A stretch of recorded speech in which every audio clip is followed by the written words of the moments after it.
In an alternate timeline of Dragon Ball GT, the fate of Son Goku takes a dramatically different turn.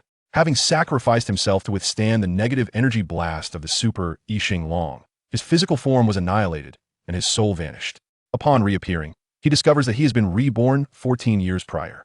Armed with memories of the future, Son Goku vows never to repeat the mistakes of his past. However, as time gradually passes, he begins to sense an unsettling discrepancy. This world seems distinctly different from the one he originally inhabited. In addition to the Kais, there exist gods of destruction, angels, Grand Supreme Kai, and the omnicongenities of supreme authority. The abundance of formidable beings in this realm exhilarates the reborn GT Son Goku. Chapter 1. I have reborn 14 years ago. In a boundless realm of darkness, a radiant white consciousness floats aimlessly through the shadows. This consciousness is none other than Son Goku, specifically GT Son Goku. In his previous world, an unimaginable catastrophe unfolded, the calamity of the evil dragons. During his battle against the most powerful of these malevolent beings, the Super Shenron, he was consumed by the negative energy blast and transported to this place. Where is this? This isn't the afterlife, Son Goku mused, puzzled. Shouldn't he have arrived in the underworld upon his death? Suddenly, a faint voice echoed in his ears. Son Goku. Son Goku. A peculiar voice in the darkness called out his name. Who's there? Hearing his name being summoned, Son Goku began to follow the source of the voice into the depths of the darkness. After what felt like an eternity, a glimmer of light emerged in the dark world. Son Goku approached the light, instinctively reaching out his hand. The moment his hand extended, the dazzling radiance surged forth, enveloping him entirely. The year 776 of the Age of Gods. In the afterlife, on North Kai's planet, this world Son Goku habitually sought out North Kai for training. However, just as his training commenced, he abruptly lost consciousness, collapsing before North Kai. North Kai stared in astonishment at the suddenly unconscious Son Goku. Initially believing it to be a prank, he soon scanned Goku's body with his mind, only to realize that his heartbeat had ceased. North Kai's expression shifted dramatically. "Hey Goku, don't scare me like this," he exclaimed, sensing the gravity of the situation. Just as he prepared to revive Son Goku, he detected a resurgence of the heartbeat and subtle movements within Goku's body. Slowly, Son Goku opened his eyes, his gaze filled with confusion as it swept across his surroundings. At this moment, he was Son Goku, yet not entirely, so he was, more accurately, the Son Goku from the GT universe. North Kai, along with North Kai's planet. Wait, North Kai's planet. Hadn't he been struck down by the negative energy blast of Shenron and transported to a realm of darkness? How had he suddenly found himself enveloped in this white light, leading to his current state? Wukong, you truly startled me. We had agreed to train, yet you fell unconscious the moment we began. I thought you had perished. The North Kai, relieved to see his disciple unharmed, took a cloth from his waist to wipe the cold sweat from his brow. It was all due to the shock caused by Son Wukong. For him, the difference between his disciple's life and death was merely the presence of a halo above his head, yet it was ultimately better for him to be alive. Lord Kai, and my body, has it recovered? GT Son Wukong looked around in bewilderment. In the next moment, a torrent of memories flooded his mind, the overwhelming sensation causing his head to throb painfully, and he broke into a cold sweat. He had traversed time, arriving in a world 14 years prior, 2 years after the defeat of Majin Buu. Wukong, are you all right? The North Kai's heart filled with concern at the sight of him. I'm fine, Lord Kai. Son Wukong stood up, rubbing his aching forehead as he attempted to absorb the fragmented memories swirling in his mind. It's a relief to hear that. You truly frightened me. Just now I thought you're gone. Perhaps we should forego training today and allow you to rest. Your condition is not suitable for continued exertion. The North Kai earnestly advised Son Wukong, unaware that this incarnation of Wukong was no longer the one he had known so well. Understood. Without a hint of hesitation, Son Wukong nodded in agreement. The ease with which he acquiesced left the North Kai momentarily taken aback. Something felt different about Wukong today. Normally, no matter how he was persuaded, Son Wukong would relentlessly pursue his training. But today, he seemed unusually compliant, which struck the North Kai as peculiar. Yet he dismissed the thought, perhaps this near-death experience had imparted a valuable lesson, awakening Son Wukong to a new reality. Soon, several minutes passed. He was determined to prevent the tragedies of his world at all costs. Even if the Super One-Star Dragon were to reappear, he would utilize his strength to vanquish it. However, what Son Wukong did not realize was that the world he had been reborn into was not merely a past version of his original reality, but rather a completely different timeline, one starkly distinct from the GT universe. Even if the evil dragon indeed manifested, it would pose little threat in this realm. With a thought, his inner power began to surge forth. An unceasing stream of golden energy erupted from his being like a torrent. Crackle, accompanied by a burst of golden lightning. Sun Wukong transformed in an instant, transitioning from his normal state to the full power form of Super Saiyan Level 1. Immediately thereafter, the vast cells within him were stimulated, undergoing a further evolution that he ascended from the full power form of Super Saiyan Level 1 to the pinnacle of Super Saiyan Level 2, ultimately evolving into the apex of Super Saiyan Level 3. Due to his mastery over transformations, directly shifting to Super Saiyan Level 3 did not result in significant energy depletion. However, the absence of a tail prevented him from maintaining this form for extended periods, leading to a continuous drain of energy that my strength truly limited to this extent. As he sensed the boundless energy surging within him, Sun Wukong furrowed his brow and murmured to himself, "To be honest, his current power felt rather insufficient." This level of combat ability, in comparison to his former prowess, barely reached even a tenth of his usual capacity. The peculiar state of Sun Wukong did not escape the notice of King Kai of the North. For some reason, he felt that since Sun Wukong had awakened from his unconscious state, there was something distinctly odd about him that I must ask. "Wukong, why do you appear so burdened with thoughts?" King Kai could no longer contain his curiosity and inquired. Chapter 2. I shall alter my destiny. Upon hearing this, King Kai of the North became intrigued, pondering whether Goku had discovered some enlightening breakthrough due to his recent sudden fainting. "Pray tell, what method have you found? Perhaps I may be of assistance," King Kai inquired. "Indeed, esteemed King Kai, I have discerned certain insights regarding the energy leakage issue associated with the third level of Super Saiyan. It appears that my incomplete state has rendered the full realization of the third Super Saiyan form unattainable," Goku expressed fervently. King Kai listened, somewhat perplexed, and asked, "Incomplete? Goku, what do you lack at present?" Without elaborating further, Goku cast a glance at the area behind him, specifically his lower back. The tail?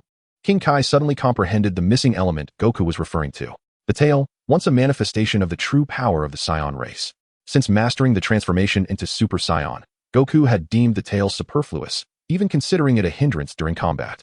Years of suppressing the area where the tail once resided had resulted in flesh filling that void, making the prospect of regrowth a formidable challenge. It was only after the old King Kai had removed his tail that Goku truly understood its significance to the Saiyan lineage. After listening to Goku's explanation, King Kai fell silent for a moment before nodding in agreement. "Among your Saiyan kin, there exists a saying, when the full moon rises, it is the time for you to showcase your true power. Based on your earlier explanation, it seems the tail has always been an indispensable aspect for your kind. However, given the passage of time, it may be that your tail will never regrow. Let me ponder a solution that might facilitate the regrowth of your tail. Surely, there are individuals in the universe endowed with such abilities." Naturally, King Kai, eager to assist Goku in reaching new heights, would not decline. Moreover, as Goku was his disciple, his strength would only enhance King Kai's own prestige among the other deities. "This matter need not trouble you, my lord. It merely requires the utilization of the Dragon Balls," Goku proposed, setting his sights on the mystical orbs. "Dragon Balls? Such a trivial issue hardly warrants their use," King Kai replied, momentarily taken aback and puzzled. "Merely regrowing a tail should not necessitate the Dragon Balls. I could easily enlist a multitude of capable individuals, some of whom surely possess the unique ability to restore your tail. However, considering the years that have passed, it is perhaps time for you to be resurrected. Is it not? I feel a twinge of guilt recalling how you were ensnared by the events surrounding Cell," Goku remarked, glancing awkwardly at King Kai, who bore the halo above his head. "At that time, I truly had nowhere else to turn, and the only option was to bring the self-destructive Cell to your realm. At present, the North Realm King is still deceased. Should any unforeseen circumstances arise in the future, and should a few self-destructive individuals come forth to obliterate him, that would indeed mark his permanent demise." Upon hearing this, Sun Wukong felt a flicker of emotion in his heart for the North Realm King. After all these years, he had assumed that Sun Wukong had long since forgotten about his demise. To his surprise, his beloved disciple still held him in mind. Fortunately, he lacked the ability to read minds. Had he possessed such a skill and heard Sun Wukong's thoughts, he undoubtedly would have erupted in a tirade. On Earth, Satan emerged as the apparent savior, while humanity's memories were erased due to the dragon's influence. Majin Buu integrated into the peaceful lives of the Earthlings. Krillin, striving to make a living, became a traffic officer, maintaining order in West City. Tien Shinhan and Kaiatsu established a martial arts dojo, stepping into the role of master and beginning to impart their knowledge to ordinary people. Gohan devoted himself to his studies, growing increasingly close to Videl. As they basked in the bliss of young love, they began discussing their plans for marriage. Due to the prevailing peace, Gohan once again relinquished his training, his once formidable power waning as he descended into a state reminiscent of Yajirobe. Meanwhile, Piccolo resided in the Heavenly Temple, persisting in his own training. Although he had come to terms with the disparity between himself and the Saiyans, he remained relentless in his pursuit of personal limits. As for Vegeta, ever since Sun Wukong's victory over Majin Buu 2 years prior, he acknowledged Sun Wukong's might, yet this did not equate to his acceptance of being eternally second. As a proud Saiyan prince, he cherished every moment, devoting himself wholeheartedly to training, striving to catch up to and ultimately surpass Sun Wukong. In a luxurious estate situated several kilometers from Capsule Corporation, this was Bulma's private domain, her exclusive retreat. Each day, she leisurely spent her time within this estate. Vegeta's gravity training chamber was also located here, where he was currently engaged in rigorous training. Meanwhile, Bulma reclined on a sun chair, sipping a blue beverage, unwinding her body. At that moment, a swift whoosh sliced through the air. Sun Wukong materialized before Bulma in an instant. "Hey, Bulma." He greeted her amicably. "Sun Wukong," Bulma exclaimed, surprised by his sudden appearance. She knew he typically did not seek her out. When he did, it was usually for a specific reason or in need of assistance. "I have come to borrow the Dragon Radar. There are certain matters that require the Dragon's aid," Sun Wukong stated, getting straight to the point without any hesitation. Chapter 3. An Encounter in This World, Vegeta, the Dragon's Wish. "Ah, I see. You wish to use the Dragon Radar to locate the Dragon Balls. No need for such trouble. To be frank, I gathered all the Dragon Balls just a few days ago," Bulma replied with a smile, indicating that she had already completed the collection. Upon hearing Bulma's words, Sun Wukong widened his eyes, astonished to discover that Bulma had already gathered all the Dragon Balls. He began to understand why, over a decade later, the existence of the evil dragons would emerge from the Dragon Balls. Bulma frequently collected the Dragon Balls to make wishes, and the negative energy within them had gone undigested. It was no wonder that the evil dragons came into being. It could be said that Bulma bore an undeniable responsibility for their birth. However, that was a matter for another time, as in this world, the evil dragons had yet to be born. "I must trouble you, Bulma. I have a few matters that require the aid of the dragon, which will occupy 2 wishes," Sun Wukong politely requested. After all, it was Bulma who had gathered the Dragon Balls, and it felt rather presumptuous to claim 2 wishes immediately upon his arrival. Bulma, taken aback by Wukong's courteous request, felt a surge of joy. There was something distinctly different about him today. Usually, his manner of speaking was rather simple-minded, unlike the polite demeanor he exhibited now. "No problem. The Dragon Balls can grant 3 wishes now. I only need 1, so just wait a moment while I retrieve them," she replied, turning to leave. In the gravity training room of Vegeta, an intense red light enveloped the area, and the numbers displayed on the central control panel reached a staggering 1,500. This signified that the gravity environment within this training room had escalated to 1,500 times that of Earth. Despite enduring such overwhelming gravity, Vegeta's agile movements were unfazed as he navigated effortlessly within this extreme environment. It was evident that he had long since acclimated to such gravity, and his physical form had been honed to an extraordinarily powerful state. "The 1,500 times gravity has little effect on me now. It's time to attempt an even greater challenge," Vegeta declared, pausing momentarily as his gaze shifted to the gravity control panel. Just as he prepared to elevate the gravity further, he sensed Sun Wukong's energy, causing him to halt his actions. Kakarot's energy? What brings him here? Vegeta pondered, his curiosity piqued by Wukong's unexpected arrival. Approaching the central control panel, Vegeta pressed the button to deactivate the gravity. As the oppressive force dissipated, he felt an immediate sense of relief. Exiting the gravity training room, Vegeta stepped outside, watching Bulma depart, while Sun Wukong patiently awaited her return. "After this wish is granted, unless in extraordinary circumstances, we should refrain from using the Dragon Balls," he reflected. The evil dragons, after all, were born due to our own actions. Even the 4th stage of Super Saiyan had met defeat, costing him his life. However, he believed that if given a little more time to fully master this form, he would not succumb to the Super 1-star dragon. These are but the final, powerless laments. The Sun Wukong of yore has perished, and now, he finds himself reborn 14 years in the past, determined to alter that tragic fate. As a myriad of thoughts swirled within him, his senses detected the approaching energy of Vegeta. Instinctively turning towards the source, he beheld Vegeta, who had inexplicably drawn near. Now merely 10 meters away, Vegeta, upon seeing his friend and rival, a smile graced Sun Wukong's features. During their previous confrontation, Vegeta had stood by him until the very last moment. Regret washed over him. After merging with Vegeta to become Gogeta, they should have swiftly vanquished the 1-star dragon instead of toying with him. "Long time no see, Kakarot," Vegeta remarked, his demeanor as frosty as ever. His keen eyes scrutinized Sun Wukong, quickly discerning the notable differences in him. The dimensions of his muscles and the mastery over his energy had significantly elevated, exuding an unfathomable aura. "It seems your training has been quite diligent, Kakarot," Vegeta stated, his face betraying no emotion, yet his mind grew increasingly serious. At this rate of advancement, He realized he would need to intensify his own training to keep pace with Sun Wukong. At the very least, he must strive to attain the transformation of Super Saiyan 3rd level, having lingered at the 2nd level for many years. You're not so shabby yourself, Vegeta. It appears your training has been far more relentless than mine, Sun Wukong observed, appraising Vegeta in return. If his instincts were correct, Vegeta was on the cusp of touching the threshold of Super Saiyan 3rd level, though the reasons for his stagnation remained unclear. Although Sun Wukong had mastered the 3rd level for quite some time, it did not permit him to divulge its secrets to Vegeta. Their relationship was one of both camaraderie and rivalry. Revealing the method of achieving Super Saiyan 3rd level would undoubtedly be a humiliation for Vegeta. Humph, Vegeta scoffed, locking eyes with Sun Wukong. Not one to back down, Sun Wukong met his gaze, the unspoken tension palpable between them. Vegeta unleashed his energy pressure towards Sun Wukong, only to have it effortlessly deflected. Their energies clashed, creating a charged atmosphere, reminiscent of a brewing storm. Sun Wukong, Vegeta, what are you two up to now? At that moment, Bulma approached, carrying 7 Dragon Balls. Observing the tense standoff between the two, she felt a wave of trepidation. Should they engage in battle here? Not only would her estate be at risk, but the entirety of West City might be reduced to mere ashes. Vegeta's attention shifted to the Dragon Balls. He grasped Sun Wukong's intentions, Dragon Balls. Yet, he paid little mind to it. His relentless pursuit of strength left him disinterested in the wishes granted by Shenron. Still, he was curious as to why Sun Wukong had suddenly come to use the Dragon Balls. As the incantation was recited, the 7 Dragon Balls resonated in unison, unleashing an enigmatic power that permeated the air. Chapter 4. Reviving the North Kai and Growing a Tail. The skies within a 100-mile radius were shrouded in darkness. In the next moment, a resplendent golden beam erupted from the 7 Dragon Balls, piercing the heavens.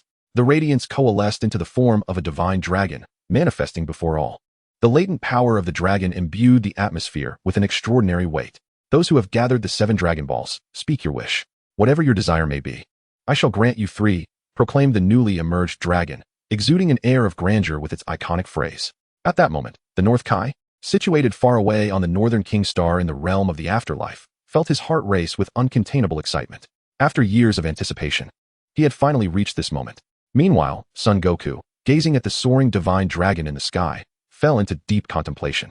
In his world, the emergence of evil dragons was a consequence of their relentless greed and the reckless use of the Dragon Balls. Following this wish, he vowed not to invoke the Dragon Balls again unless absolutely necessary. Dragon, for my first wish, please revive North Kai, Beerus, and Gregor. As he looked up at the divine dragon, Son Goku articulated his first desire. Is this your first wish? Understood, the dragon replied, its eyes glowing with a fervent light. As an intangible power surged forth, a mysterious force, guided by the dragon's will, rapidly spread from this realm to the underworld, ultimately reaching the northern king star. Simultaneously, the halos above the heads of North Kai, Gregor, and Beerus vanished. They transitioned from the state of death back to life. At last, this day has come. North Kai beamed with a smile of relief. Ever since he had been killed by the android cell, he had become the subject of ridicule among his peers, often mocked by the older deities for his demise. Now, with his revival, he would no longer be the target of their jests. In truth, as a Kai, he could have revived himself with a simple communication to the Grand Elder of Namek, using their Dragon Balls to wish himself back. However, due to his status, it was a matter of pride that made such an act inconvenient. As for North Kai's companions, Beerus and Gregor, they were rather indifferent to the notion of resurrection. After all, as pets of a Kai, the difference between life and death was merely the presence or absence of a halo above their heads. Your first wish has been granted. Please state your second wish. The dragon's deep voice resonated, releasing an imperceptible dragon pressure that echoed within each heart. Dragon. For my second wish, I wish for my tail to regrow, Son Goku declared. This statement immediately captured Vegeta's attention. Indeed, the tail had once been a significant asset for their Saiyan kind, enhancing their strength, especially when transforming into a great ape, which could amplify their power tenfold or more. However, since mastering the Super Saiyan transformation, the great ape transformation had lost its significance, often becoming a hindrance in battle. Consequently, Vegeta had also relinquished his tail. Years have elapsed, and the place where his tail once was has long been replenished with flesh and blood, never to regrow. This wish is exceedingly simple. The dragon raised its claws, its eyes igniting with a crimson glow once more. As the wish was unleashed, Sun Wukong distinctly felt the restraints imposed by the celestial beings on his tail's location dissipate, and a brown-black tail burst forth from his waistband, swaying playfully. Although the tail augmented his combat prowess, the enhancement was hardly significant. Its utility extended beyond mere strength augmentation. With a mere thought, Sun Wukong's tail coiled around his waist. Your second wish has been fulfilled. Please articulate your third wish. The dragon was eager to clock out. Since your wishes have been granted, it is now my turn. Bulma declared, raising her gaze towards the dragon. Dragon, my wish is. Bulma, let me take this third wish, Vegeta interjected abruptly, interrupting Bulma's request. Turning her gaze, Bulma looked at Vegeta in confusion, pondering what wish he sought to fulfill. Allow me to have this wish, Vegeta insisted with unwavering resolve. It was I who gathered the Dragon Balls, and those Sun Wukong has used too. You wish to take one as well? Fine, take it, Bulma pouted, her expression betraying her displeasure. Despite her irritation, she conceded, for Vegeta was her husband. If she missed this opportunity, she would collect the Dragon Balls again once they returned to their original state next year and make her wish. Seeing Bulma relinquish her third wish to him, Vegeta remained unperturbed. With arms crossed and a cold gaze fixed upon the dragon, Vegeta stated, my wish is the same as Kakarot's. Let my tail grow back. Is that your third wish? Understood. The dragon, confirming the third wish, promptly granted Vegeta's request. Vegeta felt a familiar itch at the spot where his tail had once been. And soon a brown-black tail erupted from his waistband. All three of your wishes have been fulfilled. Farewell, the dragon declared, eager to depart. It vanished in an instant. And the 7 Dragon Balls soared into the sky, scattering across the earth. The consuming darkness dissipated alongside the dragon's departure. Once the dragon was gone, a smile graced Vegeta's face as his gaze shifted to Sun Wukong. I finally comprehend why you wished for your tail to return, Kakarot. With the return of my tail, my strength has notably increased. Surpassing me entirely is not a trivial matter, Kakarot. Vegeta's triumphant expression seemed to convey to Sun Wukong that his little tricks would not deceive him. I had no intention of keeping anything from you, Vegeta. Yet, you are mistaken about one thing. The tail's function transcends mere strength enhancement. A smile played on Sun Wukong's lips as he left behind a cryptic remark, placing his right hand in a sword-like gesture on his forehead. Farewell, Vegeta, Bulma. No sooner had he spoken than Sun Wukong activated instant transmission and vanished without a trace. Chapter 5. A second attempt at becoming a great ape. How frustrating. Every single time, thought Bulma, her dissatisfaction evident as she gazed at the spot where Sun Wukong had vanished. After all, she had painstakingly gathered all the Dragon Balls. Yet not only had she failed to secure the final wish, but she also hadn't even heard a simple thank you from Wukong. Nevertheless, she had grown accustomed to it. Having known him since childhood, Bulma understood Sun Wukong better than anyone else. Stretching languidly, Bulma turned and made her way toward the relaxation area of her estate. The tail's function, does it serve not only to enhance strength, but also other purposes? Vegeta murmured to himself, continually pondering the essence of those words. He sensed that Sun Wukong was hinting at something significant. Yet, he soon cleared his mind of all doubts. He was eager to see how much his power would increase now that his tail had regrown. Under Vegeta's deliberate focus, the immense pool of Super Saiyan energy within him surged forth, erupting like a fountain of molten gold. His cells activated, transforming his once black hair into a radiant golden hue. In an instant, Vegeta completed his transformation from his normal state to the second level of Super Saiyan. The strength he possessed in his regular form was amplified to its utmost limits in this new state. Once he stabilized his Super Saiyan second transformation, Vegeta distinctly felt a significant enhancement in his power. The bottleneck he had sensed during his training now loomed large before him. This feeling. Vegeta suddenly felt a tightness in his chest as an unprecedented sensation washed over him. Was this a sign of a breakthrough? On the North Kai planet. Before the North Kai could inquire further, Sun Wukong straightforwardly articulated his purpose. He requested the North Kai's assistance in locating a planet that was either approaching a full moon or currently experiencing one. Upon hearing Sun Wukong's request, the North Kai immediately deduced his intent. I finally understand. You want your tail to grow back in order to transform into a great ape. However, Wukong, you are already so powerful and have mastered the transformation into Super Saiyan 3rd level. Surely the great ape transformation is superfluous for you? The Super Saiyan transformation far surpasses that of the great ape, the North Kai remarked. You will see in due time, my lord, Sun Wukong replied, a knowing smile gracing his face, without further elaboration. Very well, let me search for a planet that is sparsely populated and currently under a full moon. Observing Sun Wukong's confidence, the North Kai refrained from pressing further. Utilizing his authority as a Kai, the North Kai's antennae began to radiate mental energy, enveloping the vast expanse of the North Galaxy. He meticulously scanned each planet within the multitude. As the seconds ticked by, 10 minutes elapsed without notice. The North Kai, due to the immense strain on his mental faculties, was drenched in perspiration. Finding a sparsely populated planet that was nearing a full moon amidst the boundless North Galaxy proved to be an arduous task, a considerable burden on his psychic strength. Had Sun Wukong not been his disciple, he would certainly not have acted in such a manner. Beside him, Sun Wukong remained unperturbed, patiently awaiting the next moment. At last, he discovered that this planet was devoid of human life, inhabited solely by a few animals, and was on the verge of a full moon. I shall transmit the planet's coordinates and direction to you. You can teleport there instantly, spoke the North Kai, imparting the information directly into Sun Wukong's mind through thought. Thank you, Lord Kai, Sun Wukong replied with a serene smile, his right hand forming a sword-like gesture against his forehead. Expanding his perception based on the coordinates provided by the North Kai, it was not long before he pinpointed the location of the planet.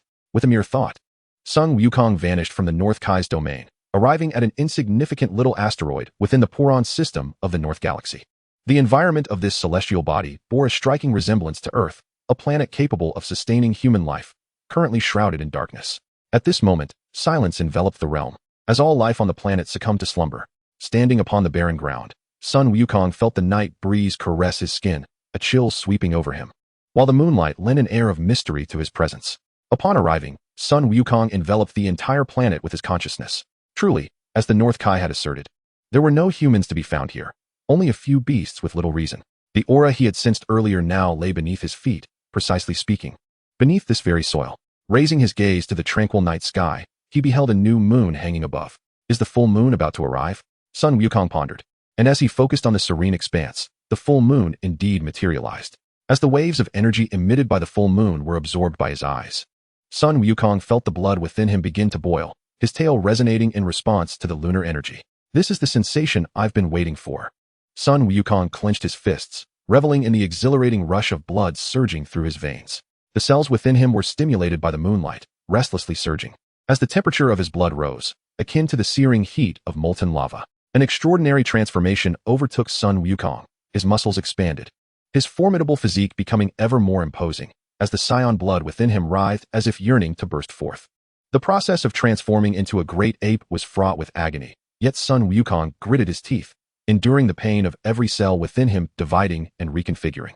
Previously, he had experienced this sensation during his initial transformation into a great ape, and though he had not fully grasped it due to his injuries, he was not anxious now.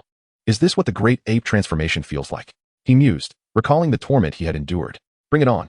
The great ape transformation, followed by Super Saiyan 4th level. Sun Wukong let out a deep roar, fully awakening the Saiyan blood within him. Boom, boom, boom, boom. The heartbeat of Sun Wukong was tumultuously intense, echoing like a thunderous roar that sent shivers down the spine. His physical form underwent a terrifying transformation, expanding at a visible rate. A bloodthirsty, brutal, and cruel will gradually took precedence. A primal howl erupted from his lips, more feral than that of a beast. Chapter 6. The Super Saiyan Great Ape. This deafening, wild roar resonated across an ever-widening expanse. As the Saiyan blood within him surged to life, the last vestige of rationality protecting Sun Wukong seemed to shatter. The overwhelming thirst for blood and savagery battered against his final shred of reason, as if seeking to utterly dominate him. The spectacle of Sun Wukong's transformation was observed by King Kai of the North, who watched with a grave expression, anxiety etched upon his face. He understood that Sun Wukong was employing a novel approach to breach the barriers before him. In this predicament, even he, as a king, was powerless to assist. The resolution of this crisis lay solely in Sun Wukong's hands. No one could aid him. Soon, in the midst of the asteroid, spurred by the pulsating energy of the blood's waves, Sun Wukong lost his human semblance, gradually morphing into the visage of a great ape. His body expanded to a nightmarish extent, rending his garments as thick, black fur sprouted from his skin. His colossal, untamed frame radiated an aura potent enough to obliterate all. The invisible pressure it exuded causing ripples in the very fabric of space. An unfathomable force erupted, enveloping the globe in a wave of destructive ancient energy, inducing violent tremors throughout the entire planet. A thunderous roar from the great ape Sun Wukong reverberated through the heavens and the earth, his form swelling ceaselessly. 10 meters, 30 meters, 50 meters, 100 meters, and still expanding. Ultimately, he reached a staggering height of over 1,000 meters, transforming into a titanic ape that soared into the clouds. His form finally stabilizing. With the completion of his transformation, Sun Wukong's eyes were filled with a savage bloodlust. This was a precarious situation indeed. Boom, boom, boom, boom, boom. Countless resounding detonations echoed through the air as the great ape Sun Wukong began to pound his chest relentlessly. The savage aura surrounding him swelled with each strike, the terrifying energy fluctuations creating ripples in the space around him. The primal force of destruction seized control, and the great ape Sun Wukong opened his gaping maw, gathering a cataclysmic energy within. In the next moment, a searing beam of energy blasted forth from the great ape Sun Wukong's mouth, striking the earth with catastrophic force. The horrifying energy rent the ground asunder, warped the very space, and incinerated all in its path. The entire asteroid trembled on the brink of annihilation, engulfed in searing flames that spread across an expanse of 100 miles. Yet, this was merely the beginning. The great ape Sun Wukong appeared to have completely lost his reason, relentlessly unleashing the untamed power within him. The forces of destruction governed his sanity, compelling him to instinctively vent the energy coursing through his body as he pounded upon everything within sight. Mountains, the earth, and everything that falls within his line of sight are utterly obliterated by him. This scene fills the North Galaxy King, who is observing from planet North, with dread and trepidation. The destructive force of the great ape, Sun Wukong, is truly terrifying. One can only imagine the catastrophic consequences if such a scene were to unfold on Earth. The entire planet would be annihilated, and no one could intervene. Just as the North Galaxy King wonders when the great ape, Sun Wukong, will cease his rampage, the colossal creature suddenly halts its destruction. This moment sends a shiver down the North Galaxy King's spine. Has Wukong managed to reign in his ape-like form? The North Galaxy King refocuses his attention, calming himself to observe. At this moment on the asteroid, the great ape, Sun Wukong, has ceased its destruction, and the savage fury in his eyes has diminished significantly, revealing a glimpse of humanity within his pupils. Although he had previously experienced this transformation, controlling his ape form proves to be exceedingly challenging, nearly leading to the destruction of the planet. It is unfathomable that Sun Wukong, in his ape state, is capable of articulating human language. This indicates that he has fully mastered his great ape form, drawing upon the wisdom from his past life. Sun Wukong swiftly discovers a method to suppress the wild ferocity within him. He begins to keenly sense the formidable power coursing through his body. Unbelievably, in his great ape state, his strength has surged to unprecedented levels. The amplification he once discussed with Vegeta pales in comparison, even in this ordinary great ape form. He rivals his Super Saiyan 3rd level. This time in the great ape state, Sun Wukong's insights deepen. In his previous life, when Baby had taken control of Vegeta's body and pushed him to desperation, he had entered the great ape state due to the energy waves emitted by Earth. At that time, he was completely consumed by madness, devoid of any conscious control. Had it not been for the call of his granddaughter, Xiaofeng, awakening him, he might have remained a rampaging beast for eternity. Now, experiencing the power of the great ape form with self-awareness allows him to comprehend why he was able to overwhelm Baby with his Super Saiyan 4th level. The raw power of an ordinary great ape form is sufficient to rival his Super Saiyan 3rd level. Moreover, the existence of the golden great ape form, which transforms into Super Saiyan 4th level, offers a staggering amplification of strength, hundreds of times, if not more. It is inconceivable that Baby could contend with him under such circumstances. While he remains uncertain about how he initially achieved the golden great ape transformation, one fact is clear: the golden great ape form is intricately linked to the Super Saiyan transformation. If he could complete the Super Saiyan transformation while in the ordinary great ape state, it might lead directly to the golden great ape state. Having unraveled these thoughts, the great ape, Sun Wukong, rapidly ignites the power within his body. In a single breath, an overwhelming energy expands at an astonishing rate, a howling aura morphing into an unstoppable tempest that reaches the heavens. Guided by his will, the power of the great ape, Sun Wukong, swiftly converges towards the center of his spine. Within the vast expanse of his being, the immense cells stirred, emanating a golden aura that gradually supplanted the dark malevolence surrounding the colossal figure of the great ape, Sun Wukong. A thunderous roar erupted from his mouth, shaking the very heavens and rending the fabric of reality. In an instant, the earth-shattering pressure transformed into a cataclysmic shockwave that radiated outward in all directions. This boundless might was so terrifying that even the once-feared Majin Buu appeared but a mere insect beneath its ancient power. Chapter 7. The Dimensional Energy. Ascension to Super Saiyan 4. The entire asteroid began to show signs of impending collapse under the onslaught of this force. As the cells within him activated, Sun Wukong found himself nearly overwhelmed by the explosive expansion of power. The dark malevolence completely dissipated, replaced by the radiant golden aura that enveloped him, altering his form, strength, speed, and physical attributes at an astonishing pace. His ebony fur transformed into shimmering gold, and his already immense form doubled in size, evolving from a 1,000-meter-tall giant ape into a towering 2,000-meter golden great ape. Golden great ape, a triumph. Success. Sun Wukong savored the tumultuous power coursing through his being. The sensation of this explosive growth was ineffably delightful, invigorating every cell within him. Yet, the golden great ape soon steadied his mind, preparing for the next breakthrough. The time had come to ascend to Super Saiyan 4. Clenching his fists, he readied himself for the impending transformation. Having previously undergone the metamorphosis from golden great ape to Super Saiyan 4, Sun Wukong faced this final transformation with confidence. Holding his breath and concentrating, he unleashed all the energy within. The golden radiance surrounding him coalesced into a tangible vortex, swirling around the golden great ape. His formidable strength was being compressed, evolving toward an even higher state of existence. As the power condensed, the barrier was shattered. Potential was unleashed, and combat prowess ascended. Blue and white lightning crackled and danced around the golden great ape. A roar, echoing from a primordial age, reverberated across the globe. The unimaginable energy erupted like a tempest, its might capable of annihilating worlds. The golden aura expanded to its limits, radiating a blinding brilliance that pierced the heavens, reaching into the cosmos. Moreover, this explosive energy transcended the barriers of dimensions, penetrating into a higher realm. Had Sun Wukong not deliberately restrained the eruption of his power, this planet would have surely disintegrated, becoming mere cosmic debris. Simultaneously, the form of the golden great ape was visibly transforming at an astonishing pace. Unbeknownst to him, 3 minutes had elapsed. The overwhelming energy surge generated by Sun Wukong's breakthrough had completely dissipated. Beneath our feet lies a tumultuous planet that has now embraced a long-awaited tranquility. As I gaze into the horizon, the imposing figure of the golden giant ape has vanished, leaving behind only an expanse of dense smoke. Within this haze, a robust silhouette emerges. As the smoke dissipates, a wild-looking red-haired ape man makes his entrance, with long black hair cascading down to his waist. He is draped in fiery red fur, and his eyes gleam with a golden radiance. His muscular form is adorned with perfect curves, exuding an overwhelming primal ferocity. This is the Super Saiyan 4th level, transcending the Super Saiyan 3rd level, activating the latent power within his bloodline.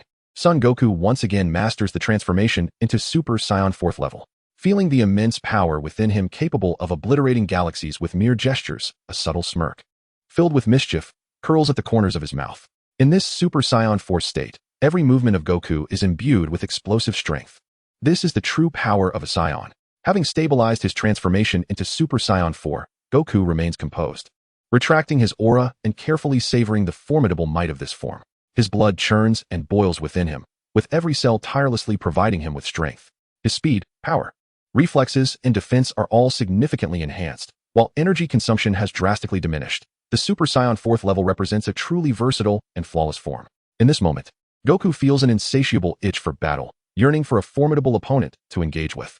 Alas, in this era, as a Super Saiyan 4th level, he stands as an invincible force, deserving of the title the strongest in the universe. Little does Goku realize, despite the immense strength of his Super Saiyan 4th level, he remains far from the pinnacle of cosmic supremacy. This world is unlike the one he once knew, before ancient beings who have existed for countless years. The Super Saiyan 4th level is but an insignificant insect.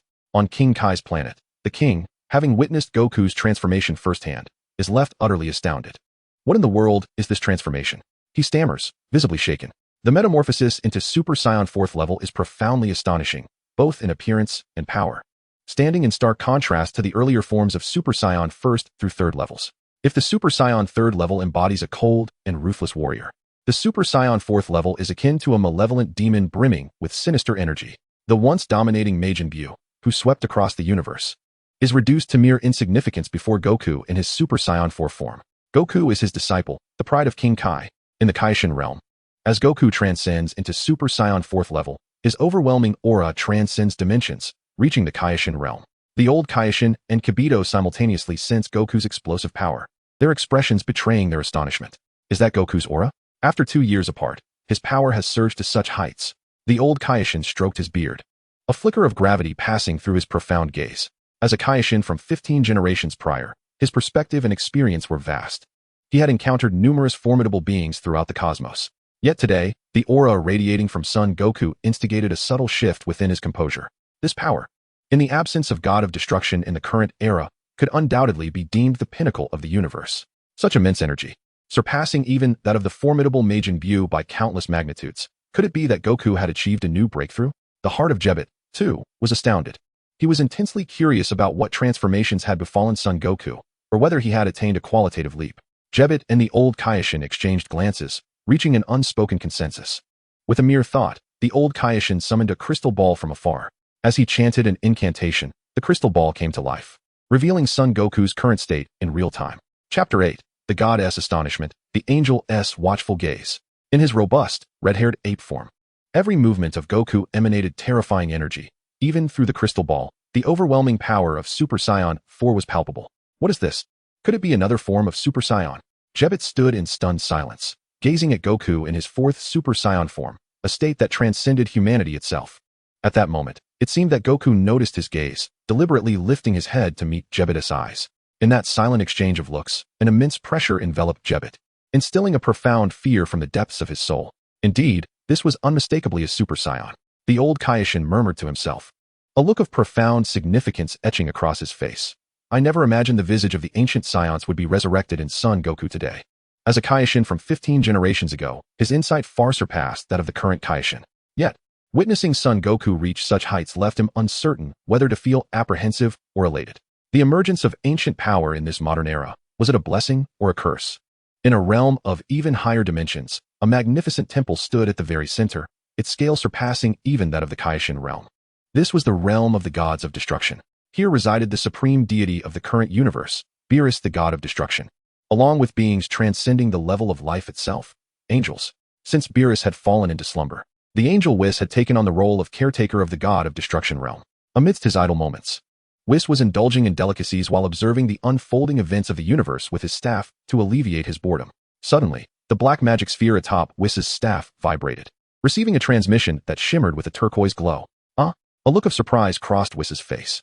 In general, the signals actively received by the staff pertain to significant events occurring within the universe. For instance, a remarkably powerful warrior has emerged in the lower realms. Curiously, Whis activated the information received by the staff.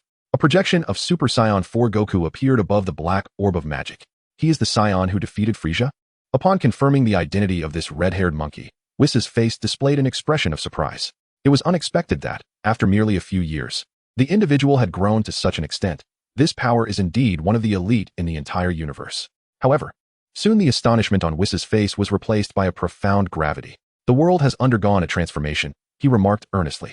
As an angel, his level of existence transcends this world. Possessing knowledge of the past and insight into the future, he is omnipotent.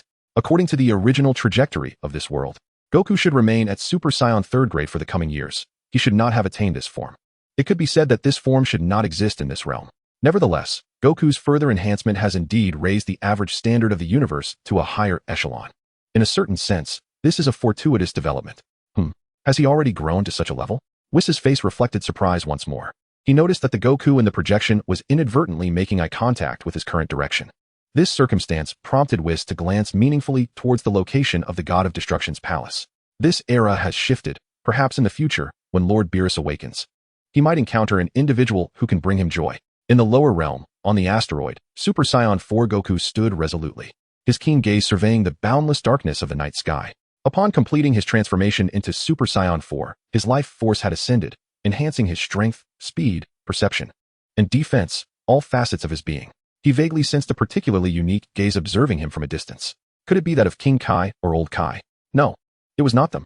But if it were not them, then who could it be? The mood of Super Saiyan 4 Goku grew solemn. Was it merely an illusion? He proactively dismissed the Super Saiyan 4 transformation. After achieving the transformation, my power has once again surged, Goku thought, clenching his fists as he felt the restless bloodline power coursing through him, thoroughly satisfied. Every cell in his body seemed activated, brimming with formidable energy. In his normal state, his combat power had nearly doubled compared to before his transformation into Super Saiyan 4. Having achieved his goal, it was time for him to depart. On Earth, at the top of Mount Pozu, Chi-Chi was accumulating a considerable amount of anger. Goku had vanished midway through his work, without a doubt. He had gone off to train with North Kai again. The household expenses are exceedingly burdensome. Without diligent work, one might struggle even to procure a meal.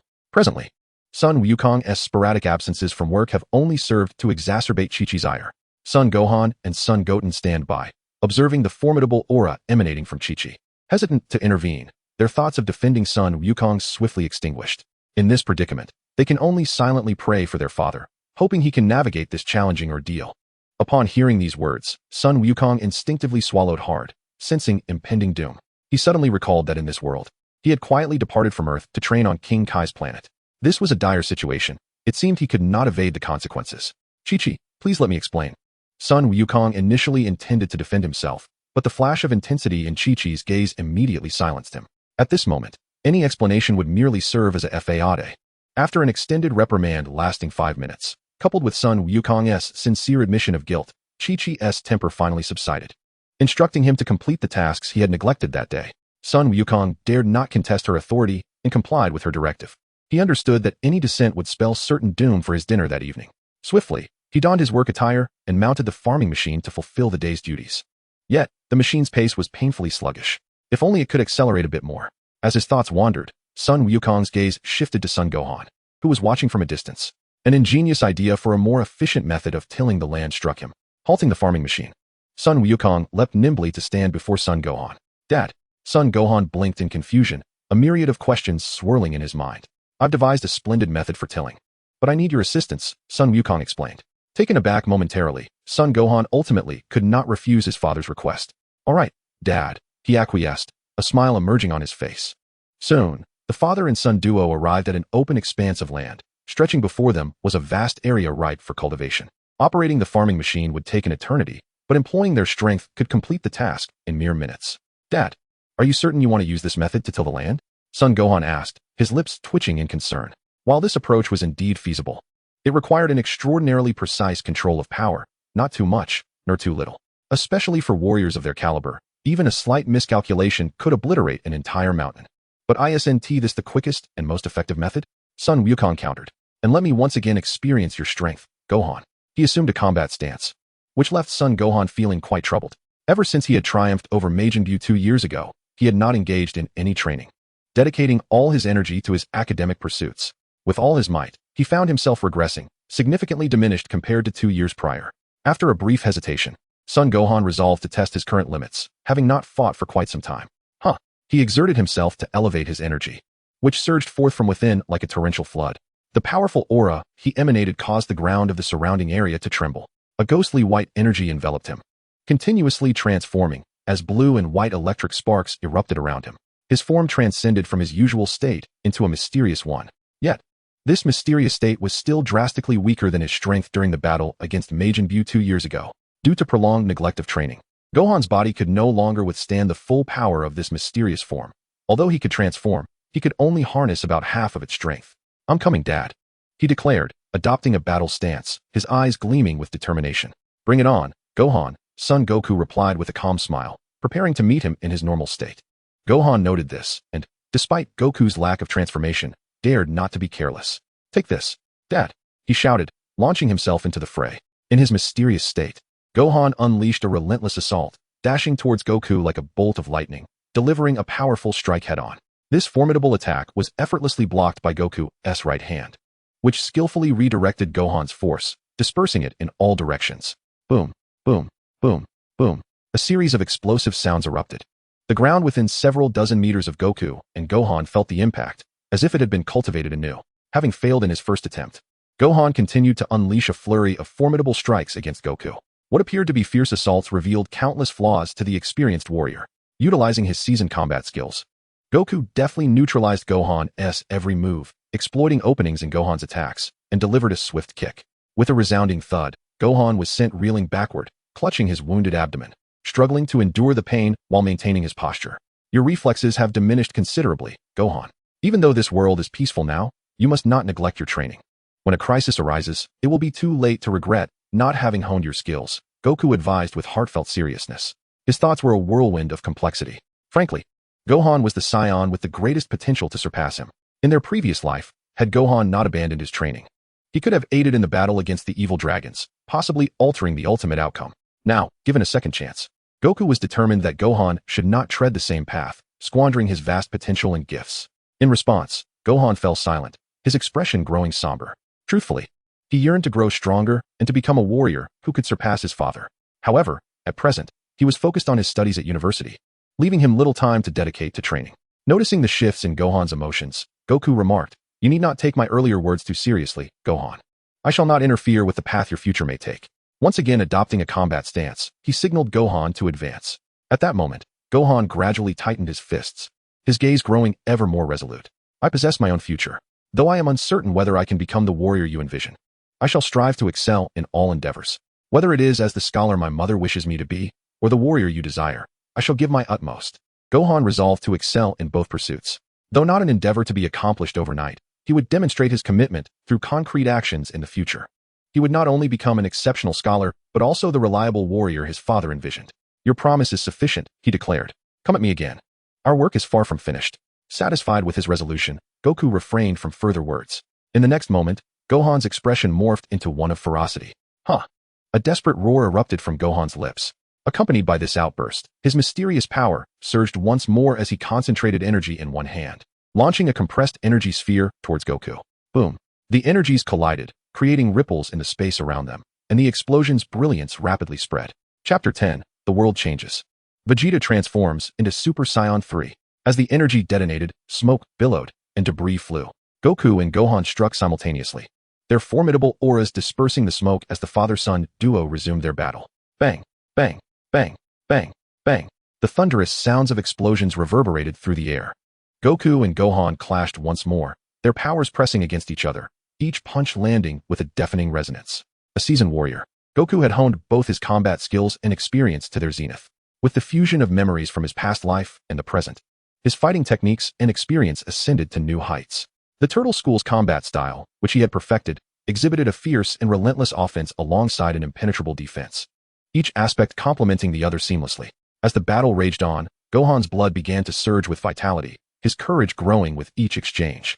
Despite neglecting his training, his combat skills and instincts were deeply ingrained within him. The essence of primal combat was awakening. His speed, strength, and reflexes were all on the rise, and his offensive maneuvers evolved continuously. With the awakening of his combat instincts, Gohan initiated his counterattack. His strikes became unpredictable, driven solely by his innate physical instincts. Each blow aimed directly at Goku's vulnerabilities, fierce and unyielding. Faced with this formidable state of Gohan, the typical Goku found himself momentarily overwhelmed. Indeed, with Gohan's innate talent, it suffices to ignite his desire for battle, and his strength will swiftly restore itself. As Goku silently contemplated this, he gradually began to exert his power. His fighting spirit was similarly stirred by Gohan. The shift from defense to offense commenced, and the counterattack began. Huh! Goku roared, unleashing a tempest of electric energy that erupted around him, a white aura surging forth. In his normal state, he unleashed his full might, 100% of his power. Sensing an imminent threat, Gohan instinctively crossed his arms to form a defense. Bang, bang, bang. The sound of 3 heavy impacts resonated. What a heavy punch.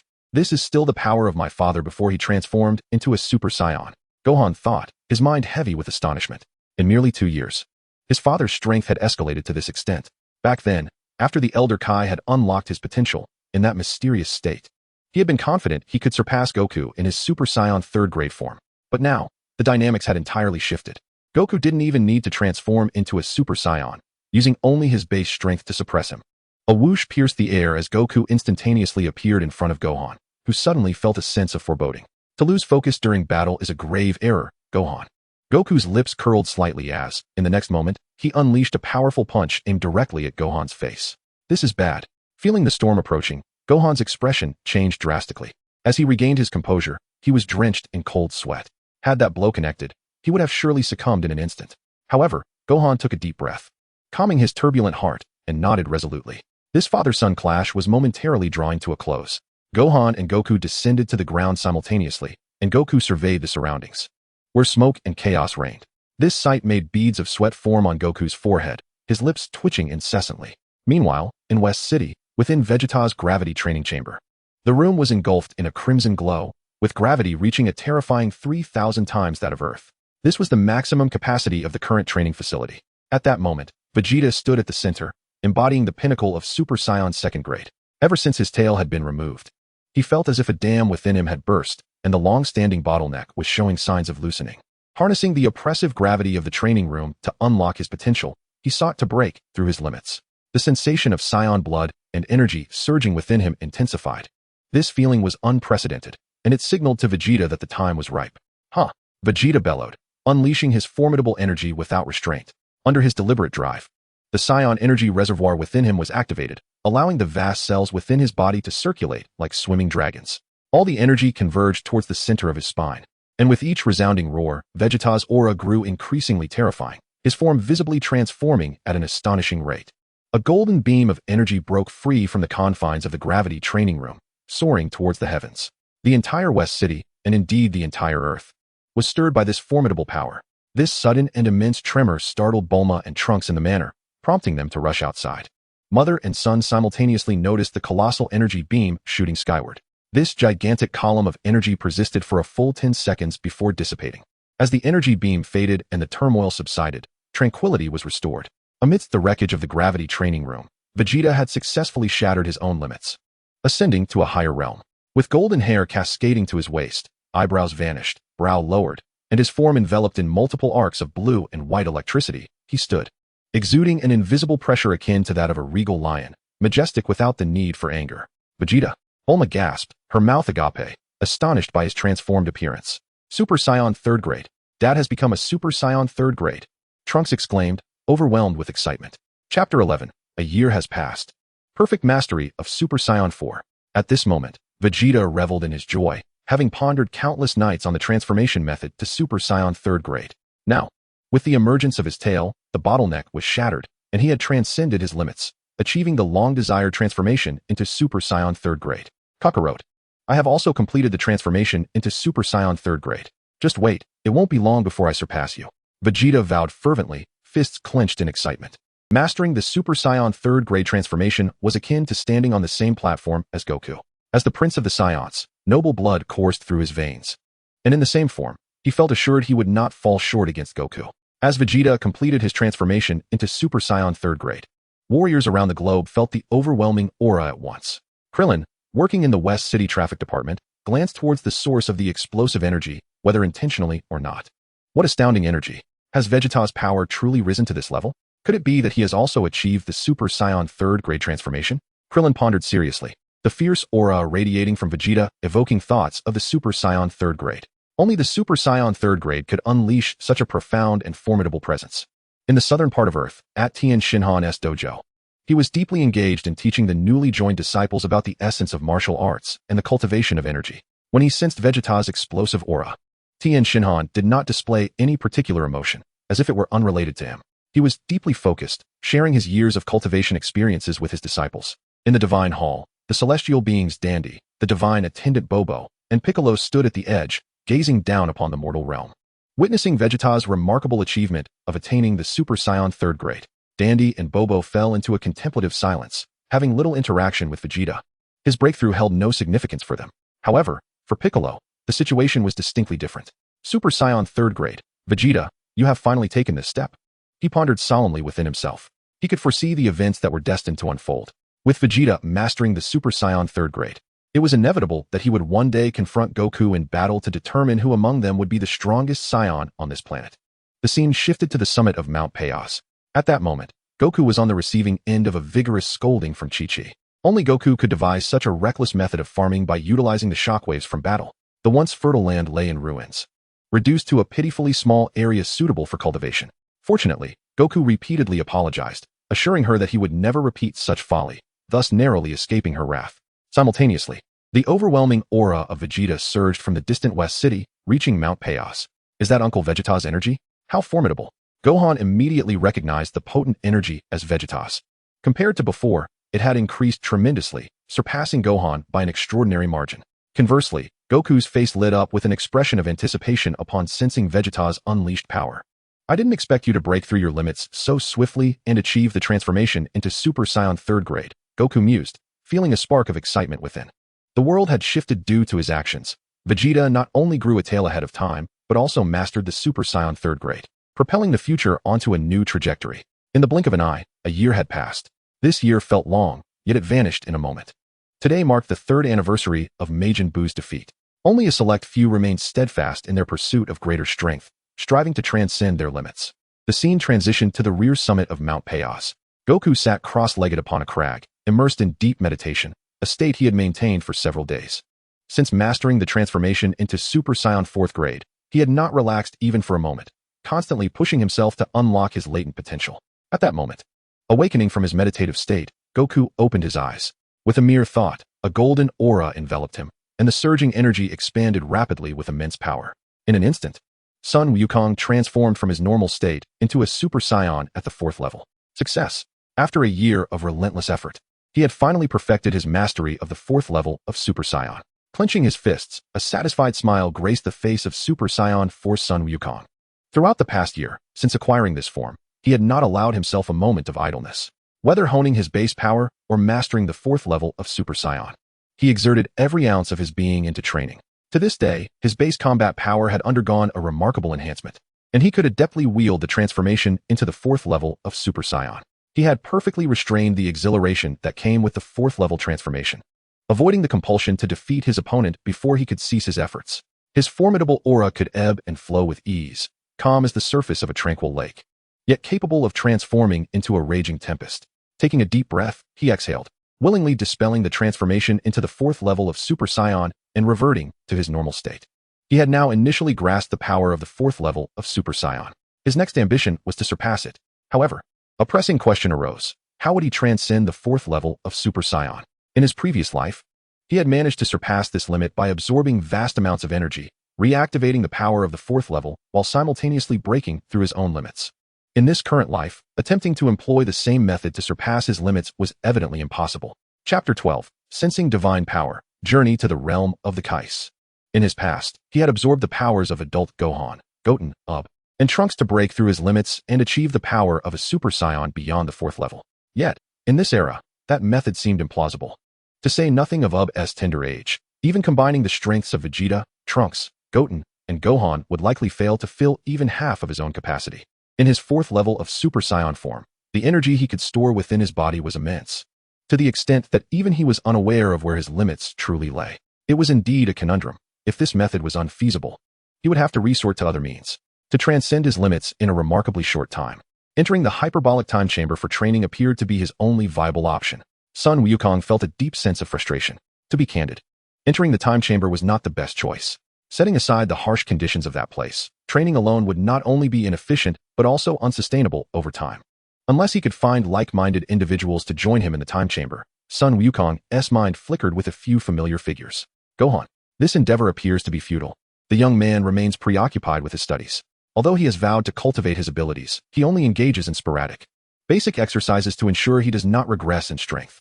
The prospect of enticing him to enter the hyperbolic time chamber for training once more seems rather implausible.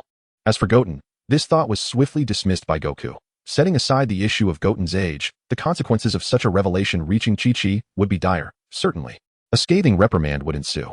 Regarding the other companions, Yamchu, Krillin, Tien, Vegeta, and Piccolo, the first three can be disregarded entirely, given the current circumstances.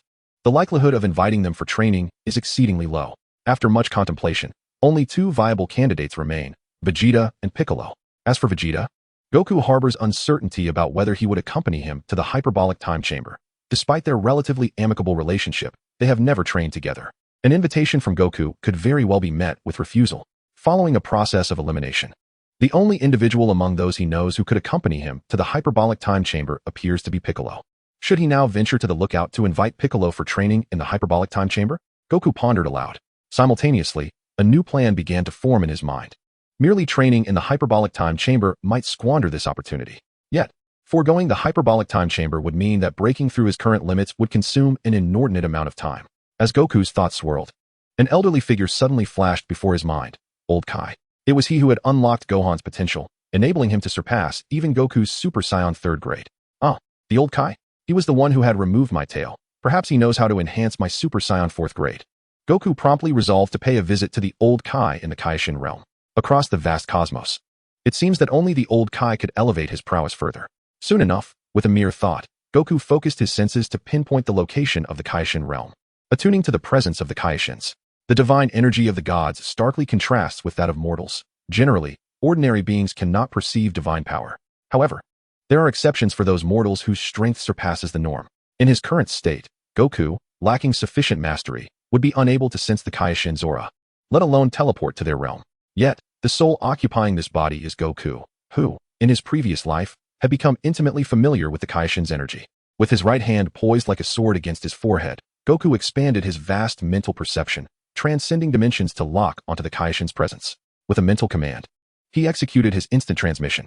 The Kaishin realm, a sacred haven where generations of Kaishins have resided, boasts an environment unparalleled across the universe. In this era of peace, the cosmos has remained undisturbed by turmoil. In a moment of leisure, the deity Jebet and the Old Kai were passing the time. Jebet utilized his abilities to observe the newly formed planets in the lower realms, scrutinizing the creatures inhabiting them and their potential for future development. The Old Kai was engaged in a similar endeavor, yet he seemed to have spotted something intriguing, as a lewd grin spread across his aged visage, exclaiming, "Just a little lower. A bit more." This spectacle did not escape the notice of Jebet, who, seeing his venerable ancestors so animated, began to misinterpret the situation due to his understanding of the Old Kai. "Ancestor," As deities, we must not engage in such behavior, Jebet declared, positioning himself resolutely before the old Kai. Irritated by Jebet's obstruction and the incomprehensible jargon spilling from his lips, the old Kai glared and grumbled, "Step aside. The moment of reckoning is upon us." Moment of reckoning? Jebet paused, instinctively turning to follow the old Kai's gaze. There, on a distant planet, two rhinoceros beetles were engaged in a duel atop a tree, and one had been toppled, marking the conclusion of this contest. Alas, it has lost. The old Kai lamented upon witnessing the defeat of his favored beetle, casting a sidelong glance at Jebet as he added, "I trust you haven't misconstrued the situation?" The weather is quite splendid today," Jebet stammered, hastily shifting the topic. Observing this, the old Kai narrowed his eyes, causing Jebet to feel a flicker of unease. At that moment, an unusual disturbance rippled through the fabric of space. With a swift whoosh, Son Goku materialized between the old Kai and Jebet. "Goku!" Both the old Kai and Jebet exclaimed in unison, their astonishment palpable. The old Kai was taken aback. He had never anticipated Goku could traverse to the Kai realm using his own power. Although there had been a previous instance involving Gohan, who had arrived in the Kai realm after sensing Goku's presence. This time, the vastness of the Kai realm was occupied solely by him and Jebet, devoid of any mortals. Chapter 13, Son Goku. Are there still masters in this world? Yet, Goku had indeed arrived in the Kai realm through his own abilities, which carried entirely different implications. While Jebet was puzzled by Goku's presence in the Kai realm, he felt a surge of relief. Goku's unexpected arrival had effectively extricated him from his predicament. "Old Kai and Jebet, it has been a while," Goku greeted them with a smile. "I never imagined you could now traverse freely between the mortal realm and the divine realm. I assume you can now sense the divine aura?" The old Kai inquired, his gaze fixed intently on Goku, his tone heavy with gravity. Upon receiving a clear confirmation, a flicker of surprise crossed the old Kai's otherwise stoic face. To be frank, even he had not anticipated the astonishing speed at which Sun Wukong has matured. However, after just 3 years of resurrection, and without any guidance, he has begun to perceive the existence of divine power, even crossing dimensional boundaries. Although the divine power of the Kais is not as pure and formidable as that of the destroyers, it remains a form of divine strength. Presently, Sun Wukong, while still mortal, has already touched upon the realm of the divine, both in the quality of his life and in his formidable strength. Meanwhile, the god of destruction, Jebet, listened quietly to the conversation between Sun Wukong and the old Kai, refraining from interjecting and maintaining his silence. "I see," the old Kai mused. "So your purpose in coming to the Kai realm, if I am not mistaken, is to seek my guidance?" He stood with his hands clasped behind his back, stooping slightly as he met Sun Wukong's gaze.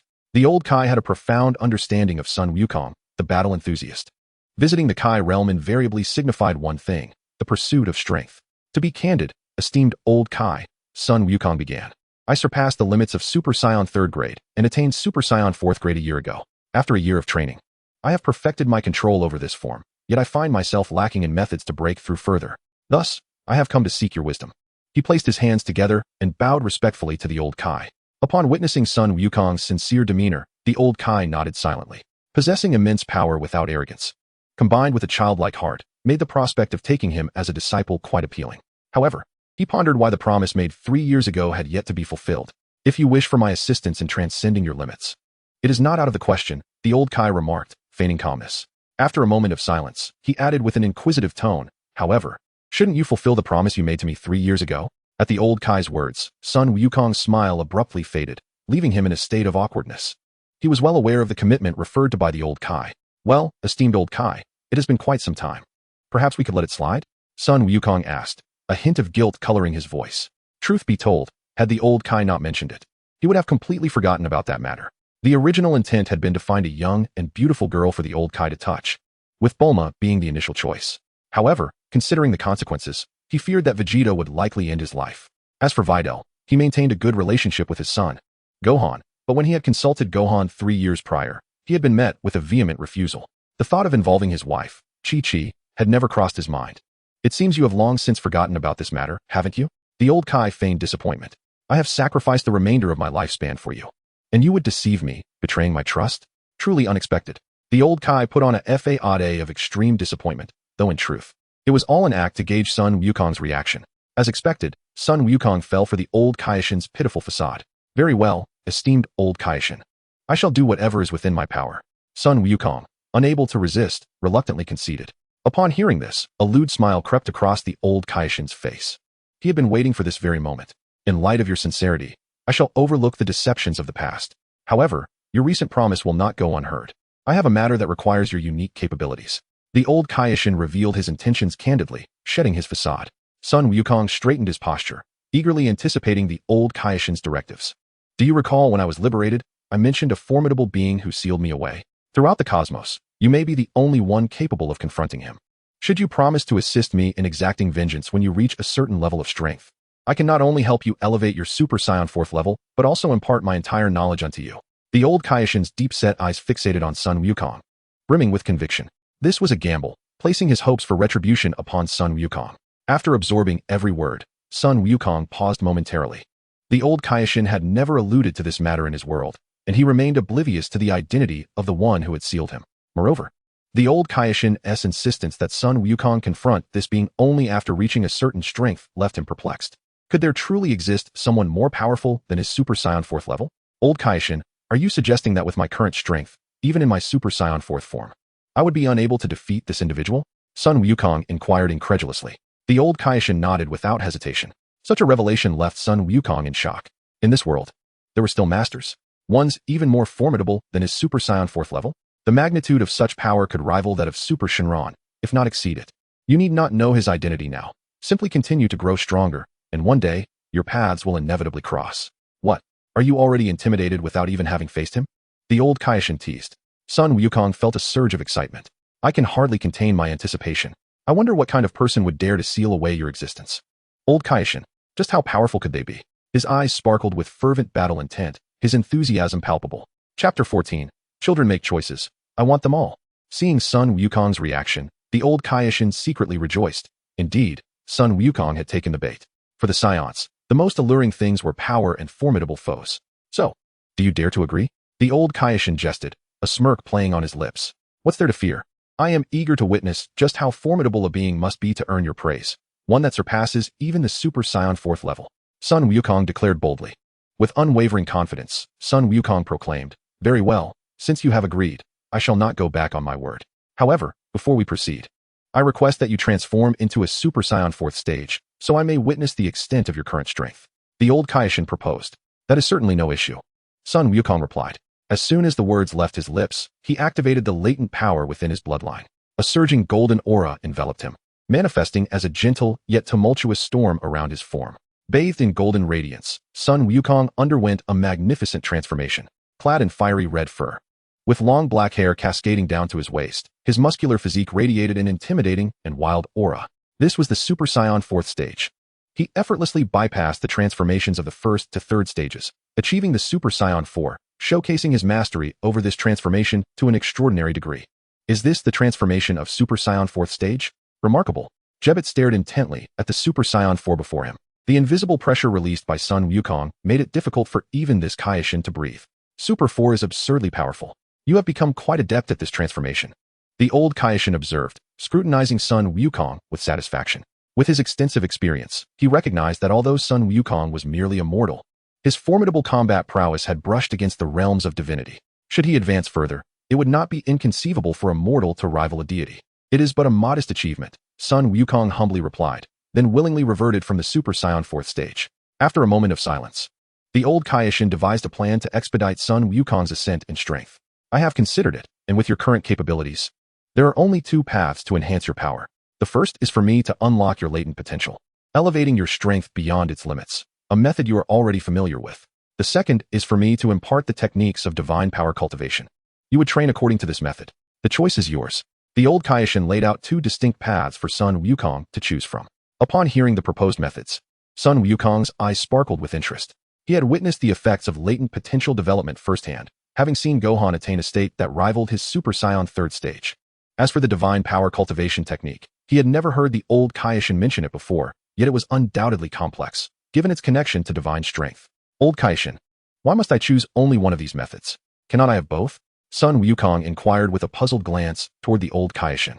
At that moment, the old Kaioshin paused, taken aback by Sun Wukong's astuteness. The notion of acquiring both methods was not entirely out of the question. You are quite clever to desire both paths. Given your earnestness, I shall reluctantly grant your request, the old Kaioshin conceded. Then I shall not hold back, esteemed old Kaioshin.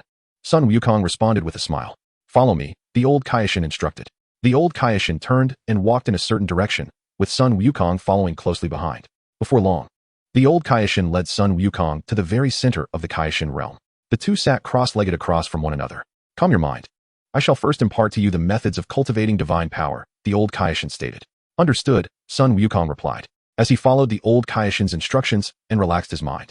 Through sheer will, the old Kaishin conveyed all knowledge regarding divine energy into Sun Wukong's consciousness. As he felt an influx of information in his mind, Sun Wukong began to explore the unique methods of cultivating this divine power. I have transmitted all the information about divine energy into your mind. Now, I shall commence unlocking your potential. During this process, you may begin to comprehend the essence of divine power, the old Kaishin continued, rising to pace around Sun Wukong in a series of peculiar, archaic movements. Sun Wukong, adhering to the old Kaishin's guidance, began to delve into the cultivation techniques of divine energy. Within the realm of his spirit, Sun Wukong's spiritual essence was absorbing the information about divine power. Yet, before him manifested an enigmatic, formless entity. What is this?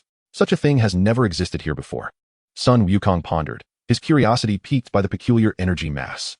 He approached, attempting to touch this spiritual entity, only to be repelled by an unseen force. In the depths of his being, he felt an inexplicable familiarity, as if this unknown presence were inherently a part of him, separated for reasons unknown. After fruitless contemplation, Sun Wukong chose to set aside this mystery for the moment and continued to study the fundamental aspects of divine power and all associated phenomena. Time slipped away, and before he realized it, 3 hours had passed in the intense unlocking of his potential. The old Kaishin, drenched in sweat from the immense mental strain, found himself nearly overwhelmed. I have reached my limit, he gasped, pausing beside Sun Wukong. He had not anticipated the vastness of the potential within Sun Wukong's being. It was as if he were a bottomless pit. Every time the old Kaishin approached the threshold of unlocking, even more latent abilities emerged. No matter how he endeavored, he could not exhaust the potential completely. With the unlocking process halted, Sun Wukong, sensing the change, opened his eyes. Has the potential unlocking concluded, esteemed old Kaishin? He inquired, blinking in confusion at the breathless figure beside him. Chapter 15, Return, Vegeta seeks.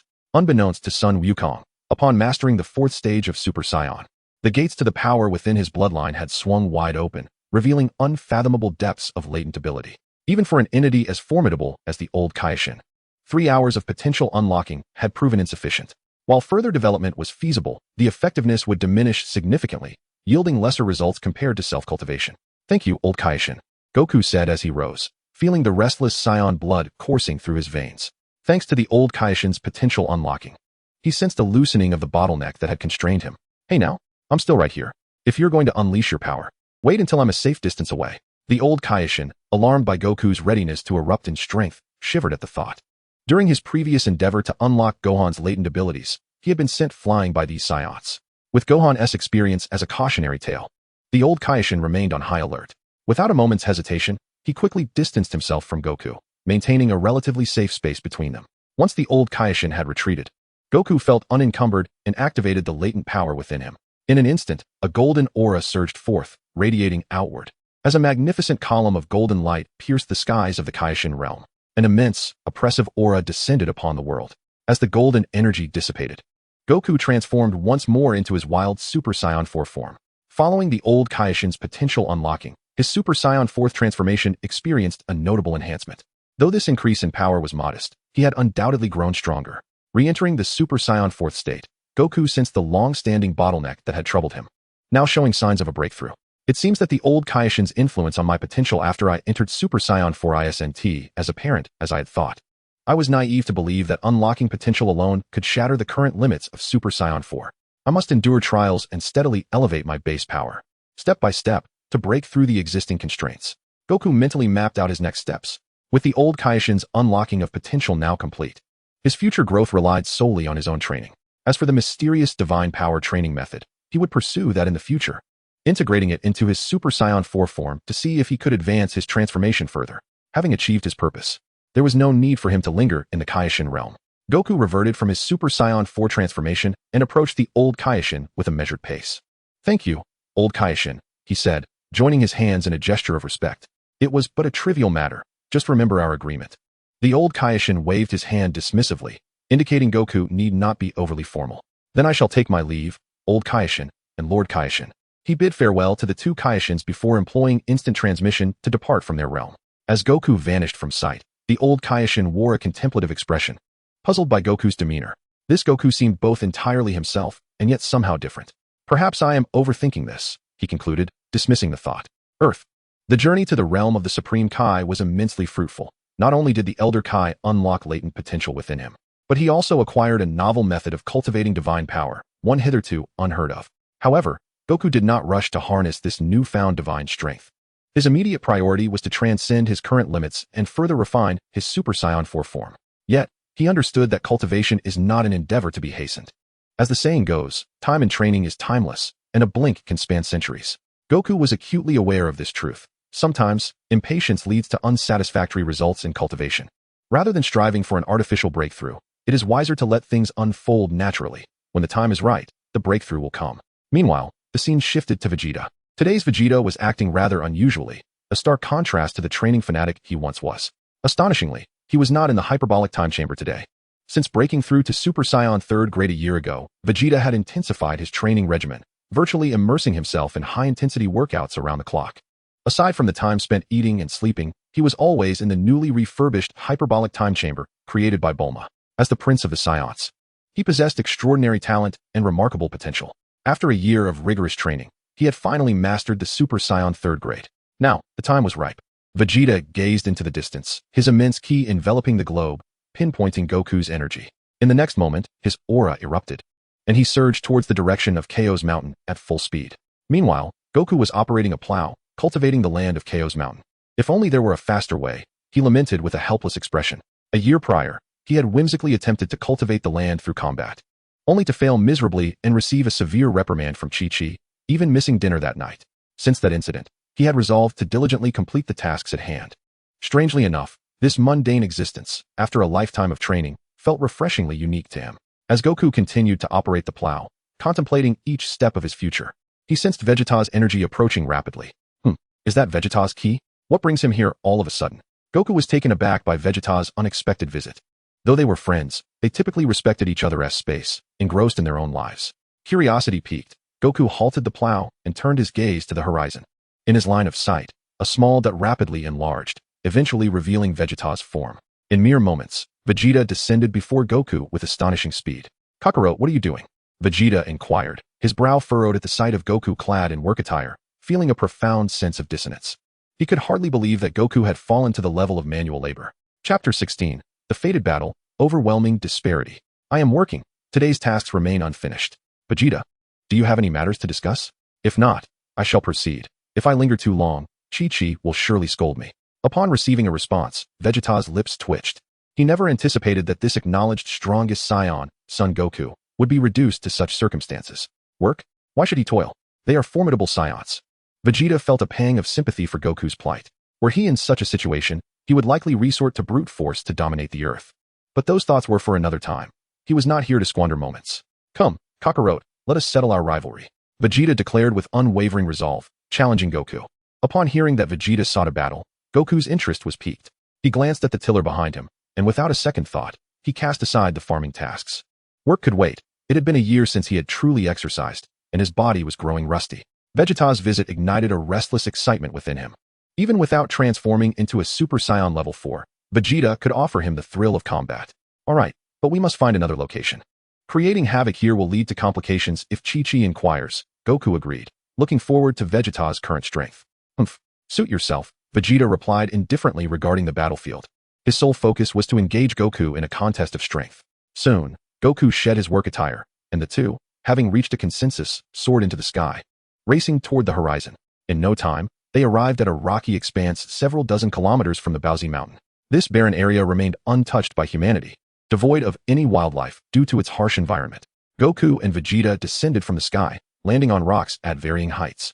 Their eyes locked, an invisible aura enveloped them, intensifying the atmosphere of impending battle. It has been 3 years since we last clashed. How much stronger have you become, Vegeta? Goku remarked, a smirk playing on his lips as he scrutinized Vegeta, a glimmer of intensity flashing in his eyes, an unseen pressure radiating towards Vegeta. Your little tricks cannot deceive me, Kakarot. I am no longer the same as before. With a thunderous roar, Vegeta unleashed his full power, a radiant white aura enveloping him. His terrifying energy soaring skyward, shaking the very globe. The collision of their auras stirred the air, rattling the earth. Merely the contest of their energies rendered the atmospheric pressure unstable.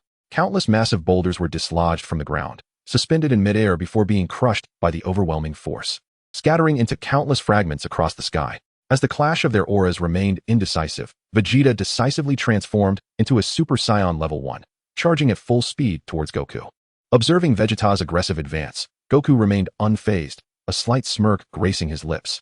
In the next moment, Vegeta surged forward, delivering a powerful punch aimed directly at Goku. As anticipated, Sun Wukong subtly tilted his head, deftly evading Vegeta's formidable punch aimed directly at him. With the initial blow eluding him, Vegeta swiftly altered his strategy, unleashing a relentless flurry of punches and kicks with lightning speed. In the face of Vegeta's ferocious onslaught, Sun Wukong maintained his composure, skillfully dodging each attack. The battlefield shifted continuously, with Sun Wukong retreating strategically to draw Vegeta into revealing his vulnerabilities.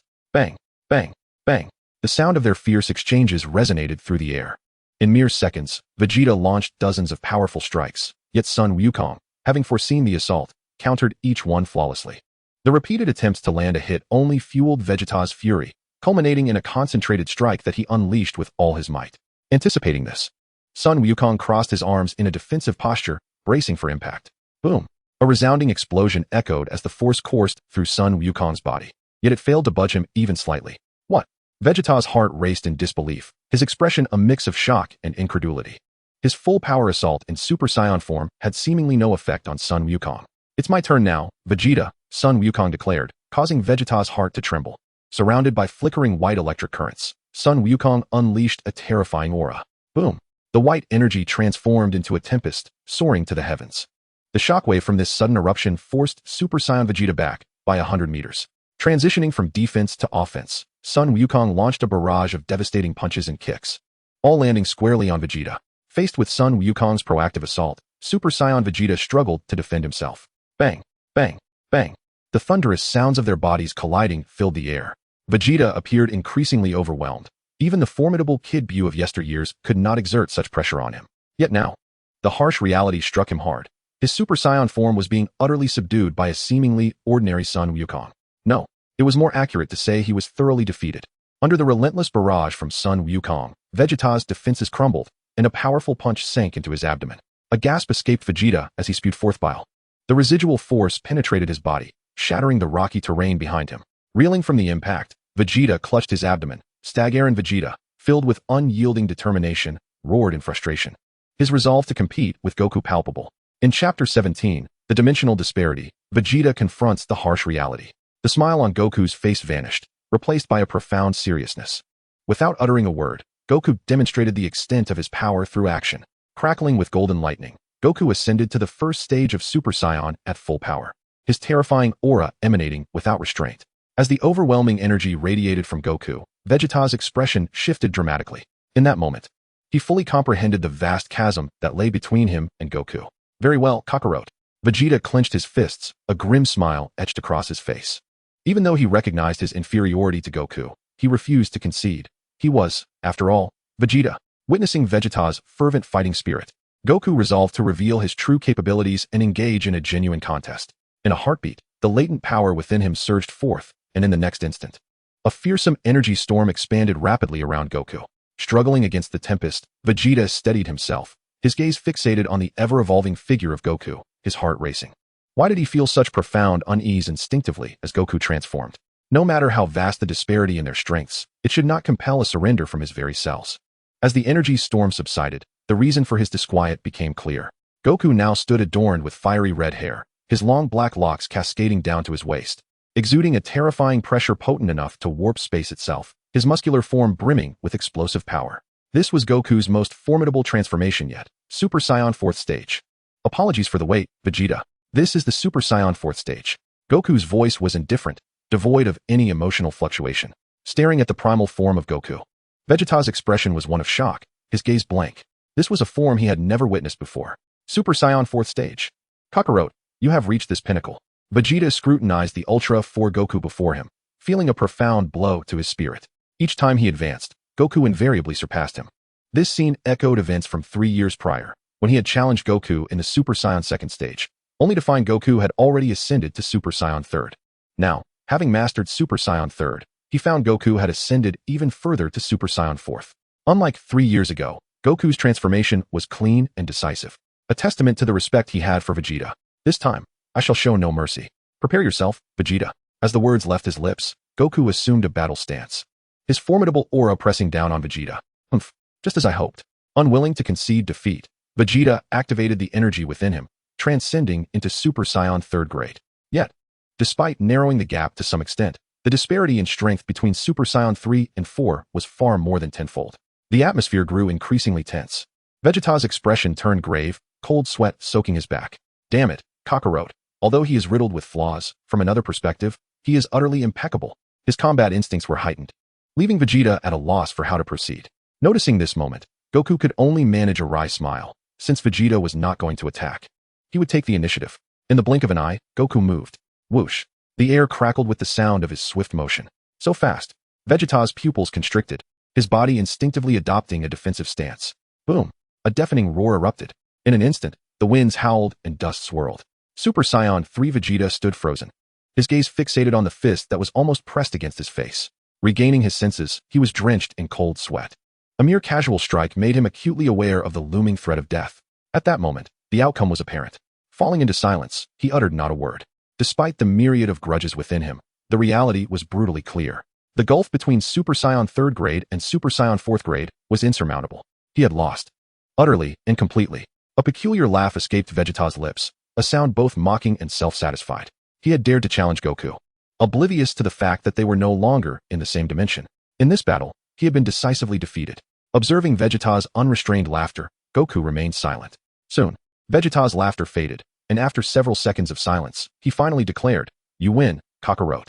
Vegeta acknowledged his defeat with stark clarity. This response took Goku by surprise. However, he thought, do not rejoice too soon. The throne of the strongest Saiyan cannot remain yours forever. Sooner or later, I will prove that I am the true, strongest Saiyan. Leaving behind a fierce declaration of defiance, Vegeta erupted in anger and soared into the sky, departing with haste. Watching Vegeta's receding figure against the sky, Goku's smile blossomed. Vegeta was still the same Vegeta. All right, I will await that day. Goku felt a sense of anticipation rising within him. He understood that Vegeta could not forever remain in his shadow, even if he withheld the transformation method for Super Saiyan 4th grade. With Vegeta's talent, he would eventually uncover it himself. In the next moment, Goku relinquished his Super Saiyan 4th grade transformation and turned towards the direction of the Capsule Corporation. This battle had concluded, yet the ripples it stirred caught the attention of others. The scene shifted to the sacred world of the Kais. At that moment, Piccolo stood at the edge of the sacred world, gazing down at the realm below. He had witnessed Vegeta's challenge to Goku in its entirety and was left utterly speechless by the spectacle. Though he had anticipated a confrontation between Sun Wukong and Vegeta, he was unprepared for the battle to conclude in such a manner. The overwhelming dominance displayed was devoid of any suspense. Super Saiyan 4th stage, old son. You truly offer us no opportunity to catch up, Piccolo remarked with a resigned smile.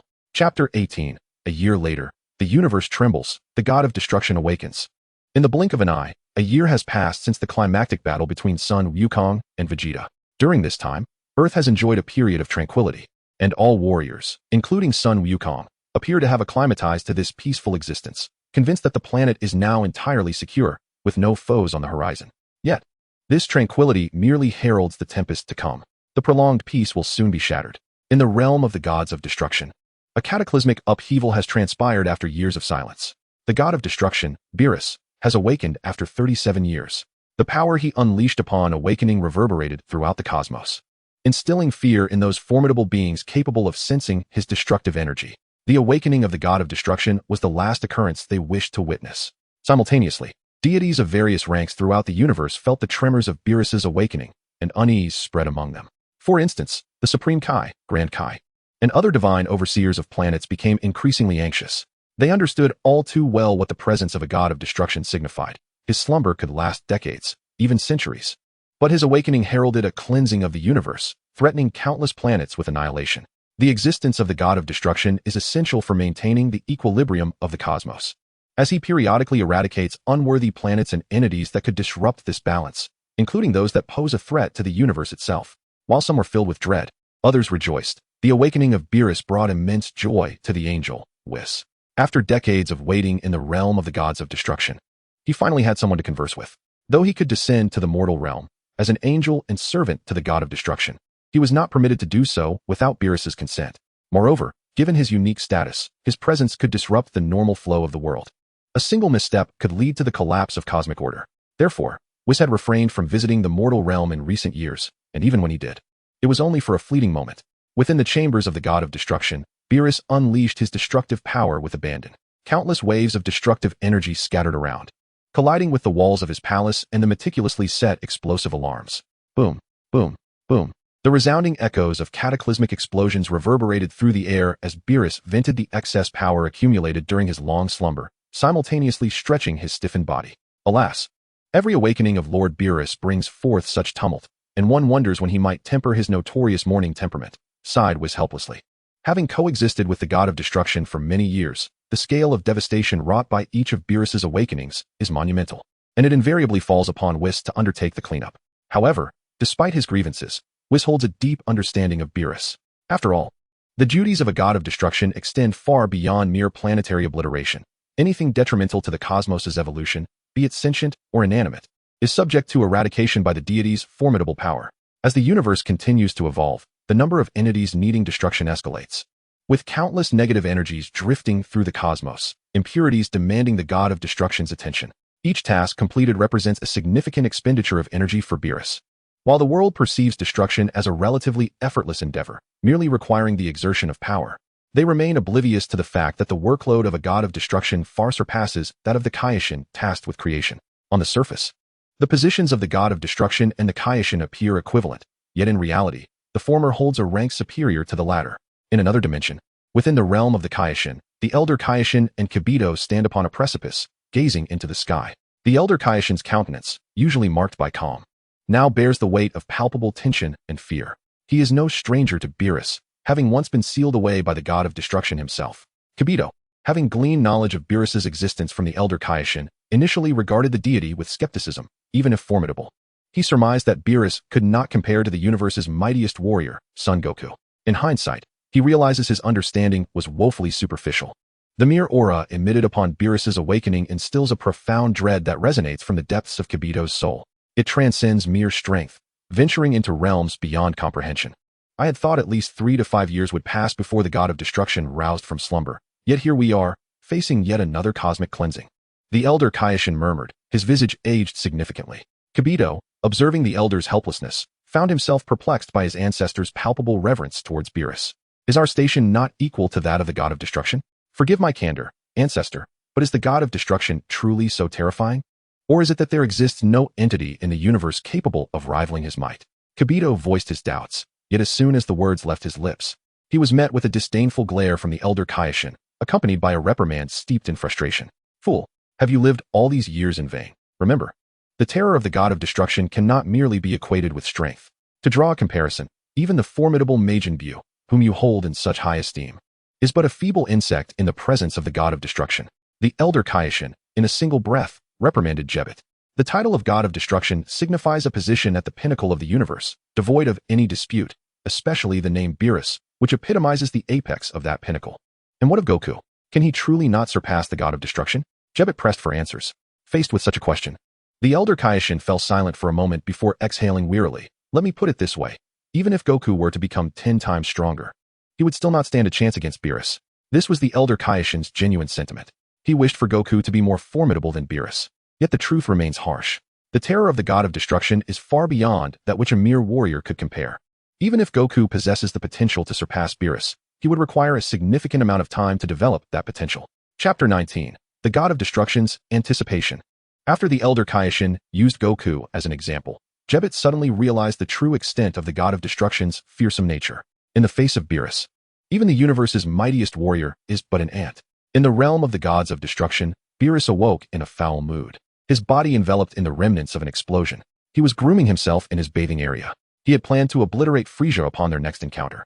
But upon learning from Whis that Frieza had been eliminated beforehand, an agitated Beerus stumbled from the bath. It took him some time to regain his composure.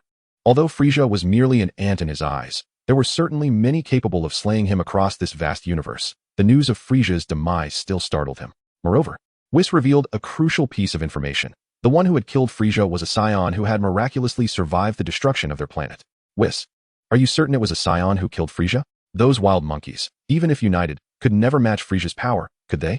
Beerus questioned, doubting whether he had misheard. In his recollection, Saiyans were merely a brutish lot, physically strong but intellectually lacking, with combat abilities that were inferior. It seemed impossible for them, even united as a race, to have defeated Frieza. Yet, paradoxically, what seemed impossible had become reality. You will understand upon seeing this, Lord Beerus. Whis waved his angelic staff, projecting a luminous screen from the black orb atop it. The scene displayed was none other than the battle between Goku and Frieza on Namek. Golden hair? Whis, are you certain you haven't made a mistake? Aren't Saiyans only capable of transforming into great apes? How could they suddenly have golden hair? Beerus rested his chin on his hand, casting a perplexed glance at Whis. In recent years, the Saiyans have undergone an unexpected mutation. They have unlocked the latent power within their bloodline, allowing them to transform at will. The golden-haired form you see now is called Super Saiyan, was explained with profound significance. Super Saiyan. As Beerus incessantly murmured that title, his expression gradually grew grave. For some inexplicable reason, the term Super Saiyan resonated in his mind, evoking an unwelcome image that flashed through his thoughts. The presence of that individual in his dreams had rendered his sleep anything but restful. The mention of the Super Saiyan seemed intricately linked to that troublesome figure within his subconscious. Moreover, Whis shifted the visuals on the screen, showcasing various Saiyan transformations from different epochs. The display revealed footage from 4 years prior, depicting Son Goku and Vegeta battling in their Super Saiyan second form. The imagery transitioned to Goku engaging in combat with Majin Buu in his Super Saiyan third form. Finally, it culminated in Goku's transformation into Super Saiyan fourth form. Such an array of transformations piqued Beerus's interest, particularly the final depiction of Super Saiyan fourth form, whose wild power even stirred intrigue within the god of destruction himself. Whis, are these different forms all Super Saiyans? Beerus inquired with a faint smile. Indeed, according to their Saiyan nomenclature, they are sequentially designated from Super Saiyan first form to Super Saiyan fourth form. The transformation you first encountered is the Super Saiyan first form, while the final and most distinct form is known as Super Saiyan fourth form. Whis explained with deliberate calmness. Super Saiyan first form and Super Saiyan fourth form? Such convoluted names. Yet, these titles bear a striking resemblance to that figure in my dreams. I wonder what the connection might be. It's quite vexing, all these lengthy names. Beerus remarked, a subtle glimmer flickering in his otherwise impassive gaze. At that moment, Whis narrowed his eyes slightly, revealing a barely perceptible smile as he inquired, Lord Beerus, might the person from your dreams be the formidable opponent mentioned by the Oracle Fish 37 years ago, the Super Saiyan God? Indeed, the Super Saiyan God. With Whis's prompting, Beerus immediately recalled the full title of the dream figure and affirmed it with urgency. There must be a connection between the Super Saiyan fourth form and the Super Saiyan God. Where are the remaining Saiyans? Beerus was eager to uncover the true identity of the Super Saiyan God. Earth, perhaps? Let us prepare to journey there, he declared. I shall ascertain whether this so-called Super Saiyan God truly exists in the realm. Rising from the bath, Beerus donned a towel and made his way toward the changing room. The scene shifted to Earth, where the inhabitants had grown accustomed to their tranquil existence, unaware of the colossal crisis silently approaching. Today marked Bulma's birthday, and in celebration, she had invited warriors from around the globe to join her birthday festivities. As Earth's wealthiest individual, Bulma's celebration was nothing short of grandiose. With a colossal luxury cruise ship emblazoned with the Capsule Corporation logo sailing across the ocean, warriors from across the globe answered Bulma's invitation and gathered aboard the luxurious cruise ship. Among them were Goku, Gohan, Goten, Chi-Chi, the Ox King, Tien, Kaiatsu, Launch, Krillin, Android 18, Marin, Master Roshi, Turtle, Yamcha, Videl, Mr. Satan, and Majin Buu. Also present were Piccolo, the Supreme Kai Dend, and Bubbles. The entire assembly, having not seen each other for a considerable time, shared tales of their lives and experiences over the years on the upper deck of the opulent vessel. There, on the deck, Goku encountered his fateful rival, Vegeta, once again. Their meeting was bound to ignite sparks. It has indeed been a while, Vegeta, Goku greeted, locking eyes with him. It has been too long, Kakarot, Vegeta replied, his arms crossed, retaining his customary aloof demeanor. Chapter 20. The Arrival of the God of Destruction. After a year apart, both warriors had undergone significant transformations. Goku's gaze burned intensely as he scrutinized Vegeta, taking in every change that had transpired. Conversely, Vegeta's sharp eyes pierced through Goku, noting the alterations in his rival as well. It seems you've been training much harder than I have, Vegeta. If I'm not mistaken, you must have taken that next step, haven't you? Goku remarked with a warm smile, genuinely pleased for his old friend. Humph, I cannot remain in your shadow forever, Kakarot. However, achieving Super Saiyan 4th level is merely a matter of my own methods, Vegeta retorted coolly. You've grown considerably stronger over the year as well, Kakarot. With narrowed eyes, Vegeta subtly released an aura of pressure, testing Goku's strength. In response to Vegeta's probing, Goku also let a hint of his own energy flow, disrupting Vegeta's aura. Though I would relish a bout with you, we should restrain ourselves, after all. This is Bulma's birthday celebration. If we must fight, it should be after the festivities conclude, Goku suggested, suppressing his eagerness. As a devoted husband, he would not act foolishly on such an occasion. Why do you ask about that? Vegeta furrowed his brow, confusion evident on his face as he turned to Goku. Truthfully, he was unaware of Bulma's exact age on this special day. Just a bit curious, or do you not know either? Goku inquired with a playful smirk. Humph, I have no interest in such trivial matters, Vegeta replied curtly. Just as their conversation unfolded, an unexpected phenomenon occurred. Beyond the Earth, a brilliant light pierced the atmosphere with terrifying speed, landing to the left of Goku and Vegeta. What in the world is that? Vegeta snapped to attention. The two warriors fixed their sharp gazes upon the dazzling rainbow-hued light, and as it dissipated, two unfamiliar figures emerged before them. The newcomers were none other than the god of destruction, Beerus, and the angel, Whis. Who are these two? Sun Wukong gazed intently at the two figures before him, a tempest of emotions surging within. In his recollection, he had never encountered these individuals before. His demeanor shifted to one of utmost seriousness as his piercing gaze fixed upon the god of destruction, Beerus, and the angel, Whis, expanding his perception. The moment he reached out with his senses, he was taken aback. Is this the power of a deity? Such exquisite divine energy. The revelation left him astounded. Since acquiring the method of cultivating divine power from the elder Kaioshin a year prior, he had diligently pursued this path. To this day, he had successfully harnessed divine energy within himself. Yet, the two beings before him possessed a purer form of divine power than his own. Could they be gods? Gods I have never seen before. Wukong thought gravely. In contrast to Wukong's confusion, Vegeta stood nearby, his gaze vacuous and his expression one of shock. A long-buried memory surged forth in his mind like a tidal wave. In his youth, he had been oblivious to the terror of the god of destruction, yearning to rescue his father, only to be rendered immobile by a mere glance from Beerus. Since that moment, the dread of Beerus had been indelibly etched into his memory. Beerus, the god of destruction. Vegeta's eyes brimmed with fury, radiating an icy menace.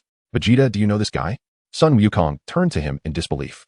In his previous life, he had never heard Vegeta mention the existence of a god of destruction, nor had he witnessed their arrival. Did this world, into which he had been reborn, differ from the one he once knew? Humph, I was but a child back then, yet you brought shame upon the Saiyan race. A disgrace I shall never forget, Beerus. Vegeta's stance was resolute, his eyes glinting with an icy resolve.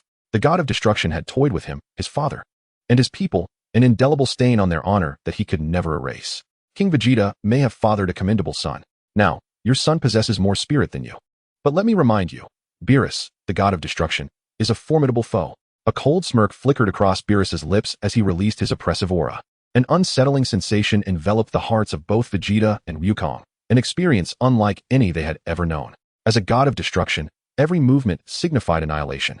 His terrifying presence evoked primal fear in all living beings, compelling them to abandon any thoughts of resistance. However, this was only true for the weak. The strong harbored no fear of anyone, not even a deity.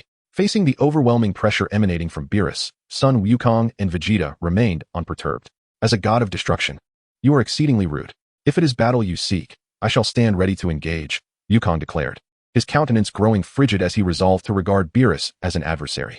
The arrogant Saiyan, having merely defeated the insignificant Frieza, foolishly believes he can contend with a god of destruction. How naive. Beerus regards Goku with disdain, viewing him as nothing more than a brutish wild monkey, strong yet simple-minded. Chapter 21. The conflict begins, Vegeta's fury.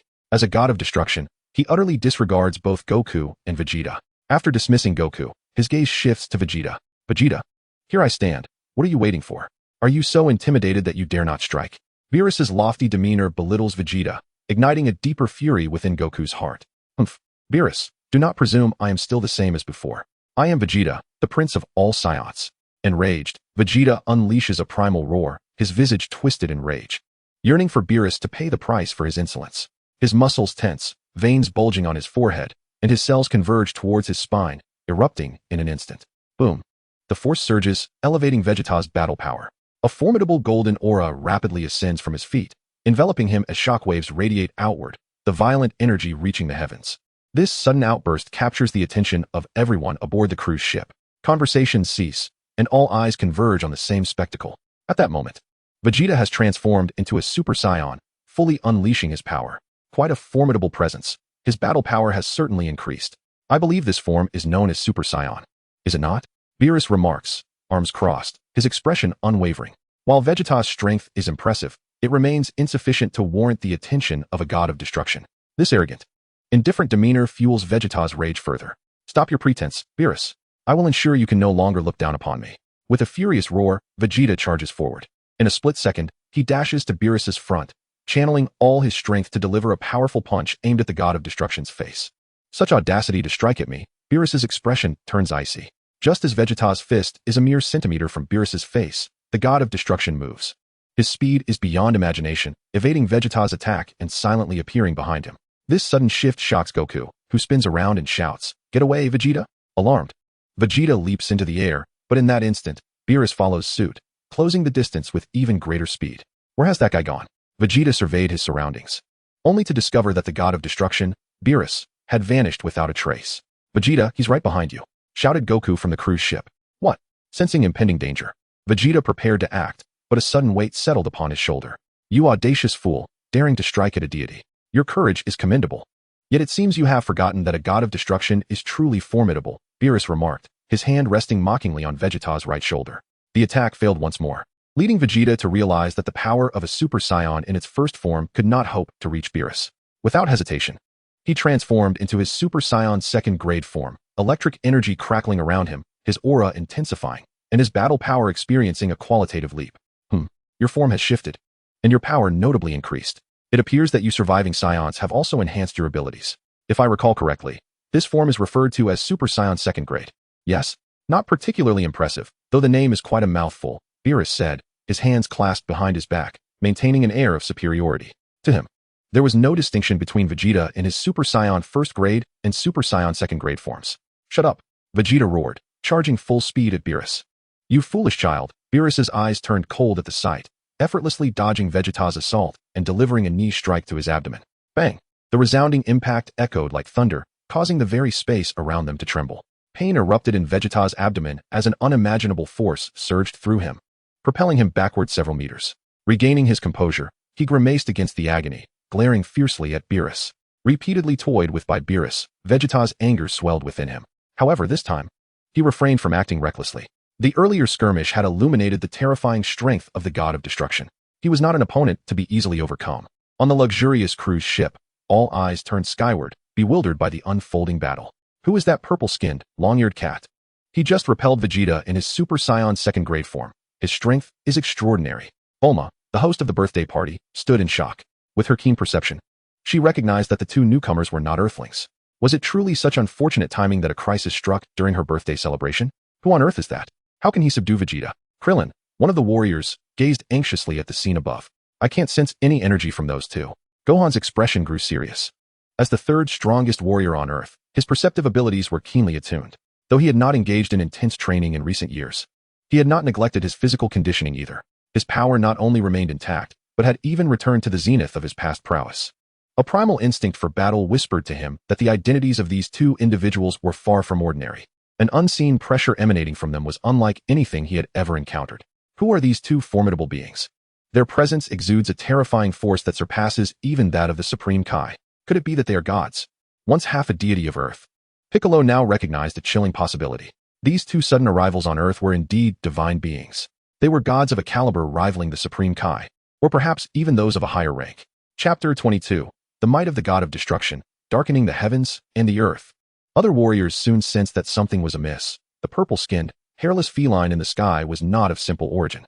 The terrifying force they had just felt was entirely different from the ki they cultivated. This power was beyond the reach of mere mortals. In midair, the god of destruction, Beerus, wore a slight smirk, his lips curving into a wicked arc as he scrutinized Vegeta before him. "What is the matter?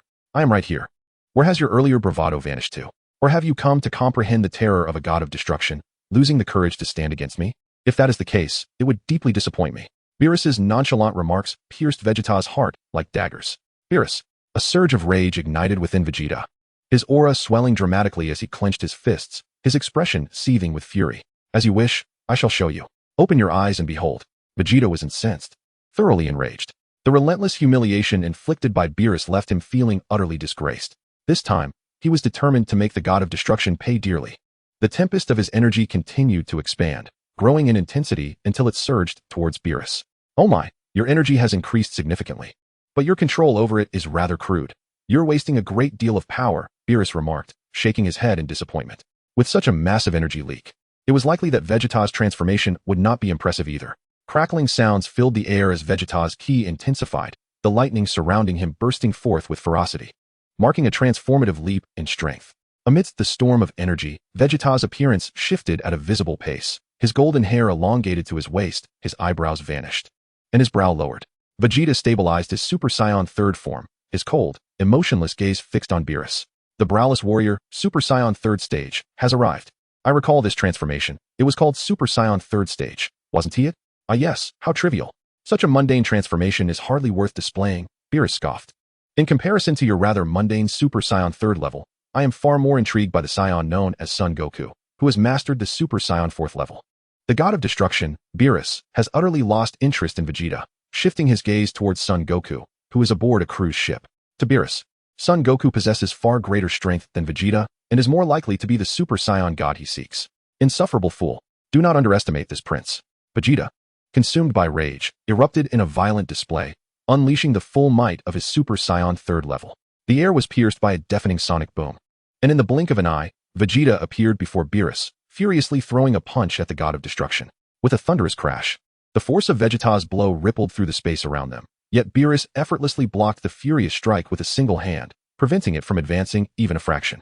Such tenacity, Beerus thought, his expression shifting as he emanated a dangerous aura. Since Vegeta was so unwilling to recognize his limitations, it was no longer his concern. The fierce battle commenced. With relentless intensity, Vegeta channeled his utmost fury into his attacks, launching a barrage of destructive blows from various angles towards Beerus. Years of rigorous training had advanced Vegeta's combat techniques. On the surface, he appeared solely offensive, yet beneath lay a profound mastery of both attack and defense, harmoniously entwined.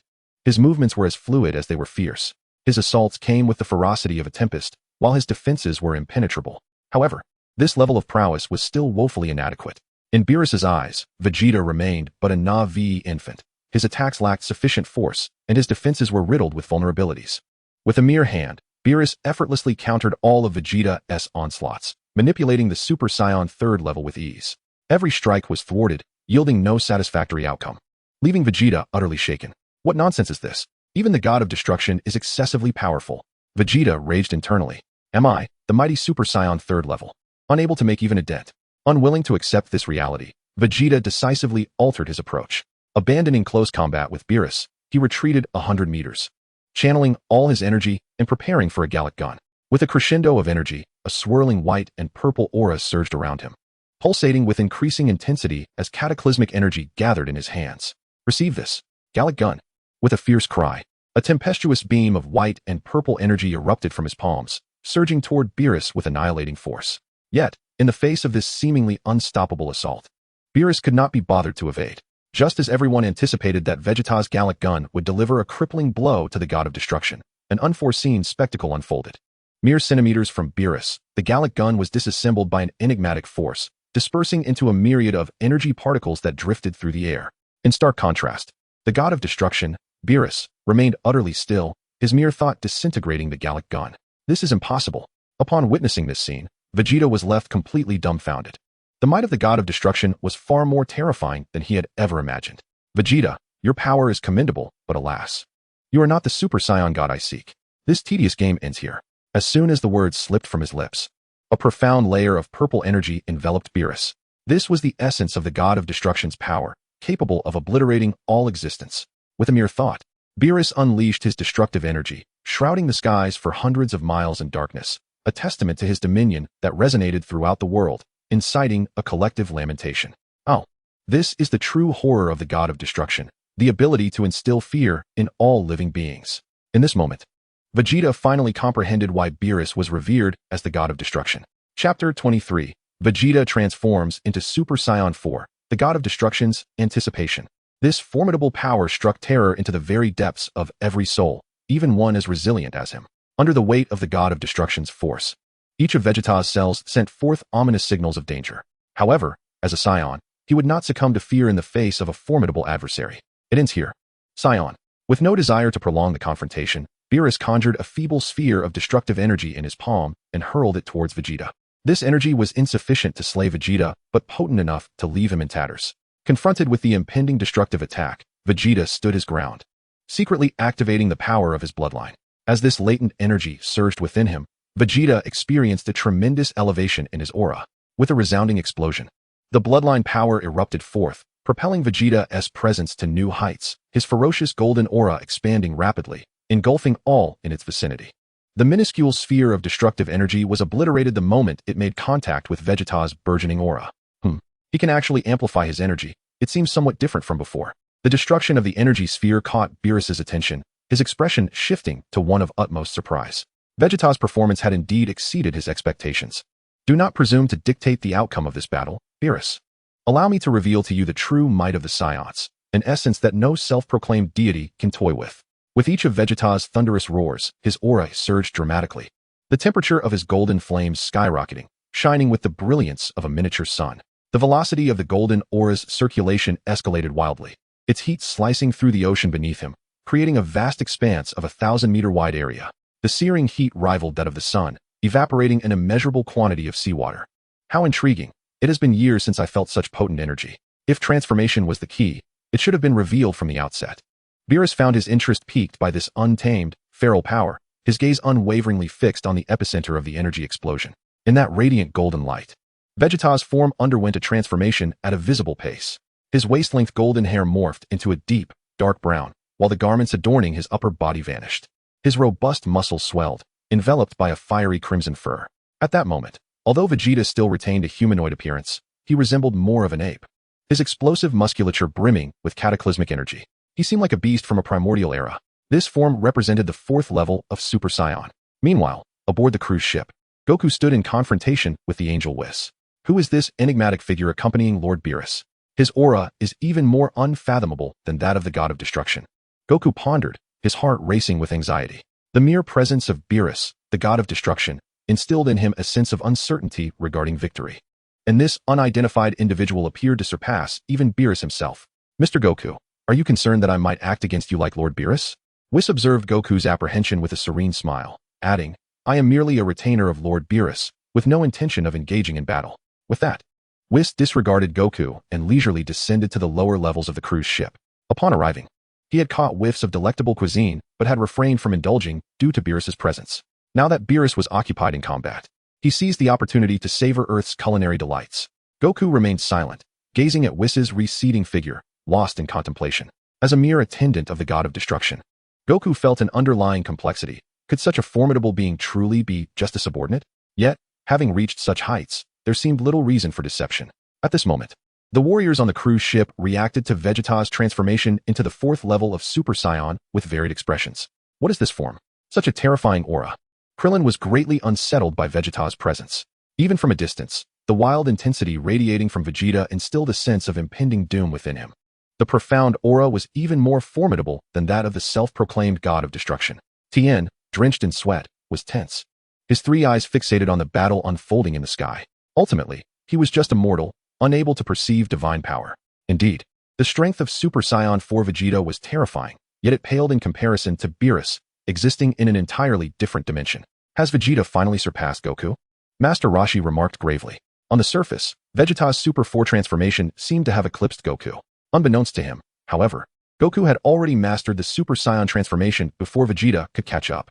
Among their group, aside from Piccolo and Dent, no one was aware that Goku could transform into the 4th level of Super Saiyan. Go, Dad. Defeat that alien.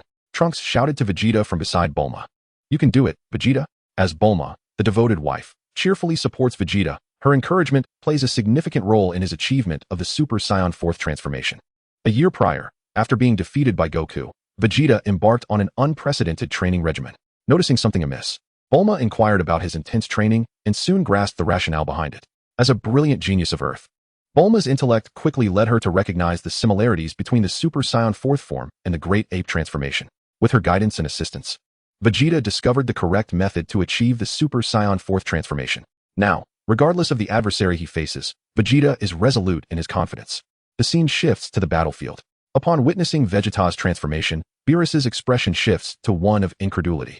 This represents pure mortal power, formidable enough to rival divine strength. With the transformation complete, Vegeta instantly tears through space, launching himself towards the god of destruction, Beerus, unleashing the unrestrained ferocity of Super Saiyan 4. I recall this form is called Super Saiyan 4th, correct? I had thought only that Saiyan named Goku could achieve it. Yet here you are, proving me wrong, Vegeta. I have underestimated you, Beerus muses, his gaze scanning Vegeta with palpable astonishment. It has been eons since he felt such anticipation. Vegeta's power carries no trace of divine energy.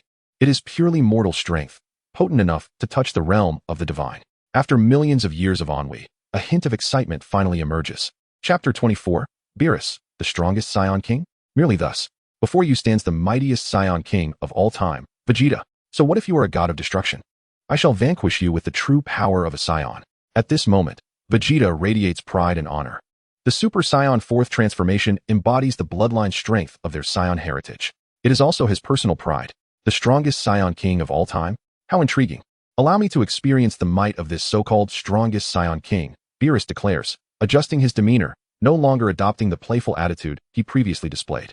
The presence of Super Saiyan 4 Vegeta stirs within him a desire for a genuine challenge. Come at me swiftly. Let me witness the strength of your prideful Saiyan power. Beerus smirks slightly, beckoning Vegeta with a flick of his finger. Arrogance. The hot-tempered Vegeta assumes a fighting stance, unleashing the power of his bloodline, the golden aura rapidly expanding, enveloping the entire battlefield. The pressure of Super Saiyan 4 descends upon Beerus, a test from Vegeta. Take this. In an instant, a glimmer of determination flashes in Vegeta's eyes as he seizes the fleeting opportunity to strike at Beerus. Humph. Beerus reveals a cryptic smile, responding with a swift counterattack as Vegeta moves. Boom.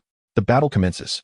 In a breathtaking display of power, Super Saiyan 4 Vegeta and the god of destruction Beerus unleashed in unfathomable velocity, traversing the expanse of space with unparalleled grace. They engaged in a relentless series of formidable collisions. Bang, bang, bang. The sky erupted with a cacophony of sonic booms. Each impact sent shockwaves rippling through the fabric of space, visible remnants of destruction ravaging the ocean's surface. The entire sea churned violently in the aftermath of their clash. And not just the ocean. Indeed, the whole planet felt the repercussions of the fierce battle between Super Saiyan 4 Vegeta and Beerus. As their speed escalated and the frequency of their collisions intensified, onlookers beheld two brilliant auroras, golden and purple, dancing across the sky, colliding with a ferocity akin to fire and water.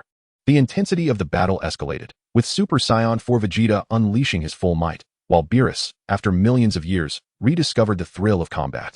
Crackling thunder. Dark clouds churned above, pregnant with lightning that lashed down upon the ocean's surface. The atmosphere grew ominous, winds howled, and the heavens rumbled, evoking a scene reminiscent of an apocalyptic descent.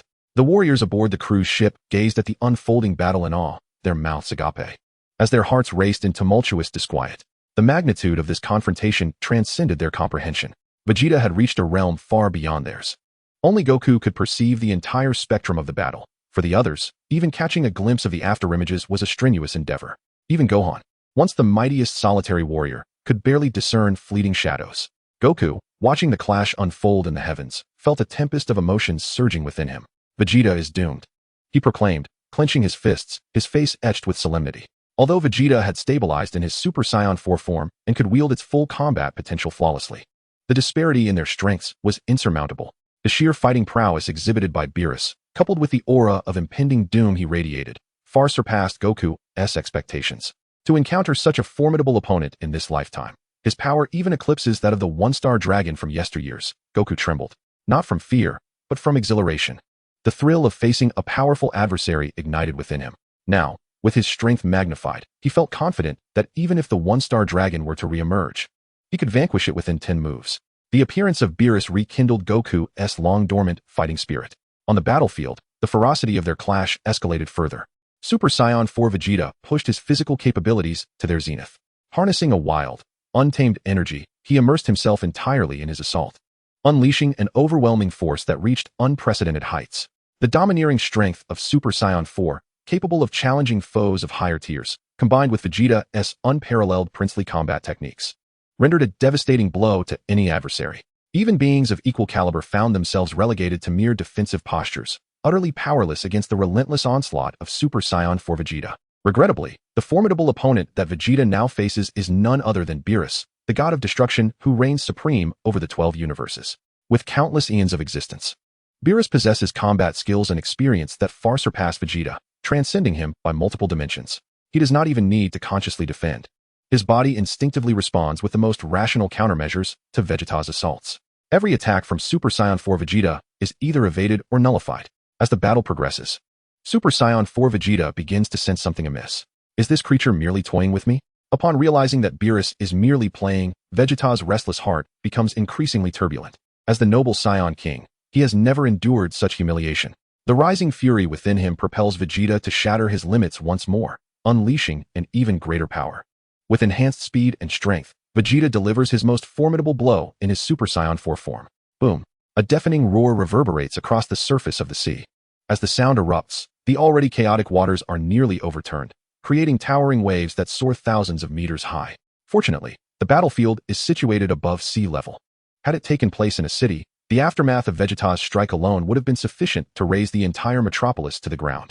Yet, even this all-out assault fails to inflict any substantial harm upon Beerus, who effortlessly blocks it with a single hand.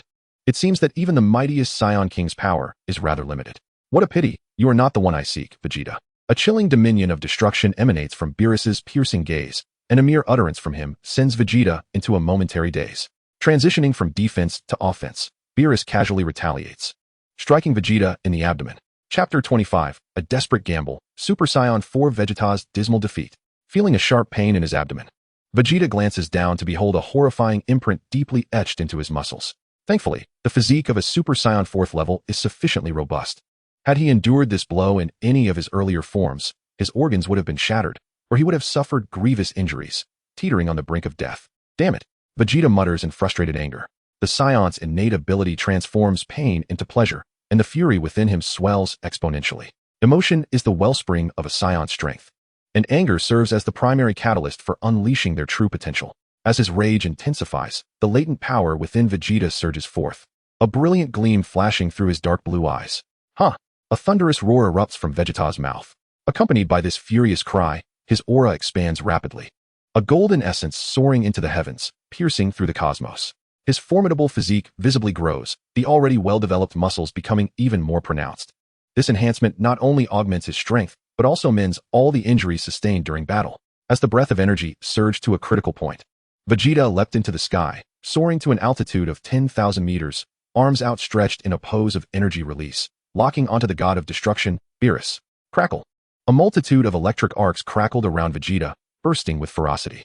His muscles tensed, all energy converging towards his palms. As the power expanded, the dim sky regained its brilliance. Blinding sunlight bathing Vegeta, whose wild and formidable Super Saiyan form etched itself deeply into the hearts of all present. The warriors aboard the cruise ship observed this spectacle, each wearing expressions of varying intensity. What astonishing energy! And it continues to escalate. Tien Shinhan was drenched in sweat, shaken by the terrifying aura emanating from Vegeta.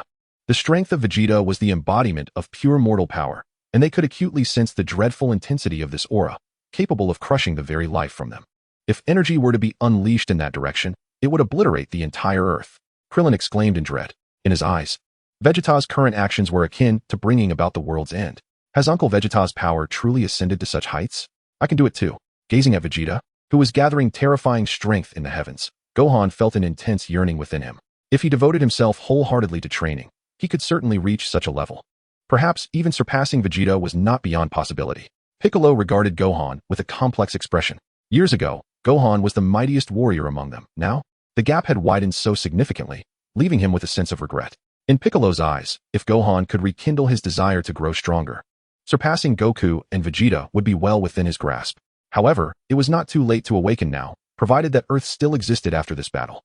The sight of Vegeta unleashing his power sent everyone into a heightened state of tension, with only the angel Whis remaining unaffected.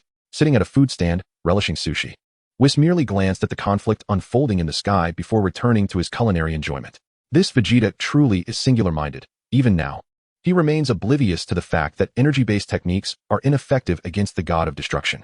In the heights of the sky, Vegeta was enveloped in golden lightning, his form expanding and contracting with the explosive energy.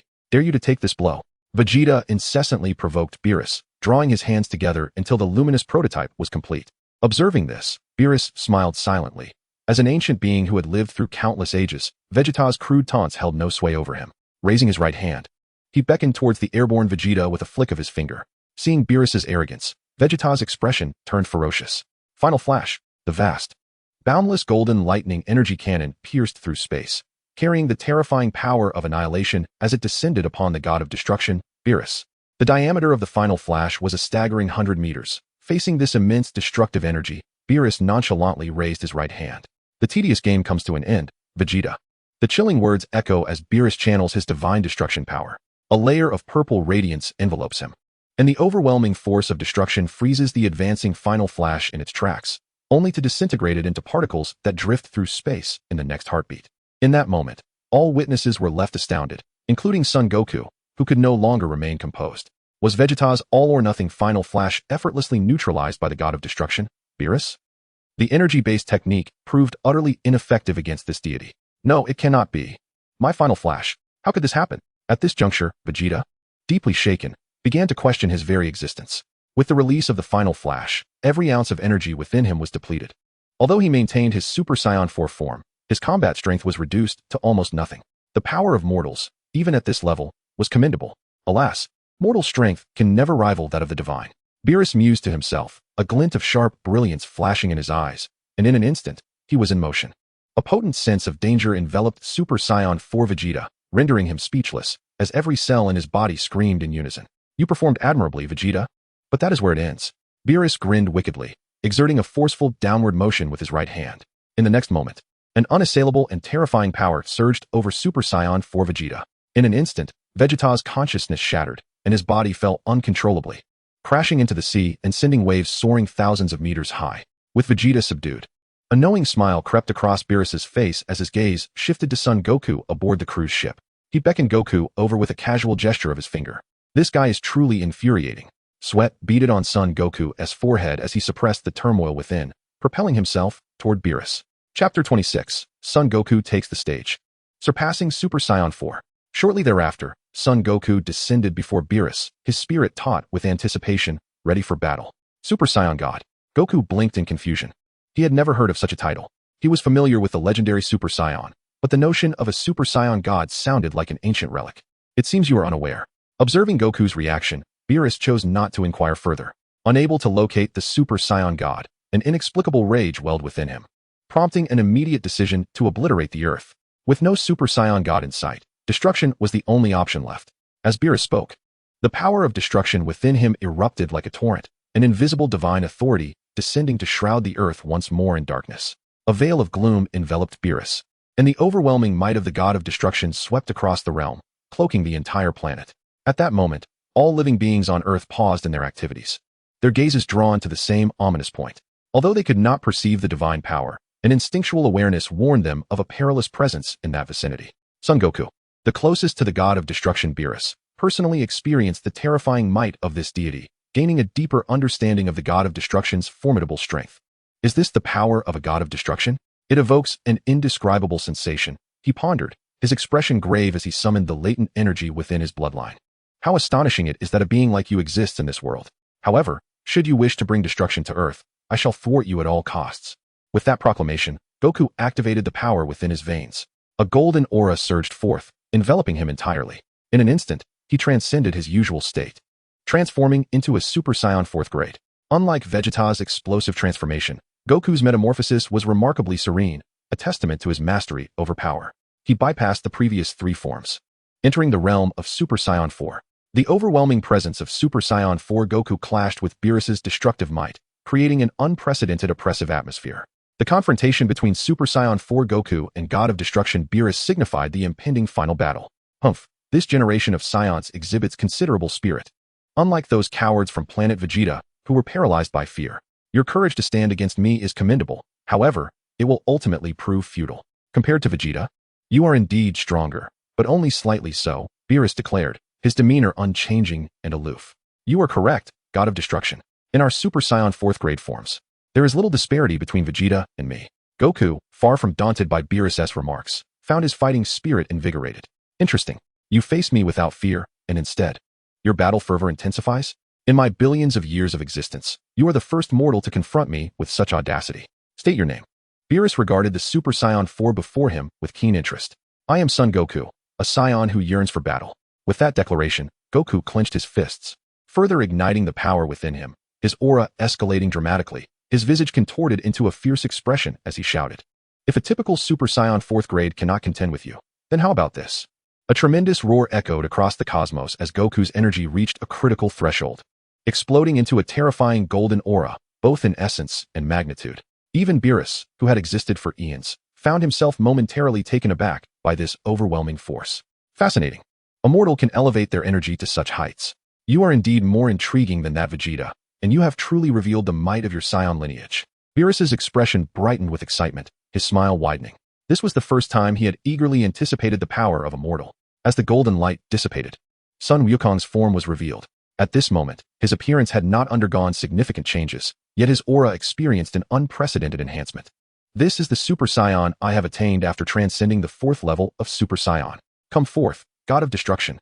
Sun Wukong's fierce and powerful gaze burned brightly, his wild Super Saiyan form brimming with explosive energy. Transcending the 4th level of Super Saiyan? The names of your Saiyan race are quite a mouthful. However, before the battle commences, allow me to offer a word of caution. Young one, the God of Destruction is indeed formidable. The deep voice of God of Destruction Beerus carried an ominous chill. On the deck of the luxurious cruise ship, the warriors exchanged glances. Vegeta, in his 4th level of Super Saiyan, was already formidable. It was expected that Sun Wukong would be on par with him. Yet, to their astonishment, Wukong's aura soared far above Vegeta's. The extent of Wukong's power was beyond belief. Was this truly the energy emanating from a mere human? Tien was rendered speechless by the sheer force.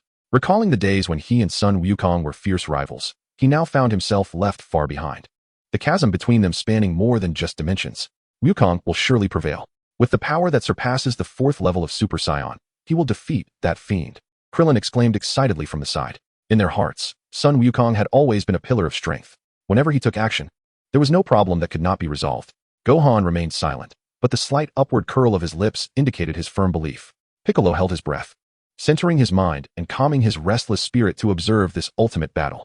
Meanwhile, beneath the luxurious cruise ship, Vegeta, having been cast into the sea by Beerus, struggled to surface, his gaze filled with a complex mixture of emotions as he looked up at the battle between Super Saiyan 4 Wukong and God of Destruction Beerus. Kakarot, have you once again outpaced me? Vegeta sighed wearily, his feelings profoundly intricate. A year prior, he had perfectly mastered the 3rd level of Super Saiyan, only to have Wukong transform into Super Saiyan 4 to confront him. Now, having perfected the 4th level, Wukong unveiled a power that transcended even that. Chapter 27. The Goddess Bewilderment. Are you biting me? Vegeta had grown accustomed to such circumstances. Now, after his dismal defeat in Super Saiyan 4, he could only place his hopes on Sun Wukong, wishing for him to vanquish Beerus with his transcendent power, to protect his second homeland, Earth. The clash of auras between Super Saiyan 4 Wukong and God of Destruction Beerus intensified, both sides on the brink of a monumental confrontation. I cannot discern the depths of his power. Sun Wukong squinted slightly, silently contemplating. He needed to personally gauge the extent of Beerus's strength. With a fierce roar, Sun Wukong erupted with energy, crackling with electricity, his scorching aura rivaling the temperature of the sun itself. In an instant, he surged forward, dashing towards the God of Destruction. Beerus, delivering a devastating blow with an iron fist imbued with boundless destructive power. Beerus swiftly crossed his arms, adopting a defensive stance. A thunderous explosion echoed as the formidable punch of Super Saiyan 4 Goku struck solidly between Beerus's arms, showcasing the overwhelming physical strength of Super Saiyan 4. Even the mighty God of Destruction was shaken by this terrifying force, propelled backward at supersonic speed as if he were a projectile. Feeling the tremendous impact on his arms, accompanied by a subtle sting in his bones, a flicker of intrigue crossed Beerus's lips, revealing an enigmatic smile. Seizing the moment, Super Saiyan 4 Goku pressed the attack, closing the distance with even greater speed to deliver another unstoppable punch. The sheer power of this strike was even more terrifying, tearing through the very fabric of space and creating fine fissures in its wake. Yet, such an onslaught was insufficient to harm Beerus. Anticipating Goku's trajectory, he placed his hands against his forehead, bracing against Goku's fist, halting his advance completely. With a fierce roar, Super Saiyan 4 Goku unleashed a torrent of wild energy. The golden aura enveloped him, amplifying his strength and relentlessly pushing Beerus backward. In the blink of an eye, Goku's explosive power forced Beerus back several kilometers. Just as Goku prepared to unleash another surge to decisively subdue the God of Destruction, Beerus suddenly anchored himself in place, his body as immovable as a planet, impervious to Goku's relentless efforts. Such formidable explosive power, you are far more entertaining than that Saiyan named Vegeta, provoked Beerus, his battle spirit ignited as he countered, forcing Goku back in an instant. The next moment, Beerus lunged forward, delivering a powerful strike aimed at Goku's face. Goku, sensing the impending attack, deftly sidestepped, narrowly avoiding the blow. Seizing the opportunity presented by Beerus's momentary lapse, Goku quickly gathered energy for a heavy punch aimed at Beerus's visage. Just as the attack was about to connect, Beerus wore a peculiar smile, and his tail skillfully ensnared Goku's wrist. What? Goku's heart raced as he instinctively attempted to break free, but the strength of Beerus's tail was formidable, rendering him unable to escape. Kid, I hope your body is sturdy. Beerus taunted with a smug grin. Such a golden opportunity would not be squandered. With a slight exertion, he lifted Goku entirely, unleashing a flurry of rapid punches, each striking with relentless force upon Goku. The sound of bone-crushing impacts reverberated repeatedly. In an instant, Goku endured dozens, if not hundreds, of consecutive heavy blows from the God of Destruction. With a gasp, Goku expelled a mouthful of B. His robust Super Saiyan 4 physique bore the brunt of the relentless onslaught from the God of Destruction, Beerus, with countless ghastly imprints of fists etched upon his body. Fortunately, encased in the protective aura of his Super Saiyan 4 form, his flesh was extraordinarily resilient, and his defenses far surpassed those of his peers. Yet, despite this, the agony coursing through him nearly led him to question the very essence of his existence. Is this the might of a God of Destruction? My body feels as though it is on the brink of shattering. No, I must break free. Gritting his teeth, Son Goku tightened every muscle, fortifying his defenses to mitigate his injuries. Such a robust physique, perfectly suited to serve as my punching bag. Beerus taunted as he continued to wreak havoc upon Goku's body. However, his amusement was short-lived, for in a moment of sheer desperation, Goku unleashed a powerful surge, seizing Beerus's tail without a care for dignity, and bit down fiercely. The sudden, excruciating pain radiating from his tail caused Beerus to question his own reality. He had never anticipated such an unorthodox tactic from Goku. Was this fellow a dog? Had he no sense of decorum? Seizing the opportunity presented by Beerus's moment of vulnerability, Goku freed himself from the grip of the tail, channeling his entire strength into a forceful kick aimed at the God of Destruction. Boom! The formidable strike landed squarely on Beerus's chest, sending tremors through his entire being as an overwhelming force enveloped him, rendering him utterly uncontrollable, vanishing into the horizon. Ha! Super Saiyan 4 Goku let his arms drop. Breathing heavily, that last blow had required all of his might, propelling him beyond his limits to strike Beerus. Even a God of Destruction would surely feel the repercussions of such an assault. Recovering his breath, Super Saiyan 4 Goku lowered his gaze to inspect the wounds adorning his chest. The overlapping imprints of fists were seared into his skin, emanating a searing heat. It was evident just how fierce Beerus's strikes had been, nearly overwhelming even his Super Saiyan 4 form. Exhaling a deep breath, Goku wiped the blood from the corner of his mouth, attempting to soothe the pain that coursed through him. With his right hand poised in a sword-like gesture against his forehead, he extended his senses globally, pinpointing Beerus's energy with unwavering accuracy. With a mere thought, he activated his instantaneous movement. In the frigid expanse, Beerus found himself propelled to the far side of Earth by the sheer force of Goku's Super Saiyan 4 power. Now, he was ensconced within a towering iceberg, a glint of icy resolve flashing in his eyes as he regarded the bite marks on his tail, lost in contemplation. What a most uncouth individual, Beerus remarked in a flat tone. His demeanor was unsettlingly calm, an unsettling tranquility that heralded the impending storm. Chapter 28. The fierce battle heats up. Confronting the divine. Goku's insolence had ignited a spark of ire within this God of Destruction. Boom! The divine pressure released by Beerus in a mere moment obliterated the entire iceberg. At this moment, the Super Saiyan 4 Goku arrived in this frigid wasteland through instantaneous movement. The mortal and the divine locked eyes once more, both maintaining a serene composure, undisturbed by the eerie atmosphere. Despite my full force strike, it seems he has suffered no harm. Goku mused internally. Is this truly the God of Destruction? A terrifying presence indeed. Instinctively, Super Saiyan 4 Goku heightened his vigilance. That earlier blow had indeed been formidable among mortals. The God of Destruction, Beerus, smirked as the corners of his mouth turned upwards, a proud grin adorning his face.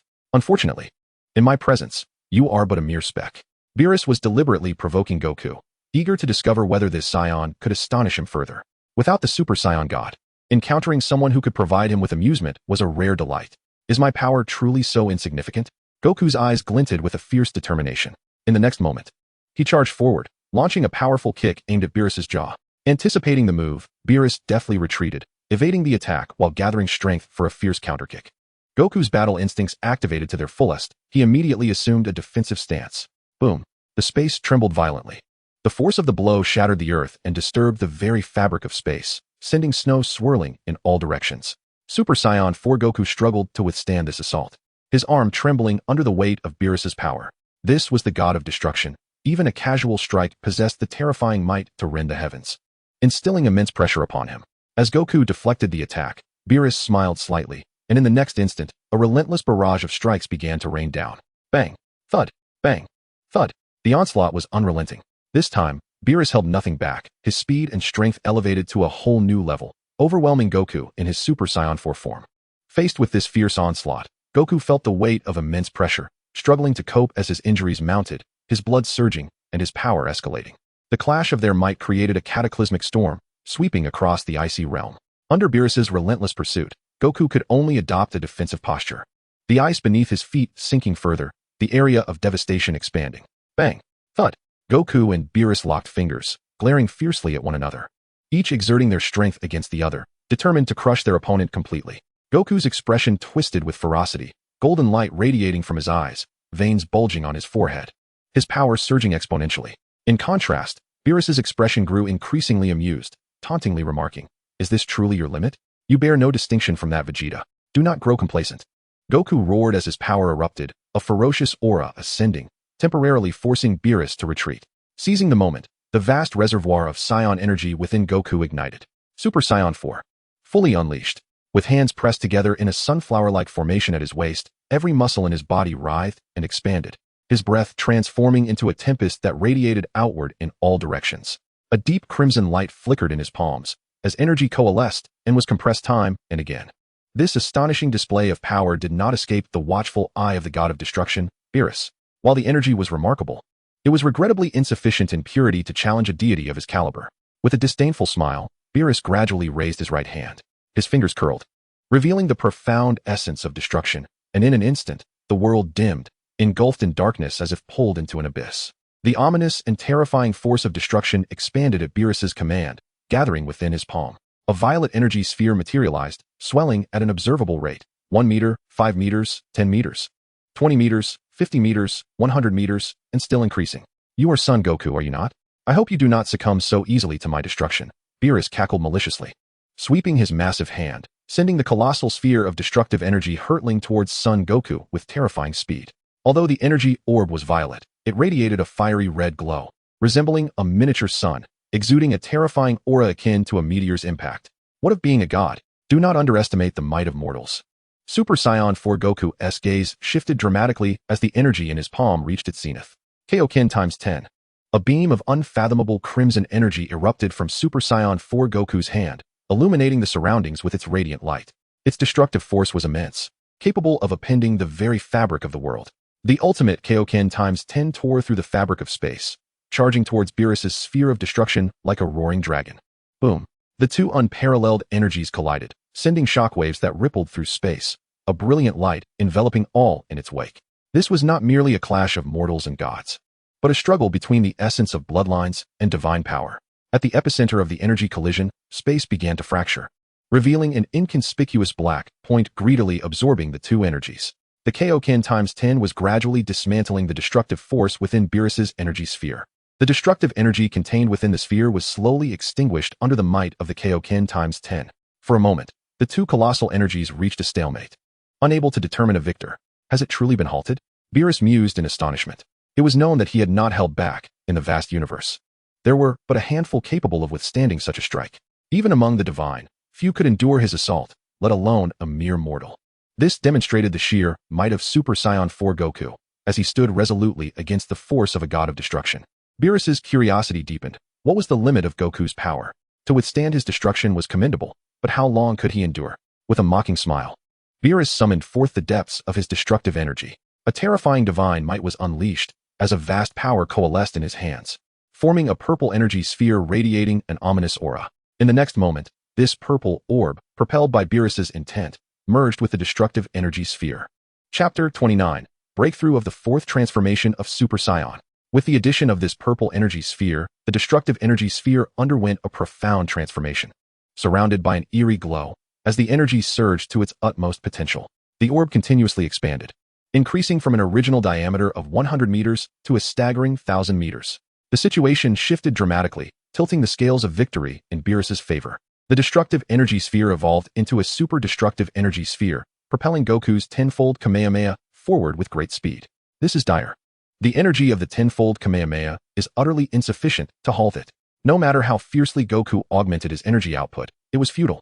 Should this meteor-sized super-destructive energy sphere strike, the ensuing devastation would be catastrophic. Relying solely on the ordinary fourth transformation of Super Saiyan was inadequate. A greater power was imperative. In a mere 0.5 seconds, the energy of the tenfold Kamehameha was entirely obliterated, as the super-destructive energy sphere relentlessly advanced, swiftly engulfing Goku. Observing this scene, the god of destruction, Beerus, smirked slightly, hands clasped behind his back, exuding an inscrutable demeanor. To him, the outcome of this battle was already decided. It was indeed a pity that such a formidable warrior chose to oppose a god of destruction. Beerus felt a twinge of regret for Goku's demise, indirectly acknowledging Goku's strength. A mere mortal had managed to evoke the thrill of battle in a being of divine stature. Even in death, there would be no regrets. Alas, a god is ultimately a god, far beyond the reach of mere mortals. He recalled that there were other Saiyans on this planet. He wondered if the Super Saiyan god might be among them. Beerus considered the presence of other Saiyans aboard the cruise ship. While they may not possess Goku's prowess, could it be that the Super Saiyan god lay hidden among them? As the battle reached its conclusion, barring a miracle, no one could reverse the outcome. Yet, it is often in such moments that the unimaginable occurs. The advancing super-destructive energy sphere seemed to be obstructed by an even more formidable force, unable to progress further. Where do you think you're going? Goku's resolute voice echoed once more. Sensing something amiss, Beerus raised an eyebrow, incredulously turning around. The sight before him caused his expression to shift dramatically, exclaiming, "What? You actually blocked it?" Within the super-destructive energy sphere, an ancient and powerful mortal force surged, rapidly ascending. Beerus's destructive energy was visibly dissipating. The massive super-destructive energy sphere, once 1,000 meters in size, began to shrink, ultimately vanishing, as Goku resolved it from the inside out. In the place where it once loomed, Goku now stood in a new posture, resembling an invincible war deity, steadfast and unyielding. At this moment, although he still bore the appearance of a Super Saiyan at its fourth level, his once jet black hair and pupils had transformed into a vivid crimson. Has his form undergone another change? So this is your true power. The god of destruction, Beerus, felt a surge of delight, only to suddenly sense something, causing his pupils to constrict sharply. Divine power.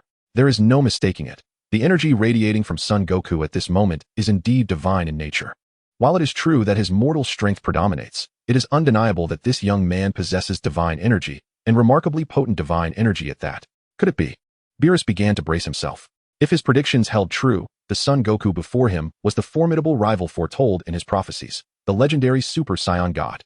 The true battle is just beginning. Goku clenched his fists, a surge of momentum enveloping him like a dragon in flight, as his aura experienced a monumental elevation.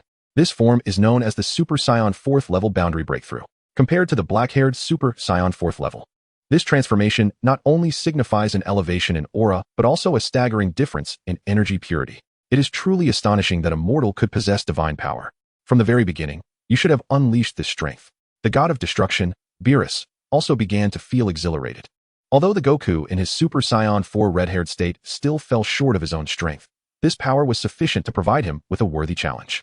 Aboard a luxurious cruise ship gliding across the sea, the warriors found themselves powerless to reach the battlefield due to its shifting location.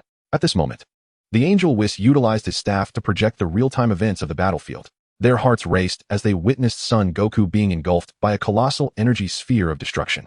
Yet, when Goku emerged in his new form, they glimpsed a glimmer of hope. Some rejoiced while others were dismayed. Vegeta, emerging from the depths, gazed at the scene projected by the staff. His eyes glazed and his expression vacant, deeply shaken. "Damn it, Kakarot. How much have you kept from me?" Vegeta clenched his fists in frustration. He believed he had caught up to Son Goku, unaware that he had merely caught sight of his back. However, he would not relent. To give up would mean he was no longer Vegeta. In the frigid expanse, Super Saiyan 4 Goku with crimson hair faced off against the god of destruction, Beerus. Neither spoke. Their piercing gazes scrutinized one another. "I never imagined you would be so powerful, god of destruction. This is the first time I have encountered someone as formidable as you." Goku grinned with a devilish charm, his deep red eyes brimming with battle intent. "Kid, you still have more hidden away, don't you?" Beerus inquired with a flash of purple light in his eyes, his tone laden with caution. His keen insight detected something amiss. This form was not Goku's final state. "It seems you have tacitly acknowledged it, but that matters little. This time, I shall not hold back. Since you are unwilling to unleash your full power, I shall compel you to do so." With that declaration, Beerus summoned the full force of his destructive energy. The purple radiance transformed into tangible flames, enveloping his entire being. The might of the god of destruction expanded at an alarming rate, a terrifying pressure surging forth like a tidal wave, magnified several times compared to before. Excellent. This is what I have longed for. Sun Wukong smiled calmly, willingly unleashing his power to confront Beerus. Chapter 30. Helplessness, the terrifying god of destruction. The formidable force of the god of destruction and the breakthrough of the Super Saiyan 4 limits rapidly spread, soon enveloping the entire frigid lands. The earth trembled, and snow swirled in the air, as the landscape of the frigid lands was utterly transformed under the weight of their powers. Prepare to receive my attack. As the energy peaked, a glimmer of brilliance flashed in Sun Wukong's eyes, and the explosive power of the Super Saiyan 4 breakthrough erupted. A crimson aura enveloped him entirely as he surged forward, transforming into an aurora colliding with the god of destruction, Beerus. Unfazed by Sun Wukong's proactive assault, Beerus unleashed the power of destruction from within, a purple brilliance surrounding him as it clashed with Sun Wukong. Boom! Amidst the resounding thunder that echoed through the heavens and the earth, the entire environment of the frigid lands was upended. Space collapsed, and the ground twisted as the ever-expanding destructive energy caused the temperature in the frigid lands to rise rapidly. Ice melted into droplets, only to be evaporated by the searing heat. The frigid lands were visibly transforming into a desolate wasteland. In the space between them, deep red and purple lights blossomed, as Sun Wukong and Beerus engaged in a new round of competition. Having undergone several previous battles, Sun Wukong's combat instincts were honed to perfection. At this moment, he had forsaken his former rigid fighting style, entrusting both offense and defense to his body's instincts. With instinctual attacks and defenses, devoid of the need for conscious thought, his speed, strength, and decisiveness experienced a remarkable enhancement. Beerus, too, sensed that Sun Wukong was exhibiting extraordinary qualities. How has this kid's speed suddenly escalated so much? Has he mastered that technique? The god of destruction, Beerus, felt increasingly astonished. In his view, Sun Wukong's movements became quicker and more unfathomable, lacking any discernible pattern. The flawless execution of both offense and defense further convinced Beerus that Sun Wukong had indeed touched upon a realm that even gods find elusive, the secret art of the ultimate instinct. Sensing impending danger, Beerus instantly summoned his power, unleashing a force several times greater than before, layering his destructive energy onto his fist as he targeted Sun Wukong's face. With his body's instincts fully activated, Sun Wukong instinctively crossed his arms to form a defense. Bang! The might of that punch was utterly terrifying, shattering space and shaking the very foundations of the earth. In his Super Saiyan 4 form, Sun Wukong was sent flying over 1,000 meters away. Massive imprints from the punch searing into his arms, radiating intense heat. Elated, as he felt the sharp pain coursing through his arms, Sun Wukong's fighting spirit surged, his blood boiling. The Saiyan blood within him was activated, and he relished every second of the battle. As a warrior nation, his strength soared continuously throughout the battle, escalating at an extraordinary pace, repeatedly challenging his own limits. He sensed that if he continued to fight against the god of destruction, Beerus, he would shatter the long-standing bottleneck that had troubled him and step into a new realm. Who is your master, boy? Beerus inquired sternly, having blocked yet another attack. He perceived an infinite potential within Son Goku, whose power was continually on the rise, now edging closer to his own domain. The fluidity of Goku's movements in battle led Beerus to believe that such mastery could not have been achieved without the guidance of a superior being. My master? That is none of your concern, god of destruction. During battle, one must focus entirely on the fight. Thinking about irrelevant matters might just allow me to defeat you. You know, Son Goku teased with a smirk, as the power within him surged like an unstoppable torrent, a presence potent enough to crush. Upon closer observation, it was evident that the divine energy within Goku had intensified following their recent exchanges. Ah, now I understand your secret, Beerus murmured, his mood fluctuating as he discerned the cause of Goku's transformation. The Saiyans, being a warrior race, were born for combat. The series of movements he had just executed were not merely the result of instinctive mastery, but rather, flawless actions derived from the body's innate judgment when pushed to its extreme. What are you babbling about? Tenfold Kamehameha. With a swift motion, Super Saiyan God Goku summoned all his energy, a deep crimson beam erupting from his palms, carrying the force of creation itself as it surged towards Beerus. As the devastating tenfold Kamehameha approached, a sinister smile curled upon Beerus's lips, his expression turning malevolent. At his command, destructive energy surged forth from his being. With arms outstretched, he proclaimed, "Wrath of the God of Destruction." In the next moment, torrents of annihilating energy exploded from Beerus's body, dispersing in all directions, scattering across the frigid expanse. The energy of the tenfold Kamehameha was nullified by the unleashed destructive force, igniting a cataclysmic explosion that reverberated across the globe, flames soaring into the heavens, reaching heights of 10,000 meters. When the explosion subsided, a colossal mushroom cloud loomed over the area, piercing the clouds. The entire frigid landscape was utterly obliterated. reduced to barren wasteland. With a rustling gust of wind, the scene transformed. Sand and debris swirled chaotically, erasing the towering mushroom cloud from sight. At the eye of the storm, Beerus stood resolute, chest out and hands clasped behind his back, his expression unyielding. As the mightiest god of destruction, his power was unfathomable. Even though Super Saiyan God Goku was formidable, to him, it was merely that.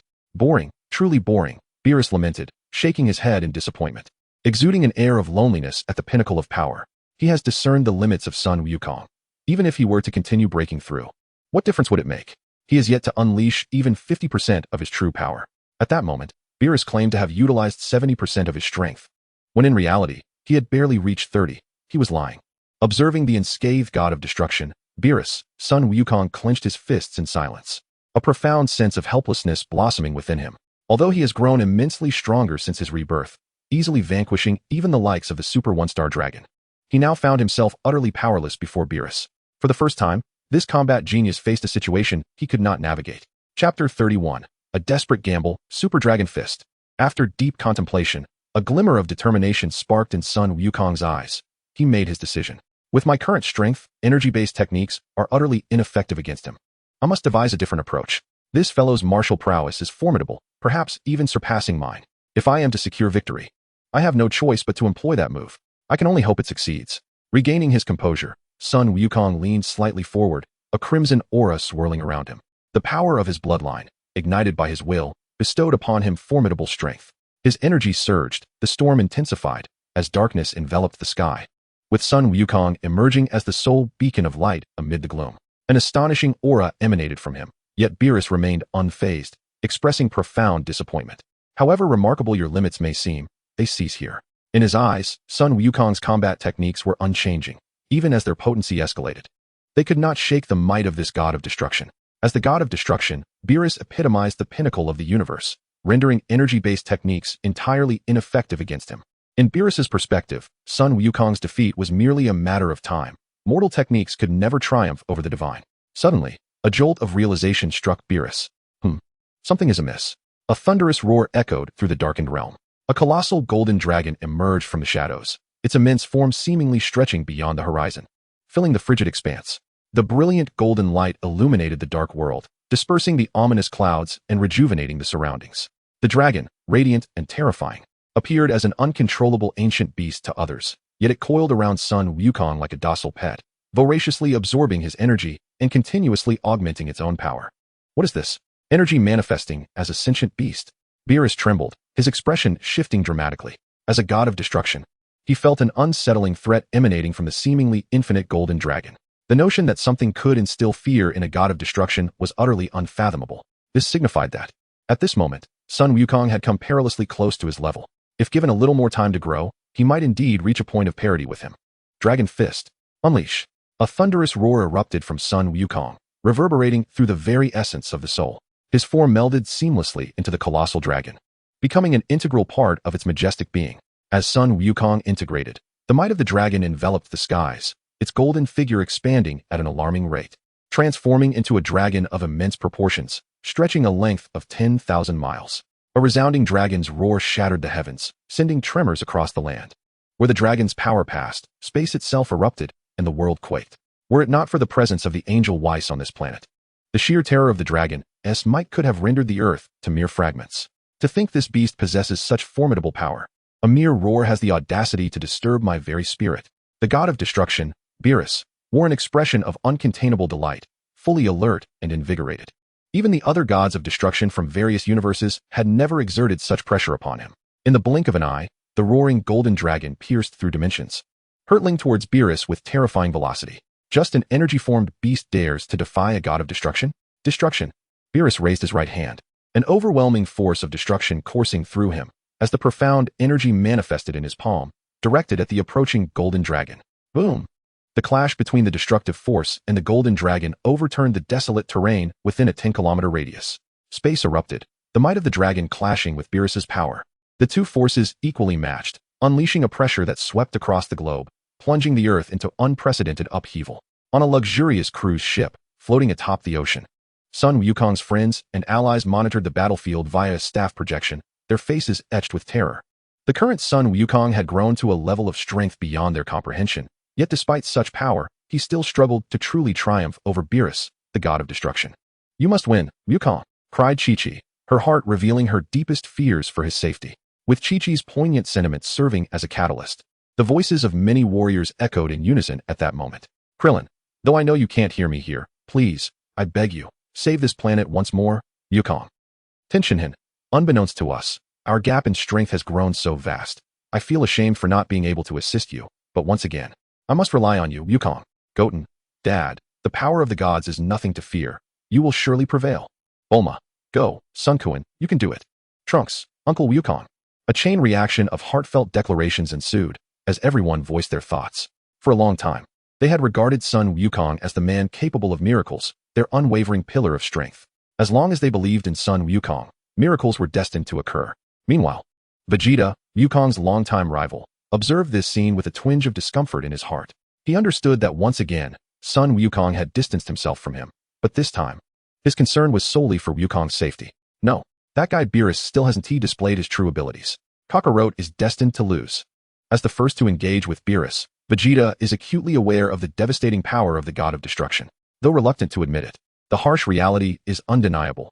Beerus is formidable, so much so that the prospect of victory seems utterly elusive. In this moment, he is filled with rage, resentful of his own weakness. He despises the fact that, as the Prince of the Saiyans, he is powerless to assist at such a critical juncture. At this instance, the Angel Whis observes the scene projected by his staff, pausing his meal. A profound glimmer flickers in his deep-set eyes. Truth be told, he did not foresee that Goku could evolve to such an extent.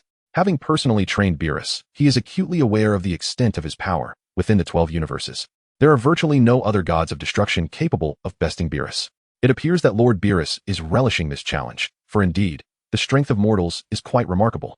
Whis smiles lightly. Having seen through it all, he resumes his serene enjoyment of the feast. Chapter 32, Rebirth Amidst Destruction. The god of Super Saiyan 4.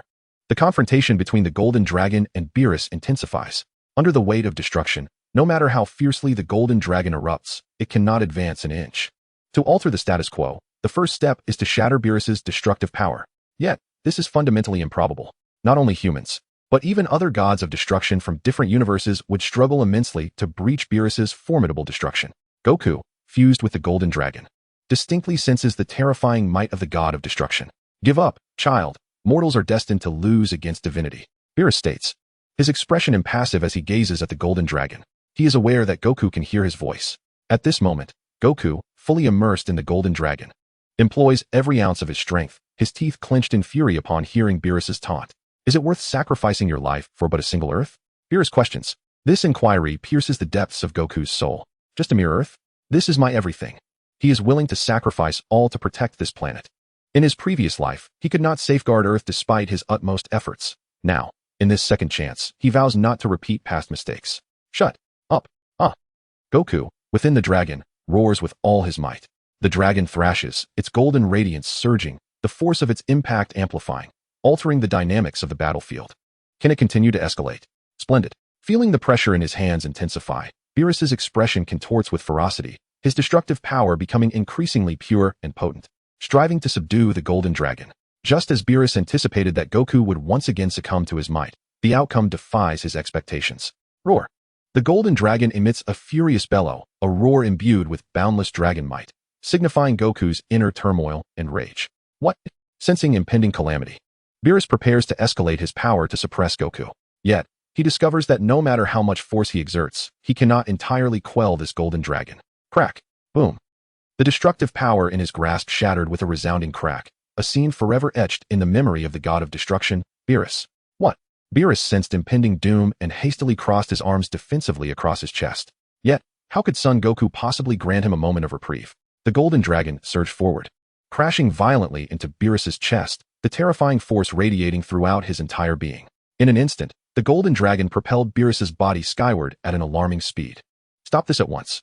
Beerus's body pulsed with overwhelming destruction energy as he attempted to halt the relentless advance of the colossal dragon. As he unleashed his destructive power, the exterior of the Golden Dragon was ravaged, revealing the form of Super Saiyan 4 Goku with his crimson hair.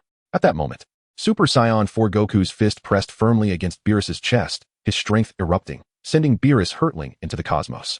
"I command you to cease. Do you hear me?"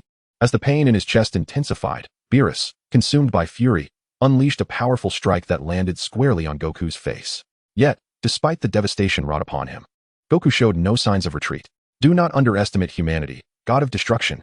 Goku's unwavering spirit shone through as he shouted defiantly.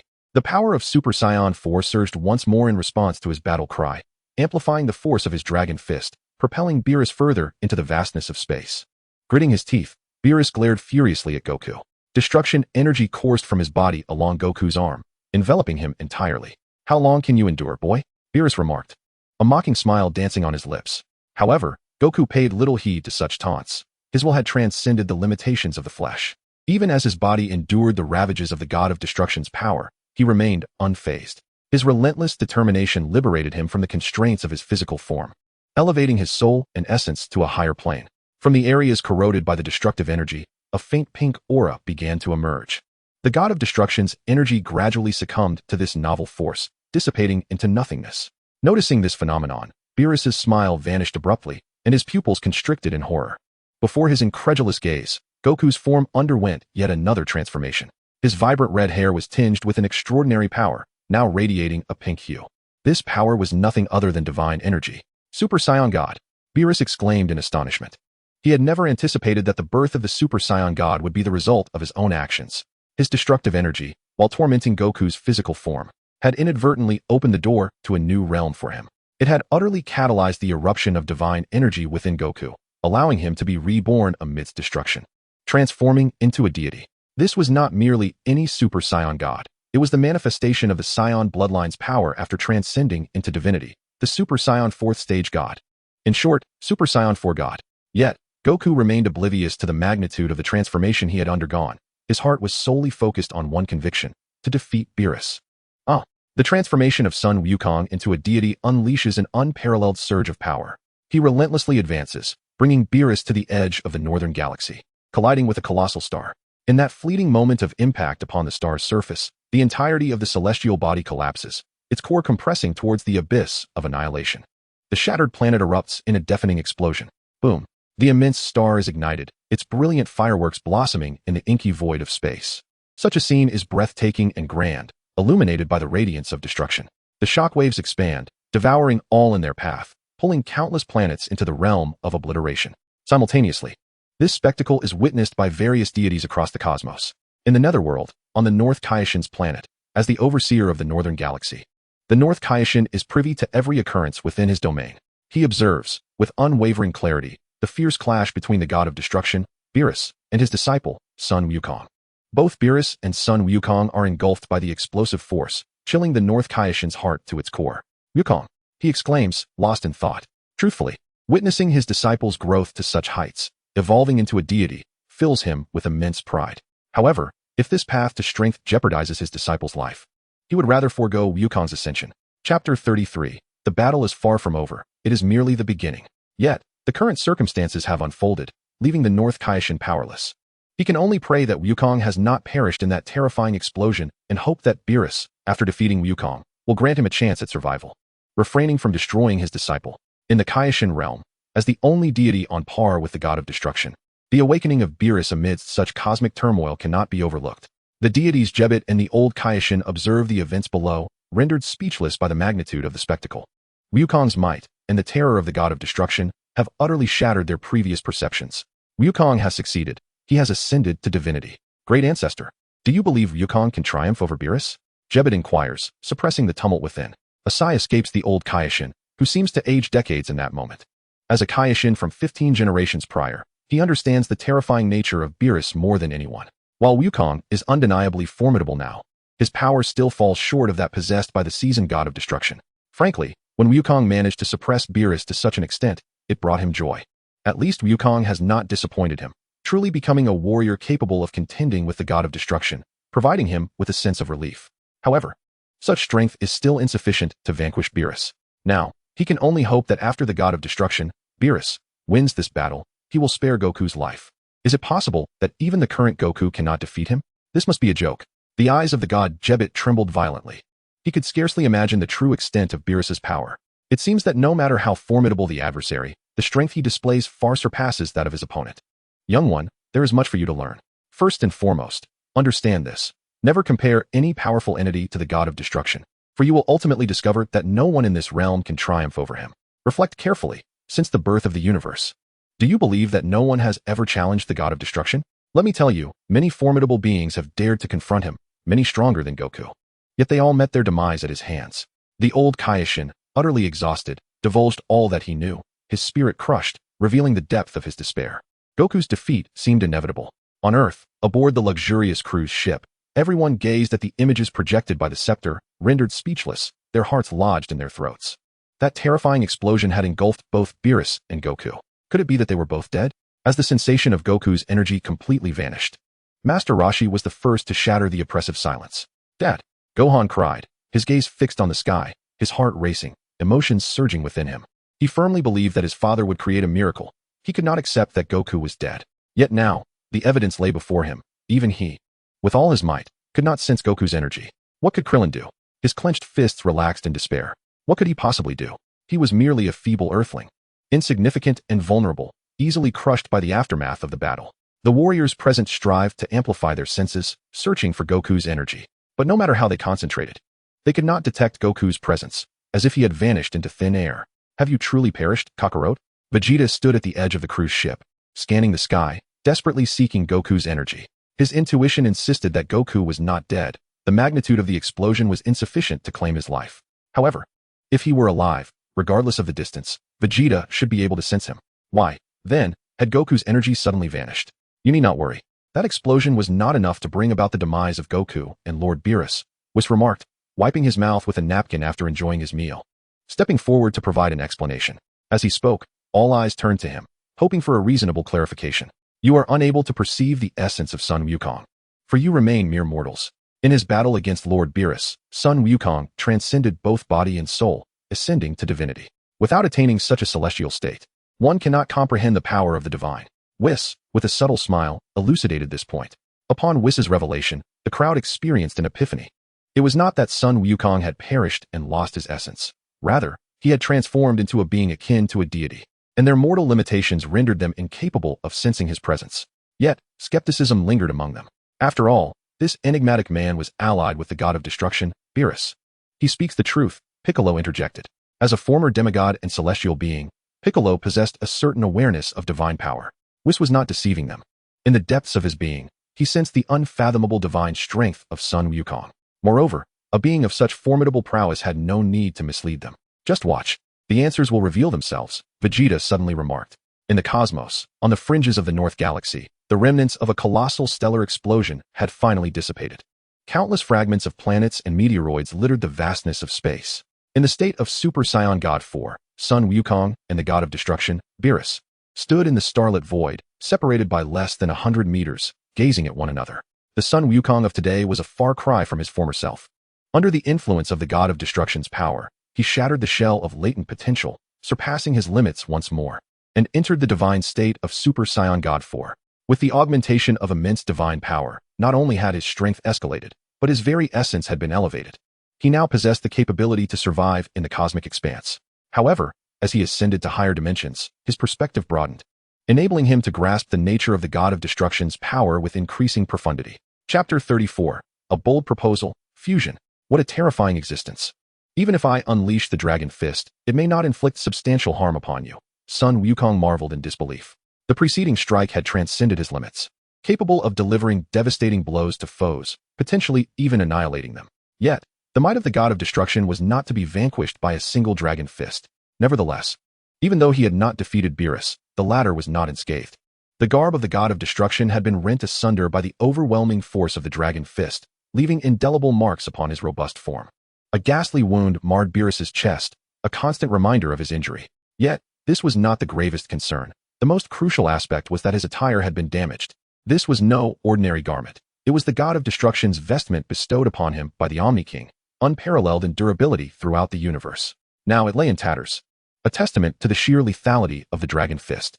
"It has been an eternity since I engaged in such activity," Beerus exclaimed with unparalleled exhilaration. Having lived countless ages, the only being capable of stirring his interest was the god of destruction from the neighboring universe. No one else could provide him with companionship. However, the emergence of Son Goku has injected a modicum of amusement into his otherwise monotonous existence. "Kid," I must admit, that last strike was truly magnificent. It is the first time in history that a mere mortal has managed to wound me, Beerus remarked, gazing down at the scar on his chest and the torn remnants of his divine attire, showering Goku with praise. It is no exaggeration to say that blow could have slain a god. Yet, alas, he is Beerus, the foremost among the 12 gods of destruction. Unconcerned about his own image, Beerus moved his body, his bones cracking and popping in a cacophony of sound. His gaze, shifting like the weather, scrutinized Goku with deep, shimmering eyes. To his astonishment, the Super Saiyan god, who fought him to a standstill in his prophetic dreams, was indeed conjured into existence by his own hand. Your arrival has validated the prophecy's authenticity, yet there remains a fragment awaiting my scrutiny. Let me see, you fated adversary, if indeed you are the one. A flicker of madness danced in the depths of Beerus's eyes, and in the next moment, a more terrifying force of destruction surged from his being. The immense, boundless pressure of his divine essence rapidly expanded, enveloping countless star systems. At that moment, Beerus revealed the true form of a god of destruction. Each movement emanated with world-ending power, capable of evaporating innumerable planets with but a thought.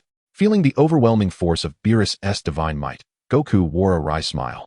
The disparity in divine prowess between them was insurmountable. Kid, just now you compelled me to exert about 70% of my strength. Now, I shall unleash 80% to contend with you. I wonder, do you still possess the courage to face me? Beerus sneered, unveiling an even more profound manifestation of his destructive power. An indescribable weight of pressure enveloped Goku entirely. Even in his Super Saiyan 4th stage, he felt an immense burden. As if he were carrying a colossal star, struggling to breathe. Only 80%? Goku mused, his deep-set eyes reflecting Beerus's current form. He understood that he might not triumph over Beerus. However, there was someone who certainly could win. Are you afraid? Where has that fighting spirit of yours disappeared to? If you were to surrender now, it would greatly disappoint me, Super Saiyan God, Beerus remarked, his eyes narrowing slightly, glinting with dangerous intent. Should Goku cower in fear and choose not to engage, he would have no choice but to obliterate the entire Earth. I refuse to play anymore, Goku replied, a confident smile gracing his lips. Beerus, I must concede that you are the strongest opponent I have ever faced. I acknowledge my inferiority. Thus, I shall provide you with a different adversary, one capable of utterly defeating you. Having spoken, Sun Wukong formed a sword-like gesture with his right hand, swiftly locking onto the location of Earth with his mind. In an instant, he executed a teleportation technique and vanished. Hey, what do you think you're doing? Beerus sensed something amiss and was about to attack Sun Wukong when, with a swift whoosh, ripples spread through space, and before Beerus's astonished gaze, Sun Wukong disappeared without a trace. On Earth, among the warriors, they were still observing the battles occurring in the cosmos through their staff. Suddenly, Sun Wukong materialized in their midst. Goku, Krillin exclaimed, I can't sense your energy at all. Have you truly become a deity? The others gazed at the suddenly appeared Sun Wukong, their expressions a mix of bewilderment and joy. As Sun Wukong approached, Vegeta paused for a moment, then inquired with curiosity. What is going on, Kakarot? I need your help, Vegeta. Let us fuse. Alone, I cannot defeat him. Only by combining our powers can we hope to prevail. Sun Wukong stated earnestly, cutting straight to the point. What? You want me to fuse with you? Vegeta blinked in disbelief, taken aback by the suggestion. He had never anticipated that Sun Wukong would propose such a thing. This proposal did not go unnoticed by the other warriors, who were equally intrigued about what kind of warrior would emerge from the fusion of these destined rivals, two Super Saiyans of the 4th level. The power boost from fusion was evident to all, with Gotenks serving as a prime example. Two boys who couldn't even master the 2nd level of Super Saiyan had, upon fusing, seamlessly transitioned to the 3rd level transformation. Impossible. Don't dream foolishly, Kakarot. I would rather die at the hands of that Beerus than fuse with you. Vegeta resolutely rejected the idea, his stance unwavering. Truth be told, he too was curious about what kind of warrior would emerge from their fusion. However, the mere thought of the embarrassing actions required for the fusion made him flush with shame. Chapter 35. A Tremor in the World, Energy Beyond Dimensions. Vegeta's firm refusal left Sun Wukong feeling quite exasperated. He vividly recalled the furious expression on God of Destruction Beerus's face as he had watched him depart. Soon, Beerus would pursue him to Earth. If that were to happen, not only would fusion be out of the question, but the very survival of Earth would also hang in the balance. Vegeta, at this point, what are you still hesitating about? Do you wish to see your young and beautiful wife perish on her 38th birthday? Unable to hold back any longer, Bulma stepped up to Vegeta and chastised him. The others, upon hearing Bulma reveal her age, suddenly realized the significance of the day. Today was indeed Bulma's 38th birthday. Upon further reflection, it becomes evident that the age is indeed amiss, decidedly more than 38 years. However, such details pale in comparison to the pressing matter at hand, saving the Earth. As Bulma approached and pressed him for answers, Vegeta's face twitched involuntarily. Although he outwardly feigned indifference, the truth was that he now cherished his family above all. Bulma and Trunks were his entire world. Caught in the throes of conflict between pride and family, Vegeta found himself in turmoil. Disappointment flickered in Bulma's eyes, and with a sudden, forceful revelation, Vegeta's mental defenses crumbled completely. With a grimace, he begrudgingly conceded, "Fine. I agree to fuse with Kakarot. Is that satisfactory?" Having successfully persuaded Vegeta, a glimmer of hope danced in Bulma's eyes as she joyfully exclaimed, "Then I shall leave it to you, Vegeta and Goku." "Humph. This is a one-time concession," Vegeta retorted firmly. It was only his family that could compel the proud prince to forsake his dignity in favor of merging with Son Goku. "Your agreement suffices, Vegeta." With the objective achieved, Goku smiled in relief. Truth be told, had Vegeta declined, it would have posed a significant challenge. Given his current strength, even tenfold enhancement would render him no match for the god of destruction, Beerus. However, Gogeta was a different story. If he could successfully fuse with Vegeta, the emergence of Gogeta would guarantee victory. Promptly, Goku's gaze shifted to Goten and Trunks, urgency lacing his tone as he commanded, "You two, demonstrate the fusion at once." "Yes." Goten and Trunks responded, hastily approaching Goku and Vegeta. Fusion. The two executed a remarkably heartfelt dance, their index fingers colliding as they fused, achieving perfect success.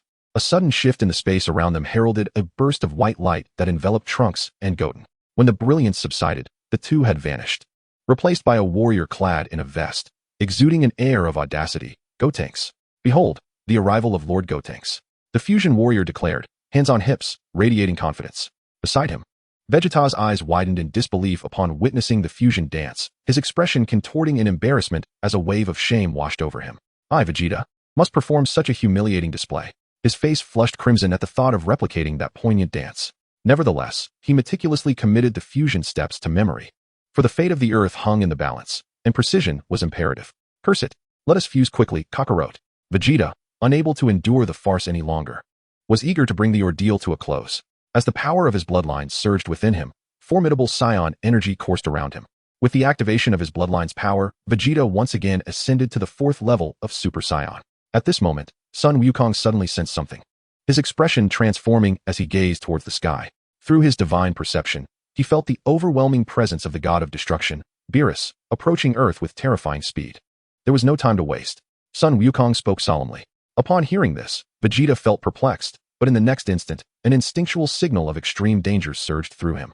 With a swift whoosh, a violet radiance tore through the void, descending upon the cruise ship at a horrifying velocity.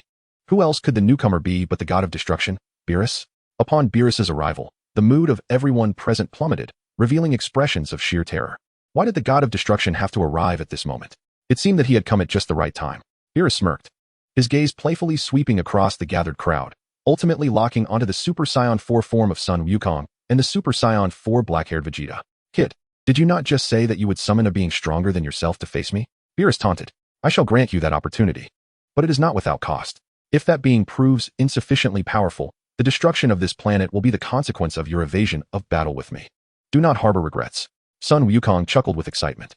There was still hope. If they could fuse into Vegito, defeating Beerus would be a mere formality. "Regrets? You seem to overestimate yourself. Even now that you have transformed into a deity, you still fall short in my eyes. Feel free to unleash your techniques. I shall ensure you are left unable to rise again." As the god of destruction, Beerus possessed his own pride. No matter how formidable a mortal's power, it could never surpass his own. "Let us hope so," Sun Wukong murmured thoughtfully, his gaze shifting to Vegeta. He then dispelled his Super Saiyan 4 god form, reverting to his usual Super Saiyan 4 black-haired state. The two maintained a delicate balance of energy. Any slight miscalculation could lead to the failure of their fusion. "Fusion," Sun Wukong declared. "Fusion," Vegeta echoed. As their voices intertwined, Sun Wukong and Vegeta swiftly closed the distance between them, their index fingers meeting perfectly in a harmonious fusion. Boom. In an instant, an expansive golden aura surged towards the heavens, piercing through Earth and radiating into the vast cosmos. This magnificent energy continued to swell, seemingly without limit, challenging the boundaries of this world. An unfathomable aura, accompanied by terrifying speed, enveloped the universe, even breaking through dimensional barriers, reaching other realms. Chapter 36, The Strongest Mortal versus the Strongest God of Destruction. The two mightiest scions of the 7th universe, bound by fate as eternal rivals, were not to be underestimated in their fusion. Their bodies and souls melded seamlessly, the power of their bloodlines rising to new heights, as their overwhelming aura transcended dimensions, reaching worlds beyond. Even Whis, the angel, could not help but cast a slight sidelong glance upon sensing the intensity of this energy. This is merely the power of mortals. Since the dawn of the universe, such formidable mortal strength has never been witnessed. To label it as a power that transcends the divine realm would not be an exaggeration. It appears that Lord Beerus has encountered a formidable challenge. The Angel Whist's expression grew grave. Although the fusion of Son Goku and Vegeta had yet to fully materialize, the emergence of this warrior signified that the current world had gained a being capable of rivaling, or even surpassing, the God of Destruction. At that moment, the God of Destruction Beerus revealed a hint of subtle apprehension in his eyes. He squinted slightly, his demeanor serious. After eons, he was feeling an unprecedented and intense threat. His instincts told him that this warrior possessed power equal to his own. The warriors aboard the cruise ship gazed in astonishment at the beam of energy symbolizing hope. As the golden radiance piercing through dimensions dissipated, a new warrior, clad in a vest and bearing the features of both Son Goku and Vegeta, descended upon the world. With long crimson hair cascading to his waist and a physique brimming with explosive strength, he exuded a potent power that was enough to instill fear even in the divine. He was none other than the legendary Super Saiyan 4 Gogeta, hailed as the strongest warrior across all dimensions. As his eyes opened, Gogeta's blue and gold irises locked onto Beerus, his lips curling into a devilishly confident smile that conveyed the assurance to conquer all adversaries. Thank you for your patience. God of Destruction, our battle can now commence. With a nonchalant smile, Gogeta's dual-toned voice resonated deeply within the souls of all present. In the next heartbeat, his gaze sharpened, unleashing an overwhelmingly wild and terrifying aura that surged toward Beerus. Boom. The ferocious energy penetrated Beerus's being, causing the ocean to tremble, the world to quake, and the fabric of space to warp. Could this truly be the aura emanating from a mere mortal? As Beerus sensed the horror of this presence, his pupils dilated, and beads of cold sweat formed upon his brow. This was a force potent enough to shake the divine. Throughout the 12 universes, it was unlikely that any being could compare. Meanwhile, the warriors on the cruise ship were left utterly dumbfounded, though they could not perceive divine power. The essence of Super Saiyan 4 Gogeta was undeniably palpable. Upon closer reflection, they felt as if they were in another dimension, acutely aware of their own insignificance. Particularly, Gogeta's wild and charismatic demeanor caused Chi-Chi and Bulma to blush slightly, momentarily enraptured. What is this? Even a god of destruction can exhibit signs of panic? Gogeta mused with a teasing smile. It seems my power has grown to such an extent that even the divine trembles in fear. Hearing his provocation, Beerus remained silent, slowly rising into the air with arms outstretched, unleashing an aura of terrifying divine authority. At this moment, an eerie silence enveloped the world, shrouded in darkness. As a profound sense of terror and unease surged within everyone but Gogeta, Lord Beerus was surrounded by the ominous purple aura of destruction, revealing the true form of the god of destruction. The formidable power was palpable as Super Saiyan 4 Gogeta gazed at Beerus suspended in midair. His eyes ignited with fervent combat spirit. As the god of destruction's power reached a certain threshold, Beerus ceased his ascent and provocatively beckoned Gogeta with a curl of his finger. Naturally, Gogeta would not let such a taunt go unanswered. In an instant, he surged forward, materializing before Beerus in the blink of an eye. With a fierce punch imbued with boundless destructive force, he struck out. In response, Beerus unleashed a fist charged with infinite destructive energy. A cataclysmic white light erupted at the moment their fists collided. The surrounding space exploded within a radius of several miles, with shockwaves powerful enough to obliterate everything expanding at an astonishing speed.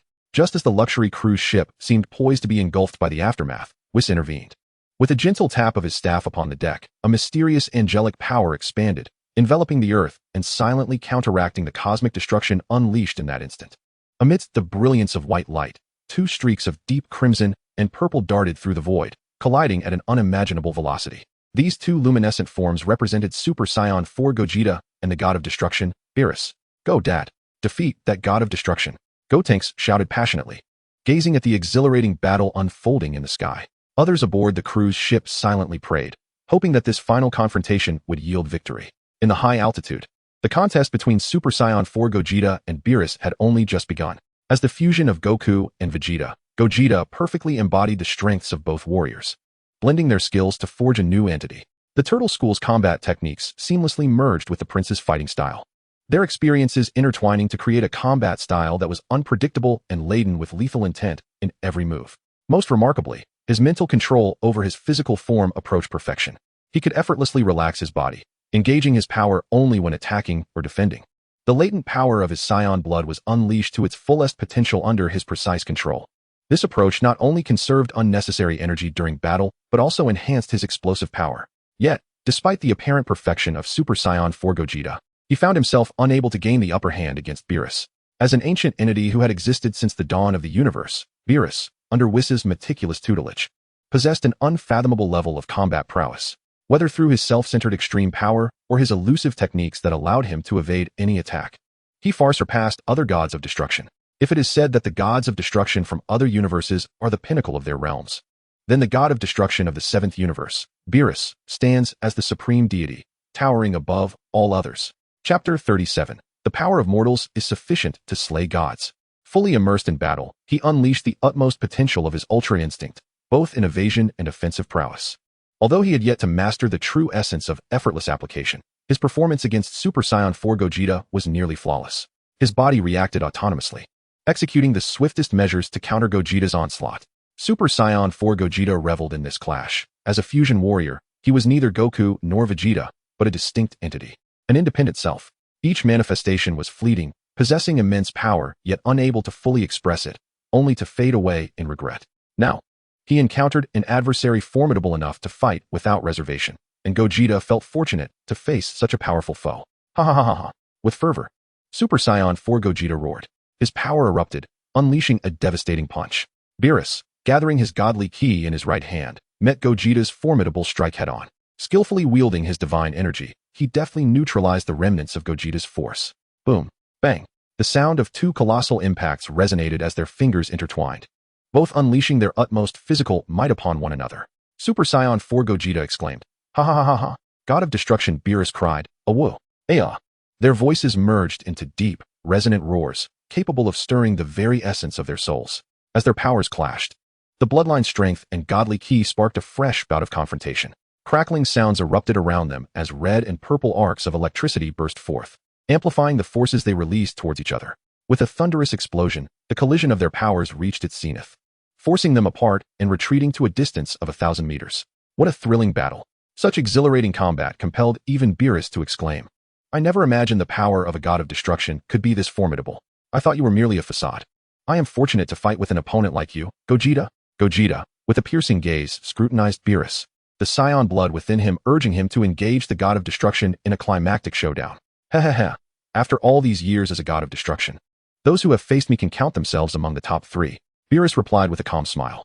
His hands clasped together as he gathered his godly power into his palms. As he spread his hands apart, a destruction sphere, as radiant as the sun, materialized. Buzzing with energy, the sphere pulsated with an eerie flame, expanding at a visible rate until its diameter reached thousands of meters. Such astonishing power. A glimmer of excitement sparkled in Gogeta's eyes as he sensed the horrifying might contained within this strike, igniting a desire to unleash his full potential. He brought his hands together, adopting a pose of energy emission, and in an instant, a pale blue luminescence flickered and danced within his palms.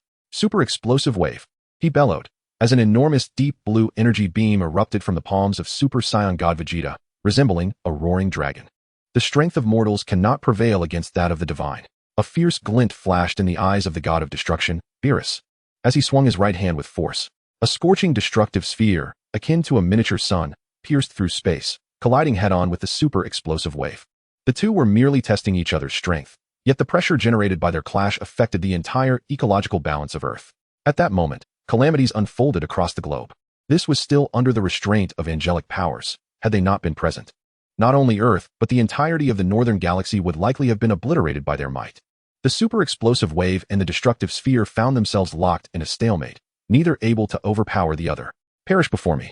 Destruction, Beerus roared, unleashing the full force of his divine power. With an even greater surge of destructive energy, the sphere's power and size reached an unprecedented peak, shifting from a crimson hue to a profound violet, expanding from a kilometer to 5,000 meters. As the power of the sphere escalated, Vegeta felt an overwhelming pressure bearing down upon him. Without a moment's hesitation, he unleashed his ultimate technique. 100 times super explosive wave. With a fierce roar, Vegeta's muscles swelled, and an even more tremendous energy erupted from his hands. The destructive capacity of the super explosive wave surged 100-fold. In an instant, Beerus's destructive sphere was pierced, and the raging energy surged towards him. What? Beerus's eyes widened, his pupils trembling violently as a potent sense of crisis enveloped him. With no time to ponder, he instinctively raised his hands, summoning his divine power to shield his body against Vegeta's 100 times super explosive wave. Boom! The immense pressure coursed through his entire being, forcing Beerus back several hundred meters. His muscles tensed, striving to halt the onslaught of this terrifying force. In his understanding, the strength of mortals was always inferior, incapable of standing alongside the divine. Yet now, Vegeta's 100 times super explosive wave shattered that perception. This energy, terrifying to the extreme, was not at all inferior to his divine power, causing him to momentarily lose control of his own body. Do not let your pride cloud your judgment. Halt before me. Beerus's divine energy surged explosively, a bizarre violet radiance flickering as it ignited to its utmost limit and erupted violently. This time, Beerus unleashed over 90% of his power, letting out a frenzied roar. As his might exploded forth, a harrowing spectacle unfolded. The energy sphere of the hundredfold Big Bang Kamehameha was forcibly redirected by him into the cosmos. But before Beerus could rejoice, a spine-chilling sensation surged through his body. Super Saiyan 4 Gogeta had appeared right in front of him, smiling calmly. Chapter 38. The Attention of Universe SIXS God of Destruction. No. Every cell in Beerus' body screamed with impending danger. His face twisted into a snarl as he desperately tried to create distance, but it was too late. Let me see just how strong a God of Destruction truly is. Super Rampage. The moment the words left Gogeta's lips, the immense power gathered in his right leg erupted. A deep blue radiance, akin to tangible flames, coalesced around his limb. The sheer pressure released in that instant warped space itself, distorting reality. The azure flames burned with a heat surpassing even the sun, their destructive potential beyond comprehension. And then boom! The devastating strike landed squarely on Beerus' chest. The sheer force shattered space, freezing the world in a single, suspended moment. Beerus felt an unstoppable wave of agony tear through his body, his very cells screaming under the assault. Guhack. A mouthful of bile and blood spewed forth as Beerus' body was hurled beyond the speed of light, rocketing past Earth and into the depths of space. The impact sent him crashing through a crimson-hued planet, piercing, obliterating, detonating it in an instant. Yet his momentum didn't stop. One after another, countless celestial bodies were torn apart in his wake, until finally, he collided with a colossal, desolate planet in the South Galaxy's Aeon River. A single strike had sent the God of Destruction flying beyond the Milky Way. Countless beings across Universe 7 witnessed this spectacle. Gods and mortals alike wore expressions of sheer disbelief. Even denizens of other universes turned their gaze toward the battle unfolding in Universe 7. Supreme Kai Realm. Kabitishin and the Elder Kai had observed every moment of the clash between Super Saiyan 4 Gogeta and Beerus. When the God of Destruction, who had stood unchallenged at the apex of the cosmos for eons, was grievously wounded and sent hurtling beyond the North Galaxy. The two ancient deities stood frozen, their minds reeling. They had just witnessed the impossible become reality. A mortal's power had subdued a god, and not just any god, but the God of Destruction himself. Grand Elder Kabitishin stammered, his voice trembling with awe. Words failed him. The shock was too immense. The Elder Kai, a being who had existed since 15 generations before the current era, shared the same stunned expression. He had known Beerus since the dawn of time and understood the depths of his terror. And yet, Super Saiyan 4 Gogeta's strength was overwhelming. Beyond comprehension. Beyond control. It is truly hard to believe. The old Kai, swallowing hard, displayed a bitter smile on his face. The events that unfolded today have indeed shattered the perceptions of this aged being, invigorating his spirit. Ever since being sealed away by the God of Destruction, Beerus, he had harbored resentment. Now, witnessing Beerus being thoroughly beaten by Super Saiyan 4 Gogeta, his heart swelled with uncontainable delight. Strike harder. Ideally, bring this arrogant fellow to his knees. The old Kai silently urged, as if the one delivering the blows to Beerus was none other than himself.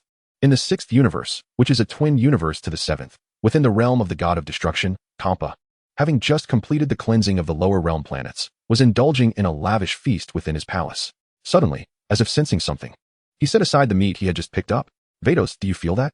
It seems to be Beerus's power, along with an incredibly formidable force, Kampa exclaimed. His expression exaggerated and food remnants flying from his mouth, utterly unrefined. As twin universes, Kampa and Beerus shared a brotherly bond. Beside him, the angel Vados also sensed the disturbance and smiled slightly. It appears, Lord Kampa, that you too have noticed. If I am not mistaken, an unimaginable upheaval is currently occurring in the 7th universe. Beyond Lord Beerus's divine power, there exists a remarkably potent mortal power that rivals even Lord Beerus's destructive might, transcending dimensions into our universe. What a commotion! If I am correct, Lord Beerus has likely decided upon the next candidate for the position of God of Destruction. Vados explained earnestly, not missing the opportunity to tease Kampa. You should hurry, Lord Kampa, to appoint our universe's next God of Destruction. Huh. To think I would train the next God of Destruction. It is far too early for that. At least several tens of millions of years must pass first. Kampa vehemently rejected the notion. The position of god of destruction was splendid, providing everything one could desire, standing atop the cosmos like an emperor. With every luxury at his fingertips, to relinquish such a lavish life? That was a fanciful dream. After all, they were brothers. It was only natural to check in on each other's universes when trouble arose. Whatever Kampa sought, Beerus would likely remain oblivious. Ah, Vados exclaimed, staring wide-eyed at the mischievous grin on Kampa's face. Lord Kampa, when did you become so astute? Today, you have genuinely surprised me. That idea did not even cross my mind. Vados, what do you imply? Do you think I have always been foolish? Kampa asked, his expression darkening, visibly displeased. Ahem. You are overthinking it, Lord Kampa. While it is indeed a splendid idea to seize the opportunity to enter the 7th universe in search of the Super Dragon Balls, have you considered the possibility of being discovered by Lord Beerus? If this were to be discovered, it is likely that for the next few thousand, perhaps even tens of thousands of years, we would be barred from entering the 7th universe. Bardos patiently elucidated the situation to Kampa. They had exerted considerable effort to gather even a small amount of information regarding the Super Dragon Balls. Should their actions be uncovered, all their previous endeavors would be rendered futile, and it was possible that the Super Dragon Balls they had previously collected from the 7th universe would need to be returned. Chapter 39. The Gaze of the Supreme Being. After Bardos' reminder, the god of destruction Kampa immediately recognized the advantages and disadvantages at play. All right. I shall heed your counsel. We shall not go, he huffed, waving his hand in annoyance. Despite his outward indifference, he was nonetheless curious about what transpired in the 7th universe. Meanwhile, in the 8th universe, within the realm of the gods of destruction, in the Grand Hall of God of Destruction Lakir, he was distinct from the other gods of destruction in that he placed great importance on his image. As a fox, even as a male, he was acutely aware of his appearance, a trait deeply ingrained within him. At that moment, while grooming his fur, he suddenly sensed two exceedingly terrifying powers manifesting in his universe. One was undoubtedly the work of that Beerus fellow, and the other was a purely formidable mortal force. God of Destruction Lakir's attention was captured. He raised his head, peering through the hall's windows toward the distant sky. That direction pointed towards the 7th universe. His expression gradually turned grave. He was not particularly interested in why Beerus had unleashed such overwhelming destructive energy.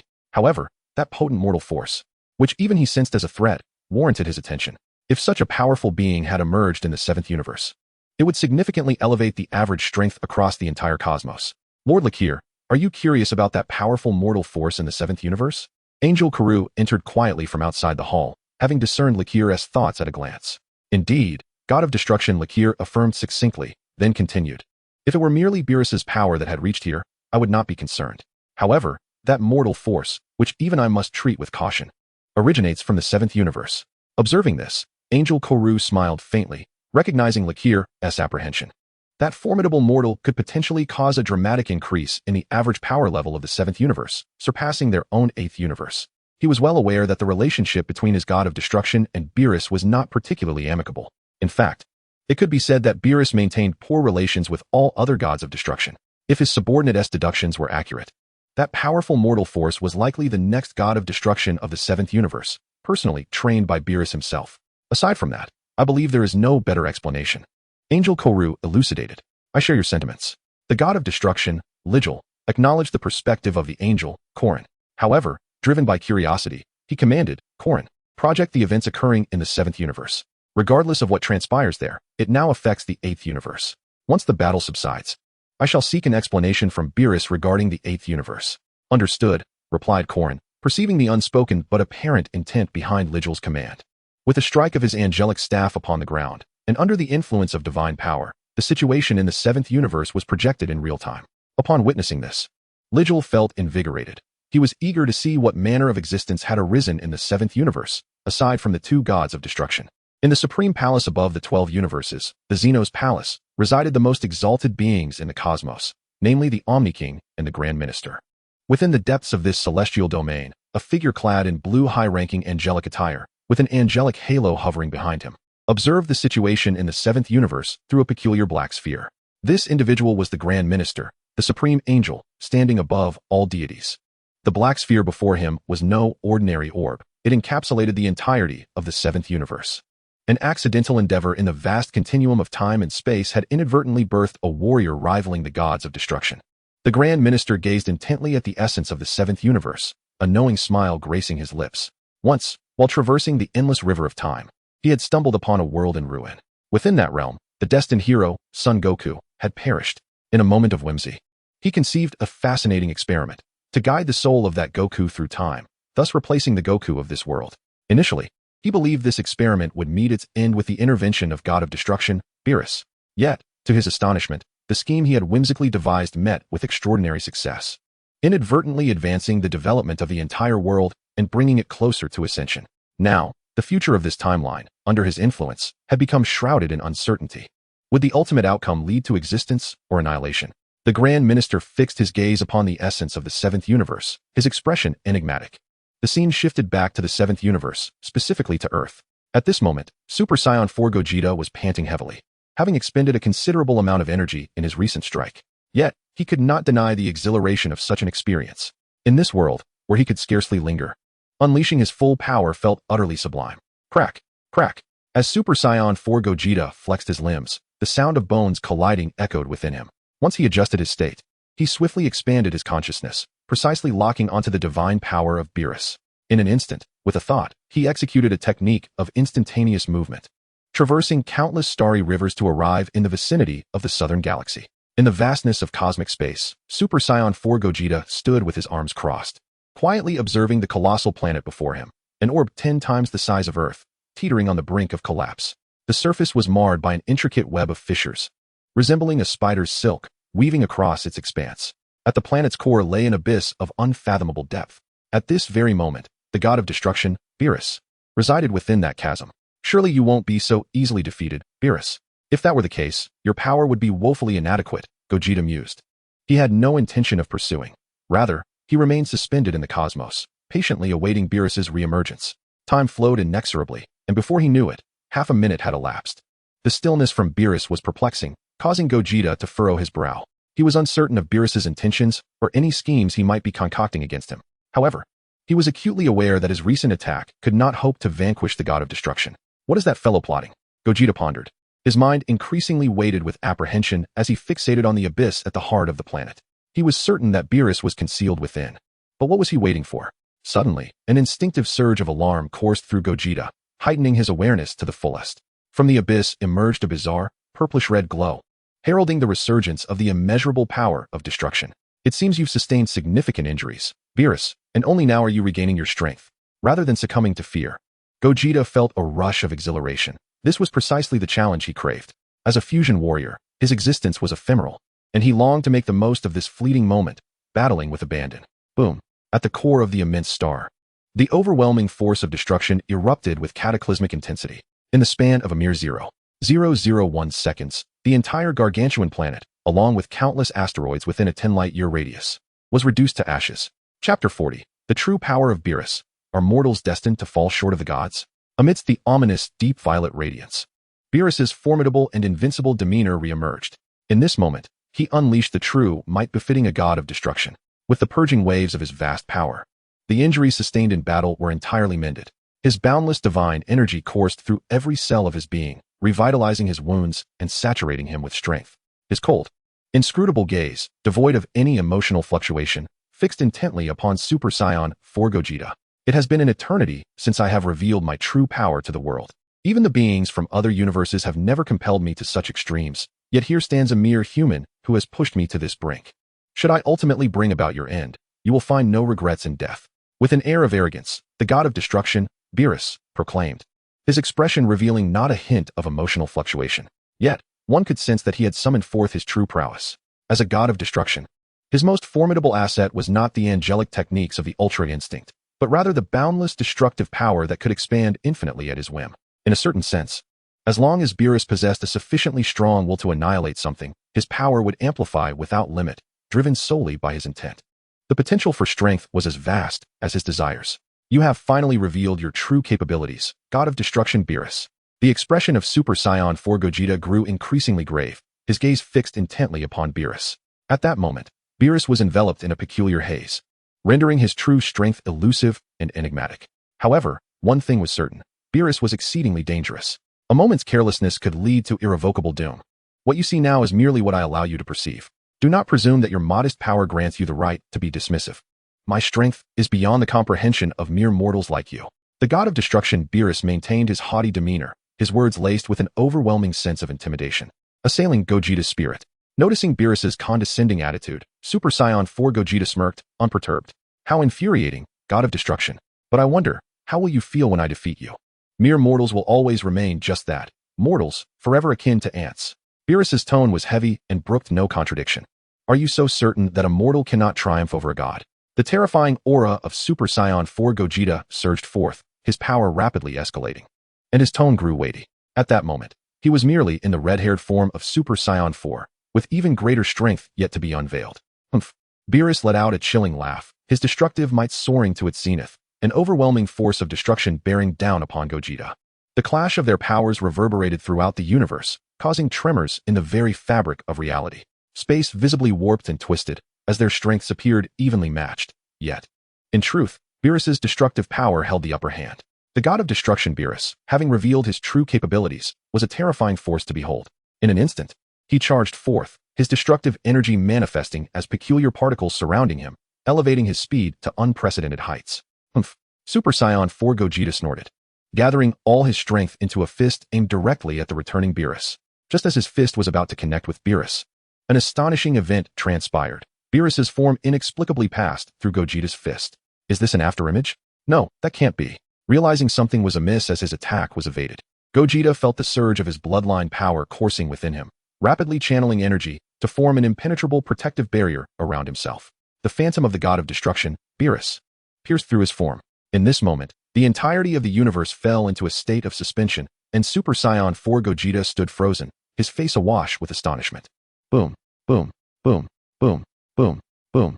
In an instant, countless invisible assaults surged towards Super Saiyan 4 Gogeta from all directions. Within mere seconds, his protective barrier was shattered, and his robust physique became marred with scars, purple light erupting forth. The excruciating pain that erupted from his body caused Gogeta's expression to twist grotesquely. He struggled to suppress the overwhelming agony coursing through him, forcing down the blood surging from his throat. In that fleeting moment, his protective shield was obliterated, and his body endured countless devastating blows. Were it not for the formidable strength of his flesh, he would have surely been reduced to mere ashes beneath Beerus's strike.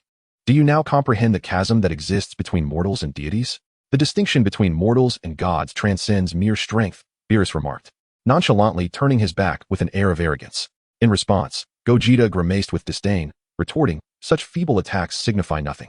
The power of his bloodline surged anew, a soft pink luminescence radiating from within, as the essence of his bloodline harmonized flawlessly with divine energy, forging a wholly new force.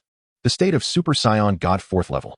With the emergence of this source of energy, the remnants of destructive power within him were eradicated by this divine force. In that moment, all of his wounds vanished, and his aura revitalized to its zenith. Humph. Have you finally begun to wield divine power? Yet, this too is futile. Even if you can harness divine energy, in my eyes, you remain but a false god, a mere mortal slightly more powerful than the rest. Beerus teased with a sinister grin. Is that so? Gogeta's gaze shifted, refusing to indulge in further banter. Instead, he conveyed his answer to Beerus through decisive action. His momentum surged rapidly, his form enveloped in resplendent, multicolored particles, as he approached the god of destruction with an ethereal grace. This was one of Gogeta's signature techniques. Gliding retribution, allowing his body to exist in a state of unpredictability, capable of unleashing hundreds, even thousands, of lethal strikes upon contact with his opponent. A trivial skill. Beerus scoffed dismissively, his form shifting from presence to absence as he met Gogeta's gliding retribution head-on. Chapter 41. Super Saiyan 4 God Overwhelmed. A higher transformation? The two ephemeral figures clashed once more amidst the silent expanse of the universe. The aftermath of their battle was more terrifying than before. The force generated by each strike was sufficient to sweep through the 7th universe. Should they continue their unrestrained rampage, the entirety of the 7th universe, along with the neighboring 6th and 8th universes, would be irrevocably drawn into the devastation wrought by their powers. The reverberations capable of annihilating all existence surged outward, expanding rapidly toward the cosmos and beyond. Regardless of planets, meteors, life, or the vastness of space, all were obliterated in an instant by this irresistible divine force.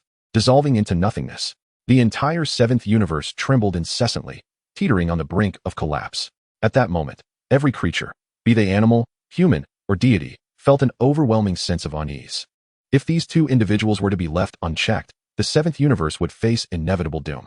Yet, in a shadowy corner unnoticed by all, the Angel Whis had stealthily arrived at the battlefield. With a flicker of his divine abilities, an incomprehensible and supreme power swiftly spread. Containing the aftermath of the conflict within a defined perimeter, thereby minimizing the devastation to the seventh universe. He watched intently, reveling in a battle of unparalleled significance, a spectacle rarely witnessed even across countless epochs. Such a confrontation, of this magnitude, was exceedingly rare even among the gods of destruction. Observing Beerus, fully immersed in battle with fervor, a smile involuntarily graced Whis' lips as he felt joy for Beerus. Being the constant companion of the god of destruction, Whis understood Beerus' true nature and inner desires. The god of destruction was not inherently malevolent, nor was he a paragon of virtue. Beerus was pure in his passions, relishing exquisite cuisine and yearning for combat. Having reigned invincible for an eternity, he now finally faced a worthy opponent, allowing him to unleash his full potential. Beerus savored every moment of his duel with Gogeta, content in the thrill of battle. It seemed that Lord Beerus was particularly jubilant today, though Whis mused that after this clash, he would likely need to slumber for several millennia. On the battlefield, Gogeta and Beerus had fully unleashed their powers, immersing themselves in the fray, with naught but each other in their sights. In his Super Saiyan God form, Gogeta's speed, strength, techniques, and perception had all undergone profound transformations, his combat style gravitating ever closer to that of a deity. Nevertheless, even with such advancements, he found no advantage against the fully unleashed god of destruction, Beerus. As the foremost among the 12 gods of destruction, Beerus' strength was unfathomable. When he revealed his true self, only beings of angelic or supreme caliber could hope to match him. His destructive energy appeared limitless, swelling with the intensity of his destructive intent, growing stronger with each moment. Engaging in a boundless battle, empowered by infinite destructive energy, Beerus maintained a complete upper hand over Gogeta's Super Saiyan form. This dominance began to swell Beerus' pride. Do you now comprehend the chasm that lies between deities and mortals? Even if you wield the power of gods, your essence remains that of a mere mortal. Without ascension to divinity, one remains an insignificant insect. Beerus remarked coldly, and in an instant, he unleashed a surge of energy, colliding fiercely against Gogeta.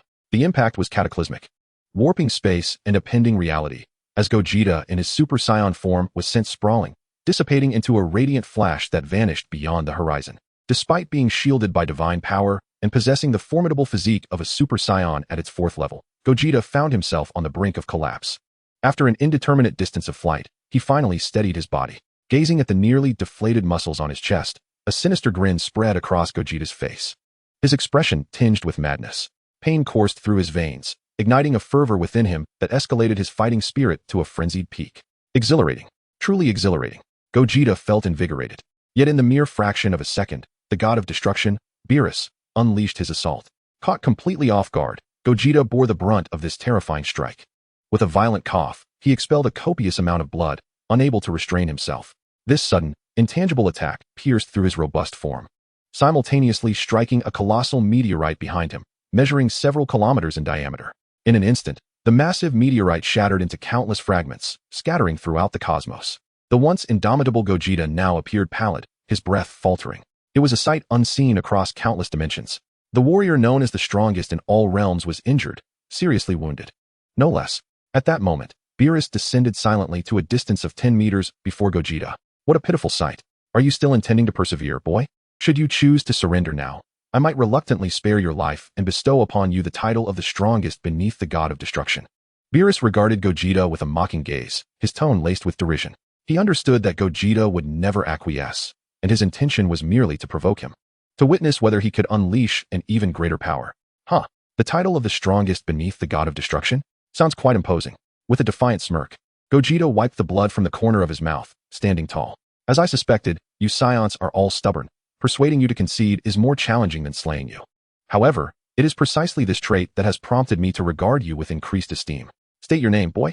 Beerus's expression grew serious as he transmitted his words to Gogeta through energy. I am neither Son Goku nor Vegeta. I am the one who shall defeat you. Gogeta, thank you for serving as my warm-up exercise. Now, the true battle has only just begun, god of destruction. With his blood surging, Gogeta clenched his fists tightly, his face contorting into a fierce grimace as an even greater power within him was awakened and unleashed. You still have hidden strength. Beerus was taken aback at this revelation. He had assumed that, despite Gogeta being a fusion warrior, his limits were confined to Goku's recent attainment of the Super Saiyan 4 God state.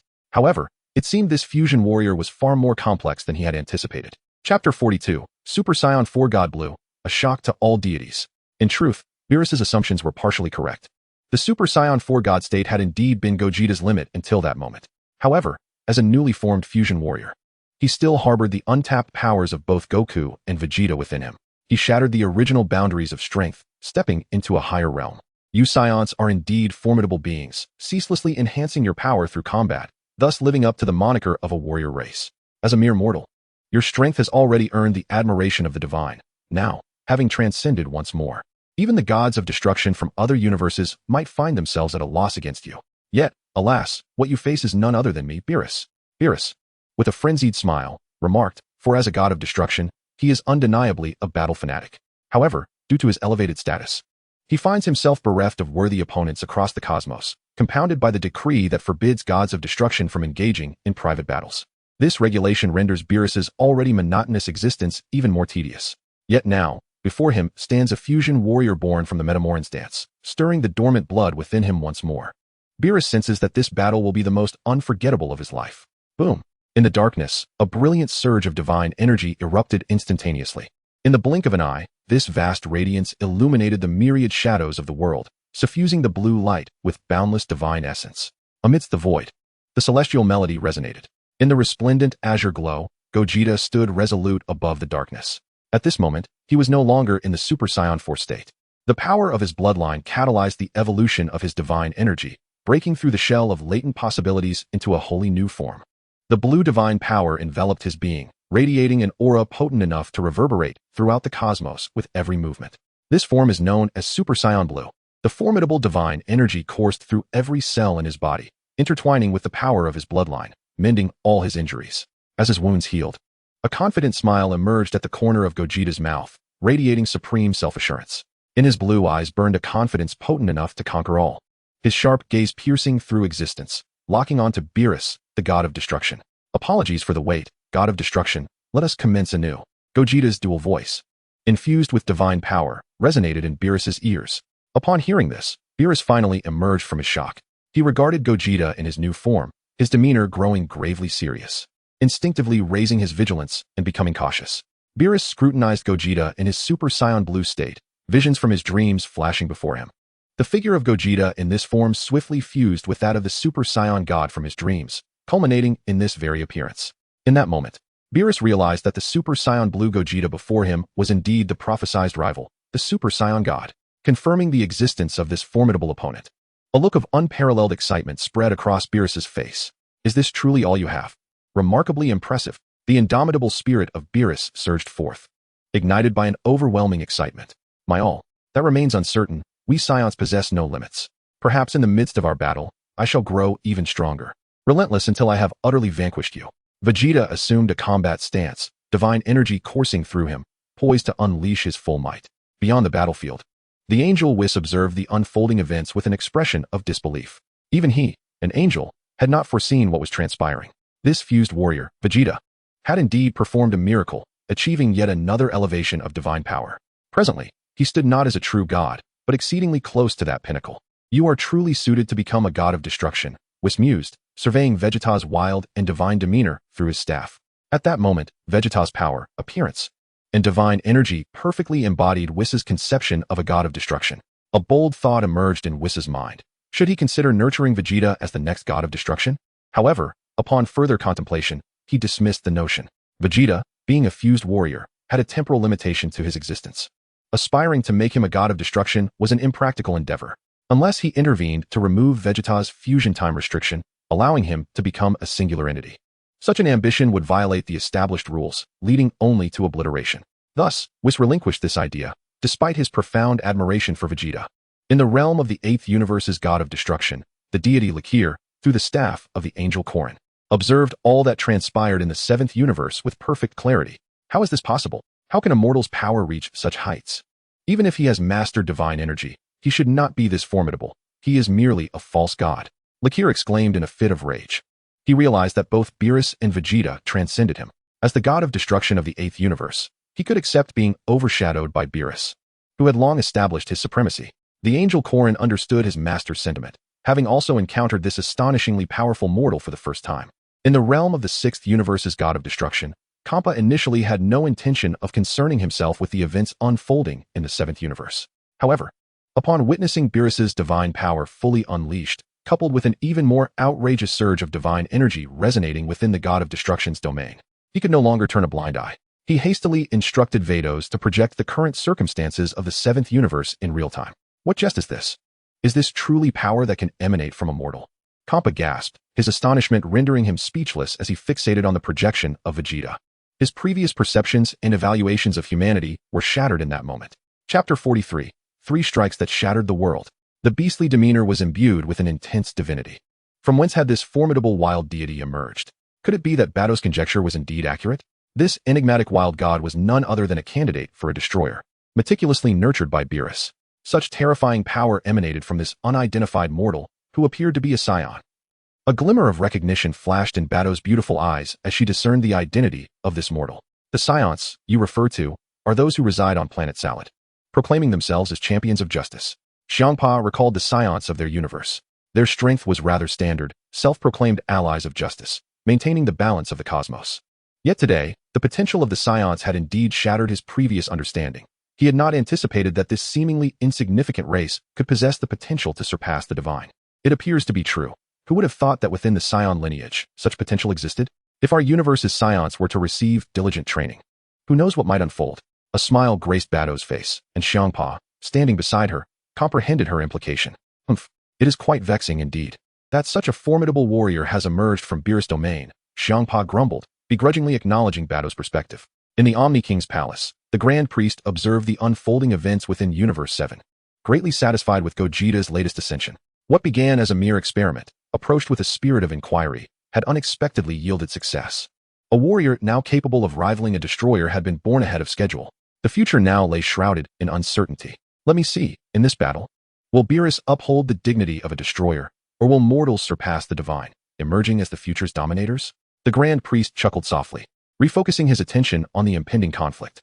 The Super Saiyan Blue Gogeta unleashed a torrent of divine power, the azure radiance engulfing a substantial portion of the cosmic expanse, transforming it into his battlefield. The destroyer Beerus, in turn, exuded an aura of unparalleled terror. In an instant, an endless surge of destroyer energy erupted forth, sweeping across the vast cosmos and transmuting darkness into a rich purple hue. The cosmos, at this moment, became extraordinarily resplendent, polarized into distinct realms of azure and violet. Such a spectacle was magnificent, breathtaking. The atmosphere grew ominously heavy, as neither Gogeta nor Beerus chose to strike first. Until the next moment, a flash of brilliance ignited in their eyes simultaneously. In the blink of an eye, they sprang into action. The azure and deep purple silhouettes raced through the pitch-black void. Bang! The divine energy surged, resonating in all directions. One punch, annihilation of all things, space crumbled. A tempest of divine power swept through the cosmos, leaving nothing in its wake. Bang! Another cataclysmic collision ensued. With the second punch, the cosmos erupted, countless fragments of space scattering outward, transforming into a myriad of mirrors that reflected the invincible forms of the two combatants. The formidable divine power of Gogeta intertwined with the terrifying destructive force of Beerus, manifesting into a cataclysmic shockwave that rapidly expanded. Even the barrier formed by the angel's power was riddled with cracks at that moment. Such terrifying strength. The angel Whis was taken aback. His celestial power was unable to withstand the residual energy from the clash between these two titans. Before Whis could reinforce the barrier, Beerus and Gogeta unleashed their third strike. With a resounding explosion, the barrier formed by angelic energy shattered into countless shards, scattering like mirrors. Furthermore, at the epicenter of their confrontation, the world barrier was obliterated by the sheer force generated from their fists colliding. The destruction of the world barrier sent ripples of intense peril through the consciousness of Universe 7. From the heart of the explosion, a mysterious energy began to spread. A brilliant white light surged forth, rapidly engulfing the darkness of the universe and consuming all in its path. In an instant, Whis acted, utilizing his angelic power to absorb all the dispersing aftershocks. However, as the white light began to dissipate, both the god of destruction Beerus and the Super Saiyan Blue Gogeta had vanished without a trace. Their might had transcended the limits of the current universe, launching them into realms beyond. Whis displayed a look of astonishment. Beerus and Gogeta were no longer within Universe 7. They had been transported to an unknown realm. Without hesitation, Whis wielded his staff to search through the 12 universes and the worlds beyond. Outside the 12 universes lay a realm devoid of planets and life, shrouded in the void and chaos of darkness. Here, the wills of Gogeta and Beerus had been thrust by the consciousness of Universe 7, surveying their surroundings. The two warriors noted the stark differences from their original universe, momentarily rendering them speechless. It seems our powers have reached a magnitude that even the universe cannot contain. Gogeta remarked, his fervent battle spirit undiminished. His singular focus was to defeat Beerus, nothing else mattered to him. As for how to escape this dark world, that was a concern for Goku and Vegeta, not for him. He only wished to revel in every moment of this battle. After a prolonged silence, he finally discerned their location. The Void, he mused, surprised they had arrived in such a place. Upon confirming the name of this realm, Beerus smirked, a look of excitement blossoming on his face. The Void, a world beyond the 12 universes, where battles could rage without impacting other realms. This was indeed a prime arena for him to unleash his full potential, free from any concerns. The Void, is that what this place is called? I hope it can withstand the ferocity of our battle. Otherwise, it would be rather dull, Gogeta remarked, stretching his limbs and cracking his neck with a series of pops. Although he was unaware of the significance of the Void realm, he was acutely aware that it was an empty expanse, alleviating his previous concerns. Just moments ago, while engaged in battle against Beerus amidst the cosmos, he had worried about the potential destruction of Earth from residual shockwaves and had been restraining his power. Now, in this realm, he could finally unleash his full combat prowess. Chapter 44. The Unity of Nine, each with their own duty. Provoked by Gogeta's taunts, Beerus remained silent, a smile playing upon his lips. In the next instant, he swung his arm with great speed. The destructive energy manifested as an unstoppable wave of slashing force, rapidly advancing towards Gogeta. Anticipating this, Gogeta remained unfazed, raising his hand to unleash a powerful shockwave that shattered the God of Destruction's attack. Such trivial techniques are futile against me, God of Destruction, Gogeta declared with a confident smirk. You insolent brat. Beerus growled, his voice low and filled with fury. With a step into the void, he instantly gathered his strength, accelerating to a speed that transcended space itself, closing the distance to Gogeta in less than 0.00001 seconds. Just as his fist was about to connect with Gogeta's counterattack struck Beerus' abdomen at an even greater velocity. With a resounding thud, Beerus was sent reeling backward, a massive imprint of a fist forming on his abdomen, emanating swirling white smoke. Regaining his composure, Beerus glanced down at the smoldering mark, shock and disbelief evident on his face as he gazed at Gogeta. What had transpired in that fleeting moment? Even he, the God of Destruction, had failed to perceive his opponent's movement. Noticing the bewilderment etched across Beerus' features, Gogeta's smile broadened. Are you perplexed as to why I remained still while you were the one to be repelled? As he spoke, a duplicate energy form, identical to Gogeta, materialized at his left side. This energy avatar, also in the Super Saiyan Blue state, possessed an energy intensity comparable to that of its progenitor. Yet you, upon the destruction of your energy avatar, must inevitably expend considerable energy and stamina, correct? Beerus dismissed this notion, viewing the energy avatar as merely Gogeta's greatest folly. If he could dismantle these avatars, it would present a definitive opportunity to defeat Gogeta. Are you truly confident in your ability to effortlessly destroy my energy avatars? Gogeta's piercing gaze locked onto Beerus, a broader grin spreading across his face. Beerus, however, regarded Gogeta's confidence with disdain. No matter how many energy avatars you conjure, I shall accept them all. He scoffed, brimming with contempt.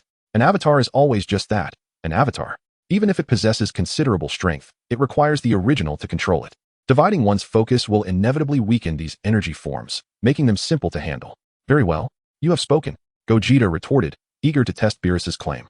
Let us see if you can destroy all of my external manifestations. With a sudden intensity, Gogeta's expression shifted to one of determination, his hands tracing a pattern in the air that radiated with unique power. In the next moment, azure light erupted around his form. 8 identical Super Saiyan Blue Gogetas appeared, moving with astonishing speed, swiftly surrounding the God of Destruction, Beerus. Including the recently separated energy avatar, there were a total of 9. As he surveyed the multitude of energy avatars surrounding him, a bead of cold sweat trickled down Beerus' forehead. The situation was dire. He had anticipated that Gogeta could create at most 1 to 3 energy avatars, yet here stood an overwhelming 9. Although he did not fear these manifestations, vanquishing them all would certainly exact a considerable toll. 9 against 1. Do not accuse me of treachery, for you are the exalted God of Destruction, and I am but a mere mortal. From his elevated position, Gogeta gazed down upon Beerus and chuckled softly. If I can defeat your true form, do you think I would fear these trivial 9 energy avatars? Beerus adopted a combat stance, his instincts ignited, every cell in his body primed for action. He felt no trepidation in the face of the 9 energy manifestations. Such arrogance, Beerus, murmured Gogeta, and in an instant, he commanded the 9 energy avatars to launch a simultaneous assault on Beerus. Unfazed by the coordinated attack, Beerus became an enigma, his movements elusive and unpredictable. Activate the Angel's technique, the Ultra Instinct. The attacks from the 9 energy avatars were deftly evaded and perfectly defended by Beerus, whose speed and agility surged to extraordinary heights. He navigated effortlessly through the barrage of strikes, countering with his own retaliatory blows. This spectacle did not escape Gogeta's keen gaze. His eyes sharpened as he observed Beerus's nearly flawless evasive maneuvers.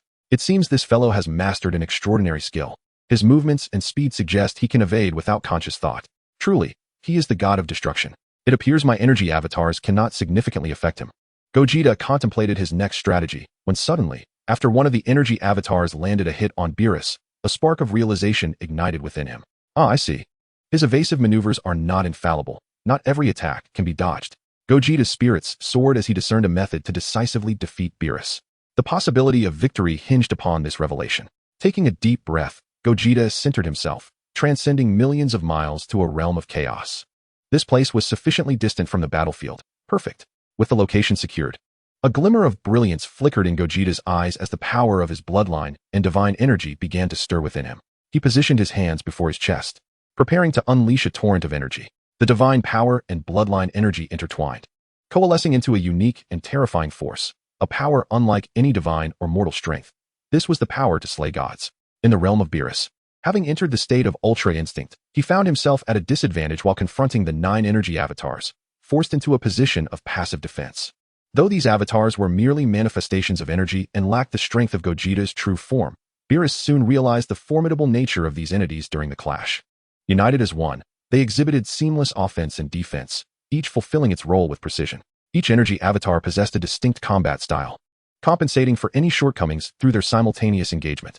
Beerus found himself momentarily ensnared in a predicament, unable to discern a means of escape. Chapter 45, The Final Great Clash, resounding throughout the universe. Yet, even if he were to eliminate 8 energy avatars would still require his attention. The previous intense battle with Gogeta had already drained much of his stamina. Further exertion against these avatars would be a futile endeavor. He needed a swift resolution. In no time, the 8 energy avatars encircled Beerus from 8 different directions, forming a tight perimeter around him. This scene cast a shadow over Beerus' visage, his fury swelling to unprecedented levels. You insufferable energy beings are truly exasperating. His wrath surged forth, and he unleashed a thunderous roar, the destructive energy within him erupting with sufficient force to obliterate all in its path. As Beerus' energy surged, the vast and boundless power of destruction rapidly spread, engulfing the chaos within a 100-mile radius. The remaining 8 avatars were swiftly annihilated in the tide of this all-consuming destructive energy. When the brilliance subsided, Beerus gasped for breath, clearly having expended considerable stamina in that explosive moment. How exhilarating. This is the first time in my existence I have felt such immense pressure. Wiping the drool from the corner of his mouth, Beerus spoke with a blend of excitement and madness.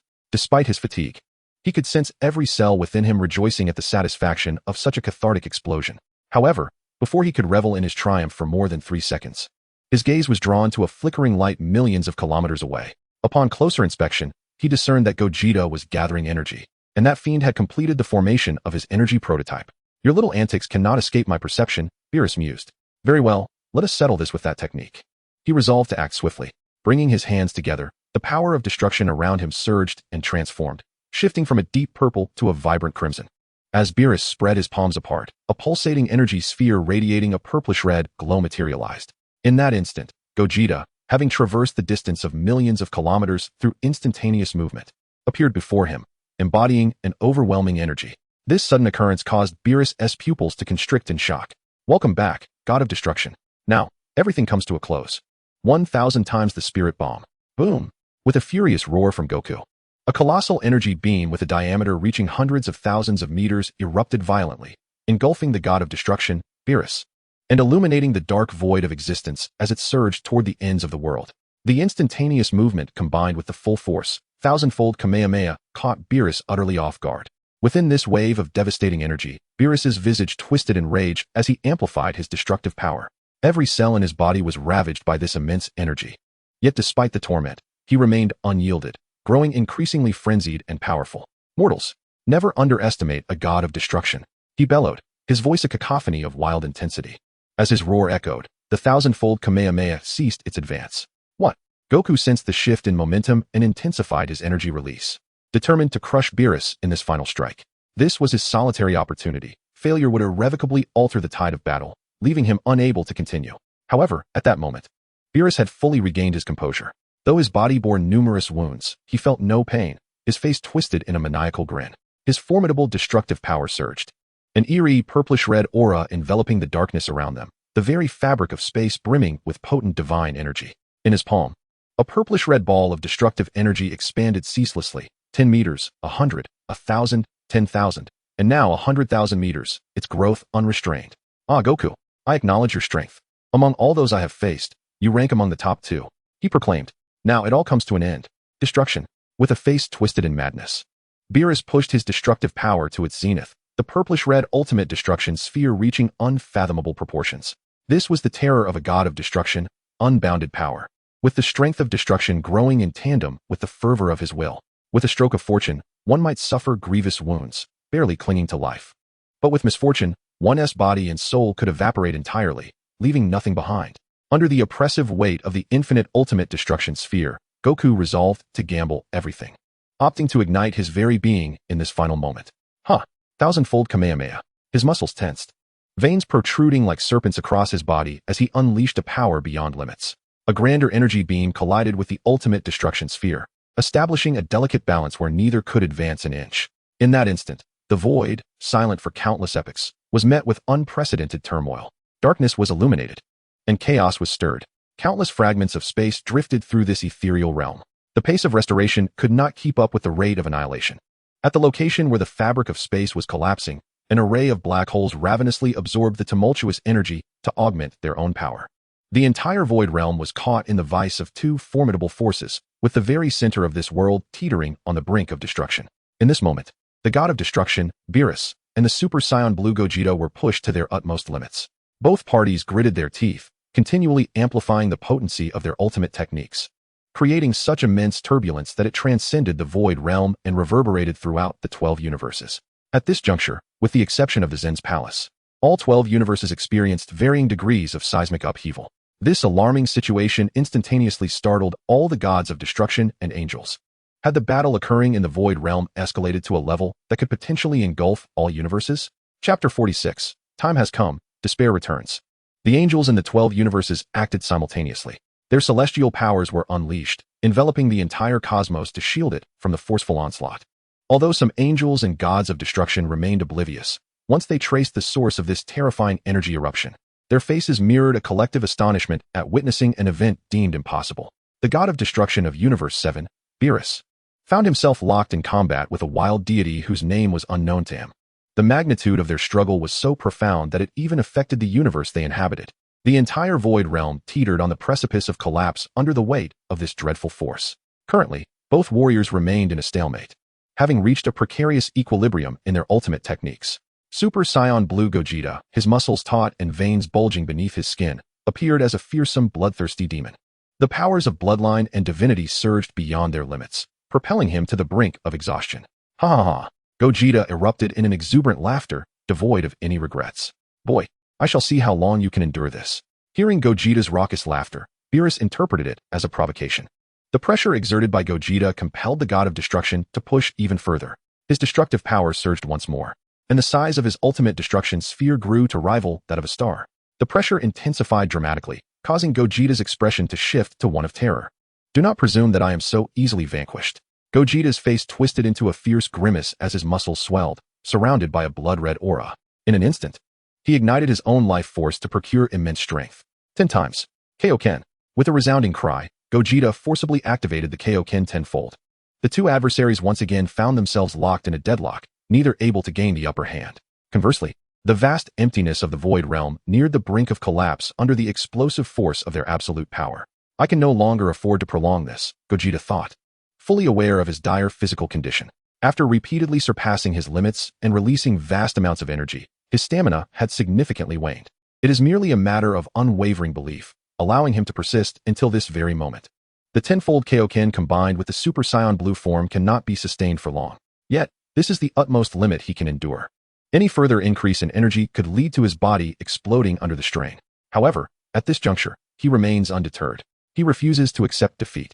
This is my final 20-fold Kaioken, Gogeta shouted with all his might, investing every ounce of hope into this singular moment. Boom. With the release of the 20-fold Kaioken, the terrifying explosion of the Kamehameha wave surged to unprecedented heights. The star-sized ultimate destruction ball was violently propelled by Gogeta's ultimate technique. What nonsense! Halt at once. Feeling an unimaginable force bearing down upon him, Beerus, having reached his limit, summoned the strength to resist once more. As a god of destruction, he possesses his own dignity and steadfastness.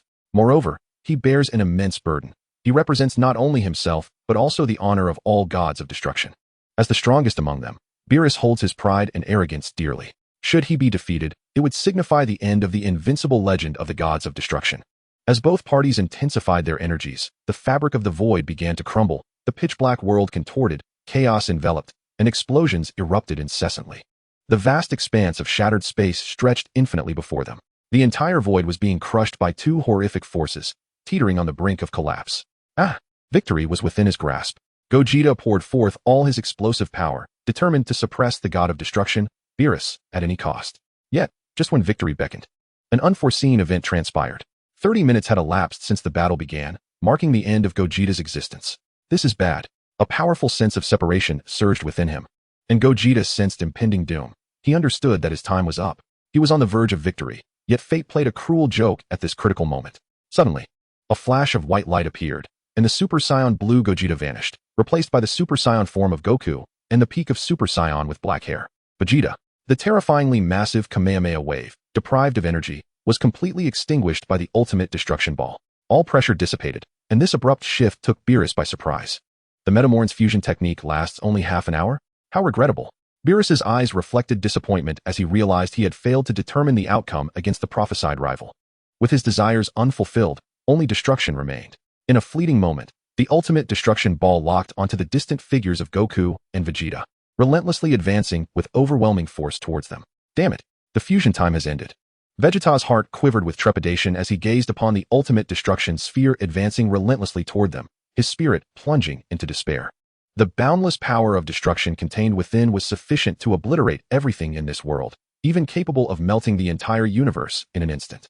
Were it not for Gogeta, perhaps there would have been a chance to resist, but on their own, they stood no hope of defense. With no discernible aura from the outside and instantaneous movement rendered useless, there was no escaping this attack. Are you afraid of death, Vegeta? Goku spoke with a bitter smile as the ultimate destruction sphere drew ever closer. Chapter 47. Rebirth, unable to protect anything. Death. Humph. Spare me your condescension, Kakarot. It's merely a death. Vegeta scoffed at the notion of death, having already experienced its embrace. What was one more demise? Yet, a nagging feeling stirred within him, suggesting that this ultimate destruction sphere could annihilate more than just the physical form. This death, he feared, would differ significantly from his previous encounters with mortality. I have a premonition that once we perish, even the Dragon Balls will not revive us, nor will we traverse to the underworld as before, Goku lamented, the distance between them and the sphere diminishing rapidly. Upon hearing this, Vegeta remained silent, fully aware of the implications behind Goku's words. Nevertheless, he felt no fear. After all, he was Vegeta, the Prince of Saiyans. Enough of this idle chatter, Kakarot. That thing is upon us. Do you intend to await your fate, or make a final stand? A glimmer of determination flashed in Vegeta's eyes as an overwhelming aura erupted from within him. Since the dissolution of Gogeta, he sensed a partial release of his latent potential, rendering him even stronger than before. Yet, even with this newfound strength, he felt uncertain about his ability to withstand the ultimate destruction sphere. Do we even need to discuss it? Goku stepped forward, a gentle pink aura swirling around him as immense energy surged forth. The two shared a profound connection, unleashing their inner power simultaneously. Goku, H-A-H-H-H-H-H-H. Vegeta, R-O-H-H-H-H. Their simultaneous cries resounded deep within their souls, unleashing a formidable force that manifested as a shockwave to counter the advance of the ultimate destruction sphere. Yet, despite their combined efforts, they could not slow its relentless approach. In fact, the speed of the sphere's advance was deliberately moderated by the god of destruction, Beerus. Damn it. With our current strength, we are utterly incapable of budging this thing, even a fraction. Vegeta's muscles tensed, exhausting every last ounce of energy within him. Increase the power release, Vegeta. Goku shouted through gritted teeth. The scene of their resistance did not escape the watchful eyes of Beerus. I truly have no way to deal with you Saiyans. However, it is time to bring this to a close, Super Saiyan God. Whispering a word, Beerus closed his eyes, placing his hands behind his back, and slowly turned away. In an instant, the shackles of the ultimate destruction ball were released, accelerating its ominous approach. The terrifying power of the god of destruction surged forth, delivering a devastating blow to Son Goku and Vegeta. The ultimate destruction ball was now less than 100 meters away from them. Yet, even at such a distance. The residual shockwaves proved overwhelming, rendering both warriors unable to withstand the assault. Damn it! Vegeta roared in frustration. Flashbacks of his life flickered through his mind, from being defeated by Son Goku upon arriving on Earth, to the battles on Namek against Frieza. Witnessing the birth of Super Saiyan Goku, and through the Cell Saga, where he helplessly watched his rival perish. In the Majin Buu era, he found himself utterly defeated, his strength and transformations overshadowed by Goku. Now, facing the combined might of Beerus, it seemed inevitable that fate would not be altered. With a thunderous explosion, the ultimate destruction ball unleashed its horrific force, engulfing Goku and Vegeta. In that fleeting moment, blood erupted from Super Saiyan 4 Vegeta's mouth, as his cells suffered catastrophic damage, his energy plummeting, and he plummeted towards the abyss of nothingness. Vegeta. Goku instinctively reached out to save him, but found himself powerless. The overwhelming force from the god of destruction had similarly ravaged his own body. His wounds were no less severe than Vegeta's. Coupled with the relentless approach of the ultimate destruction ball, he could not afford to be distracted. At this moment, a profound sense of helplessness washed over him. Even the indomitable Goku, who had repeatedly defied the odds and wrought countless miracles, now felt a deep despair. Vegeta, having lost all capacity to resist, continued to fall into darkness, his vacant gaze fixed upon the sky, where Goku was still struggling. I've lost, utterly lost. My power has reached its limit. The rest is in your hands, Kakarot. Do not allow that arrogant fool to underestimate our Saiyan strength. This is all I can do. Vegeta concentrated all the remaining energy within him into a radiant sphere, feebly directing his arm towards Goku and flinging it forth. The sphere surged towards Goku, ultimately merging with his being, replenishing some of his strength. As Goku felt Vegeta's energy coursing through him, he gritted his teeth and persevered. Hiya! In the depths of despair, he broke through once more. Divine energy surged around him, a blue brilliance radiating from within. In that moment, he achieved a transformation known only to the fusion warrior Vegeta, Super Saiyan 4 God Blue. Yet, even having transcended his limits and attained this formidable form, he remained dwarfed by the imminent threat of the ultimate destruction ball. Even as he overloaded the power of Super Saiyan 4 God Blue, he could only marginally slow the advance of the ultimate destruction ball. At this moment, defeat was all but certain. Unless a miracle occurred, no one could save Son Goku. The name Son Wukong has etched itself into my memory, along with that rascal Vegeta and the entity born from your fusion, known as Gogeta. This day is indeed unforgettable. The events that transpired today are indelibly marked in the mind of the god of destruction, Beerus. No matter how many years pass, he shall not forget. As the most formidable god of destruction, he has been pushed to his limits by a mere mortal. At this moment, the ultimate destruction sphere has descended before Son Wukong. And although a torrent of resentment floods his heart, he cannot escape the fate of being consumed. Damn it! How infuriating! Is it true that even in another life, I cannot protect anything? Within the ultimate destruction sphere, Son Wukong perceives every cell in his body, including his very soul, being ravaged by divine energy, causing his consciousness to blur evermore. Chapter 48. On the brink of life and death, a desperate rebirth. Enclosed within the ultimate destruction sphere, both Son Wukong's corporeal form and spirit are being annihilated. Logically, this sphere should be capable of evaporating him in an instant. Yet, for reasons unknown, his body remains intact. Within him resides an ancient and terrifying power, awakening in response to the divine onslaught. The Super Saiyan Blue state has not only persisted, but is evolving towards a unique pinnacle, transcending its limits. Divine power? No, this is not divine power. It resembles more the essence of his bloodline. In the Void Realm, the confident god of destruction, Beerus, was about to depart when he suddenly sensed something and turned abruptly, his eyes widening in shock. In that fleeting moment, he heard a faint heartbeat. That brat should have been reduced to ashes. Yet why do I feel such unease? Beerus, his expression grave, dared not let his guard down. Son Wukong has accomplished countless incredible feats, and although the current situation appears utterly hopeless, as long as he remains unvanquished, anything is possible. Could it be that this brat possesses another transformation? Beerus pondered this possibility. Whether his suspicions hold truth remains to be seen. In Universe 7, Whis, wielding the angel staff, observed the battlefield. Not only he, but the gods of destruction and angels from various universes were simultaneously focused on the Void Realm. The god of destruction Ewan and angel Avamo from Universe 1. The god of destruction Hellas and angel Sava from Universe 2. The god of destruction Mosco and angel Campelli from Universe 3. The god of destruction Quitella and angel Kornic from Universe 4. The god of destruction Yarrick and angel Kukatel from Universe 5. Along with the remaining 6 universes, gods of destruction and angels were all riveted on this scene. At this moment, whether for the gods or the angels, their full attention was captivated by the unfolding drama. The outcome remained undecided, and all was shrouded in uncertainty. On Earth in Universe 7. Aboard a luxurious cruise ship upon the sea. Although the angel Weiss has departed from Earth, the considerate Weiss has left a trace of angelic power on the planet, manifesting as a luminous projection of the battle in the Void Realm. As Vegeta plummets into the abyss of darkness, uncertain of his fate, Bulma and Trunks, their faces ashen, collapse to the ground in despair, as if stripped of their very essence. Now, Goku too has been utterly consumed by the ultimate destruction ball. The atmosphere aboard the cruise ship has descended into the depths of despondency. At this moment, despair envelopes everyone like a suffocating shroud. Even though they hold a flicker of hope for a miracle, in such dire circumstances, can a miracle truly emerge? And if it were to appear, what change could it possibly bring? In the Void Realm, within the ultimate destruction ball, Goku's consciousness wavers, his weak gaze surveying his surroundings. His body has become numb to pain, and he feels an odd familiarity with the destructive divine energy around him, devoid of any sense of repulsion. His cells undergo a cycle of annihilation and rebirth under the influence of this divine energy, an endless repetition. Goku finds himself in a peculiar state, a blend of suffering and joy. The stirring of his bloodline power sends warm currents coursing through him, compelling him to continue. In this moment, even the power of the gods pales in comparison to the overwhelming amplification of his bloodline strength. With his feeble consciousness, Goku endeavors to discern a path amidst the chaos of destruction. His awareness fades, plunging into darkness once more. He re-enters the sea of consciousness, a realm devoid of temporal constraints. Here, his consciousness drifts aimlessly across an endless black expanse, as if bereft of his soul, moving towards an unknown destination. He has lost all memory, feeling like an empty vessel.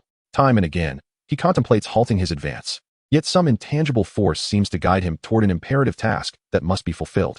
It is then that Goku encounters an enigmatic, luminescent orb. Under his gaze, this orb gradually transforms, ultimately taking the shape of himself. Yet this version of him is both himself and not himself. Who are you? Goku asks, his eyes glazed, his expression vacant.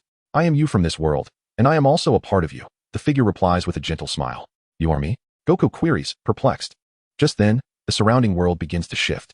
The dim realm transforms into daylight, and the black sea beneath his feet morphs into a crystalline mirror that reflects the tapestry of his life. In this temporal landscape, he recalls his defeat at the hands of the Super One-Star Dragon, and now reborn, he stands before the version of himself in this world. I remember. I am Son Goku. Goku suddenly awakens, memories flooding back like a tidal wave. He gazes at this unexpected reflection of himself and comprehends the identity of the being before him.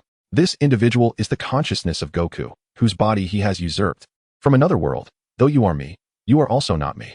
Our powers can only be fully realized together. The consciousness of this realm Sun Wukong extended a hand towards Sun Wukong. Excellent. Let us together unleash our true powers. Sun Wukong grasped the hand of his counterpart. In that instant, their spiritual essences intertwined completely, leading to a sublime elevation of their souls.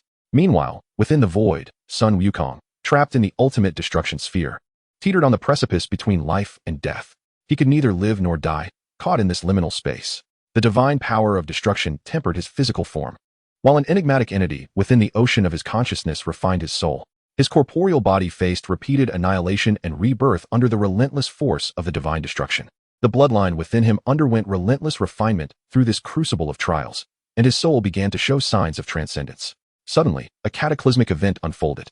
Sun Wukong's mental energy erupted, unleashing an immense, irresistible force from the depths of his being. The energy of the ultimate destruction sphere was drawn into him at a terrifying speed, causing the sphere's size to diminish visibly before the eye. Destruction, rebirth, evolution. From the brink of despair, a miracle emerged once more. The colossal ultimate destruction sphere began to shrink rapidly. Once larger than a star, it now diminished before their eyes. First to the size of a sun, then to that of Earth, and finally to that of the moon. The grandeur of this transformation was awe-inspiring, a spectacle that rattled the very core of existence. Could it be that these Saiyans were truly indomitable? Witnessing this scene, the god of destruction, Beerus, was drenched in sweat. He could sense an unknown force greedily consuming the divine energy within the ultimate destruction sphere.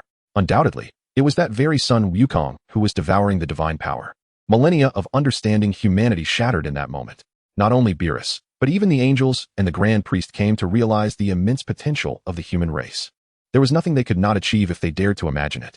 Soon, the ultimate destruction sphere vanished without a trace, leaving behind a white and purple sphere, less than 100 meters in diameter, quietly floating in the void.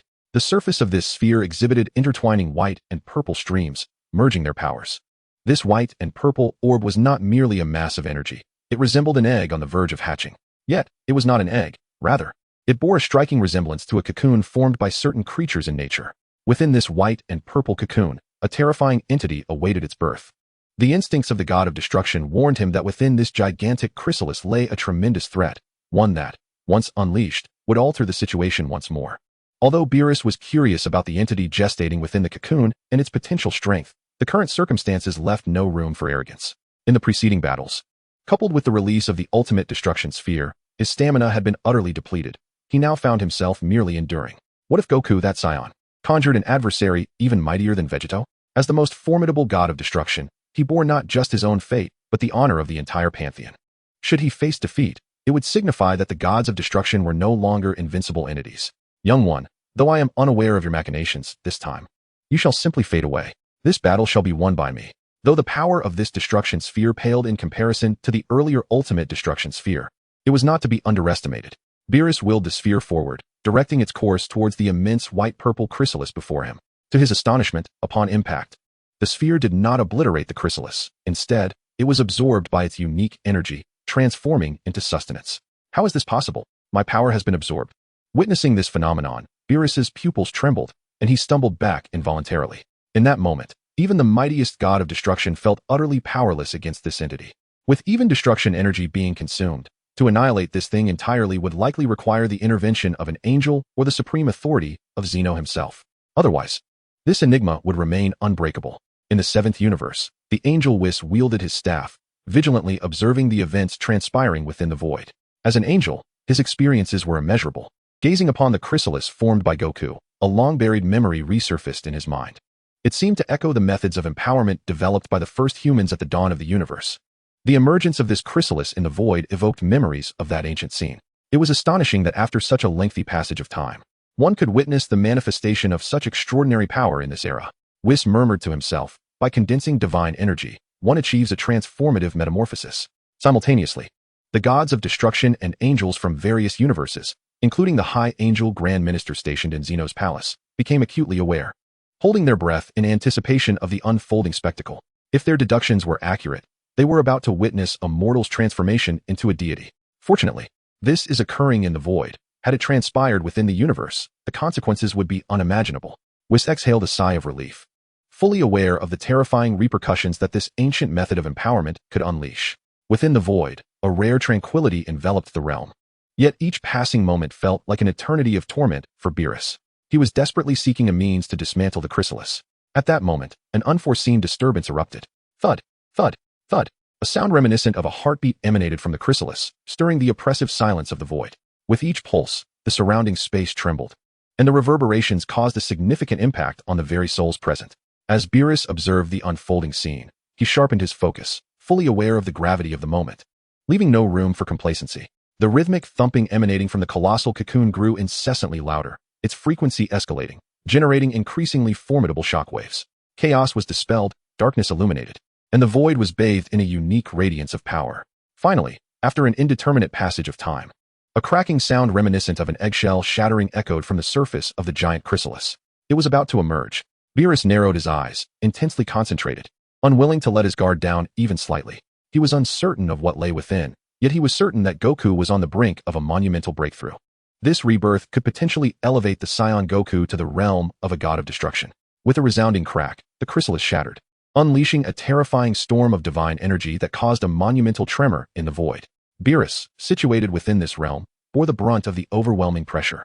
His form thrust back thousands of meters, ultimately requiring the invocation of his god of destruction powers to stabilize himself. Was this the power of a god of destruction? Feeling the pervasive energy of destruction in the air, Beerus was momentarily taken aback. This was his power, his god of destruction energy. Yet, although it bore his essence, the primal link had been severed. It was now under the dominion of a new master. Chapter 50, Super Saiyan 5th Stage? No, it was the Super Saiyan god of destruction. In addition to the god of destruction energy, there surged an ancient, primal force imbued with ferocity. This power emanated from an extraordinarily ancient entity, so old that even the gods had not witnessed it. The chaos of the void was disturbed, the darkness illuminated, as a resplendent particle of white and purple light began to ascend from the center. Boom, boom, boom, boom, boom, boom. However, as this storm expanded, the turbulence within the vast void intensified. This power was overwhelmingly potent, so much so that even the void struggled to contain it. It harbored not only divine energy but also human strength, merging to create an entirely new entity. This force was an unpermitted existence, contravening the very laws of this world and causing ripples throughout the fabric of time and space. At the epicenter of the energy storm, Goku, reborn from the chrysalis, found himself in a different realm, trapped within this miniature world that was now cracking under pressure, its barriers on the brink of collapse. Only by shattering these barriers could he reclaim his life anew. Yet, Goku did not immediately take action. The souls from two disparate timelines had fully merged, giving rise to a brand new Goku, endowed with a fresh will and greater strength. Yet the essence of Goku remained unchanged. The holistic elevation of his body and soul awakened the ancient bloodline power within him. Thus, it was revealed that this was the true essence of their formidable strength, potent enough to conquer all, including the might of the gods. At this moment, Sun Wukong had transcended the ordinary realm of a Super Saiyan 4th level, no longer merely embodying the form of Super Saiyan Blue. His wild physique was enshrouded in a coat of pristine white fur, and his blood-red eyes emanated an ancient divine aura. Moreover, the energy radiating from him was colored a deep violet, a manifestation of the destructive power that had recognized him as its master. He was uncertain of the exact nature of his current form, yet an instinctual awareness surged within him, proclaiming his overwhelming strength, powerful enough to conquer all adversaries that roamed the earth.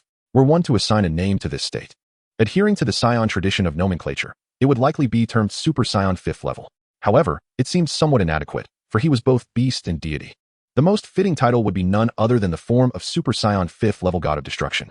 Sun Wukong's gaze swept across the dilapidated barrier of this world. Even in its state of ruin, marred by countless cracks, it showed no signs of collapse. It appeared to be awaiting his final action to shatter it completely. The moment to break free had arrived. Vegeta, I shall not betray your will. The God of Destruction will fall by my hand. With unwavering confidence, Sun Wukong recognized the task he must undertake. Merging his hands, the ancient bloodline power intertwined with the energy of destruction, coalescing into a uniquely potent divine force. In that fleeting instant, the entire microcosm trembled, enveloped in purple and ominous energy, reflected in the violet radiance. Sun Wukong's form resembled that of a god of destruction more than any deity itself. As this extraordinary power reached its zenith, he unleashed a single strike upon the world barrier. Boom! Thunderous echoes reverberated throughout the microcosm, and in the next heartbeat, it suffered a cataclysmic blow. The barrier shattered, disintegrating into countless fragments of space, which were subsequently crushed into oblivion by his formidable divine might. His terrifying strength not only obliterated the confines of his prison, but also reverberated throughout the void realm, fracturing the temporal barriers. In an instant, a chaotic torrent of time and space erupted from the fissures, leaving Sun Wukong no opportunity to react, as he was swept into the temporal tunnel.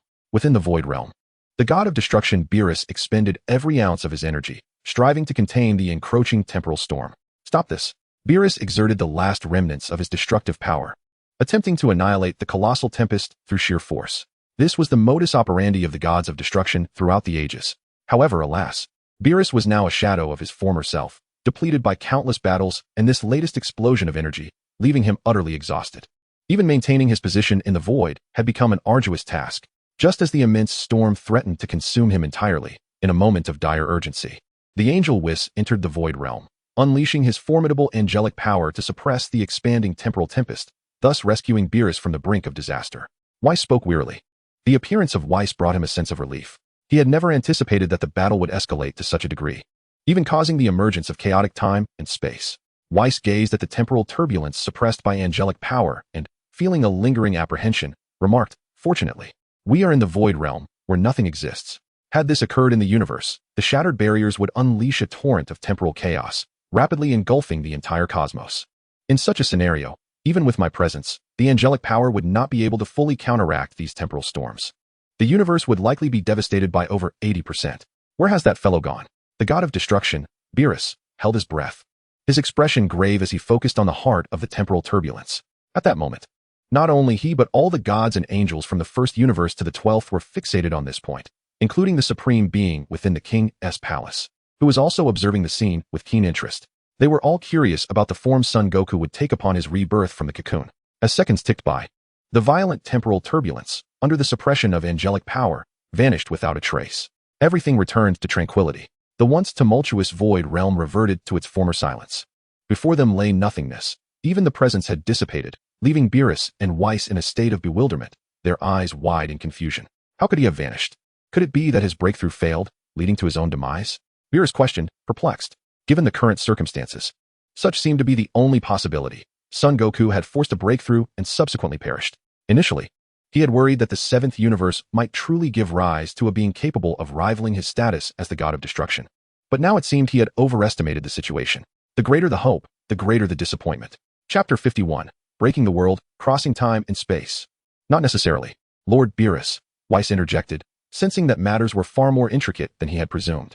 In a fleeting moment, the angel's divine consciousness began to expand rapidly, soon enveloping the entire void realm, leaving no corner unsearched in pursuit of Son Goku's whereabouts.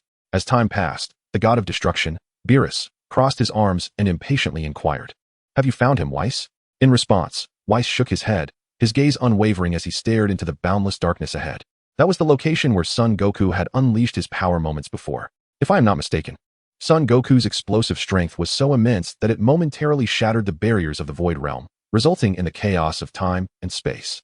He too was swept away by the temporal turbulence and is no longer within the void realm. Weiss spoke with a heavy heart, acknowledging that the state of the battle had reached an unforeseen level, one that even he, as an angel, had not predicted. It was astonishing that a mortal could, through sheer force, break the barriers of existence. Now, if fortune favored Son Goku, he might have been cast into another world. However, if luck were to abandon him, he could be lost within the currents of time and ultimately vanish into the corridors of eternity, in the realm of nothingness. Does this imply that he may have traversed to another universe?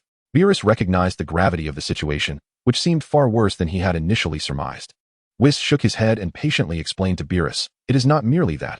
He has shattered the barriers of existence. The chaos of time and space could transport him to destinations unknown, perhaps to millions of years in the past, or even to eras beyond comprehension, including a future so distant that its timeline is unrecognizable. He could very well have arrived in other worlds. As Whis concluded his words, Beerus fell into a contemplative silence. The situation had escalated to such a degree that Goku had vanished from this world altogether. The absence of such a formidable being would undoubtedly have a profound impact on the average power level of their universe. What a tremendous loss, Beerus lamented sincerely. Although Goku had disappeared from their realm, the name of this Saiyan would remain etched in his memory. However, within this void, there remained one who still breathed. Whis proclaimed, and in an instant, the power of the angel surged forth into the depths of chaos. In but a moment, the near-lifeless Vegeta was extracted from the abyss of nothingness. It is he. Fate has spared him, Beerus observed, gazing upon the ailing Vegeta, deciding against any destructive action. Today, he had exhausted all his amusement. Let us depart. Lord Beerus, Whis suggested. Indeed, Beerus replied, placing his right hand upon Whis's shoulder. In the next moment, the angelic power of Whis surged, erupting with a velocity that transcended dimensions, vanishing from the vastness of the void. Meanwhile, on Earth, everyone witnessed the events within the realm of nothingness through the projection left by Whis. Goku had disappeared. Goku! Chi-Chi cried out in despair, collapsing to the ground. Father has vanished. Goten trembled, and after a fleeting moment of grief and anger, flames of rage ignited in his eyes. The god of destruction, Beerus, has taken my father. Those individuals are villains. It's all right. Father will be fine. He will return. Gohan repeatedly reassured Chi-Chi and Goten, though he himself struggled to believe those words. Simultaneously, Goku's disappearance spurred him on. Should his father truly be gone, the mantle of the universe's strongest warrior would fall upon him. The architect of his father's disappearance, the god of destruction Beerus, would be the one he would confront. The scene shifted to the Grand Minister's palace. The Grand Minister was quite pleased with Goku's audacious act of breaking the barriers of existence. Let me see where you shall go, and what marvelous tale shall unfold as you traverse the currents of time, he mused. As soon as he finished speaking, a unique and ancient power, reminiscent of the dawn of creation, manifested.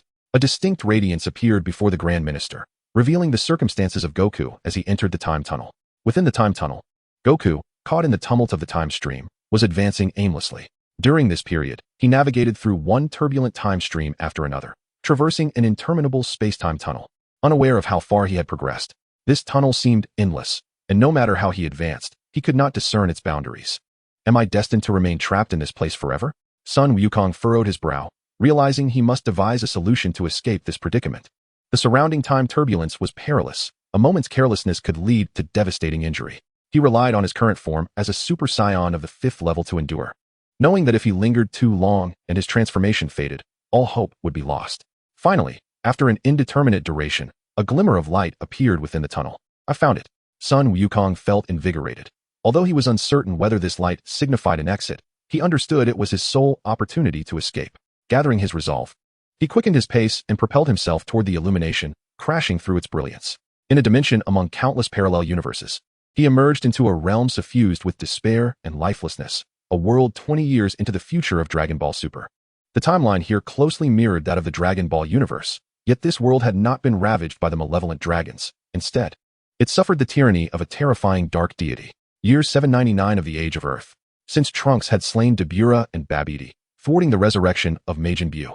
The Earth had enjoyed a fleeting period of peace. Humanity united once more to rebuild their homeland. However, shortly after the defeat of Majin Buu, tranquility was shattered once again by an entity more horrific than Buu himself, plunging the restored Earth into an unprecedented abyss. Perched atop the western mountain range of Earth, the serene atmosphere suddenly rippled, culminating in a tear in the fabric of reality. Sun Wukong, drifting through the time tunnel, burst forth from this rift, landing upon the mountains. At last, I have escaped the time tunnel, Sun Wukong murmured. Chapter 52. Is this the realm of despair? Relaxing his body, Sun Wukong reverted from his Super Saiyan form, casting his gaze around. The current Earth was shrouded in an aura of impending doom. Even the sky was cloaked in darkness, and the air was thick with profound despair and lifelessness. Standing atop the mountain peak, Sun Wukong's eyes focused on the distant horizon, where a desolate and dilapidated city came into view. That was West City. Once the most magnificent and grand city on Earth, it had now been reduced to a wasteland, with only a few hundred souls clinging to life within its vast expanse. This was merely a glimpse of the Earth's devastation. Now, the planet lay in a state of gloom, devoid of vitality, resembling a world on the brink of apocalypse. In his time, Earth was home to billions of humans, alongside countless animals, with life flourishing in the hundreds of billions, perhaps even reaching 1,000 billion. Yet now, glancing across the globe, the essence of life barely numbered in the thousands. How could this happen? Why had Earth come to such a state? Once a planet he vowed to protect at all costs, it now lay in ruins, a harrowing vision of apocalypse that ignited an inferno of rage within Sun Wukong. He understood that this world was no longer the one he had once known, yet it remained Earth nonetheless. Why? Oh why had it come to this? Just as Sun Wukong was on the verge of unleashing his fury, he sensed two extraordinary presences amidst the vastness of his consciousness. He stifled his anger and attentively discerned these two auras. To his astonishment, one belonged to Trunks, while the other mirrored his own essence. Sun Wukong's gaze fixated upon the desolate West capital, honing in on the source of these energies. After several confirmations, he discerned something amiss. Trunks' aura was indeed unmistakably his. Yet the aura identical to his own felt wrong. It was infused with boundless malice, bearing a stark contrast to his true self. Without further contemplation, Sun Wukong suppressed his energy and executed the flight technique, soaring towards the West capital. Meanwhile, beneath the streets of West capital, a ragged Trunks desperately attempted to conceal his energy, navigating the sewers. It was unfathomable to envision the harrowing torment this world's savior had endured, which had ultimately transformed him into this state. Yet he seemed accustomed to it, disregarding the noxious stench that permeated the sewers as he pressed onward. Above him, clad in a black martial arts uniform, Sun Wukong revealed a cruel smile, surveying the earth below. He was the architect of this tragedy, the nefarious Black Wukong. Hailing from a different timeline, Zamasu had summoned the eternal dragon of the Super Dragon Balls to wish away Sun Wukong's body, arriving in this reality to sow discord. To fulfill his twisted ideal of a zero-human plan, he had eradicated all deities and set out to cleanse this world of humanity. The remnants of humankind on this earth had been nearly obliterated, the few survivors' remnants he had intentionally left behind to provoke Trunks into greater strength. Trunks, flee with all your might. No matter where you go, I shall find you, he taunted. This game of cat and mouse would not conclude so easily. Black Wukong chuckled maliciously, his eyes reflecting utter madness as he ambled through the crumbling streets, following Trunks' lingering essence. Simultaneously, Sun Wukong observed this scene unfold from his elevated vantage point. Who is that? He mused, gazing down at the figure clad in a black martial arts uniform. An uncanny doppelganger. Although their auras bore similarities, he was certain that this individual was not him. Additionally, why was Trunks operating underground? His movements suggested he was deliberately evading this stranger. Could it be that this world had descended into chaos due to this identical entity? The truth would only unveil itself with further observation. Sun Wukong concealed his presence, stealthily tracking Black Wukong from the shadows. Oblivious to the pursuit, Black Wukong continued his cat-and-mouse game, unaware that his demise was imminent. The scene shifted to the dilapidated entrance of the Capsule Corporation. Gazing upon the crumbling remnants of his home, Trunks was enveloped in a profound melancholy, reflecting on the myriad sorrows that weighed upon him. Beneath the Capsule Corporation, a clandestine laboratory lay hidden. His mother, Bulma, was diligently working on the energy required to activate the time machine, a beacon of hope for a world on the brink of despair. Without a moment's hesitation, Trunks sprinted towards the underground lab. At that moment, Black Wukong also arrived. And upon witnessing Trunks enter the basement, a mocking grin spread across his face, relishing the anticipation of Trunks' reaction upon their next encounter. Progressing slowly, Black Wukong followed suit. Meanwhile, Sun Wukong remained expertly concealed, observing Black Wukong's departure with an increasingly grave expression. Deep within the subterranean depths, he sensed Bulma's presence, suppressing the tumultuous anger within him. Sun Wukong trailed behind. Inside the underground laboratory, this world's Bulma awaited Trunks' arrival. Compared to her counterpart from the past, this Bulma bore the marks of age, not solely due to the ravages of time, but also from the toll of her burdens. This world had been beset by calamities since Sun Wukong's death. The androids ravaged the Earth, leaving humanity in shambles. Although they had finally quelled the android crisis, they were soon confronted with the emergence of Majin Buu. Though Trunks had successfully thwarted Buu's resurrection, an unexpected figure appeared, one who bore an uncanny resemblance to Sun Wukong yet proclaimed himself a god. His arrival plunged humanity into an abyss of despair and fear. Even Trunks found himself powerless against this foe. The relentless passage of time, coupled with her worries, aged this mother further. Yet, despite her years, Bulma's beauty remained evident. Though aged, her grace endured. Chapter 53. Black Wukong, you have paved your path to death. Upon seeing Trunks again, a smile graced Bulma's aged visage. After more than half a year, mother and son were finally reunited. In their embrace, everything was conveyed without words. Trunks understood his mission, and Bulma recognized that the time had come. It was the moment to bring an end to this apocalyptic world. Trunks, the fuel for the time machine is prepared. Go to the past, and let Sun Wukong save this world once more. Bulma released Trunks. With determination in his gaze, Trunks affirmed, as long as we have the assistance of Sun Wukong from 20 years ago, this chaotic era can surely be resolved. Soon, Bulma approached a device, retrieving the container filled with the time machine's energy. This transparent energy reservoir was only half full, yet it was sufficient for Trunks to make a singular journey through time. Holding the energy storage canister, Bulma approached Trunks and entrusted him with this symbol of hope for the future world. I beg of you, Trunks. You are the last hope of this world, Bulma said, her gaze intricate and her tone grave. Trunks felt a profound reluctance within. He was deeply concerned for his mother. To be honest, he would rather have her take his place in the time machine and journey to the past than face the battle against Black Goku himself, fighting to the bitter end. Yet, he could not defy his mother's wishes. All right, why are you crying like a child at your age? We must set off. The time machine is in the backyard of the Capsule Corporation, Bulma urged, a warm smile illuminating her face as she encouraged Trunks to depart swiftly. However, as he distanced himself from Bulma, Black Goku, lurking in the shadows, seized the moment to strike. What a touching reunion for mother and son. As a god, I shall allow you to reunite in another world, Black Goku taunted from the darkness, simultaneously launching a black-orange energy blast. Mom. Seeing Black Goku's lethal intent towards his mother, Trunks instinctively moved to shield Bulma. But it was too late. In a critical moment, an invisible force bound Bulma. With a resounding explosion, the laboratory was devastated, flames leaping into the sky. In the chaos, Bulma emerged unscathed physically, but the shock rendered her incapacitated, collapsing to the ground.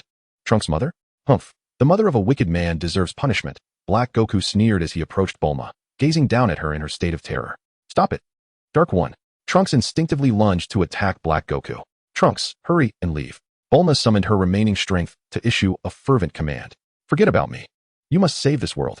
Listening to his mother's plea, Trunks wrestled with his inner turmoil. He understood the cost of leaving, and he was unwilling to pay it. Are you disregarding my words? Bulma suddenly roared, her voice filled with fury directed at Trunks. Hearing the intensity of Bulma's anger dispelled Trunks' hesitation. Though it pained him, he turned and sprinted towards the location of the time machine within the Capsule Corporation estate. As he watched Trunks depart, Bulma turned her gaze toward Black Goku. What a familiar face. The owner of this visage had once brought hope to her and all her companions. As long as he existed, no matter the obstacles, they could overcome anything. Yet now, the very person she had once trusted most had come to take her life. This world was undeniably unfair and cruel. Trunks' mother, your son has abandoned you, Black Goku sneered, extending his hand toward Bulma's neck. Death loomed ominously close, and Bulma, consumed by despair, shut her eyes tightly, tears cascading down her cheeks. In her heart, she silently murmured, Vegeta, Goku, and everyone, I have come to find you. She had resigned herself to her fate. Do not dare touch her with your filthy hands. At that moment, Goku had already arrived behind Black Goku. A powerful aura surged from within him, and a terrifying pressure enveloped Black Goku entirely. With a resounding crash, Goku effortlessly caught Black Goku's fist. Goku. Upon realizing who had approached, Black Goku exclaimed in horror. The Goku of this world had perished. Who then was this figure before him? Without uttering a word, Goku's icy gaze flickered with intensity. He exerted strength with one hand, flinging Black Goku's fist aside, and with his right fist charged with fury, he unleashed a devastating blow. Boom! The air erupted in explosive sound waves. Black Goku was met with a crushing impact, his features contorted as an overwhelming force swept through him. In an instant, he was propelled like a super cannonball, piercing through several ruins before careening for miles, barely coming to a halt. Alarmed by the tremendous noise, Bulma opened her eyes in shock. She had initially thought Black Goku was toying with her, but to her astonishment, she beheld the man she had long yearned for through countless days and nights. After sending Black Goku flying, Goku turned his gaze toward Bulma, revealing a smile imbued with his unique tenderness. "Leave everything that follows to me, Bulma." His voice lingered in her ears. Hearing that familiar tone, Bulma managed a bittersweet smile. "Goku, have you come to rescue me?" In the next moment, utterly exhausted, Bulma succumbed to unconsciousness. She was utterly drained, since the emergence of the androids. She had not found a single moment of respite. Observing the unconscious Bulma, Goku cradled her in his arms and sought a safe corner where she could rest, gently laying her down. As he gazed at her peacefully sleeping form, a smile graced his face, and he softly declared, "When you awaken, all will be resolved." With those words, he turned away, but in an instant, the warmth and smile vanished from his face, replaced by an expression devoid of any warmth, cold and unyielding. This was the first time Goku had displayed such a demeanor, signifying that he was truly, undeniably angry. Chapter 54, The Ferocious Assault on Black Goku. Emerging from the dilapidated underground laboratory, Goku ascended to the surface. Suddenly, he noticed something unusual to his right and turned to investigate. There, the time machine was slowly rising into the air, ultimately vanishing in an instant. Had Trunks already departed? Goku paid little heed to Trunks' departure. At this moment, his singular focus was to eliminate the architect of the earthly hell they now faced. With his right hand poised like a sword against his forehead, he locked onto Black Goku's energy and, in a fleeting thought, executed an instantaneous teleportation. In the ruins several kilometers away, a sinister black mist erupted, shattering all surrounding boulders as Black Goku, buried beneath the debris, emerged unsteadily, trembling from the staggering force of that previous punch, his mind in a whirl. With a heavy fist, Black Goku rubbed his aching head, grimacing as he spoke. At that moment, Sun Wukong appeared before him, 10 meters away, having utilized instant transmission. Upon seeing his doppelganger, Black Goku's gaze sharpened, the pain from the earlier blow dissipating entirely. "You need not know," he retorted, feeling no inclination to engage in idle chatter with this identical figure. "Humph, arrogant," Black Goku scoffed, his disdain palpable. "Though I know not from which dimension you hail. At least I now have a worthy adversary to contend with. I've grown weary of that Trunks fellow. By the way, you, who have perished once in this world, have met your end at my hands once more." His boastful demeanor suggested he possessed ample confidence in his ability to triumph over Sun Wukong. Upon hearing his words, Sun Wukong felt a flicker of confusion but chose not to dwell on it. "You certainly do prattle on," he remarked, unwilling to engage in further banter. In an instant, he unleashed the full extent of his current power. In but a moment, a terrifying aura enveloped the surroundings, an overwhelming pressure cascading across the globe, forcing Black Goku to retreat in alarm. "What? From how far into the future does this power stem?" he exclaimed, incredulous at the sheer intensity of the aura. In a heartbeat, Sun Wukong surged forward, darting towards Black Goku with blinding speed, delivering a devastating punch. Sensing the imminent threat, Black Goku hastily assumed a defensive stance. The impact resounded like thunder as Sun Wukong's formidable fist collided with his crossed arms, shattering his defense and sending Black Goku hurtling through the air once more. Seizing the advantage, Sun Wukong propelled himself forward even faster, arriving behind Black Goku to deliver a crushing kick to his back, propelling him skyward. The successive blows caused blood to spew from Black Goku's mouth, his entire body feeling as though it were fracturing. "How can this be? I possess Sun Wukong's body, yet why is there such a disparity in strength?" Black Goku's mind trembled. Possessing the same form, he could not fathom such a dismal defeat under comparable conditions. Just as Black Goku grappled with his existential crisis, Sun Wukong silently positioned himself directly above, awaiting his descent. With hands clasped together, he formed a hammer-like strike, gathering energy for a downward smash. Disaster awaited. Black Goku's visage twisted in horror, panic coursing through him as every cell in his body screamed of impending doom. Enduring the excruciating pain, he crossed his arms defensively over his chest. The thunderous sound erupted, akin to a muffled explosion resonating in the air. The devastating blow struck Black Goku, blood erupting from his mouth, his pupils dilating as his body plummeted rapidly toward the earth. With a resounding crash, the ground quaked, dust and debris spiraling into the air. The impact site where Black Goku fell formed a massive crater, plunging 100 meters deep. Injured and battered, Black Goku lay in the center of the pit, utterly defeated. At this moment, He had utterly lost his ability to fight. His arms were completely shattered, his internal organs severely damaged and bleeding, and his sternum broken. Such an extent of injury would be fatal for an ordinary person. However, Black Goku was an extraordinary entity, as a scion and a convergence of divine essence. His vitality was remarkably resilient, rivaling even that of Frieza. Unless one were to sever his head from his body, he could endure for several seconds even without a heart. At this juncture, Black Goku began to question the very essence of his existence. This should not be the case. I am also Son Goku. Why, under similar circumstances, do I suffer such a devastating defeat? Confusion enveloped his mind as he yearned to flee, yet with his body riddled by multiple fractures. Even the slightest movement of his fingers proved to be a Herculean task. The 3 strikes from Son Goku had inflicted immeasurable damage upon him. In midair, Son Goku looked down upon Black Goku, whose aura had diminished and who had completely lost his fighting capability. A smirk crept across his face. This fellow is remarkably weak. I had assumed this doppelganger would be formidable. It appears he is only of this caliber. Yet, I must admit, the sensation of fighting myself is rather peculiar. An indescribable feeling.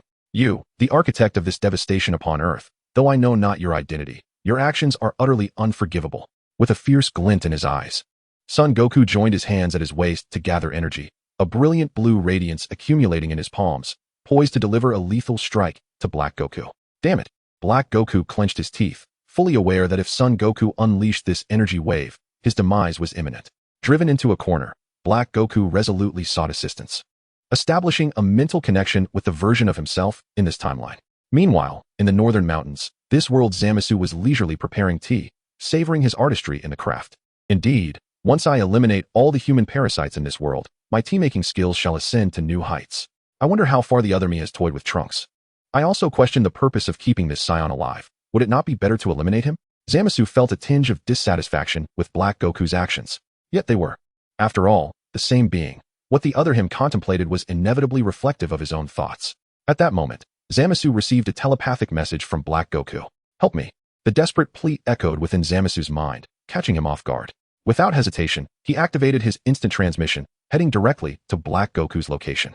Chapter 55. What of the Peach Blossom? Trash. On the battlefield, Son Goku had completed the gathering of his Kamehameha wave. The azure radiance blossomed from his palms, its dazzling brilliance illuminating the darkened world like a beacon of hope, rekindling the aspirations of a realm that had once been desolate and filled with despair. Kamehameha. As the words left his lips, an incomprehensibly destructive azure beam of energy surged forth from his hands. A terrifying energy cascaded down towards the Dark Goku. Noticing the imminent approach of the Kamehameha wave, Dark Goku felt a surge of urgency and hastily sent out a distress signal to another version of himself. As the Kamehameha wave was about to strike, in a moment of desperation, Zamasu appeared just in time through instant transmission, positioning himself in front of Dark Goku. Boom! The explosion erupted, sending a fiery blaze skyward and unleashing an unparalleled destructive force that stirred colossal waves. The shock waves radiated outward, causing tremors across the globe. In midair, Son Goku sensed something unusual. Someone had saved Dark Goku. With a serious expression, he fixed his gaze on the thick smoke billowing from the explosion. Moments later, as the dust settled, another figure emerged from the deep crater. It was Zamasu, the immortal being who had shielded Dark Goku from this lethal blow with his own body. Could he be an ally? Son Goku scrutinized Zamasu from head to toe. Who was this individual? He had no recollection of such a person. Moreover, judging by the attire, he seemed to be a Supreme Kai. However, Goku recognized all the Supreme Kais he had encountered, and this one was unfamiliar. Could he be a Supreme Kai from another universe? Goku suddenly recalled a previous conversation with Beerus, who had mentioned that there were multiple universes, and their own was the 7th, implying the existence of many more beyond it. The unfamiliar Supreme Kai before him must hail from another universe. Was this doppelganger also from a different realm?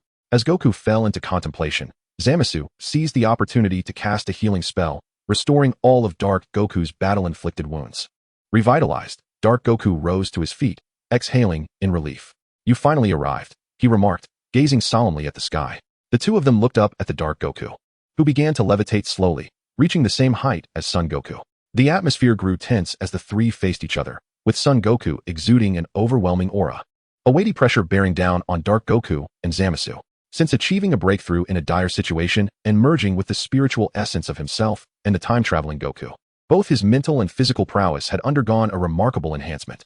Now, even in his normal state, Son Goku's terrifying combat power was unmatched in the world. His current form was comparable to Vegeta's Super Saiyan 4th level with black hair. Indeed, taking your body was the right choice, Dark Goku said. a sickly smile forming as he felt the dread emanating from Son Goku. Taking my body, Son Goku exclaimed in astonishment.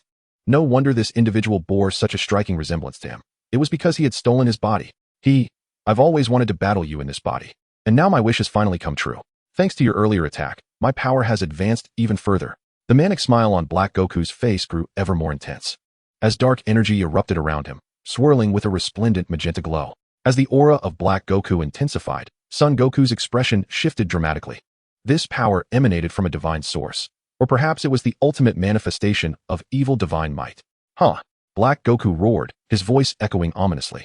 From the depths of the dark flames, a surge of magenta energy burst forth, gradually replacing the black haze. The hairstyle of a Super Saiyan was now adorned with magenta locks, a form of Super Saiyan never seen before. Moreover, it exuded an extraordinarily eerie divine power. What could this possibly be? Son Goku stood momentarily stunned at Black Goku's transformation. The form bore resemblance to the first level of Super Saiyan, yet the hair was pink. Most intriguingly, this bizarre and distorted divine power raised a troubling question. Could this form also be considered a Super Saiyan God? In line with the Saiyan penchant for naming, let us dub it Peach Pink, Super Saiyan Peach Pink. With a devilish grin, Black Goku deliberately showcased his newfound strength before Son Goku. Following his near-death revival, not only had his base power surged dramatically, but he had also inadvertently mastered the transformation of the Super Saiyan God. This battle held profound significance for him. He now felt no fear of Son Goku. Such a beautiful hue, once a mere mortal, now transformed into a Super Saiyan God, transcending the mundane blue of typical training, now radiating a complete divine essence in pink. Witnessing his partner's flawless transformation, Zamasu's heart swelled with elation. An invincible force coupled with an immortal body rendered them an unparalleled entity in existence. Zamasu's pride swelled immensely. As long as he joined forces with Black Goku, even the Destroyer Gods would be unable to thwart their advance. This fool was blind to the true terror of the Destroyer Gods, believing that a mere peach-pink Super Saiyan could stand against them, while in truth, one hand from a destroyer could obliterate him. At that moment, Son Goku scrutinized Black Goku intently. Peach-pink Super Saiyan, he murmured, and with a single glance, he discerned the true extent of Black Goku's current prowess, merely a counterfeit transformation. And it hardly impressed him. Son Goku dismissed it with disdain. What did you say? Black Goku, incensed by the provocation, felt a surge of fury. In an instant, he directed his divine might towards Son Goku. Yet this level of divine pressure was trivial before Son Goku, who remained unfazed, effortlessly shattering it.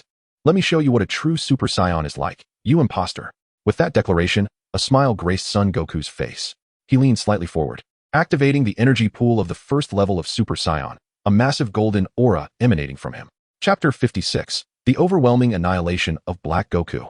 As Son Goku's power surged, the heavens dimmed, and from the obsidian clouds, numerous blue and white lightning bolts descended, striking the earth with ferocity. As the winds ceased, Sun Wukong's hair danced with an ethereal brilliance, radiating a resplendent golden glow. A tremendous aura of pressure enveloped the surroundings, heralding the arrival of his transformation. This time, Sun Wukong did not suppress his energy, and the sheer force of his transformation was utterly terrifying. The full power of a Super Saiyan at its first stage manifested. Not far from Sun Wukong, Black Goku and Zama stood frozen in panic upon sensing this overwhelming surge of energy. The breath of a mere mortal had reached such unimaginable heights. Black Goku instinctively felt an immense sense of oppression. He had personally experienced the strength of the Sun Wukong before him, even though he had mastered Super Saiyan Rose. His power paled in comparison to the true might of Sun Wukong. Yet, what was there to fear? After all, he was still just a mortal. You and I together can surely vanquish him, Zama's declared fiercely, his immortality granting him the courage to face any threat. Indeed, you are correct. Awakened by Zama's words, Black Goku assumed a battle stance, his energy converging in his right hand to form a pink energy blade. Observing the two before him, Super Saiyan Sun Wukong smirked, a devilish grin illuminating his features. The atmosphere of the battlefield became increasingly tense, with the power of the three affecting the very fabric of the planet. The ecological balance of Earth shifted dramatically. On Sun Wukong's side, darkness was dispelled by golden light, bathing the land in sunlight and restoring vitality to the world. Conversely, Black Goku and Zama's unleashed their malevolent divine energy, spreading darkness and evil in all directions, heralding the arrival of a true dark god. Watching the two opponents who had yet to make a move, Sun Wukong took action. In the blink of an eye, he transformed into a golden laser, hurtling towards Zama's. The explosive speed was terrifying, offering no chance for reaction. With a thunderous crash, Sun Wukong's powerful strike connected with Zama's jaw. The explosive force ravaged Zama's entire being, propelling him skyward, bursting through Earth's atmosphere, and hurtling toward the moon in mere seconds. The impact against the moon's surface created a massive crater, with countless cracks spreading like a spider's web. With just a single punch, Zama's had been sent crashing to the moon, underscoring the sheer destructive power of that blow. Sun Wukong! Black Goku exclaimed in shock, instinctively swinging his sword at him. Yet, in that fleeting moment, Sun Wukong moved even faster. Grasping Black Goku's wrist with one hand, the overwhelming strength rendered Black Goku unable to advance an inch. Though I do not understand your motives for stealing my body or who you truly are, a counterfeit like you cannot even wield 1/10 of my power. You may take my body, but you shall not take the lives of so many innocents. Sun Wukong's gaze pierced through Black Goku, a fleeting glimmer of cold resolve flashing in his eyes. With an unyielding force, he crushed Black Goku's wrist, and the sound of bones fracturing echoed ominously. Black Goku! The excruciating pain in his wrist compelled Black Wukong to relinquish his energy sword, his expression darkening to an extreme. Yet, defiance surged within him as he swung his other hand to strike at Sun Wukong. In that fleeting moment, Sun Wukong retaliated with a fist that was even swifter and more ferocious. Boom! The sheer force of this punch sent ripples through the very fabric of space. Black Wukong's face took another brutal hit, an agonizing wave crashing over his mind, nearly plunging him into unconsciousness. His body was propelled backwards, skidding across the ground for thousands of meters, ultimately colliding with a dilapidated structure. I should really finish off this doppelganger. There's something unsettling about fighting someone who resembles me so closely, Sun Wukong remarked, a sense of unease gnawing at him during the battle with Black Wukong. In a fleeting thought, he unleashed a burst of super speed, darting into the rubble that concealed Black Wukong. As he prepared to drag Black Wukong from the ruins, he sensed a surge of divine energy stirring within him. Boom! In the midst of the debris, a crimson divine force erupted, leveling the entire structure to the ground. At the heart of that scarlet radiance stood the menacing figure of Black Wukong, eyes ablaze with fury as he glared at Sun Wukong. Do not underestimate the divine, human, he bellowed, his anger palpable as he assumed the classic pose for the Kamehameha wave. A profound and formidable divine energy swirled chaotically at his command, blooming within his palms in a radiant crimson glow. My Kamehameha wave. Humph! Sun Wukong seethed inwardly, infuriated at the thought of a mere impostor mimicking his technique. Allow me to demonstrate what a true Kamehameha wave is. He struck the stance himself, deep red light converging in his palms as a terrifying aura surged forth, reaching a peak of intimidation. Both opponents amassed energy, but it was evident that Sun Wukong's power was vastly superior. Die, Sun Wukong! Black Wukong roared, channeling his divine force to its utmost peak, unleashing a dual-colored dark Kamehameha wave. The one who shall perish is you, imposter. Tenfold Kamehameha wave. Sun Wukong shouted, releasing the deep red Kamehameha wave he had been cultivating. Boom! The two forces collided. The heavens trembled, and winds howled as the dark Kamehameha wave clashed against the tenfold Kamehameha wave, resulting in a brief stalemate. Ah! Black Wukong howled, fervently unlocking the potential within himself, intensifying his energy input. In stark contrast, Sun Wukong remained at ease. The dark Kamehameha wave posed no threat to him. It is over. With those words, Sun Wukong exerted his strength. Energy surged dramatically, the tenfold Kamehameha wave advancing with terrifying might. Impossible. How could my power fail so miserably? Black Wukong gasped, eyes widening in horror as he observed the relentless advance of the tenfold Kamehameha wave. Instinctively, he sought to flee, but it was too late. The ferocious energy of the tenfold Kamehameha wave consumed his very being. Black Goku lost control over his corporeal form, acutely feeling the excruciating pain coursing through his body. No, my aspirations remain unfulfilled. How can I perish here? It is inconceivable. Black Goku roared in defiance, as his physical body was utterly obliterated by the tenfold Kamehameha wave. In Chapter 57, The End of Days, The Return of Peace, to ensure the complete annihilation of Black Goku, Sun Wukong sustained the release of the tenfold Kamehameha for a full 10 seconds. Only after he sensed the complete absence of Black Goku's aura did he finally dissipate the energy. The presence has vanished, Sun Wukong murmured, slowly advancing towards the place where Black Goku had been vanquished. Upon arrival, he discovered that Black Goku had been reduced to nothingness, save for a solitary silver ring, which remained unscathed. This ring still exists? Sun Wukong's keen perception caught sight of the seemingly inconspicuous silver ring. He was certain that Black Goku had been reduced to ashes under his might, with both body and soul extinguished. Yet, astonishingly, this diminutive ring had withstood the onslaught of the tenfold Kamehameha unscathed. This object is no ordinary trinket. Bending down, Sun Wukong retrieved the time ring and examined it closely, finding nothing peculiar. Though he was unaware of its true nature, since it was left behind by that individual, it should prove to be of great utility. After much contemplation, Sun Wukong resolved to keep the time ring. Suddenly, he sensed a familiar aura. It belonged to Zamasu. whom he had just sent hurtling from the earth with a single punch. Is he not dead? Sun Wukong pondered, momentarily taken aback, and then glanced skyward. There he beheld Zamasu, suspended in midair, frozen in place. Sun Wukong was equally astonished. Something was amiss with Zamasu. His previous strike had shown no mercy. Given Zamasu's capabilities, he should have been vanquished in that instant. Yet now he appeared unfazed. Could he possess an immortal form akin to that of the second Lord Chilled? Sun Wukong speculated. Judging by Zamasu's condition, it seemed that immortality was the most plausible explanation. Whether or not it was true could be ascertained with a few more trials. With a thought, Sun Wukong executed a swift instant transmission, silently appearing behind Zamasu. At that moment, Zamasu remained oblivious to Sun Wukong's presence, still reeling from the shock of Black Goku's demise. With Black Goku eliminated, their plans were thwarted. What are you staring at? Sun Wukong's voice resonated behind Zamasu. Zamasu, startled, spun around abruptly, only to be met by Sun Wukong's relentless kick. Boom. The impact was so forceful that it caused the very fabric of space to resonate with a deafening roar. Once again struck with tremendous force, Zamasu was propelled away from the earth. Yet this time, Sun Wukong would not allow him to escape so easily.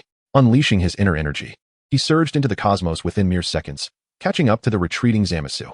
With all his might, he delivered a powerful kick to Zamasu's chest. Once again struck with tremendous force, Zamasu transformed into a colossal meteor, breaking through the cosmic expanse. After flying an indeterminate distance, he collided with a crimson-hued asteroid. In the vastness of space, Sun Wukong seized this opportunity to gather energy once more. To ensure Zamasu's complete annihilation, he transcended his form once again, evolving from Super Saiyan at full power to the formidable Super Saiyan 3rd grade. A torrent of energy rapidly accumulated in his palms, the potent force coalescing ceaselessly. The deep crimson glow intensified, illuminating the boundless darkness of the cosmos. The 20-fold Kamehameha wave erupted from Sun Wukong's palm, a deep red energy beam with a diameter of 100 meters. Wherever this energy traversed, everything was obliterated. This crimson beam traversed the vast distance with unwavering precision, striking Zamasu, who lay upon the scarlet asteroid. Boom. Within mere seconds, the crimson asteroid was utterly devastated by the onslaught of the 20-fold Kamehameha wave. The brilliance of the explosion was blinding, resembling a flower blooming amidst the pitch-black universe. The force of the asteroid's detonation, combined with the destructive power of the 20-fold Kamehameha wave, was such that even a god of destruction would be injured if caught off guard. How much more so for a weakling like Zamasu? Unless he truly possessed immortality, his demise was inevitable. As time ticked away, the fiery explosion subsided. Sun Wukong, brimming with fury, rushed to the remnants of the crimson asteroid to investigate, seeking confirmation of Zamasu's fate. His energy sensing revealed no trace of Zamasu's presence in the vicinity. That fellow must be thoroughly dead. It seems I overestimated him. He is not immortal. Sun Wukong dismissed his earlier concerns. Meanwhile, within the realm of the Kaioshin of Universe 10, Zamasu was panting heavily, clearly shaken by the encounter. As a Kaioshin, Zamasu possessed the ability to traverse the universe at will. Indeed, the 20-fold Kamehameha wave had struck him, subjecting him to unprecedented agony. Even an immortal being would feel pain. And at that moment, he was mentally and physically exhausted, his green skin appearing pale, gasping for air, drenched in sweat. Damn it. Another version of me was defeated by this unknown Sun Wukong. Without his assistance, how can I fulfill the zero-human plan? Zamasu was acutely aware that he was no match for Sun Wukong. Merely relying on his immortality could only buy him time. To realize his ambitions fully, he needed a powerful ally, and that ally could only be himself. After a prolonged moment of rest, Zamasu finally regained his composure. Contemplating his next course of action, he acknowledged that abandoning the zero-human plan was out of the question. After a brief silence, Zamasu contemplated a brilliant scheme. His gaze fixated on the time ring adorning his right hand. In this realm, the Super Dragon Balls had been utterly destroyed by them. To alter the course of events, one must traverse to other dimensions to procure the Super Dragon Balls of those worlds. Humanity, the humiliation you have inflicted upon the divine today shall be repaid 1,000-fold in the future.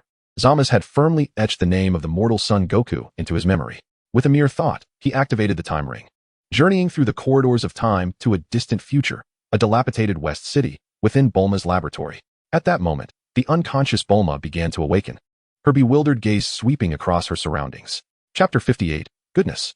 This little dance is quite out of place. Staring at the crumbling lab, Bulma was momentarily taken aback. Had she not already perished? In her near-death experience, she distinctly recalled Son Goku coming to her aid. Shouldn't she be in the afterlife now? Could it be that she still lived? Bulma struggled to comprehend. Given the Dark One's loathing for humanity, it seemed utterly implausible that he would spare her. There must be some hidden truth behind this. Oh, Bulma, you're awake. At that moment, Son Goku fortuitously arrived via instant transmission. His sudden appearance startled Bulma considerably. Dark One, stay away. Bulma hastily retreated to the corner of the wall, curling up in fear, her eyes reflecting profound terror. She was genuinely frightened. Bulma, I am not that imposter. Can you truly not recognize me? Son Goku said, displaying his signature smile, though the sight of the aged Bulma tugged at his heartstrings. The Bulma from his world and the one before him, while ostensibly the same, bore starkly different appearances. The disparity between his existence and a world devoid of him was indeed vast. Are you really Son Goku? Bulma could hardly believe her eyes, astonishment flooding her features. Her beautiful eyes scrutinized Son Goku from head to toe, and she eventually gasped, covering her mouth in shock. Yet, she quickly regained her composure.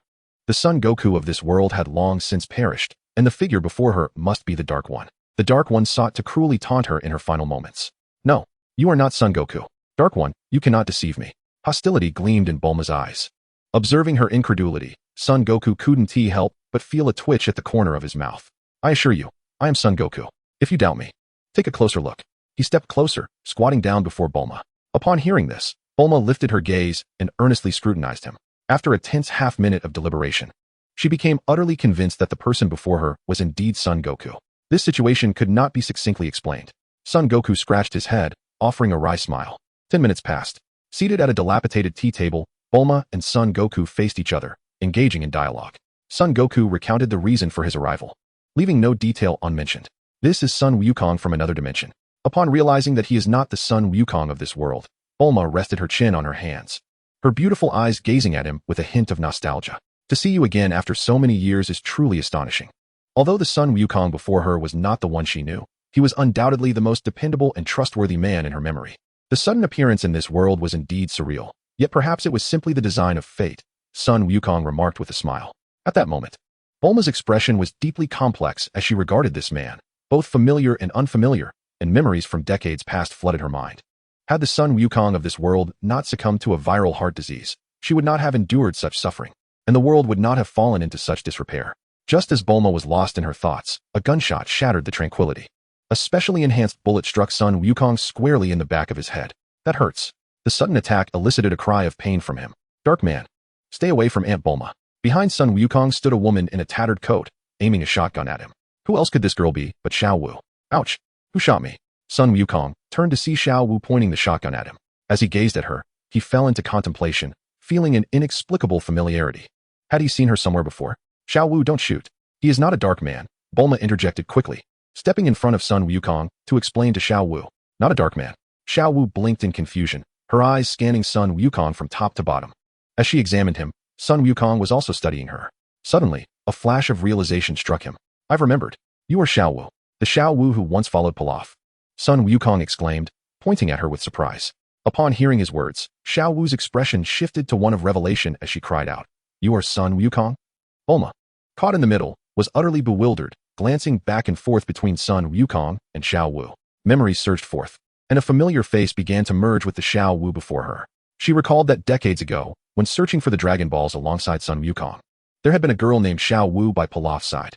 Overwhelmed by this influx of information, Bulma's eyes widened in disbelief as she stared at Xiao Wu. From what she understood, Xiao Wu had a good relationship with Trunks, and it could even be said that she was to become Trunks' future wife. However, upon further reflection, if this Xiao Wu were indeed the one from Pilaf's side, wouldn't she be older than Bulma herself? That asked Bulma. Son Wukong, I can explain. Xiao Wu awkwardly realized that her true age had been uncovered, feeling somewhat embarrassed, especially considering that she was even older than Bulma and had formed a connection with her son. This cannot go unexplained. It seems rather unreasonable. Soon, the three gathered around the tea table, and Xiao Wu began to recount her experiences. The reason for her youthful appearance was entirely due to the Dragon Balls. When she and Pilaf discovered the Dragon Balls, they wished to become younger. However, little did they anticipate that the dragon would deceive them, transforming the three into children instead.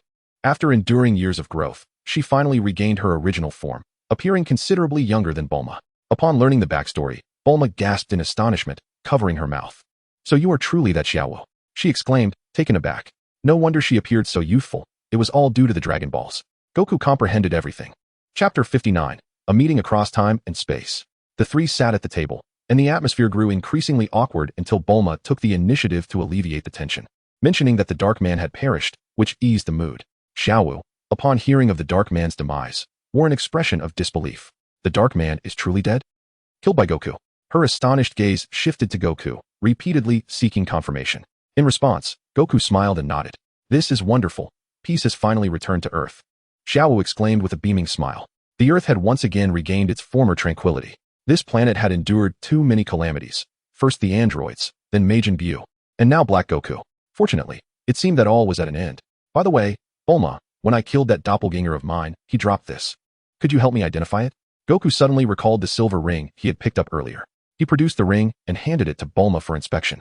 With her intellect, she should be able to discern its origin. However, as she examined the ring, she found nothing particularly remarkable about it. It appeared to be an utterly ordinary ring. Yet, being worn by the Dark Man, it surely held some significance. I have no idea what this is. Only the deceased Dark Man would know, Goku mused. However, Goku, may I request a favor? Bulma's expression turned serious, indicating that something of great importance was at hand. Upon hearing this, Goku nodded. Although the Dark Man had been vanquished, the future of this world could still harbor formidable threats. Currently, Trunks was not yet capable of standing alone. I wish for you, Goku, to take the place of the Dark Man and inspire Trunks, enabling him to become a warrior capable of safeguarding this world. Bulma expressed her genuine thoughts.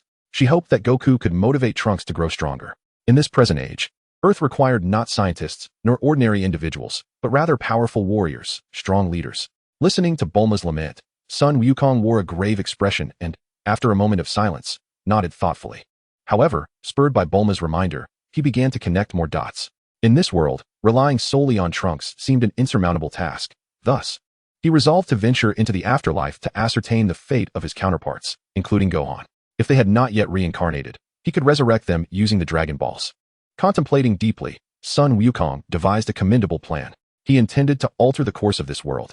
If there existed counterparts of Sun Wukong and Gohan in this realm, everything would undoubtedly improve. I entrust this to you, Sun Wukong, Bulma said, returning the time ring to him. The Sun Wukong before her was the last hope for this world. Leave it to me, Bulma. Now that I am here, I shall ensure this world does not descend into ruin, for I have already tasted failure once. Accepting the time ring, Sun Wukong could only manage a wry smile before turning to exit the dwelling, leaving behind a solitary figure. Bulma felt a heavy weight in her heart upon hearing Sun Wukong's words. Could it be that the Sun Wukong from another timeline had witnessed the destruction of his own world? Arriving at an uninhabited area, Sun Wukong expanded his mental perception, transcending dimensions to sense the presence of the afterlife. Moments later, a troubling realization struck him. Why has the king of the North's aura vanished? Sun Wukong froze, discovering that he could no longer sense the presence of the North Kai. Not only the North Kai, but he felt no trace of any of the other Kais. A sense of foreboding began to creep into his mind. Instead of relying on their auras, he focused directly on the North Kai's planet, and with a single thought, he vanished from his location. In the afterlife, on the North Kai's planet, Sun Wukong arrived in an instant. What met his eyes left him utterly stunned. The North Kai's planet had ceased to exist, replaced by countless fragments of its former self. The North Kai, Beerus, and Gyurger were all nowhere to be found. Could the signs of battle be the work of that fiend? Sun Wukong recalled the dark version of himself he had vanquished earlier. Before he had slain that foe, it had claimed to have killed the counterpart of this world. There was a grim possibility that the version of himself in this realm had indeed perished, along with the North Kai. Realizing the gravity of the situation was far worse than he had imagined, Sun Wukong cast his gaze toward the horizon. There, he beheld endless chaos. On the elongated path of serpents lay the souls of the deceased amidst the boundless turmoil. Even the presence of King Enma had vanished. Sun Wukong understood that the afterlife had descended into a state of disarray beyond his worst fears. He could already envision the calamities that had unfolded here. Just as he contemplated departing the afterlife, a remarkably familiar aura suddenly emerged within his perception. It was his son, Gohan. Gohan's presence? This is the perfect opportunity to inquire about what transpired here. With a single thought, he vanished once more. In the Enma Palace, the afterlife was enveloped in chaos. The King of Hell had been slain. The demise of King Yama signifies the loss of the judge of the underworld, resulting in a disruption of order. With countless souls wandering aimlessly, unable to find their rightful place, neither ascending to heaven nor descending to hell. Now, within this vast underworld, only one individual remains to uphold order, Son Gohan. After being slain by an android, his soul arrived at the Hall of Yama, where, recognizing him as the son of Sun Wukong, King Yama preserved his corporeal form. In these chaotic times, Son Gohan stands as the sole arbiter of order. At this moment, having just dealt with a horde of souls that had escaped from hell, Son Gohan suddenly sensed an approaching presence behind him and swiftly turned around. Coincidentally, he locked eyes with the arriving Sun Wukong. Hey, Gohan. Sun Wukong instinctively greeted upon seeing the son of this world. However, instead of joy, Son Gohan's expression revealed hostility. "It's you!" Son Gohan exclaimed with a furious shout, an overwhelming aura erupting from him. In an instant, he transformed from his normal state into a Super Saiyan of the second tier. "Huh, Gohan, wait." Sun Wukong attempted to interject, but Son Gohan cut him off immediately. "Silence. You, who impersonate my father, have slain the king of the Kais, murdered King Yama, and taken my father's life. All beings and deities have perished by your hand. I shall not spare you." Chapter 60, The Massacre of Planet Namek. The Son Gohan of this world was consumed by rage, clearly mistaking Son Wukong for Black Goku. It seemed that a clear explanation was futile. Son Wukong, with a resigned smile, found renewed interest in the fierce Son Gohan before him. In such a scenario, clarity could only be achieved through combat. Demon Flash, fueled by anger. Son Gohan concentrated his energy and unleashed a devastating energy blast. Yet, facing this formidable golden energy attack, Son Wukong stood unfazed, effortlessly shattering the assault with a mere wave of his hand, unleashing a powerful aura that obliterated the destructive energy. In a flash, Son Gohan surged forward, having used the previous attack merely as a distraction. Now, the true assault begins. He roared, launching a relentless barrage against Son Wukong. His fierce and unyielding punches and kicks struck like a tempest upon Son Wukong's form. While Son Wukong adeptly countered each onslaught, he was nonetheless taken aback by Son Gohan's technique. Each move was precise and lethal, imbued with a palpable intent to kill. Compared to his counterpart from another timeline, this Son Gohan was a transformed warrior. If the Gohan from his original world was merely a half-hearted fighter, this version was a seasoned warrior, battle-hardened and brimming with combat expertise. Though his power may not be overwhelmingly strong, his techniques and experiences were remarkably profound. "You truly are remarkable, Gohan." Showcasing such astonishing combat prowess, Son Wukong praised, genuinely impressed by this world's Son Gohan's performance. "Don't get too smug." Son Gohan bellowed in fury. He perceived the compliments as provocations, believing that the other party held him in contempt. With a heart full of fury, he unleashed a powerful punch aimed directly at Son Wukong's face. The sound of impact echoed with a resounding bang. Yet this seemingly unstoppable strike was effortlessly blocked by Son Wukong with a single hand. His adept manipulation of force neutralized the explosive energy behind Gohan's blow. "Gohan, I am pleased that you have become a competent warrior in this world, but perhaps you should allow me to finish speaking." Son Wukong intended to halt the confrontation, yet Gohan showed no inclination to relent. Another powerful strike was met with the same ease by Son Wukong. It appeared a different approach was necessary. Murmuring to himself, a glimmer of intensity ignited in Son Wukong's eyes. In the blink of an eye, he unleashed his strength, forcefully pushing Gohan back. And in a mere fraction of a second, he surged forward with astonishing speed, delivering a punch imbued with terrifying destructive power. "Oh no," Gohan thought, alarmed as he sensed the lethal intent emanating from that fist. Should he be struck, both his body and soul would face annihilation, and in such a state, whether in the underworld, the far reaches of the universe, or any other dimension, he would be lost forever. "Why are you holding back at this moment?" Gohan questioned as he beheld the fist hovering before him. "Can I explain now, Gohan? I am not the imposter you believe me to be. I am Wukong, Son Wukong, your father." In that moment, Gohan regained his composure, scrutinizing Son Wukong's demeanor, appearance, and mannerisms, all strikingly identical. "Are you truly my father? But weren't you killed by that person?" Gohan finally recognized that the Son Wukong before him was indeed the genuine article, his father. "I am not the Wukong you know. The reason for my presence here is a long story." Son Wukong recounted the journey that had brought him to this world. After a minute of explanation, Gohan comprehended that the Son Wukong in front of him was his father from an alternate timeline. "You have defeated the Dark One. Ah, I see now. I had misjudged you, father."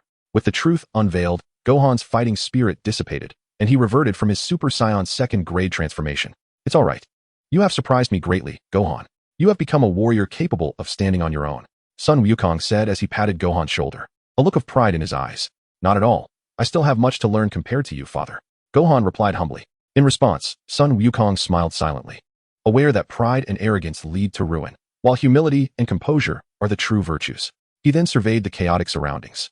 The underworld was in disarray and needed to be restored to order swiftly. The only way to achieve this was to resurrect King Enma and the other rulers of the realms. This would necessitate the power of the Dragon Balls. In all honesty, he had no desire to harness the power of the Dragon Balls, especially considering the example of the malevolent dragons. The overuse of the Dragon Balls does not yield hope, but rather calamity. Yet, in the present chaos of this world, restoration necessitated the invocation of their power. It was imperative to swiftly restore order here. Son Wukong had made up his mind. He turned to Son Gohan and said, "Gohan, you must remain in the underworld while I journey to Namek to borrow the Dragon Balls from there." "Understood." Son Gohan did not contest this. Recognizing the turmoil in the underworld required a steady hand to quell it. He was indeed the only suitable candidate for that role. Soon, Sun Wukong's consciousness expanded, locking onto the coordinates of Namek based on his previous memories. His formidable perception transcended dimensions, delving deep into the cosmos, and before long, he pinpointed the existence of Namek. However, to his surprise, although he had accurately locked onto Namek's coordinates, he could not sense the presence of a single Namekian. An unsettling feeling washed over him. At such a high level of power, teleportation had evolved. He no longer relied on sensing energy signatures to pinpoint his destination. As long as he had the planetary coordinates, a mere thought would suffice. Of course, having a familiar energy signature would enhance accuracy. With a thought, he executed the teleportation. In the blink of an eye, he departed the underworld, transcended dimensions, and arrived on Namek. The scene before him left Sun Wukong in shock. The landscape was strewn with the lifeless bodies of Namekians. Blood dried and congealed upon the earth. The multitude of corpses bore witness to a grim reality. Namek had been slaughtered. Chapter 61. The arrival of Sun Bei from the past world. Could this be the work of that fiend? A surge of intense fury welled up within Sun Wukong. The absence of the Dragon Balls signified the loss of hope. This world was beyond salvation. Even one as powerful as he was not omnipotent. Resurrecting the deceased and deities was beyond his capabilities. At that moment, Sun Wukong let out a heavy sigh, feeling an overwhelming sense of helplessness. What was he to do now? In that instant, Sun Wukong sensed something, raising his gaze to the sky contemplatively. His intuition indicated that someone was watching him from an unknown place. But who could this person be? Meanwhile, in the realm of the destroyers, since the demise of Beerus, the god of destruction, along with the Supreme Kai, the vast realm was left with only the angel Whis and the oracle Fish. With the god of destruction deceased, the angel could only remain in the realm, awaiting the birth of the next god of destruction. Now, the arrival of Sun Wukong from a parallel world had captured his attention. He sensed an immense power of destruction emanating from Sun Wukong's being. Perhaps the vacant position of god of destruction could be bestowed upon him. In this ravaged world, a new god of destruction was needed to restore order. Whis murmured with deep significance. He deliberately intends to cultivate this Sun Wukong, hailing from an alternate dimension, as the next god of destruction. Fortuitously, the physical form and spirit of the Sun Wukong from this world have already vanished, making him an apt substitute. While he harbors this notion, the question of whether Sun Wukong would consent to become a god of destruction remains uncertain. He is currently attempting to trace the location of this unique sensation through sheer will. However, inexplicably, each time he nears a definitive position, a mysterious force intervenes, thwarting his intentions and preventing him from delving deeper, as if it were purposefully obstructing him. Although he cannot resurrect the Namekians, he can still contribute by burying their remains. 5 hours have elapsed. Sun Wukong has laid to rest all the deceased Namekians. The Namekian race has now entirely perished, and the Dragon Balls have vanished. Everything has descended into a stalemate, yet he refuses to surrender. He is determined to restore this world to its rightful course through his own means.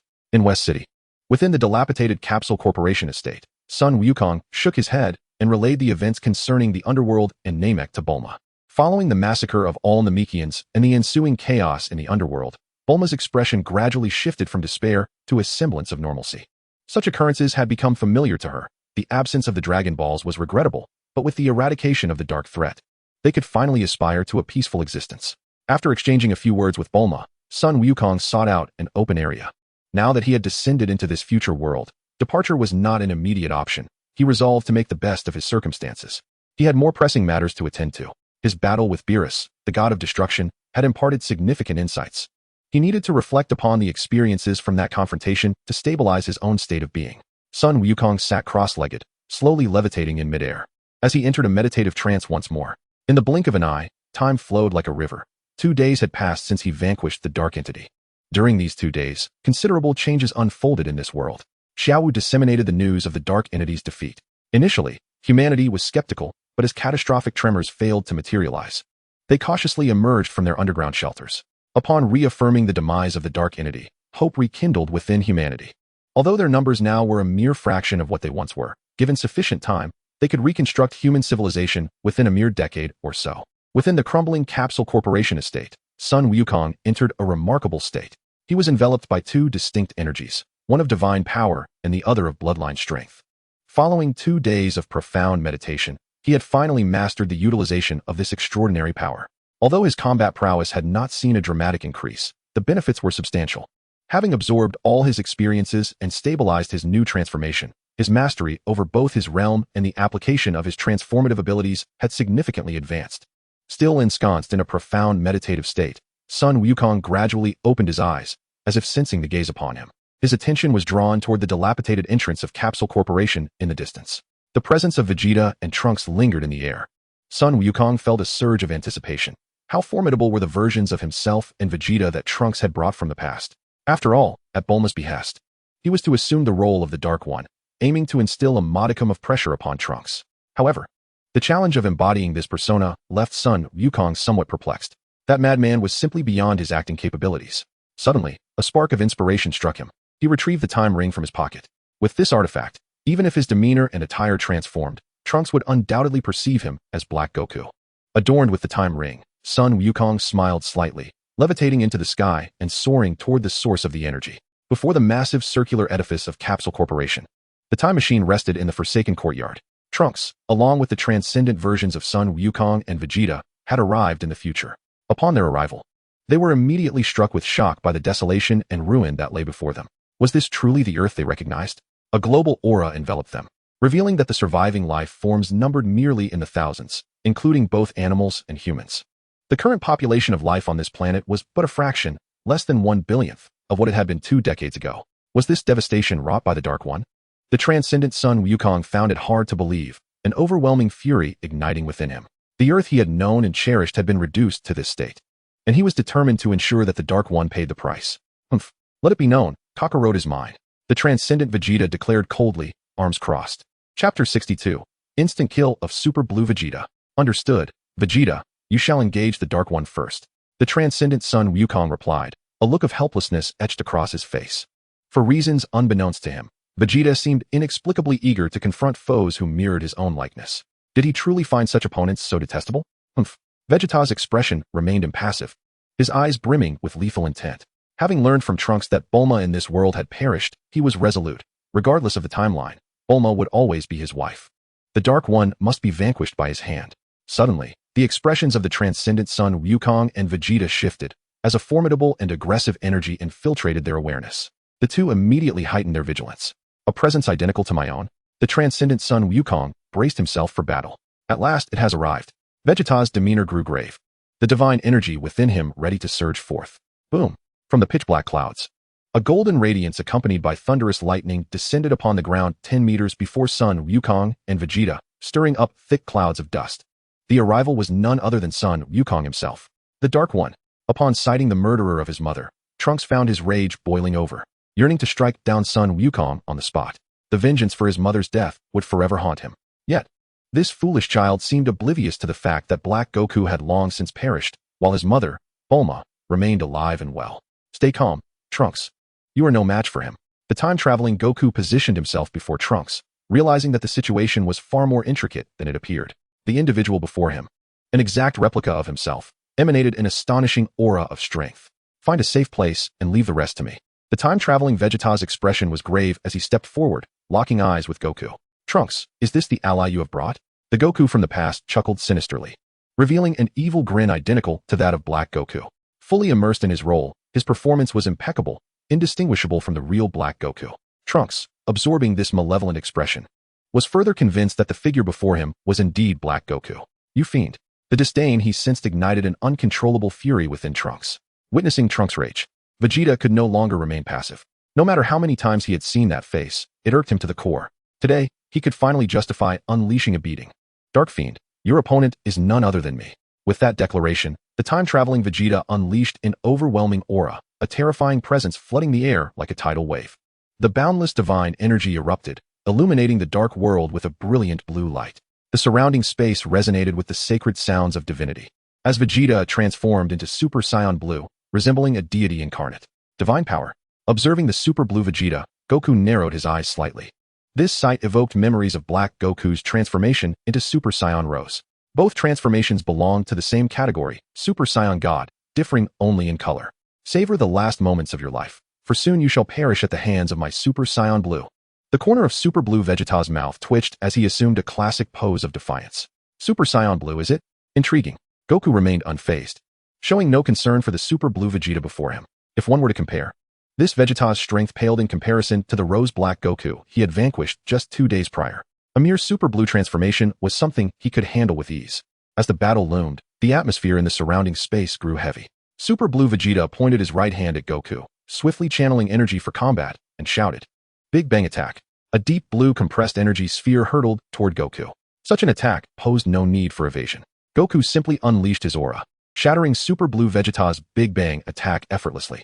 Seizing the moment, Super Blue Vegeta launched his assault.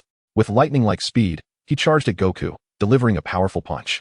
For an ordinary person, such a sudden attack would be nearly impossible to react to, but to Goku, this speed was far too slow. The relentless punch was easily caught by Goku, unable to advance an inch further. Within the realm of fists and feet lies an intricate and formidable divine power, each strike possessing the might to split mountains and shatter the earth. The velocity of the attacks escalated, and the force intensified, as the Super Saiyan Blue Vegeta, driven by fervor, sought to suppress Son Goku with all his might. Yet, the scene before him left him utterly astounded. His relentless assault failed to even graze Son Goku, thwarted by an invisible barrier enveloping his opponent. How can such a resilient and potent aura exist? My attacks cannot breach his protective energy. Vegeta's heart raced with shock as he realized that the power Son Goku wielded was beyond his wildest imagination. Your Super Saiyan Blue is evidently not as formidable as you believe, Vegeta. A glimmer of brilliance flashed in Son Goku's eyes as he unleashed his power. The energy reservoir of the first level of Super Saiyan was activated, with a golden aura erupting like a volcano, the surging energy instantly propelling Super Saiyan Blue Vegeta away. How can this be? This imposter's power has reached such heights. Vegeta trembled as he was sent flying several meters before regaining his balance. Without affording him a moment to react, Goku surged forward with blinding speed, closing the distance in a heartbeat. With 80% of his strength coiled into a single fist, he struck with tremendous force. In that moment, every cell in Vegeta's body screamed in instinctual alarm, and he crossed his arms in a desperate defensive posture. The deafening explosion resonated as his battle attire was torn asunder, the overwhelming pressure of Goku's blow penetrating his defenses and obliterating everything within a 10-kilometer radius. What a crushing blow. Vegeta gritted his teeth, feeling as though his bones were shattering. Goku launched another attack, channeling his energy into a devastating kick aimed at Vegeta's jaw, sending him soaring into the sky. "Aya!" Vegeta cried out in agony. But the onslaught was far from over. Goku, utilizing his incredible speed, caught up with the tumbling Vegeta, delivering a forceful strike that sent him plummeting from the heavens. The impact of Vegeta's fall created a massive crater, 100 meters deep. At the center of this abyss, Vegeta, now devoid of divine power, lay incapacitated and unable to fight. Chapter 63, Goku Surpassing Goku. How could the disparity in strength be so vast? Lying in the deep pit, the time-traveling Vegeta was gravely injured, yet his consciousness lingered. His Super Saiyan Blue had been utterly defeated, even by a mere first-level Super Saiyan. Outside the battlefield, the time-traveling Goku and Trunks stood frozen in shock, their faces etched with disbelief. The power of the Dark Man had reached such extraordinary levels. How could this be? Father's Super Saiyan Blue should have easily vanquished the Dark Man. Trunks was deeply shaken by the sight. With the strength of Super Saiyan Blue failing, he could scarcely fathom who else in the world could possibly triumph over the Dark Man Trunks. "We must leave this place immediately." The time-traveling Goku, brows furrowed, gazed solemnly at the sky, where his counterpart continued to battle. Even the formidable Super Saiyan Blue Vegeta was effortlessly defeated, and it seems that the power between him and Vegeta is closely matched. The outcome may very well be similar. Unless, of course, he resorts to that particular technique. Uncle Goku's lips were tightly pressed together, filled with an overwhelming sense of frustration. He felt utterly powerless in this moment. Remaining here would not only be futile, but would also hinder progress. Consumed by resentment and fury, Trunks withdrew from the battlefield. Seeing Trunks depart, the transcendent Goku felt liberated from any worries. His divine energy surged, instantly transforming him into Super Saiyan Blue. The Super Blue Goku stood poised, refraining from any rash movements. Observing this, Goku slowly descended from the air, landing several meters away from his counterpart. Both were Gokus, yet they found themselves meeting in such an unexpected manner. With a form akin to Vegeta's, "If your strength is merely at this level, you are not my opponent," Goku proclaimed with a confident smile. In his current state, his battle prowess was terrifying. Only the gods of destruction could rival him across the globe. Although the Super Blue Goku was not weak, he still paled in comparison to Goku. "I am well aware that merely being a Super Saiyan Blue cannot make you my rival. Though the situation is perilous, I cannot help but feel exhilarated at the prospect of battling a powerful adversary like you." The Super Blue Goku's eyes ignited with fervent battle spirit. Despite knowing the vast disparity in strength, he exhibited no inclination to retreat. As an unwavering warrior, facing a formidable opponent only fueled his excitement. "Unleash your full power. You cannot conceal anything from my sight," Goku intoned solemnly.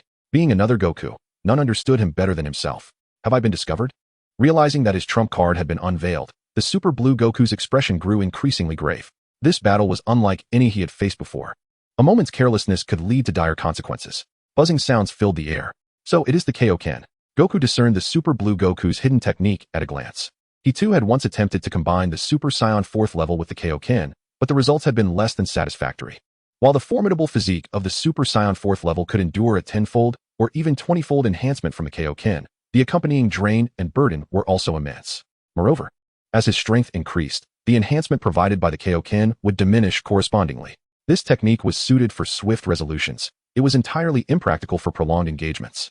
Although I have yet to master it fully, I must employ it now, the Super Blue Goku declared resolutely, focusing intently on his hands. The divine energy within him flowed in harmony with the operation of the Kaioken. His aura escalated, casting the sky into darkness. While the entire earth trembled under the weight of his surging divine power, all fell silent, as if nothing had transpired. Yet in the next moment, a fierce gleam flickered in the Super Blue Goku's eyes. Tenfold. Kaioken. He roared, unleashing the divine power within him. Boom. The crimson aura and azure divine power intertwined flawlessly, surging forth with the might of a tempest, akin to a tsunami engulfing all directions. The overwhelming energy unleashed by Super Blue Son Goku ignited a spark of excitement in Son Goku's eyes. This formidable strength, comparable to his full-powered Super Saiyan form, signified success. With the experience gained from the previous encounter, the execution of the tenfold Kaioken had become considerably smoother. Now, I fear you not. The surge in power instilled an immense confidence in Super Blue Son Goku. In this form, how long can you sustain the tenfold Kaioken? Yet, I am curious, how much of this forcibly enhanced power can you truly wield? Son Goku cracked his knuckles, poised for battle. Come at me. In an instant, Super Blue Son Goku launched into action, a streak of crimson light piercing through space. Without hesitation, Son Goku surged forward simultaneously. Boom. The clash unleashed a cataclysmic force that threatened to engulf the planet. Bright light blossomed, leaving desolation in its wake. The earth quaked violently beneath their combined might. Within that brilliant radiance, the first round of combat between Super Blue Son Goku and Son Goku commenced. Following the execution of the tenfold Kaioken, Super Blue Son Goku experienced a remarkable enhancement in all metrics. During their initial confrontation, Super Saiyan Goku suffered significant setbacks. The azure streaks of light and crimson shadows formed a dazzling web in the air, remnants of energy left in the wake of Super Blue Son Goku's assault. The speed was so astonishing that it eluded the naked eye. The force was immense enough to shatter stars. Ha ha ha ha ha. Super Blue Son Goku let out a furious roar. In an instant, his powerful fist, imbued with fierce divine energy, swung forth. Bang! This strike trembled the very fabric of space, causing the ground to fracture, and Son Goku was sent hurtling away. In the next moment, Super Blue Son Goku, fueled by rage, followed up with another full-force strike. His onslaught was ferocious and unrelenting, each attack imbued with lethal intent, a sight to behold. Yet, for Son Goku, it was merely a challenge. He crossed his arms in front of his forehead, blocking Super Blue Son Goku's fist from advancing. Is this the extent of your strength? Son Goku scoffed, a smirk of derision gracing his lips. Underestimating his opponent only fueled Super Blue Son Goku's ire, and in an instant, a furious barrage of fists and feet descended like a hurricane. Chapter 64. The catastrophic defeat of the 20-fold Kaioken. The 10-fold Kaioken combined with the formidable essence of Super Saiyan Blue made Super Blue Son Goku a force to be reckoned with. His form darted around Son Goku like a red-blue aurora, launching relentless assaults. Continuous strikes rained down from all directions, yet the disparity in their realms of power was insurmountable. No matter how vigorously Super Blue Son Goku attacked, he could not land a blow on Son Goku, having deftly countered over a dozen of Super Blue Son Goku's assaults. A glint of cold determination flickered in Son Goku's eyes. In an instant, the counterattack began. A relentless torrent of powerful strikes cascaded towards Super Blue Son Goku with the speed of lightning. Bang, bang, bang. In the beginning, the Super Blue Son Goku managed to hold his ground, but as Son Goku's strength escalated, he was forcefully struck and hurled into the ruins. With the upper hand, Son Goku was resolute in not sparing his counterpart. With a mere thought, he instantaneously teleported behind his alternate self, delivering a powerful kick that sent him flying. Relentlessly pursuing with a fierce onslaught, the overwhelming assault, swift as lightning, bombarded the body of Super Blue Son Goku. Even with the augmentation of tenfold Kaioken, Super Blue Son Goku could only adopt a defensive stance, gradually being cornered into a desperate situation. His strikes are immensely heavy. Is this what Vegeta endured? Super Blue Son Goku found himself ensnared and unable to escape. Observing his counterpart, who was fully focused on defense, Son Goku's lips curled into a smirk as he clenched his right fist, gathering a formidable aura into his punch. With a colossal strike, he unleashed a devastating blow. Boom. The unstoppable force of his heavy punch crashed against the defensive arms of Super Blue Sun Goku. What? Super Blue Sun Goku trembled. An overwhelming power surged through him, shattering his defenses in an instant, sending him uncontrollably flying until he barely managed to halt hundreds of meters away. Gazing at his trembling arms, Super Blue Sun Goku gritted his teeth. Each time he absorbed Son Goku's assault, it felt as though his bones were shattering. It seemed this level of combat was your limit. Then let it end. As the words fell, Son Goku's aura surged once more. Blue and white arcs of electricity erupted around him, and in a blink, he ascended from Super Saiyan full power to the pinnacle of Super Saiyan second stage. Feeling the terrifying surge of power emanating from Son Goku, Super Blue Sun Goku was taken aback. In the face of such an absolute disparity in strength, any technique became futile. This doppelganger was astonishingly powerful. As he was still reeling from shock, Son Goku surged forward, closing the distance at an incredible speed. Damn it. I'll go all out. Kaioken. 15 times. Gritting his teeth, Super Blue Sun Goku exponentially amplified his Kaioken, pushing his combat prowess to its limits. The moment the 15-fold Kaioken erupted, a torrent of destructive energy swept forth.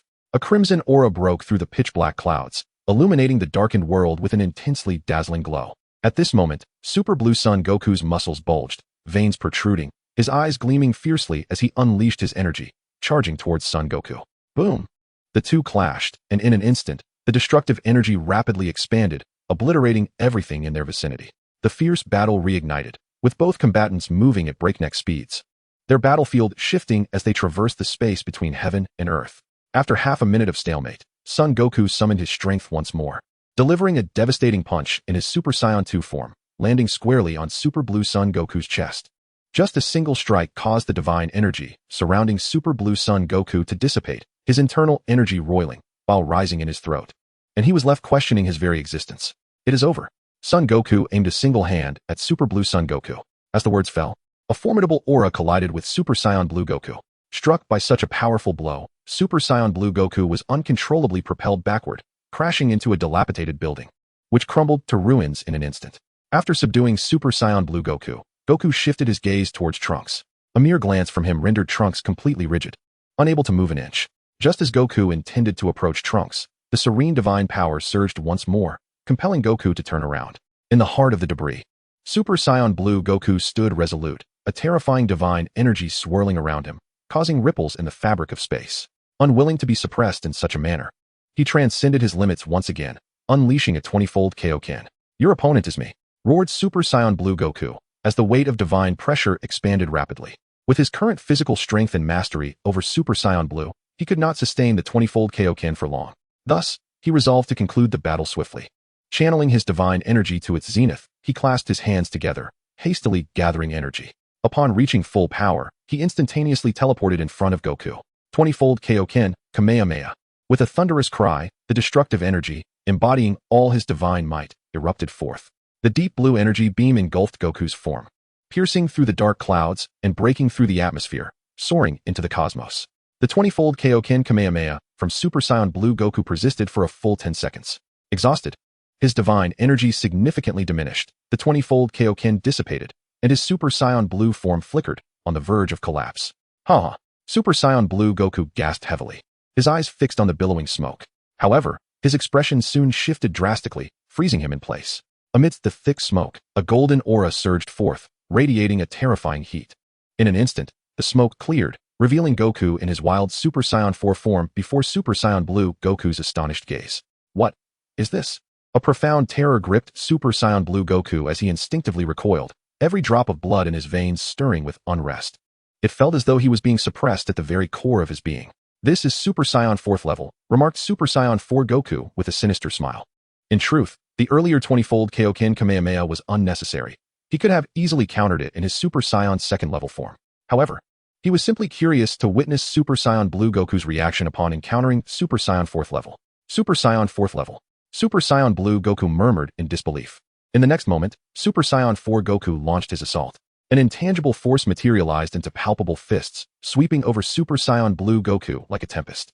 In mere seconds, Super Saiyan Blue Goku endured dozens, if not hundreds, of powerful strikes, his body sent flying several meters before collapsing to the ground.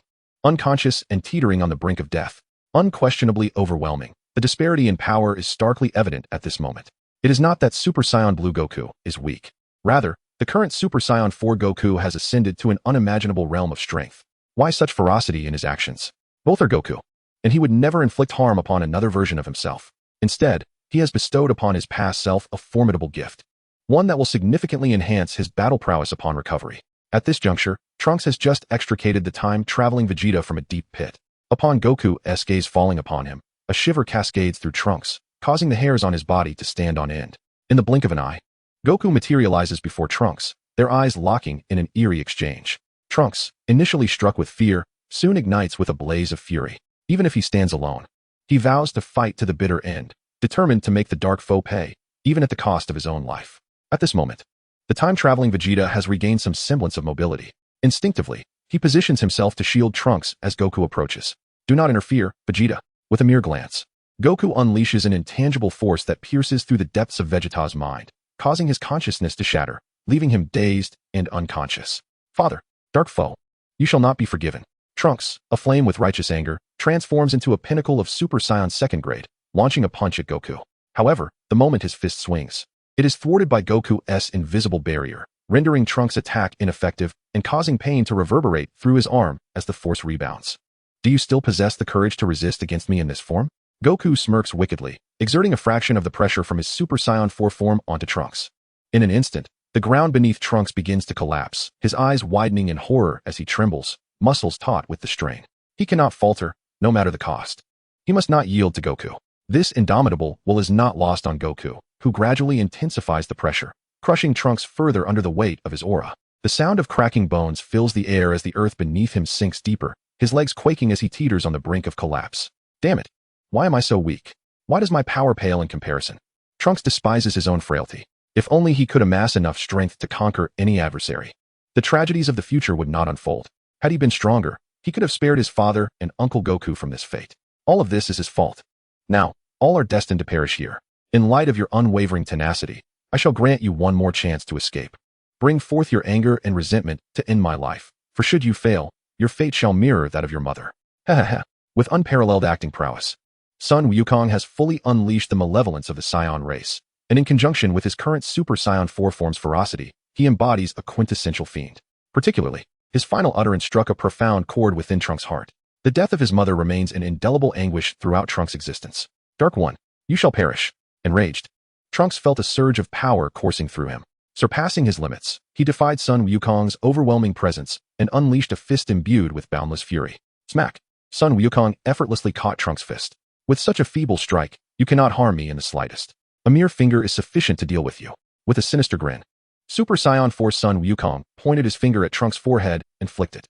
With a resounding bang, the force generated by a mere fingertip sent Trunks hurtling over 1,000 meters, crashing against the ruins of a dilapidated building before he finally came to a halt. The blow left Trunks' forehead lacerated and bleeding profusely. Sun Wukong's mastery over his strength had reached an exquisite pinnacle.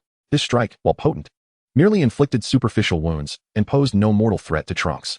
At that moment, Trunks appeared dazed, his gaze vacant. Sun Wukong's assault had nearly rendered him unconscious. In his hazy state, Trunks vaguely perceived Sun Wukong reappearing before him. Dark One, Trunks was jolted awake, his heart boiling with frustration and indignation. What a pitiful sight, Trunks. Sun Wukong remarked with a mocking smile, refraining from further aggression. Trunks, feeling as though his spirit had been extinguished, wore an expression of utter despair. I'm sorry, Uncle Wukong. It's my father who has brought you all this trouble, he lamented, closing his eyes in hopelessness. Observing this, Sun Wukong recognized that his performance had reached its zenith. The Super Saiyan 4 form dissipated, reverting to his normal state. Trunks, sensing this shift, opened his eyes and questioned in confusion, what do you intend to do? Dark One, do not misunderstand. Trunks, I do not intend to spare you. I simply cannot bear to see such a splendid plaything perish so easily.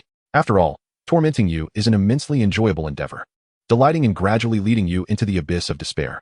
With that, Sun Wukong vanished from Trunks' sight. His words lingered ominously in Trunks' mind. A plaything? Am I merely a toy to him?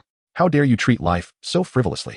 Struggling to suppress the anguish and fury within, Trunks forced himself to rise despite the excruciating pain.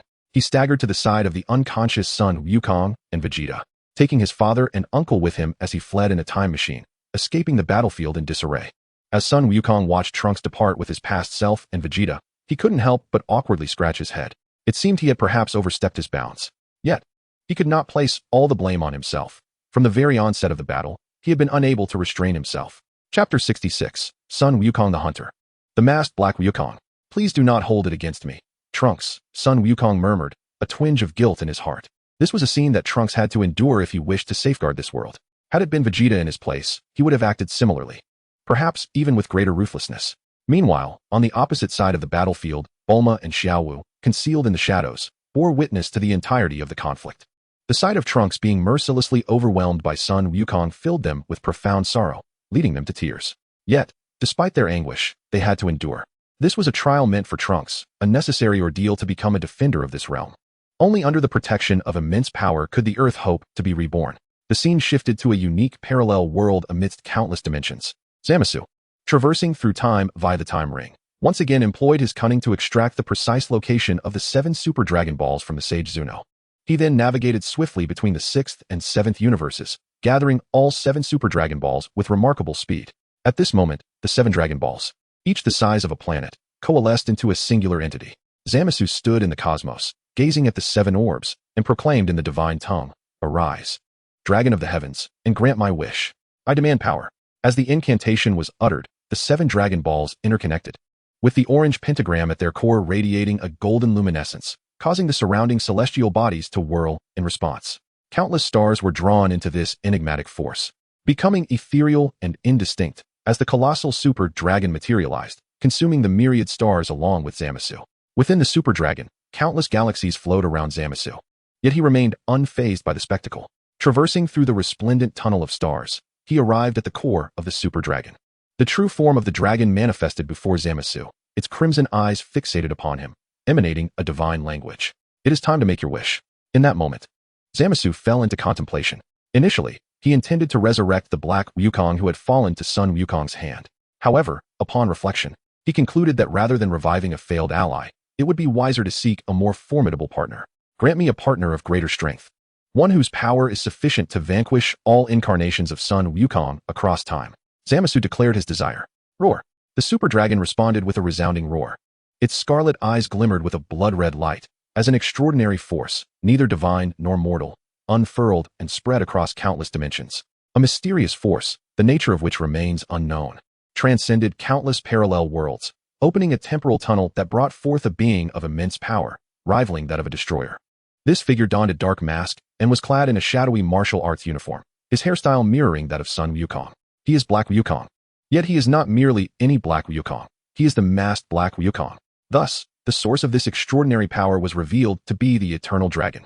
"In this world, am I the one you summoned?" At the moment masked Black Wukong laid eyes upon the eternal dragon, he comprehended everything. All was restored to tranquility. The masked Black Wukong, having crossed the boundaries of time and space, exchanged glances with Zamasu. "From another realm, I find the Human Zero project severely impeded. My original partner has been slain by Sun Wukong, and now I require your assistance. Together, let us realize our aspirations, beginning with the elimination of Sun Wukong." Zamasu extended an invitation to the masked Black Wukong for collaboration. "To kill Sun Wukong," he chuckled darkly. The masked Black Wukong's voice was deep, a cruel smile playing beneath his mask. To master this body, he traversed history and crossed dimensions, vanquishing countless incarnations of Sun Wukong. Now fully realizing the potential of this form, killing Sun Wukong had become an all-too familiar task for him. "I had anticipated something grand. Yet it is merely this trivial matter," he scoffed. "So, do you possess the certainty to slay Sun Wukong?" Zamasu expressed curiosity about his new partner's prowess. "Since I seized this body, the number of Sun Wukongs who have perished at my hands is incalculable. Presently, I have perfected my mastery over this vessel, becoming the most formidable essence across myriad timelines. For me, killing Sun Wukong is an utterly mundane affair," the masked Black Wukong proclaimed with pride regarding his illustrious achievements. "Is it true that your control over Sun Wukong's form has surpassed the original? This is splendid. With your addition, the realization of the Human Zero project will no longer be a distant dream."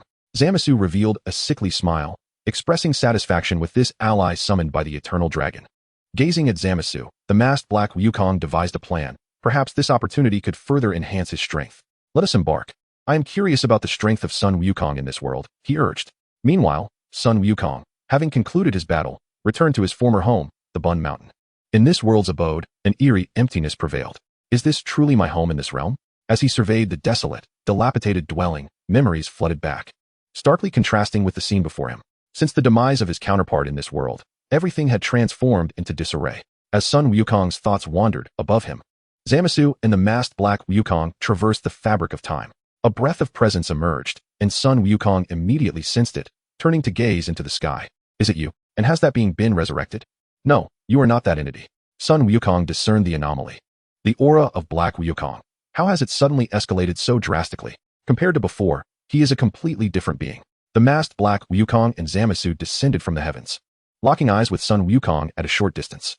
Zamasu wore a sinister grin as he mockingly explained to Sun Wukong. Did you not anticipate this, Sun Wukong?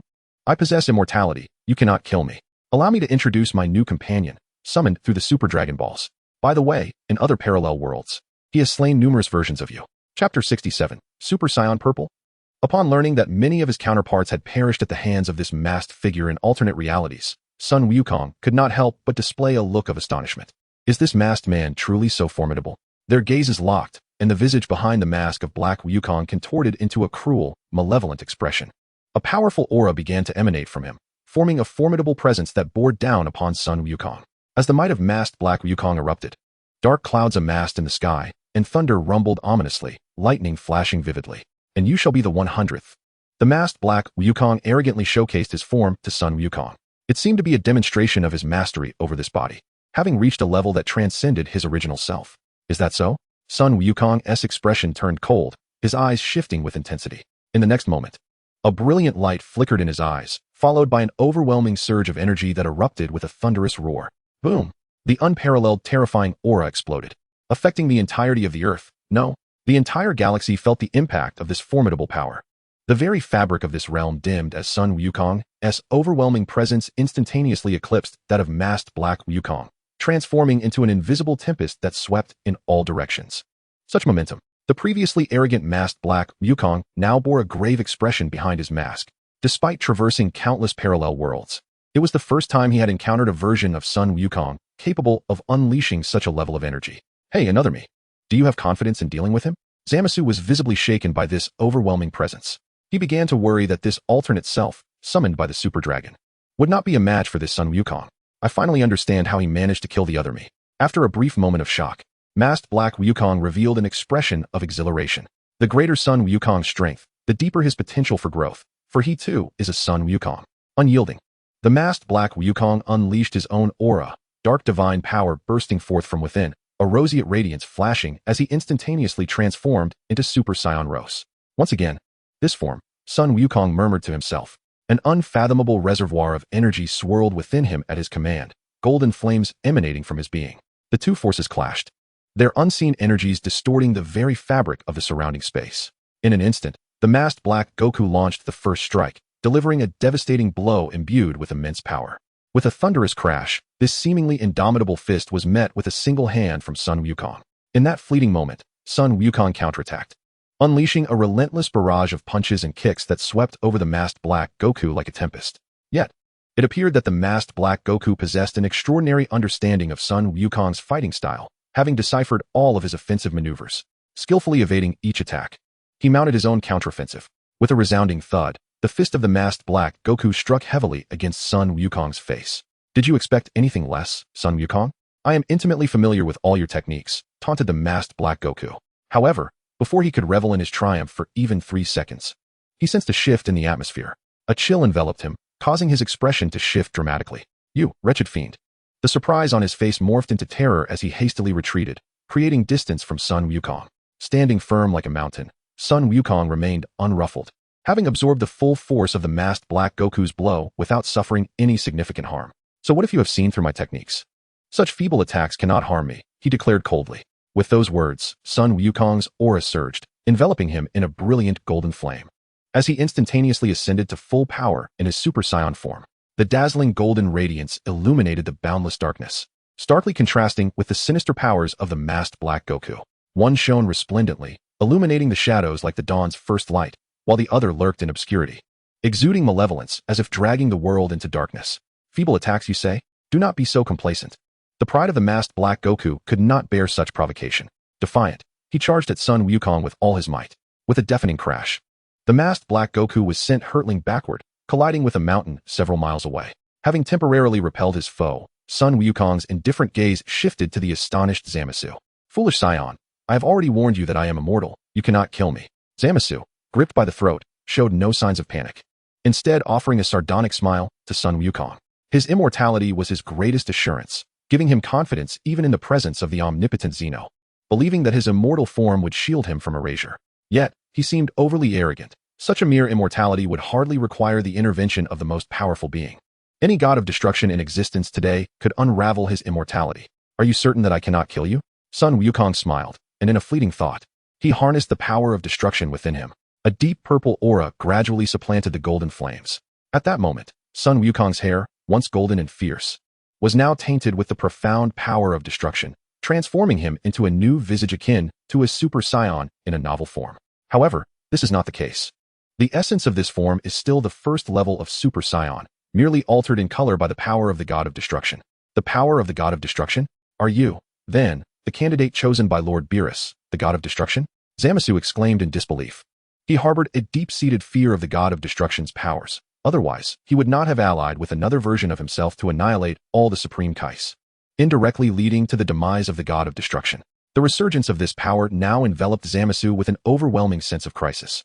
Though he felt a twinge of fear within, he possessed the trump card of immortality, and even if Goku wielded the power of the god of destruction, he doubted that Goku could truly obliterate him. It appears you are quite wary of my current strength. This is my first time utilizing it, by the way. I wonder if your so-called immortality is indeed as invulnerable as you claim. Without further ado, Goku summoned the power of destruction to dismantle Zamasu's form. Chapter 68, Breaking the Rules, Destroying Zamasu. As the power of destruction surged through Zamasu's being, the left side of his body began to disintegrate.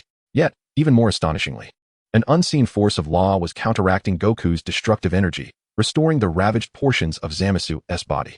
Feudal Goku, even if Lord Zeno were to descend, my existence cannot be erased. I am eternally indestructible. Zamasu boasted with unrestrained arrogance. What an annoying fellow, Goku thought, feeling a visceral disdain for this madman. In an instant, the power of destruction surged once more, the purple aura surrounding him transforming into a more intense crimson hue, ruthlessly assailing Zamasu's form. Under the relentless assault of this powerful energy, the immortality bestowed upon Zamasu by the eternal dragon was utterly obliterated, his corporeal form gradually dissolving into nothingness. At that moment, Zamasu felt the undeniable sensation of his body and soul fading away. No, impossible. I am immortal. How could I perish at the hands of a mere mortal?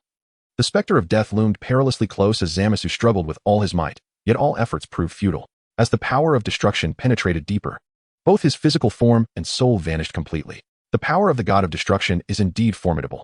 Had I not harnessed this strength, I would have truly been at a loss against his immortality, Goku mused, gazing at the spot where Zamasu had dissipated. As the destructive energy around him dissipated, he cast a cold gaze toward the distant, desolate mountain peak. Locking onto the position of the masked Black Goku, Goku surged forward in a fit of rage. Meanwhile, Black Goku, embedded within a massive boulder, noticed Goku charging towards him. Gritting his teeth, he unleashed his divine energy, shattering the entire mountain. Goku, with a fierce cry. Black Goku also erupted with energy, racing at full speed towards Goku. Boom! The two collided, unleashing a shockwave that reverberated through the very fabric of the earth. The roles of attack and defense shifted seamlessly, their phantom-like strikes weaving a dazzling tapestry of combat within the space around them. As a hunter of Sun Wukong across multiple dimensions, the masked Black Wukong possesses an unparalleled understanding of all of Sun Wukong's combat techniques. His fighting style is lethal and ruthless, meticulously crafted to exploit Sun Wukong's weaknesses, allowing him to momentarily match the full power of Sun Wukong in his Super Saiyan form. This comprehensive strategy, specifically designed to counter Sun Wukong, astonishes him, as he has never encountered such a formidable opponent before. Were it another version of Sun Wukong from a different timeline, he might truly suffer under the unique fighting style of the masked Black Wukong. However, for the Sun Wukong before him, this method of combat is not insurmountable. When his attacks prove ineffective, the masked Black Wukong channels his energy for another onslaught, unleashing a frenzied barrage akin to a tempest upon Sun Wukong. The intensity of his assault escalates, aiming to overwhelm Sun Wukong entirely. Unfortunately, this fighting style fails to yield results against him. After deftly neutralizing numerous attacks from the masked Black Wukong, an impatient Sun Wukong launches a counteroffensive. Transforming from the first stage of Super Saiyan to the pinnacle of the second stage, his power surges dramatically, placing immense pressure upon the masked Black Wukong, who instinctively adopts a defensive stance. Bang! The explosion of power sends the masked Black Wukong flying with a single punch, and in the next moment, Sun Wukong follows up with another forceful strike. What incredible strength! This Sun Wukong's power has reached such heights. The masked Black Wukong crosses his arms in a desperate attempt to shield himself, struggling to withstand Sun Wukong's relentless blows. This overwhelming physical prowess feels akin to facing a god of destruction, denying the masked Black Wukong any opportunity to counterattack. Sun Wukong's assault descends upon him like a torrential downpour. Initially, the masked Black Wukong manages to hold his ground through his understanding of Sun Wukong's combat techniques. Sun Wukong is relentless, unleashing his aura into the heavens. Ha ha ha! Exhilarated, the repelled masked Black Wukong laughs maniacally, locking onto the rapidly approaching Sun Wukong, and swiftly gathers energy in his hands. In an instant, hundreds of energy blasts surge forth, targeting Sun Wukong. Yet, this ostentatious assault proves ineffective. Sun Wukong, undeterred, barrels through, sending the masked Black Wukong careening once more into a barrage of continuous attacks. The onslaught is utterly unstoppable, instilling terror in the masked Black Wukong, leaving him with no choice but to defend himself passively. Driven to the brink, the energy of the masked Black Wukong surges once more. His divine power intensifies, transforming him into the second stage of Super Saiyan Rose, barely allowing him to evade Sun Wukong's assault. Another transformation? Sun Wukong gazes with intrigue upon the masked Black Wukong's new form. Having trained in divine power himself, he understands that he too can independently become Super Saiyan God or Super Saiyan Blue. The emergence of the masked Black Wukong's Super Saiyan Rose second stage reveals the potential of divine power, indicating further room for enhancement. He shifts from defense to offense, actively engaging Sun Wukong. With the enhancement of his new transformation, his speed, strength, and reflexes experienced a remarkable surge across the board. The transformation into Super Saiyan Rose second stage instilled him with the confidence to confront Son Goku. He believed he could compel Goku to unleash his full power, perhaps even defeat him. However, he was utterly unprepared for the terrifying might of Son Goku, who, even in his second Super Saiyan form, forced him into a dire predicament. In close combat, he was no match, and energy battles revealed no vulnerabilities in his opponent, leaving the masked Black Goku in a state of panic. The Son Goku of this world was astonishingly powerful, presenting the greatest pressure among all Gokus he had faced. The battle intensified, with golden and pink beams of light darting through the night at an alarming speed. As the conflict escalated, their battlefield shifted from Earth to the cosmos, where they stood amidst the stars, locked in a gaze mere meters apart. In Chapter 69, This World Transcends, Broly has arrived. Their expressions were starkly contrasting.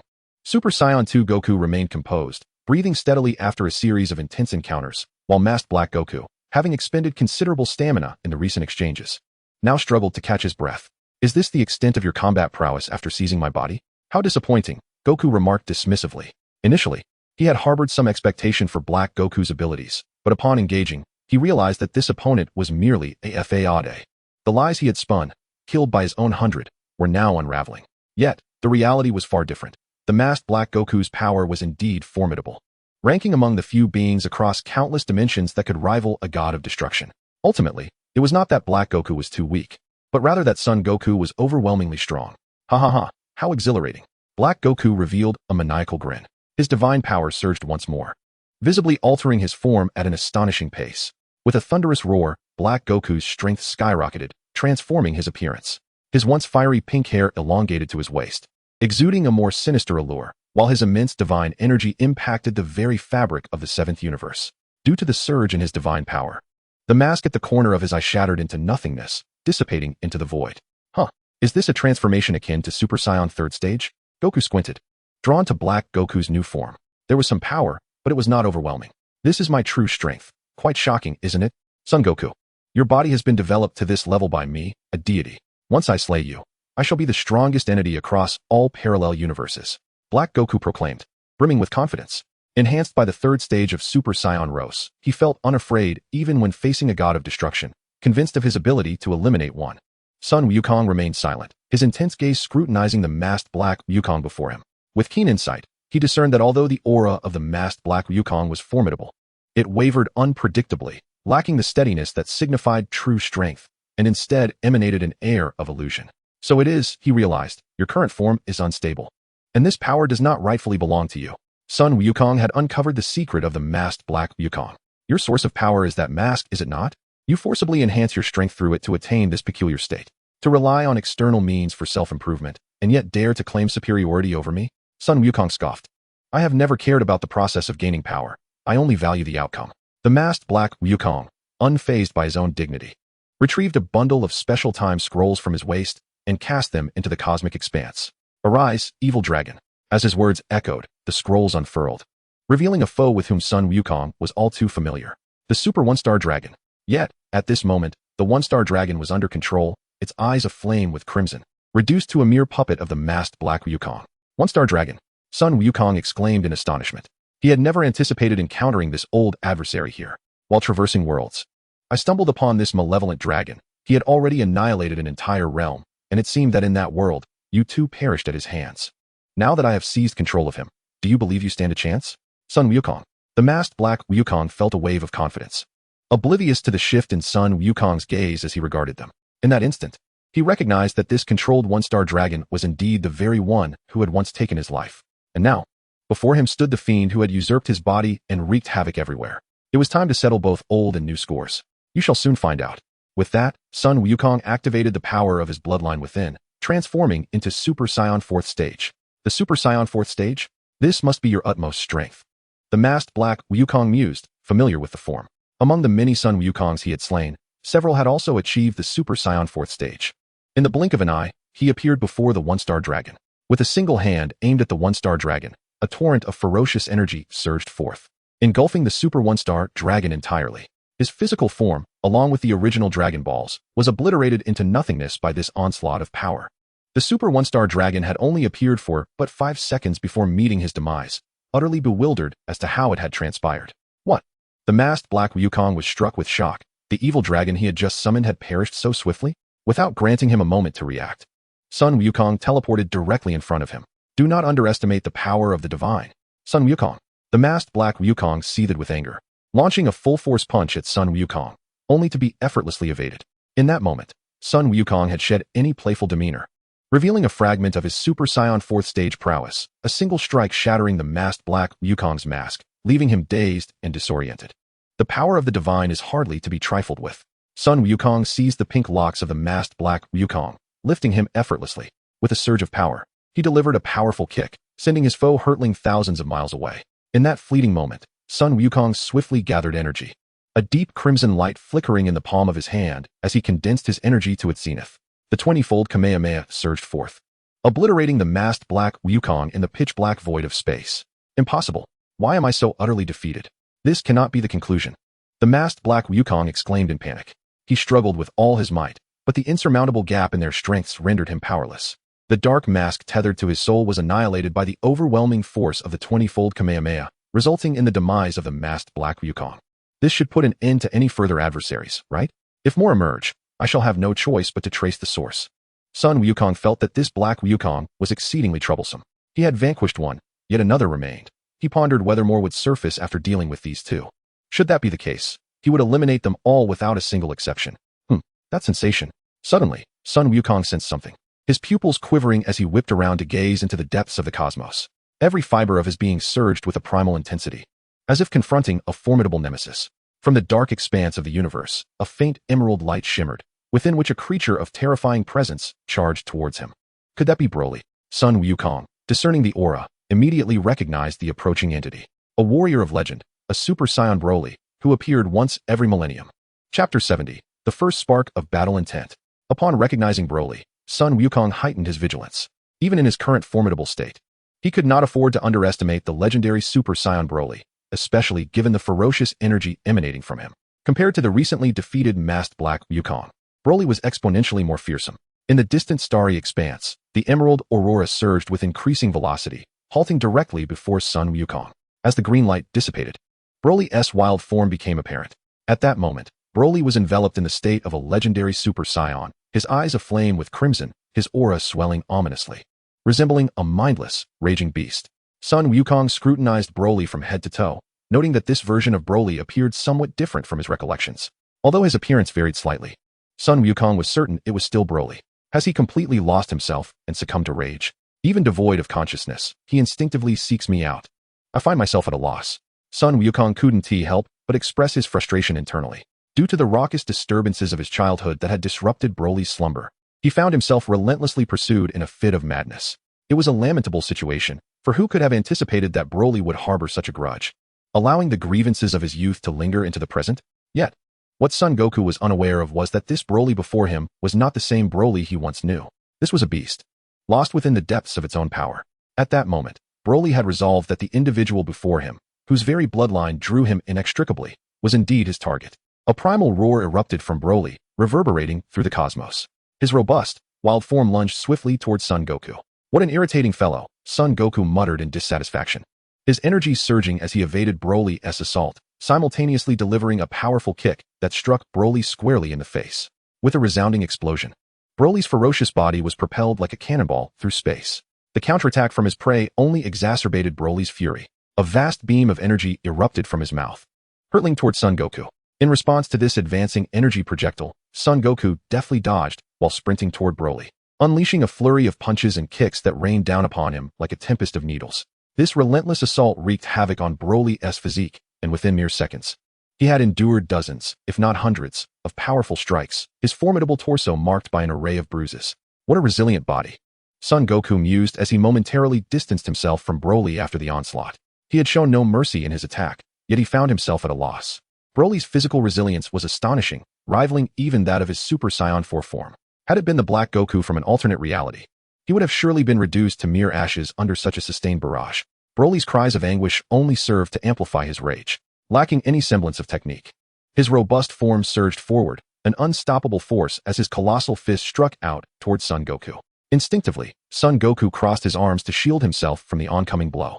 With a cataclysmic explosion, the fabric of space itself trembled as Super Saiyan 4 Goku was instantly sent flying by that single punch.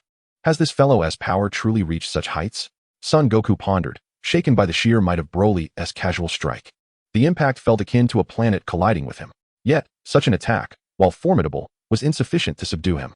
A crimson aura replaced his golden energy, and arcs of red lightning erupted around him. In a fleeting moment, he transcended from the black-haired Super Saiyan 4 to the red-haired state of Super Saiyan 4, breaking through his limits. With renewed vigor, Son Goku initiated his assault, charging toward Broly with fists raised, channeling cataclysmic power into his strikes. With a thunderous crash, the space around them vibrated as Broly's wild and powerful figure was sent reeling from the overwhelming force. Seizing the moment, Son Goku teleported to intercept the retreating Broly, delivering yet another devastating blow with all his might. Yet this time, Broly's counterattack commenced. Although devoid of self-awareness, he instinctively defended himself in a fleeting moment, effortlessly grasping Goku's iron fist with one hand, perfectly nullifying the force of the assault.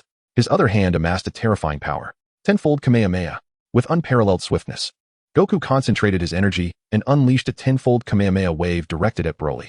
Unfazed by the oncoming attack, Broly advanced with the ferocity of a beast, treating the wave as though it were inconsequential. Boom! The tenfold Kamehameha wave struck Broly head-on, yet an astonishing scene unfolded. With mere physical prowess, Broly propelled Goku's tenfold Kamehameha forward, crashing his formidable physique into Goku. Caught off guard, Goku was sent sprawling by Broly's wild power, skidding through the cosmic expanse for nearly 10,000 meters before coming to a halt. What overwhelming strength! The last time I felt this was from that fellow Beerus. This world's Broly is no less formidable than Beerus. Goku marveled in disbelief. Ever since he traversed time and space into this realm, it was the first time he felt a resurgence of fighting spirit, his blood surging with excitement. The previous skirmishes had failed to ignite his seriousness, but now, Broly's might stirred the warrior within him, compelling him to engage in a grand battle. Amidst Goku's astonishment, Broly surged forth once more, transforming into a cerulean comet, barreling towards Goku. Excellent. Provoked by the thrill of combat, Goku stood his ground, refusing to evade. Boom! This time, the outcome was starkly different. Goku, in his Super Saiyan 4 form, withstood Broly's savage charge. The counterattack commenced.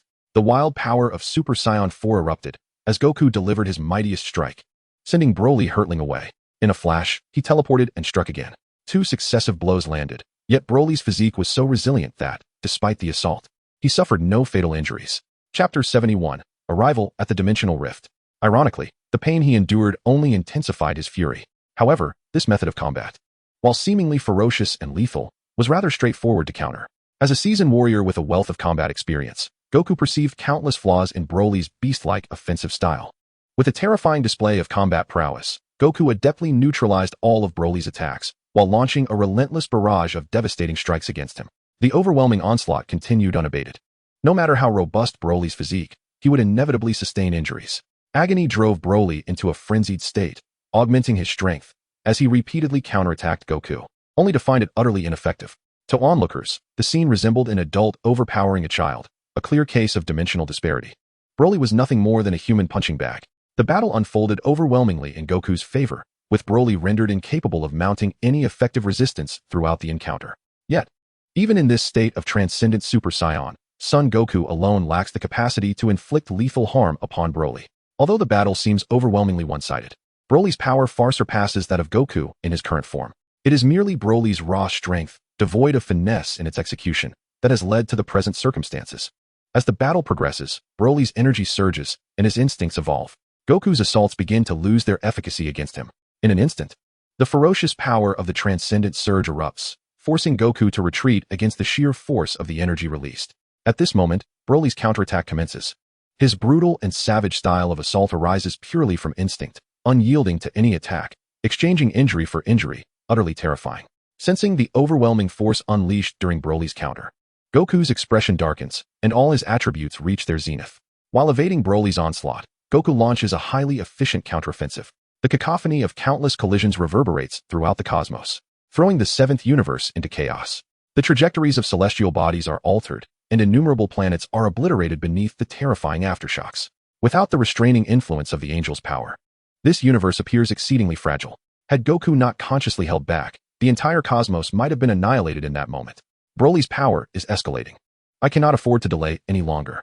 Goku is acutely aware of the terrifying nature of the transcendent state. The legendary Super Saiyans grow stronger as the battle endures, their potential seemingly limitless. If he allows Broly to continue to increase in strength, subduing him later would be an impossibility without exerting his utmost effort. Suddenly, Broly erupts again, letting out a frenzied roar, as colossal fists ignited with emerald flames, imbued with world-destroying power, are unleashed. Goku. Feeling the overwhelming sense of impending doom, Goku instinctively crosses his arms before him, fortifying his aura to establish an impenetrable defense. Boom! The fabric of space collapses under the strain. Within this collapsing realm, a powerful suction drags both Goku and Broly into another dimension. As the aftershocks dissipate, the quaking seventh universe returns to tranquility. Within the realm of the gods of destruction, the angel Whis observes the battle unfolding below. The clash between Goku and Broly captivates him. Other versions of Goku from different worlds, along with warriors from the Saiyan lineage born once every millennium, present a remarkable sight. Both of you are exceptionally formidable, Whis muses with a mysterious smile, speaking to himself. Whether it be Goku from another timeline or the mindless Broly, both are rare and extraordinary warriors. Even if the former god of destruction, Beerus, were still alive, he would likely face considerable challenges against either of these two. Originally, he contemplated making Son Wukong the god of destruction for this realm. Now, with an additional candidate, the native of the seventh universe, Whis has gained another option. Following the epicenter of the power surge, Whis harnessed his angelic abilities to trace back to the location where Son Wukong and Broly vanished. Who will emerge as the victor of this battle? In the interdimensional fissure, a realm beyond worlds, the atmosphere is suffused with an extraordinary luminescence, and the surrounding space reflects this unique light like countless mirrors. The overwhelming power of Son Wukong and Broly shattered the barriers between the cosmic space and the interdimensional world, inadvertently leading them to this surreal realm. In this interdimensional landscape, Son Wukong stands upon a mirrored surface, surveying the surroundings. His consciousness expands, enveloping the entire fissure. Although this dimension lacks the formidable resilience of the void where he battled the god of destruction, Beerus, it allows him to showcase his true prowess. Previously, during his conflict with Broly in the universe, he had hesitated to unleash his full strength for fear of obliterating the world. Now, however, he is ready to engage earnestly. At this moment, Broly occupies a mirrored platform 10,000 meters ahead. Under immense pressure, the muscles across Broly's body writhe, and a fierce glint ignites in his eyes as his savage aura swells rapidly. The legendary Super Saiyan's power continues to amplify. This escalating strength has reached the limits of his physical form. If he grows any stronger, he may self-destruct without my intervention. Perhaps this is the fate that befell the legendary Super Saiyans of ages past. Son Wukong gazes at Broly in the distance, murmuring softly. Though he does not fully comprehend the lore surrounding the legendary Super Saiyans, Broly's current state leads him to surmise the grim fate that befell these ancient warriors. As one ages, the power of the legendary Super Saiyan intensifies, driving its bearer into madness, unleashing their strength like a beast bent solely on destruction. A mortal's body can only withstand a finite amount of energy, and he is no exception. However, the limitless expansion of this power threatens to elevate strength to the brink of physical endurance, culminating in self-destruction. Broly stands as a living testament to this reality. Crack, crack. Sun Wukong flexes his body, the sound of his bones echoing. Chapter 72. Broly, awakened by force. At this moment, Broly's visage is a mask of agony. His form expands once more, transforming from a 3-meter-tall giant into a towering beast of 3.5 meters. The ever-increasing power of the legendary Super Saiyan is nearing the limits of his physical capacity. Aya! Broly emits a wretched howl. The emerald energy coalesces into a storm of destruction, swirling throughout the interdimensional world. Within this tempest of energy, countless emerald energy blasts are unleashed in every direction, bombarding the surrounding space without mercy. In a dimension beyond comprehension, the world trembled as countless mirrored fragments drifted through the void. A barrage of energy orbs pierced the fabric of space, hurtling towards Son Goku, only to be effortlessly dispersed by his hand. Is it already slipping from control? Son Goku pondered gravely. He recognized the necessity of unleashing his true prowess to subdue Broly. Otherwise, the devastation would extend beyond this alternate dimension, potentially impacting the 7th universe and beyond. With his fists clenched tightly and veins bulging on his forehead, Goku's aura began to shift. The power of his bloodline intensified, while divine energy surged forth, igniting a cataclysm of 2 distinct forces. In an instant, the crimson energy flame underwent a monumental transformation, witnessing a remarkable escalation in Goku's intensity, energy purity, and combat prowess. The azure divine energy intertwined with the deep crimson bloodline force, creating a celestial spectacle that reverberated throughout the alternate dimension. Reminiscent of the awe-inspiring chaos at the dawn of creation, this mirrored world was polarized. One half radiated a glorious blue light, divine and resplendent, while the other was shrouded in a menacing green glow, wild and insidious. At this moment, Son Goku transformed, assuming the form of Super Saiyan Blue. As Goku unleashed his true capabilities, Broly instinctively sensed the looming threat, unleashing his own latent power with even more terrifying ferocity, seeking to engulf Goku within the tempest of energy. Such a mere energy storm cannot harm me in the slightest, Goku smirked confidently as he charged forth, brazenly plunging into the energy maelstrom, disregarding Broly's overwhelming might and arriving before him. With a force akin to a battering ram, he struck Broly directly. Boom! A blinding brilliance erupted within the alternate storm. The energy tempest conjured by Broly's latent power was shattered by the terrifying force emanating from within, sending ripples that obliterated countless spaces within the dimension. Amidst the myriad of shattered mirrors, Broly's form hurtled backward like a kite severed from its string, his anguished cries echoing in torment as the vibrant red glow in his eyes dimmed considerably. Refusing to relent, Goku pursued Broly with fervor. The full force of Super Saiyan Blue unleashed, he commenced a relentless assault. The flawless fusion of divine power and bloodline energy produced a destructive force far exceeding mere addition. It was an exponential amplification. It is time to awaken from this dream, Broly, Goku exclaimed, his fists and feet raining down like a tempest. Each strike possessed the capacity to severely wound Broly's transcendent form. Enduring catastrophic blows, Broly roared in agony, his cries piercing the air.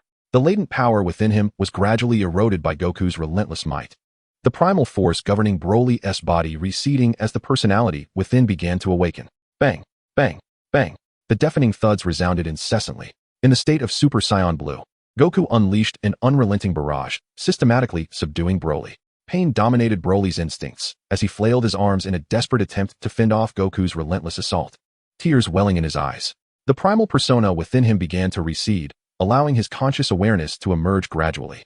The crimson glow in his eyes faded, and the lost pupils reappeared. It's over, Broly.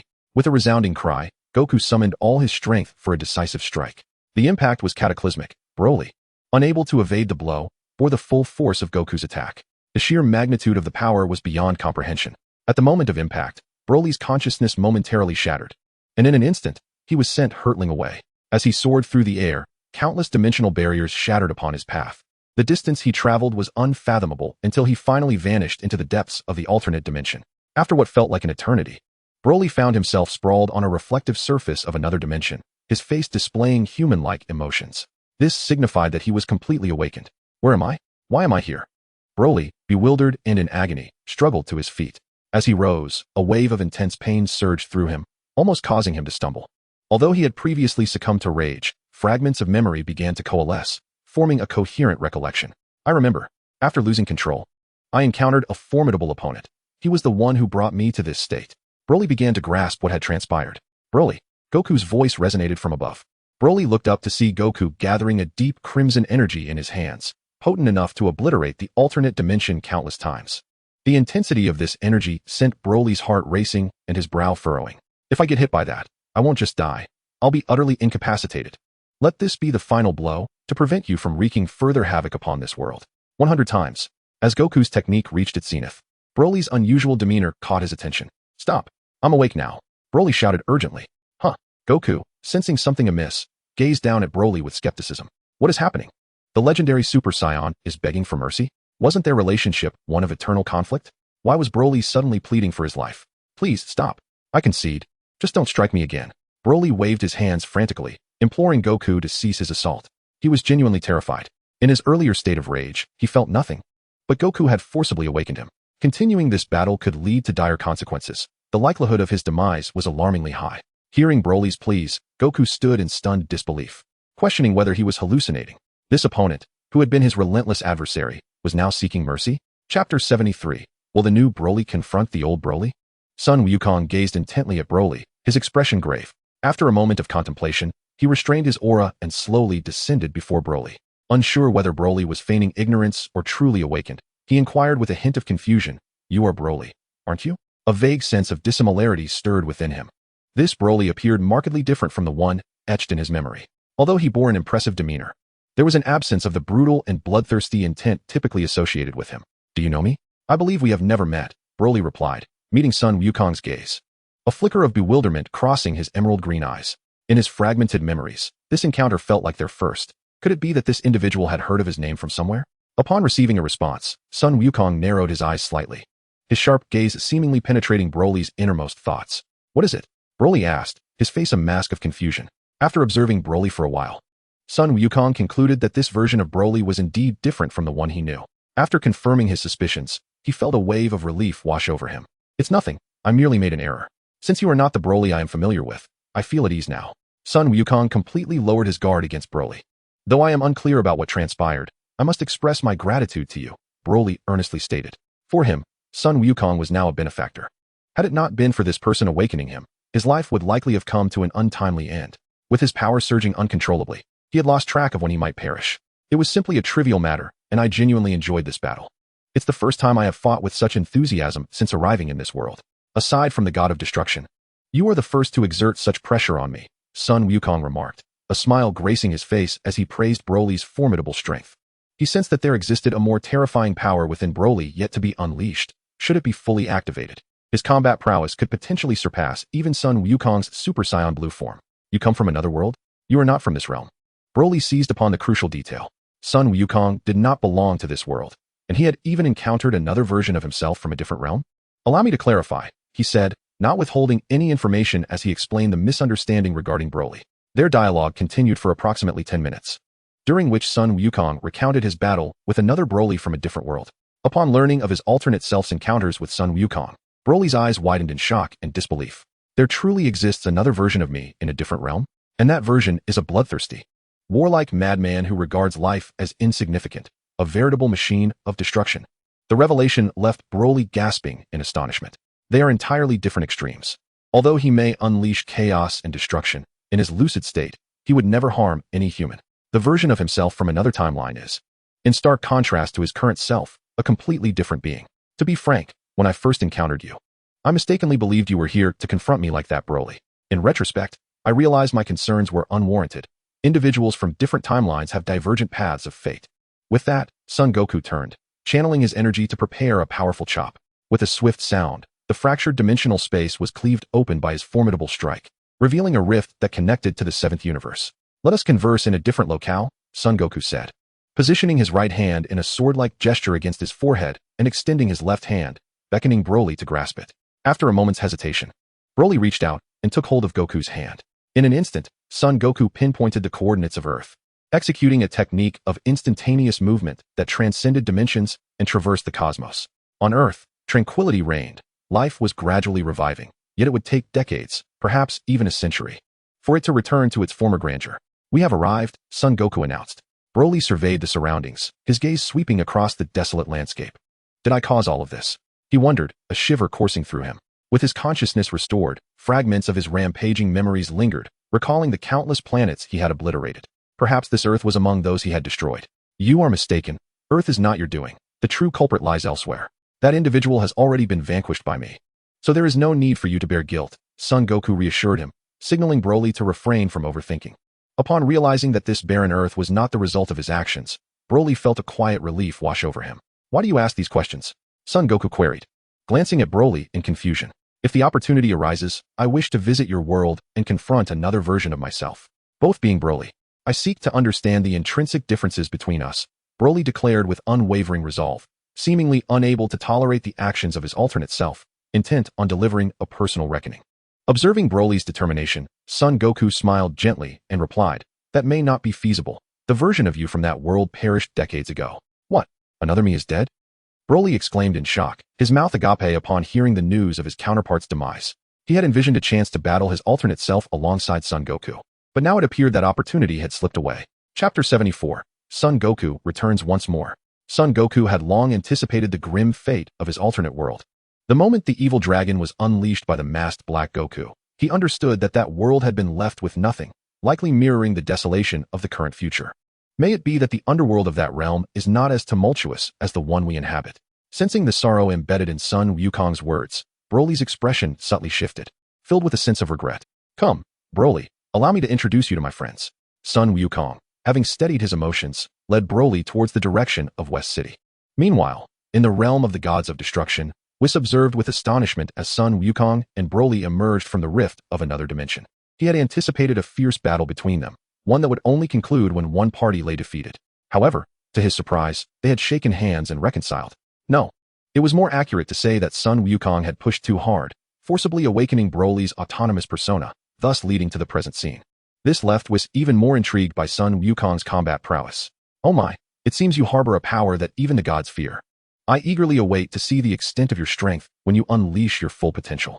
Whis smiled gently, the divine aura dissipating, and the luminous veil projected from the tip of his angelic staff vanished. Time flew by swiftly, and within the span of a week. Following the conclusion of the battle involving Sun Wukong, the masked Black Wukong, and Broly, tranquility had once again enveloped the world. They were engaged in planning for the future and strategizing methods to restore Earth's population. The scene shifted to Sun Wukong and Broly. Throughout this week, Broly remained on Earth, closely following Sun Wukong. Partially, this was due to Sun Wukong's unparalleled strength, making him the sole individual in the cosmos capable of curbing Broly's erratic tendencies. Sun Wukong learned of Broly's past in this world, while Broly came to understand the essence of Sun Wukong's character. Their bond grew increasingly intimate, evolving into an inseparable friendship. It is hard to fathom that in another time and space, the legendary Broly relentlessly pursued Sun Wukong, yet in this realm, he had become his friend. During the week of their interactions, Sun Wukong discovered Broly's inherent innocence and kindness. Once assured that Broly posed no threat to this world, he imparted some techniques for controlling his power. Initially, Broly struggled with his training, finding it quite difficult to manage his strength. Yet, as time progressed, Broly's extraordinary aptitude for cultivation began to reveal itself. His mastery over his power improved, transforming his once ferocious energy into a calm demeanor. Although he had yet to achieve complete control, his proficiency was commendable. Such rapid progress compelled Sun Wukong to marvel at Broly's prodigious talent. It appeared that Broly had never engaged in any training since birth, relying solely on his innate strength. With such a tremendous natural advantage, the potential for greatness under the guidance of a skilled mentor was immeasurable. Of course, during this week, Sun Wukong had also kept himself occupied. After a week of contemplation, he thoroughly solidified his realm, achieving greater mastery over the control and release of his power. Although there was not a significant increase in combat strength, he was now able to fully unleash the power of Super Saiyan Blue to its utmost potential. In West City, before the dilapidated entrance of Capsule Corporation, the time machine's hatch opened, revealing Trunks, time-traveling Goku, and time-traveling Vegeta returning once more. The indelible image of his once proud Super Saiyan Blue being ruthlessly trampled lingered in his mind. Now, having undergone rigorous training, his strength had indeed surged, and this time, he was determined to defeat that adversary once and for all. In a one-on-one confrontation, with their current strength, they were far from being his match. This time, they had to join forces. Vegeta, we both know the sheer might of our opponent. If we fail again, there will be no second chance. Time-traveling Goku stated with a sense of urgency. I am well aware of that. Kakarot, time-traveling Vegeta replied, his expression revealing his displeasure. To be frank, he was reluctant to ally with Goku, but the pressing circumstances left him no choice. Even with his considerable increase in power, he would still be no match for that formidable foe alone. It was a matter of survival. Darkness must be vanquished this time, Trunks declared, his eyes resolute and demeanor grave. His aura and appearance were markedly different from when he last arrived, indicating the heavy toll he had paid in the past timelines to save the future world. His power had dramatically increased, yet the extent of that strength remained uncertain. At that very moment, atop Mount Payos, Goku was imparting some techniques on power control to Broly. Just as he was halfway through his teachings, a colossal wave of mental awareness detected the presence of his past self, along with Vegeta and Trunks arriving. After such a long wait, they have finally arrived. Goku's expression sharpened. For the past week, he had been anticipating the arrival of these individuals. Given the lessons learned from their previous defeat, he assumed that his past self, Vegeta, and Trunks had all grown stronger. Goku's demeanor shifted abruptly, piquing Broly's curiosity, who inquired, "What's wrong? By the way, Broly, would you like to test the fruits of your training over these past days?" Goku proposed a daring idea, seizing the opportunity to assess the extent of Broly's command over his powers. Upon hearing this, Broly became immediately energized. After days of training focused on power control, he felt he had made considerable progress. With a chance to test himself at hand, how could he possibly let it slip away? Let us not forget, he was a Saiyan. Fighting was an instinct he craved. Chapter 75, The Resurgence of a Fierce Battle, 2 against 2. What should I do? Broly asked, suppressing the tumultuous emotions within him, his excitement palpable. Soon, Goku leaned in, whispering the plan for their ensuing actions into Broly's ear. After receiving clear instructions, Broly nodded eagerly, brimming with anticipation for the impending clash. With Broly's consent, Goku utilized instant transmission to transport them to the battlefield. Upon their arrival in West City, the time-traveling Goku, along with the time-traveling Vegeta and Trunks, awaited Goku's appearance. They were acutely aware that the moment they set foot on Earth, Goku sensed their arrival, yet for reasons unknown, he had not yet shown himself. Where could that dark figure be? As the enemy continued to remain absent, Trunks felt a surge of agitation within him. Now empowered, he felt more confident in facing Goku. At that moment, the time-traveling Goku and Vegeta exchanged glances, sensing an impending presence, and directed their gaze skyward. To their astonishment, Goku and Broly descended from above. Broly landed gracefully alongside Goku. Dark figure. The sight of his nemesis rekindled Trunks' fury. Intense emotions surged, awakening every ounce of energy within him. A radiant golden light, infused with divine power, erupted forth. Trunks transformed into a Super Saiyan second grade, yet his aura was suffused with divine energy. Although he appeared as a Super Saiyan second grade, his combat prowess vastly exceeded that of a typical warrior at that level. In essence, he had achieved a unique state, a fusion of Super Saiyan second grade and divine power. This form was akin to an alternate Super Saiyan god. Your power has increased considerably, Trunks. However, with such a level of combat strength, you cannot alter the outcome, Goku remarked with a devilish grin, feigning disdain. You, Trunks, infuriated by the insult to his pride, instinctively prepared to strike. Step aside, Trunks, the time-traveling Vegeta cautioned, preventing Trunks from making a reckless move. He understood that the strength of the individual before them far surpassed what Trunks could handle. A moment's carelessness could result in dire consequences. Leave the rest to us, Trunks, said the time-traveling Goku, stepping forward with unwavering resolve as he locked eyes with Goku. After experiencing a crushing defeat last time, he had absorbed all the lessons learned and, following 3 years of rigorous training in the hyperbolic time chamber, his strength had considerably escalated. This time, he was confident in his ability to defeat that foe. I understand, Trunks replied. Though reluctant, he recognized the disparity in their strengths. Acting impulsively would only lead to his own demise. Soon, Trunks withdrew from the battlefield, retreating to a distant location. With Trunks' departure, the atmosphere grew heavy. The time-traveling Goku and Vegeta transformed into Super Saiyan Blue, confronting Goku and Broly. Their formidable divine might enveloped the surroundings, with the Super Blue Goku and Vegeta shining like the sole beacon of hope in this ravaged world, radiant and resplendent. It seems that since our last encounter, your powers have significantly increased. Broly, we shall each contend with one. Remember the power control techniques I have imparted to you. Do not exert yourself excessively lest you inadvertently take their lives. After advising Broly, Son Goku transitioned into the first full-powered state of Super Saiyan. Understood, Broly replied, his excitement palpable as he flexed his muscular arms, a wellspring of explosive power residing within his robust form. Be cautious, Vegeta. The individual beside that dark figure possesses formidable strength. Super Saiyan Blue Goku warned his companion, Super Saiyan Blue Vegeta, before the battle commenced. What of it? I am no longer the same as before, Vegeta declared with unwavering confidence, scarcely acknowledging Broly. As their dialogue unfolded, Broly surged forward. Hi-ya! With a primal roar, Broly's energy surged, his already formidable physique now appearing even more colossal and untamed. After 7 days of rigorous training, while he could not yet transform at will into either Super Saiyan or the legendary Super Saiyan form, he had begun to grasp the essence of his power in his base form. With energy rapidly escalating, Broly lunged at Super Saiyan Blue Vegeta, his immense body resembling a cannonball unleashed from its chamber, hurtling towards his adversary. Humph, a worthy challenge. Vegeta scoffed, generating an impenetrable aura around himself. Crossing his arms defensively over his chest, confident in his abilities, Vegeta believed he could easily subdue Broly, yet when the latter's formidable form collided with him, the impact was staggering. This force, Vegeta's expression shifted dramatically as Broly's overwhelming might sent him sprawling, akin to a kite severed from its string. Seizing the moment, Broly pressed the attack, his wild form igniting with blinding speed, overtaking Super Saiyan Blue Vegeta in less than a second. Grasping Vegeta's ankle with his right hand, he unleashed his full strength, driving him into the earth. Boom! The ground buckled beneath the force of the strike, a crater forming 1,000 meters wide, affecting the surrounding area for miles. Super Saiyan Blue Vegeta, reeling from the blow, felt his energy surge chaotically while rising in his throat. Undeterred, Broly unleashed the full ferocity of his combative style. Do not underestimate me.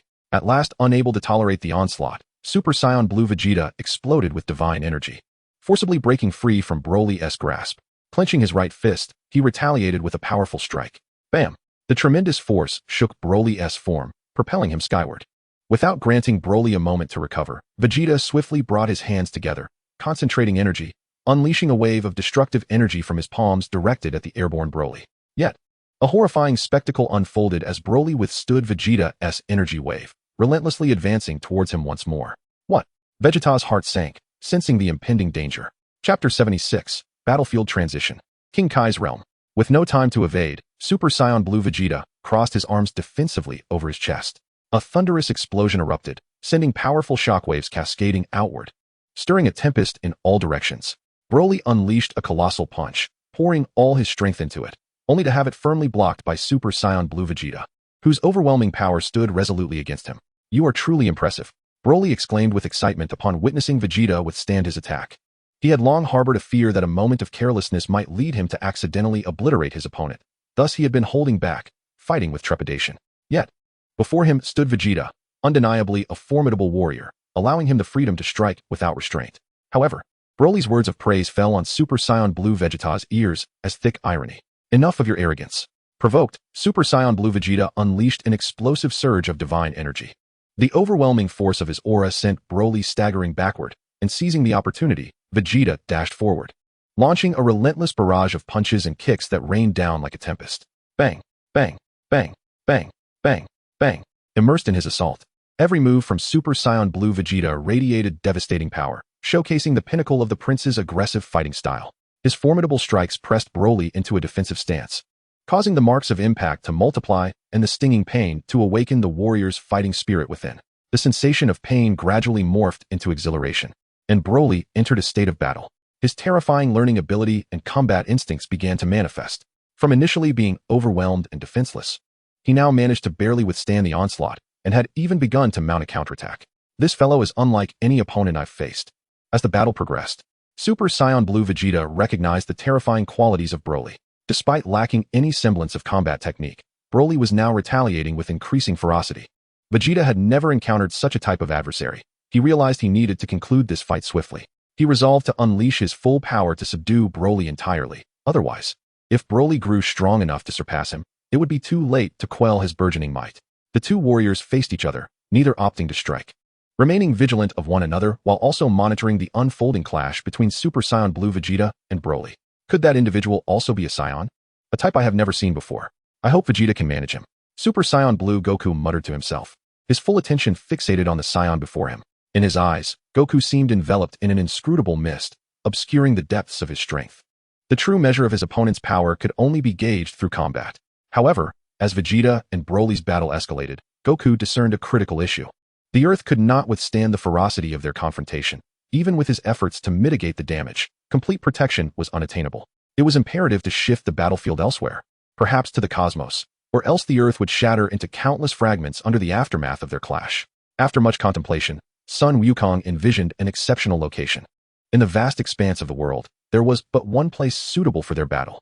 With a firm grip of his right hand, energy began to coalesce within his palm. The super blue Sun Wukong, sensing the shift, heightened his vigilance. Sun Wukong offered a serene smile, directing his right hand towards the heavens, where the energy within his palm erupted with a thunderous release. A golden radiance pierced the dark sky, expanding dramatically after traversing thousands of meters, with countless golden particles swirling in the atmosphere, a sight of unparalleled beauty. The energy particles scattered across the space rapidly spread, enveloping a significant portion of the battlefield. What do you intend to do? The Super Blue Sun Wukong felt a sense of foreboding. You shall soon discover. As the words fell, Sun Wukong clenched his hand towards the void. In an instant, the scattered energy in the vicinity erupted, intertwining to form an expansive net that shrouded much of the battlefield. Spatial transfer. In a fleeting thought, Sun Wukong transferred all entities enveloped by the energy net, including himself. A sharp whoosh echoed as Sun Wukong, the Super Blue Sun Wukong, Broly, and the Super Blue Vegeta vanished from Earth. This spectacle left Trunks, who stood outside the battlefield, utterly astonished. Being outside the range of the energy net, he remained unaffected by the transfer. What has the dark entity done? Father and Uncle Wukong's auras have vanished. Trunks sensed something was amiss.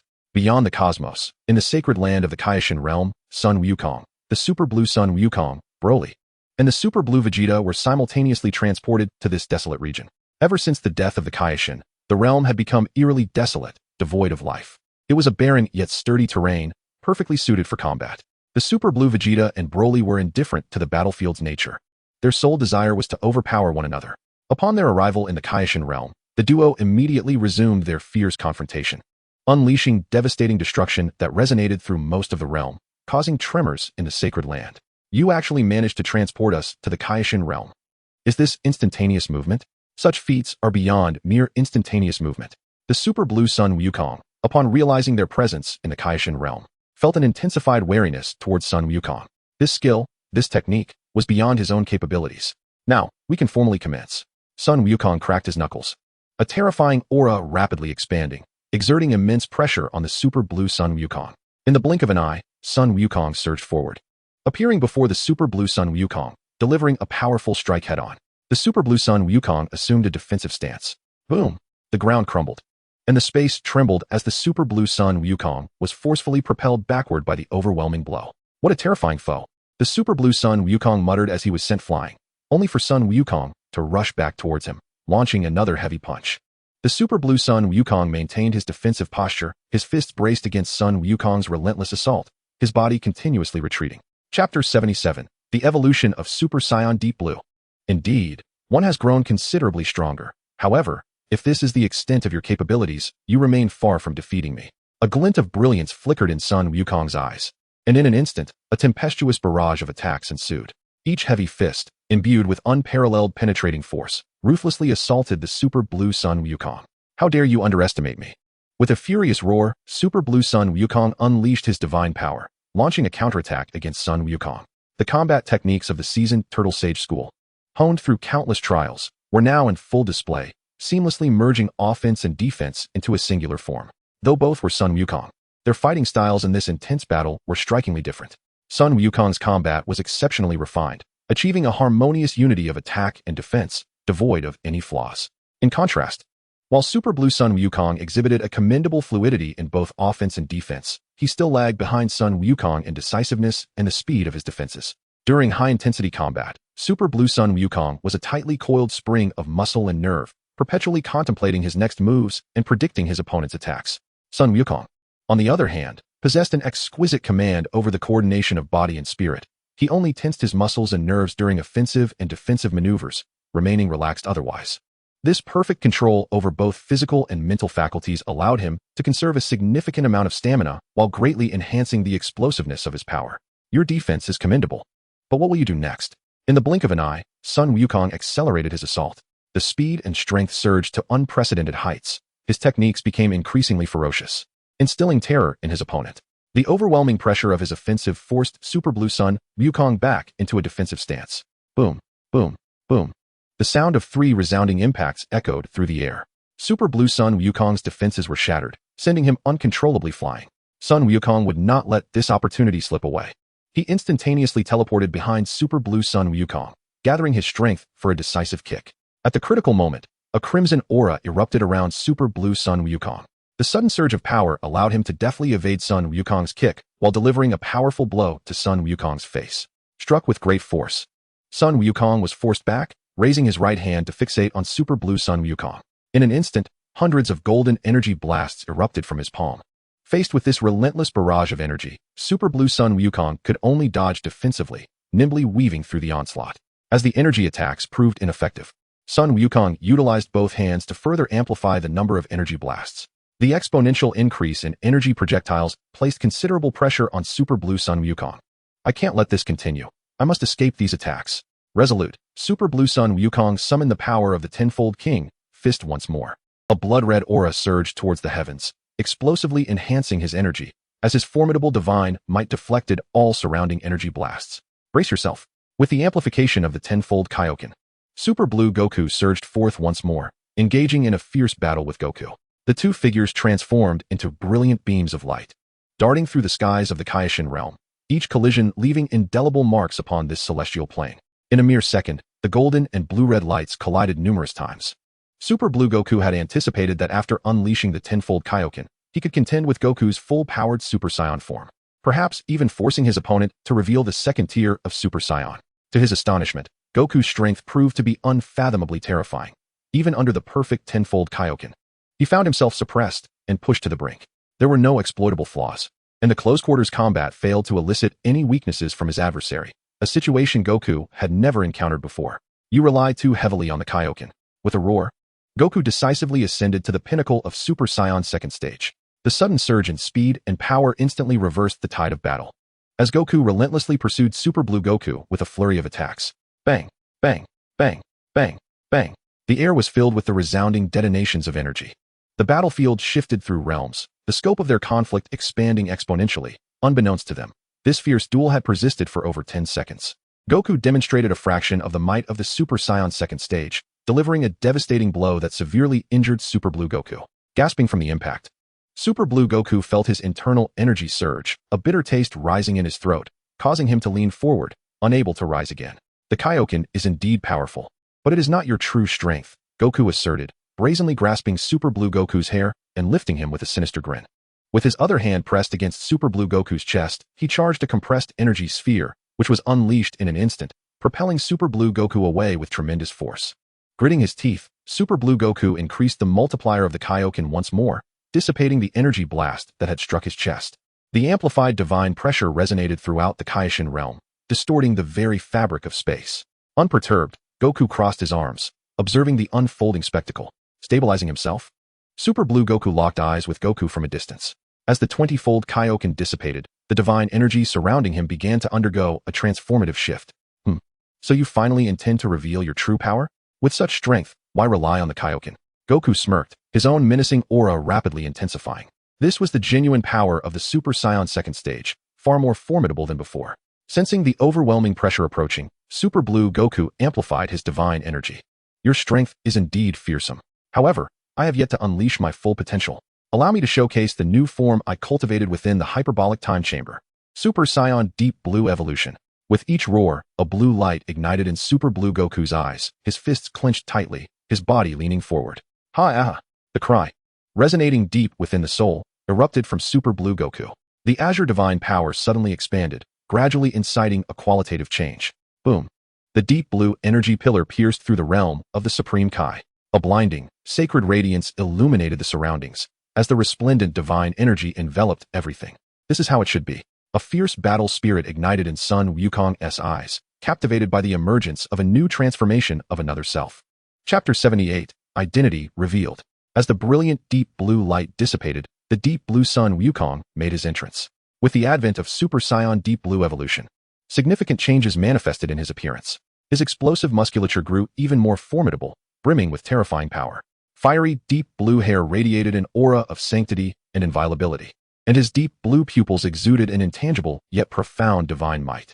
Under the extreme amplification of Super Saiyan Deep Blue Evolution, Sun Wukong's current combat power surpassed that of Super Saiyan Blue augmented by the 20-fold Kaioken. After all, this new transformation's enhanced strength truly belonged to him, allowing for unfettered use without the concern of adverse effects. In contrast, the Kaioken technique forcibly elevates power, suitable only for critical moments, and not for prolonged combat. Thank you for your patience. This is my full strength, Super Saiyan Deep Blue Evolution.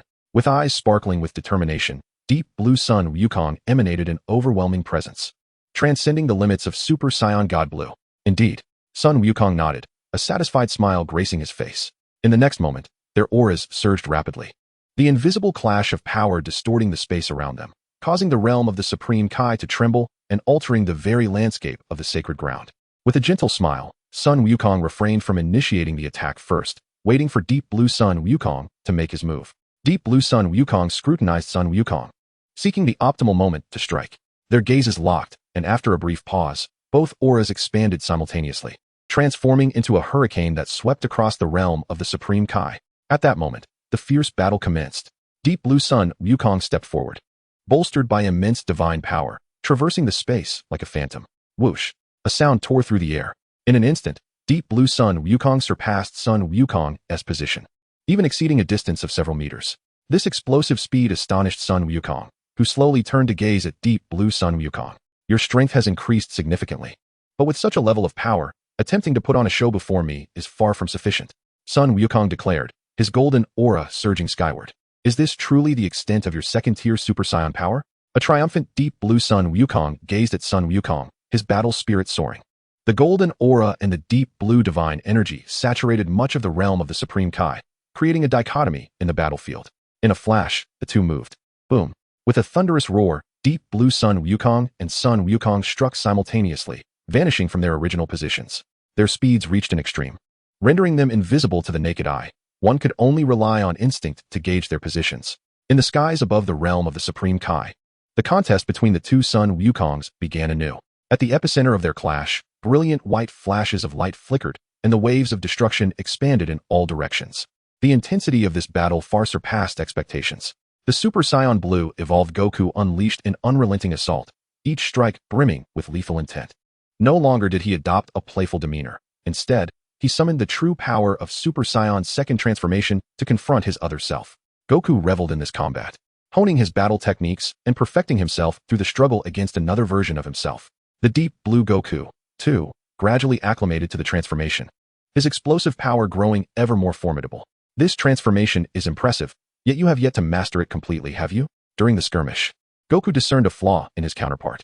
The Super Saiyan Blue evolved form was not wielded with absolute finesse. You need not concern yourself with that. Declining to engage in further banter, Deep Blue Goku unleashed his power, forcing Goku back as he brought his hands together at his waist, rapidly gathering energy. A Kamehameha. Is it? Very well. Allow me to demonstrate the proper usage of the Kaioken in conjunction with the Kamehameha. A smirk played at the corner of Goku's mouth as he conceived a clever idea. With hands united at his waist, he amassed energy, a deep crimson glow shimmering in his palms. Super Kamehameha. Deep Blue Goku bellowed, unleashing a full-powered Kamehameha that rent the fabric of space, hurtling towards Goku. Open your eyes and behold. This is the true application of the Kaioken. Tenfold Kamehameha. Goku resolutely executed his tenfold Kamehameha. Boom. At the moment of collision, the two terrifying energies sparked a tremor that reverberated through the King Kai's realm and even the entire dimension. The tenfold Kamehameha and Super Kamehameha found themselves locked in a stalemate, balanced at a critical point. Hiya!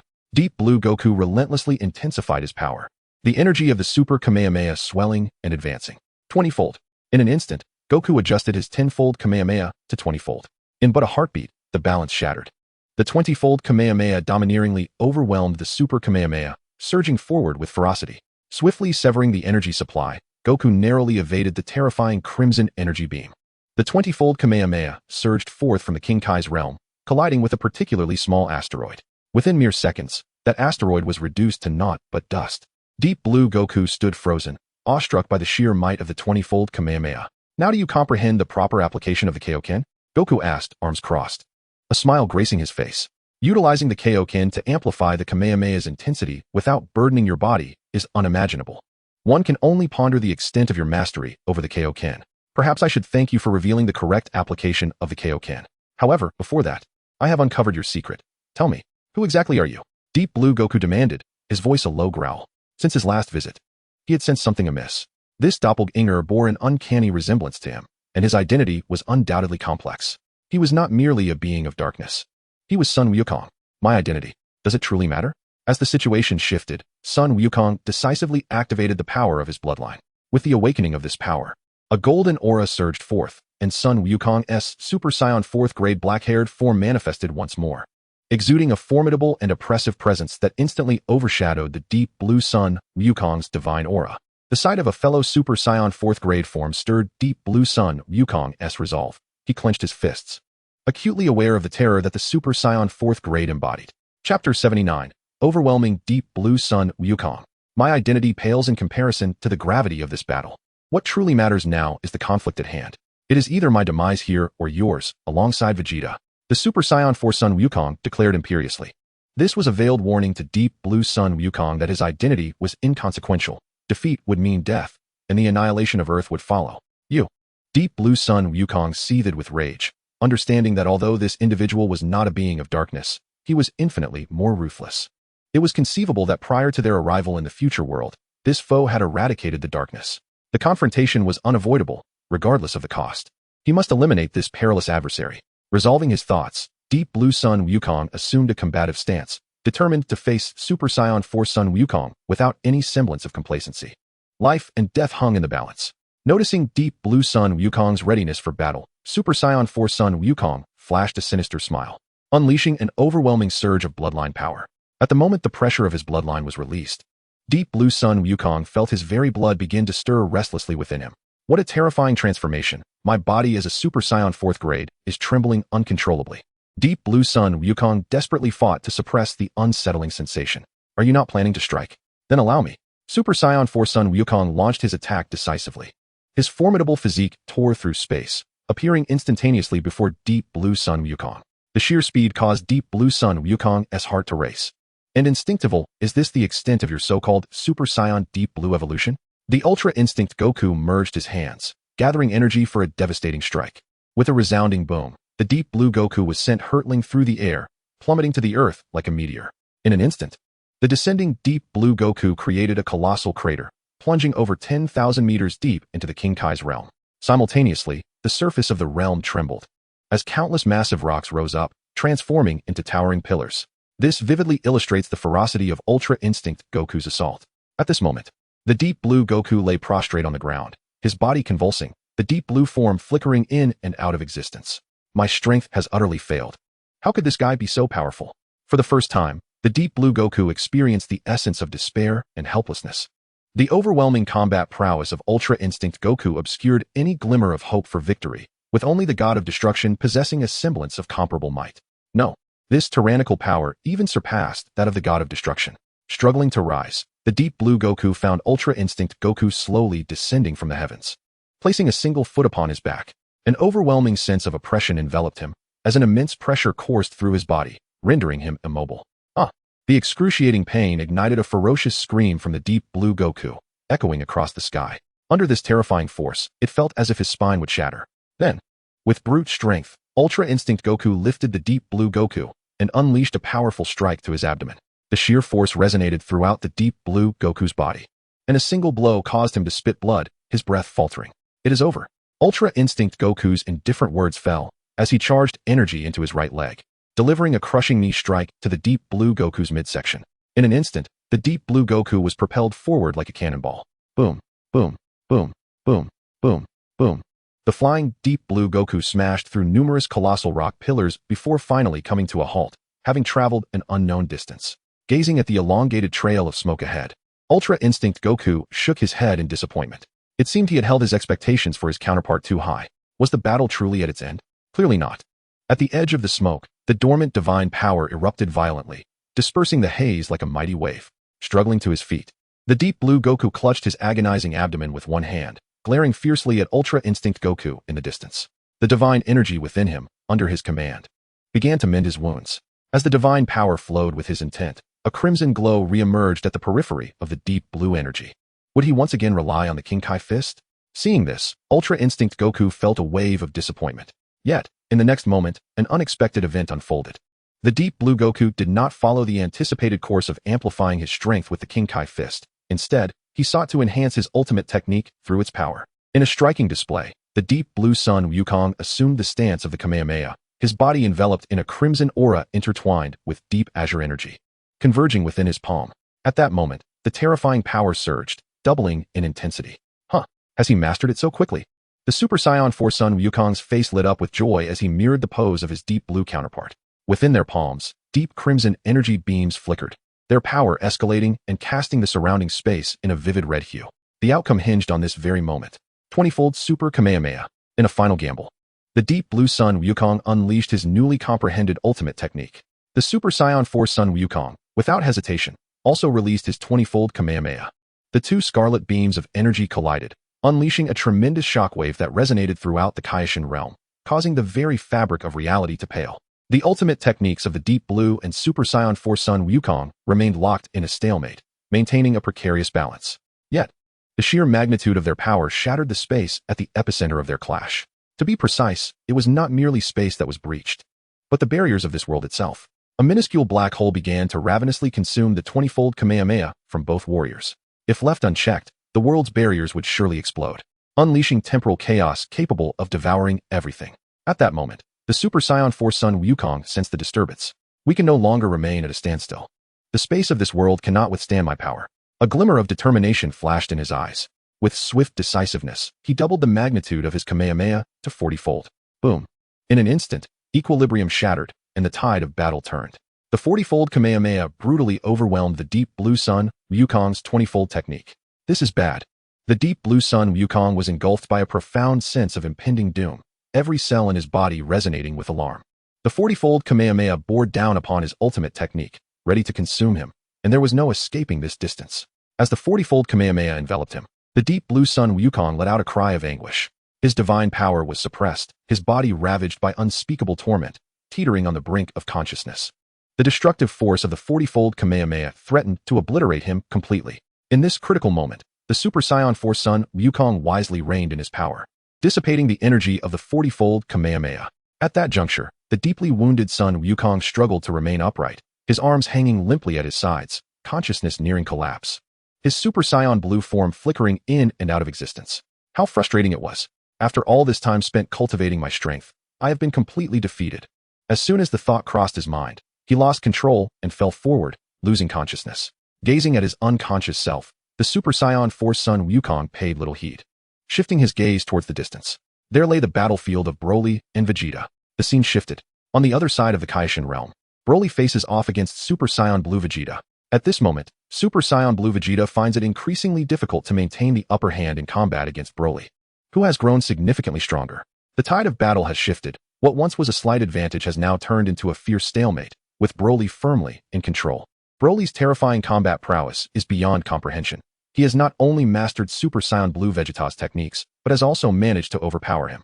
As the fight progresses, both warriors grow in strength, yet the rate at which Super Saiyan Blue Vegeta's power increases pales in comparison to Broly's. There is something unusual about this guy. I can't afford to delay any longer.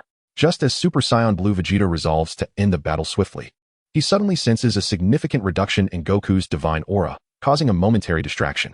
Has Kakarot been defeated? Vegeta is astonished by the fall of Goku, realizing that even if he were not as powerful, Goku should not have been so easily vanquished after attaining Super Saiyan Blue.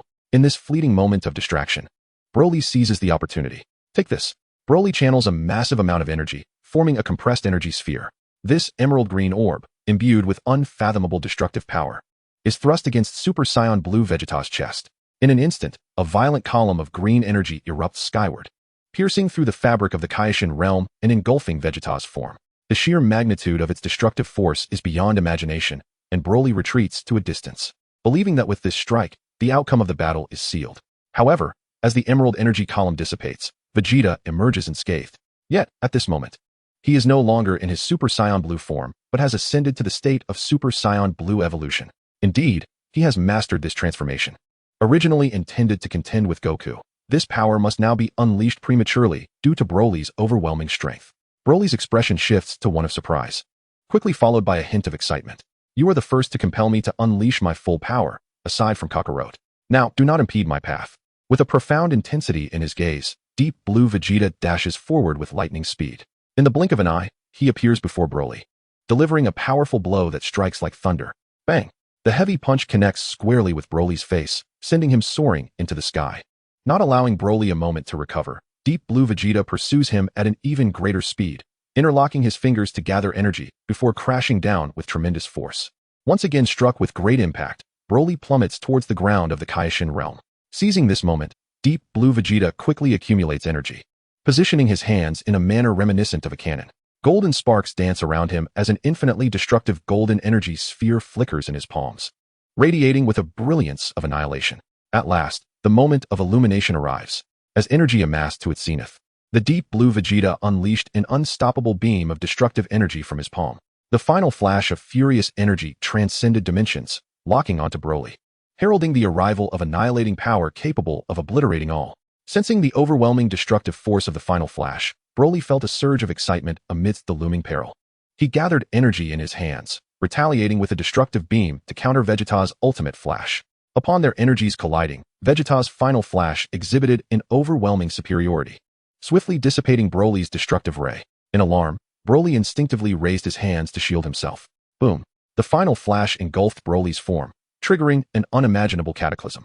A significant portion of the Supreme Kai's realm was consumed, as relentless shockwaves ravaged the surroundings. Deep in the air, Deep Blue Vegeta gasped for breath. Upon confirming Broly's engulfment by his final flash, he laughed unabashedly. Deservedly so, my power is beyond your comprehension. However, before Vegeta could revel in his triumph, his entire being began to tremble. At the heart of the explosion, a verdant radiance blossomed, soaring into the heavens, expanding in a transcendent manner. Chapter 81. The Supreme Kai of the past comes to the rescue. This immeasurable pillar of energy exuded an ancient Saiyan power. Could this force possibly emanate from that individual? Deep Blue Vegeta was astonished to find his body trembling uncontrollably, not from fear, but due to his bloodline. As the proud prince of the Saiyans, Vegeta bore the regal blood of his lineage. Yet now, he found himself trembling before an unknown Saiyan. This was a disgrace. What madness is this? I am Vegeta, the noble Saiyan prince. Calm yourself. With sheer will, Deep Blue Vegeta forced his body to regain composure, his intense gaze fixated on the source of the energy eruption. At the center of the verdant energy, Broly's form emerged, transformed dramatically from before. His already formidable physique had grown even more imposing, exuding a ferocity akin to a wild beast. Golden light flickered around him, and his once black hair had morphed into a blazing golden mane. This transformation was that of a Super Saiyan. Who was this individual? To possess such power merely as a Super Saiyan, surpassing even that imposter's abilities. Deep Blue Vegeta's heart raced as he stared at Broly, memories flooding his mind. In a fleeting moment, he recalled an ancient legend among the Saiyans. Every 1,000 years, a being would arise among them, one solely devoted to destruction and slaughter, the strongest warrior in the universe, the legendary Super Saiyan. Could this individual truly be the one foretold in legend? Deep Blue Vegeta unearthed a staggering secret, and the reality proved his suspicions correct. Broly is indeed the prophesied Super Saiyan, a being that emerges only once every millennium. As the legendary Super Saiyan, Broly's might is formidable, and his transformations starkly differ from those of other Saiyans. He does not exhibit the distinctions between the first and second levels of Super Saiyan. Rather, he embodies only the Super Saiyan state and the fabled Super Saiyan state. Upon entering the Super Saiyan state, a cruel and mocking smile graced Broly's face, reminiscent of the maniacal Broly from another timeline. Although he had yet to fully master his newfound power, the inherent malevolence of the Saiyan race ignited Broly's brutal persona. In the blink of an eye, Broly surged into action. His speed was unfathomable, his immense physique colliding forcefully with Vegeta. The terrifying impact sent Deep Blue Vegeta hurtling through the air. Having landed a decisive blow, Broly was not inclined to relent. He unleashed a surge of energy, pursuing the airborne Vegeta, his colossal hand seizing Deep Blue Vegeta's ankle. In a swift motion, he propelled him towards the earth, treating him as a mere weapon. With a resounding crash, the ground quaked beneath the force of the impact. The earth shattered, and Deep Blue Vegeta sustained severe injuries, blood spewing forth from his mouth as his internal organs bore the brunt of the assault. Yet, this was merely the beginning of Broly's onslaught. In his grasp, Deep Blue Vegeta became a mere plaything, repeatedly smashed against the ground. After a relentless minute of torment, Vegeta lay unconscious, his Super Saiyan Deep Blue transformation dissipating. Was it truly over? A cruel smile curled upon Broly's lips, as he began to resemble the bloodthirsty visage of his older counterpart. He intended to deliver a fatal blow, to extinguish Vegeta's life entirely. Stop it, Broly! Goku's timely arrival interrupted Broly's assault. At the sound of Goku's voice, Broly instinctively turned, a hint of reason flickering in his bloodthirsty gaze. Despite being in the Super Saiyan state, his rationality remained intact, not wholly overtaken by the power. Do you wish to become a mindless beast, bent only on destruction? Awaken, Broly! Each of Goku's words pierced deep into Broly's psyche. Under Goku's verbal prodding, the fury in Broly's eyes gradually receded, his true persona beginning to suppress the feral side. I do not wish to become that anymore. Broly's true self regained control of his body. He obeyed Goku's counsel and gently set down the unconscious Vegeta. It seems that in the near future, you will truly master this power, Goku said, genuinely pleased for Broly's progress. To possess the ability to control one's strength rather than being dominated by it. signifies that Broly can ultimately lead a life of his own choosing. With a smile gracing his face, Broly nodded in affirmation, pleased with his progress. Just as the two were engaged in conversation, a golden energy sphere surged forth from behind Goku. Is there another assailant? Sensing the impending attack, Goku deftly pivoted, evading the energy blast. Peering in the direction of the attack, he discerned that the assailant was none other than Trunks. Trunks, how did you arrive in the Kaishin realm? Goku exclaimed, momentarily taken aback by the revelation. Could it be that Trunks has mastered instant transmission? During the previous large-scale teleportation, he certainly did not bring Trunks along. Suddenly, Goku sensed another presence and turned to look behind him. Unbeknownst to him, East Kaishin Shin had appeared at his back, one hand grasping the unconscious time-traveling Goku, and the other clutching the unconscious Vegeta, having utilized instant transmission to arrive beside Trunks. Ah, so that is the Kaishin from their timeline, Goku realized at once. Let us depart, Trunks, East Kaishin Shin stated with a grave expression. Understood, Trunks replied without hesitation, placing a hand upon East Kaishin Shin's shoulder. Observing this, Broly gathered energy in his right hand, ready to strike, but was halted by Goku. Although perplexed, Broly chose not to inquire further and willingly dissipated the energy in his grasp. In no time, East Kaishin Shin executed instant transmission once more. And in the blink of an eye, the four vanished from the Kaishin realm. Are we simply letting them go? Broly questioned, a hint of anticipation blossoming within him. Though uncertain, he ultimately decided to trust Goku. Chapter 82, The Unrivaled Vegeta. The scene shifts to Earth, where East Kaishin is tending to the gravely injured time-traveling Goku and time-traveling Vegeta. As the healing technique unfolds, the injuries on their bodies gradually mend. With their wounds healed, time-traveling Goku and time-traveling Vegeta awaken. However, even in their awakened state, the depletion of their divine power cannot be restored through mere healing. While they are still capable of transforming into Super Saiyan Deep Blue evolution, their full strength may only reach 90%. Yet, even if they could unleash 100% of their power, what difference would it make? They had been utterly overwhelmed in their prime. What has changed now that they have recovered? In this moment, the atmosphere turned somber. Time-traveling Goku and time-traveling Vegeta fell into a profound silence. Despair quietly descended upon them, enveloping them in its darkness. This was a battle they could not possibly win. Damn it. Aside from that imposter Kakarot, there exists another formidable foe. Time-traveling Vegeta clenched his fists in fury, consumed by an insatiable bitterness. His once proud dignity lay trampled, utterly shattered in this moment. The strength of that individual was so formidable that the prospect of victory seemed utterly elusive. The complex inner turmoil of the time-traveling son Goku became apparent as he engaged in battle. In the course of this confrontation, he truly grasped the essence of being invulnerable. Whether it was strength, combat skills, battle experience, or bodily control, that being surpassed him by a wide margin. This individual was perfection incarnate, flawless to the point of being beyond reproach, a superlative transcendence of himself. Unless the god of destruction, Beerus, were to descend. But the rules clearly stipulated that gods of destruction could not traverse time and space, rendering the Beerus of the past unable to intervene. Furthermore, the Beerus of this world had vanished due to the death of the Supreme Kai, leaving everything in ruin. Was there truly no hope left? Would this world simply remain at the mercy of his relentless trampling? Trunks clenched his fists, filled with an overwhelming sense of frustration. Was the only fate for this shattered world to be obliteration? Mr. Goku, Mr. Vegeta, this is not the end. There remains a final recourse. Do you remember the warrior born of your fusion when you faced Majin Buu? The East Supreme Kai, Shin, removed the Patera earrings from his ears and offered them to the time-traveling son Goku and Vegeta. They may not be able to defeat that Goku, but perhaps Vegeta could. Supreme Kai, I recall that once fused with the Patera earrings, one cannot separate, correct? Questioned the time-traveling Vegeta with piercing intensity. For him, fusion was acceptable.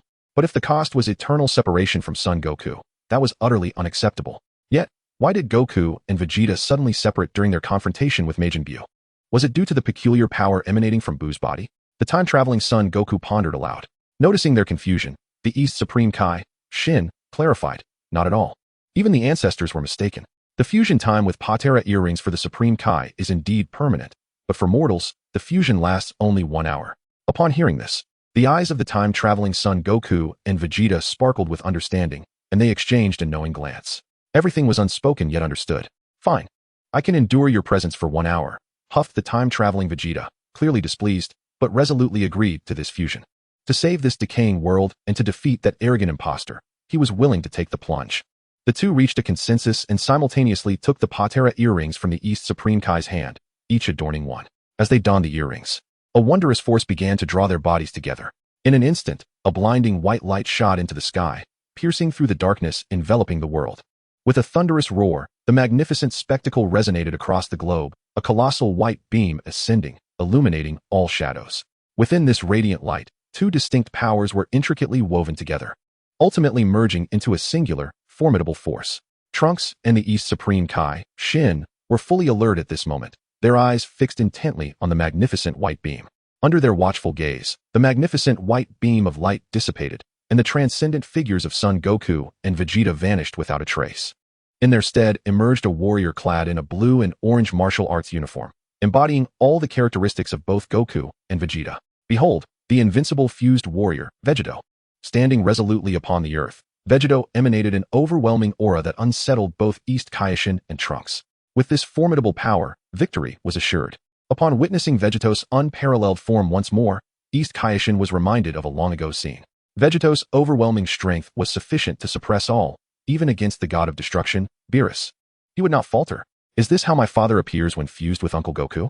Trunks gazed in disbelief at the powerful warrior before him, whose face radiated boundless confidence. It had been ages since Vegeta had last taken action. Emitting a dual-tone voice, Vegeta began to move his body. As a fused warrior, he was neither Goku nor Vegeta. He was simply himself, Vegeta. Trunks, East Kaioshin, leave everything that follows to me. As soon as the words left his lips, Vegeta vanished from sight. In the Kaioshin realm, Son Goku and Broly had been waiting for quite some time. When will they arrive? Broly inquired, feeling bored. Yes, already here, Goku replied, his senses attuned. As he slowly turned his gaze skyward, Broly followed suit, looking up into the heavens.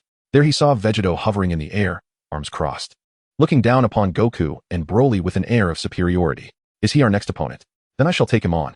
Upon seeing Vegeta, Broly eagerly yearned for a battle. Why? Broly questioned Goku with a puzzled expression. You have yet to fully master your power. Fighting someone like him would be detrimental. Even risking another rampage, Goku explained. Chapter 83, Super Saiyan 4 Goku vs Super Saiyan Blue Vegeta. Listening to Goku's counsel, Broly fell into deep contemplation. He was determined not to revert to that state again. All right, I'll heed your advice. Taking a deep breath, Broly forcibly suppressed his instinct to fight and relinquished his Super Saiyan form. Progress does not necessarily require conflict. As an observer, he could also benefit. With Broly's concession, Goku officially faced Vegeta. At that moment, Vegeta slowly descended from the sky, his stern gaze fixed intently on Goku, a confident smile gracing his lips, one that suggested he could conquer all. Before we engage, let me advise you, do not compare me to Goku and Vegeta. I am not them. If you approach me with the same mindset you use against them, you will suffer a crushing defeat. Vegeta's dual-tone voice echoed, brimming with arrogance and pride. This was the confidence of the mightiest fused warrior. In response, Goku smiled silently and stepped forward, his fierce aura erupting like a tsunami, stirring the very fabric of the world around them. In but a fleeting moment, he transcended into the fourth transformation of Super Saiyan, unleashing a tempestuous torrent of primal power. Come, let us battle. Son Goku challenged Vegeta. Humph, what a fearsome aura. You are the mightiest opponent I have encountered since my inception. Yet, this does not imply that you can triumph over me. Allow me to demonstrate my strength. Vegeta, Blue. With a roar, Vegeta summoned the divine energy within him, a cerulean power soaring skyward, saturating the surroundings with an overwhelming force. Bathed in divine radiance, Vegeta had entered the state of Super Saiyan Blue. His transformation, in contrast to that of Goku and Vegeta, was remarkably flawless, and the potency he wielded was significantly amplified. Though both combatants appeared still, they were, in truth, poised for battle, brimming with latent energy. Broly, an eager observer, clenched his fists tightly. This clash held profound significance for him. With his keen insight and innate talent, he might glean a unique combat technique from this encounter. The fierce battle commenced. Super Saiyan Blue Vegeta surged forth, unleashing his divine might in full force. With legs coiled and primed, he erupted into an astonishing burst of speed, dashing towards Son Goku and unleashing a devastating blow. Boom! The very fabric of the King Kai's realm rippled under the impact, the ground sinking 100 meters deep, creating a colossal crater. Goku caught Vegeta's powerful punch with one hand. Even this formidable strike from a fused warrior failed to budge him. Vegeta's heavy blow, fueled by 80% of his power, was thwarted, igniting a fervent battle spirit within him. The strength gained from their fusion was indeed formidable, yet to conquer me, such prowess is still woefully insufficient. Goku bellowed, his own strength surging forth, repelling Vegeta while launching a counterattack. His punches, imbued with an earth-shattering force, were directed at Vegeta. Bang, bang, bang, bang, bang. Goku's blows were immensely powerful, and even Vegeta found it challenging to fully defend, being pushed back several meters. How exhilarating! Vegeta exclaimed. reveling in the presence of such a formidable adversary. Reflecting on his life, he recalled his first encounter with Gohan and Beerus. Regrettably, Gohan and Beerus were far too weak to elicit his full potential. Now, facing a powerhouse like Son Goku was precisely what he had sought. In the next instant, Vegeta ascended to the heavens, his aura ablaze. With rapid movements of his hands, he unleashed the prince's fighting style, creating a barrage of energy blasts that wove a vast net, sealing off all avenues of escape. Observing this, Goku swiftly devised a counter-strategy, his energy surging to form an unbreakable barrier. Withstanding the onslaught of energy blasts, he soared skyward. Boom, boom, boom, boom, boom, boom, boom, boom. The explosive flames engulfed the landscape, marking the commencement of the fierce contest between Son Goku and Vegeta. A wave of destructive shockwaves blossomed across the sky of the King Kai's realm, with ripples of devastation intensifying with each pulse. Red and blue beams of energy collided at unimaginable speeds, each clash resonating with ever greater might. Son Wukong and Vegeta, Super Saiyan 4th Stage Breakthrough versus Super Saiyan Blue. The disparity between the two lies not in their strength, transformation forms, or combat strategies. They are remarkably similar. Son Wukong, as a unique fusion warrior, embodies two distinct souls that transcend time and space, optimizing the essence of martial arts to its utmost limits. His attacks are swift, precise, and merciless, leaving no room for error. His defense is impeccable, flawless in every respect. In contrast, Vegeta, as a fusion warrior, seamlessly merges the combat styles of both Son Wukong and Vegeta, crafting a distinctive strategy that allows for fluid offense and defense, entirely at his discretion. In a certain sense, Vegeta has achieved a level of perfection in combat that rivals the mastery of Ultra Instinct. In this fierce confrontation, both warriors are evenly matched, neither able to gain the upper hand over the other. Is this the power I possess after merging with Vegeta? Son Wukong exclaims, exhilarated by this unprecedented experience. Vegeta's might extends beyond mere strength. He exerts immense pressure through his techniques and countermeasures. Countless exchanges ensue, each dodged and countered, culminating in a powerful counterattack. With a thunderous roar, they separate, mere meters apart, seemingly in sync as they prepare to unleash their energy. Gallic Kamehameha. Vegeta performs a fusion technique, perfectly combining the Kamehameha with the Gallic gun. A blue-violet beam of energy erupts forth, hurtling towards Son Wukong. 20-fold Kamehameha. Son Wukong responds without hesitation, unleashing his own 20-fold Kamehameha with all his might. The clash of their ultimate techniques reverberates through the void, collapsing space and sending shockwaves in every direction. As the brilliance fades, Son Wukong and Vegeta lock eyes from across the distance, both wearing satisfied smiles. The initial round of testing yields results they are both pleased with. Son Wukong feels fortunate to battle such a formidable opponent, while Vegeta is equally grateful to face a worthy adversary. With the warm-up complete, Son Wukong flexes his wrists and twists his neck, feeling the adrenaline surge within him. You are right, the warm-up ends here. Now, we shall engage in earnest.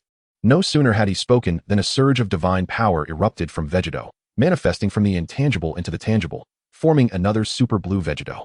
Chapter 84. A journey across time and space in unison. An energy avatar? Son Wukong recognizes the technique Vegeta employs. Much like the time of Gogeta, he harnesses divine power to coalesce into another manifestation, intended for cooperative combat. This is no mere energy avatar. Imagine the extent of power it possesses.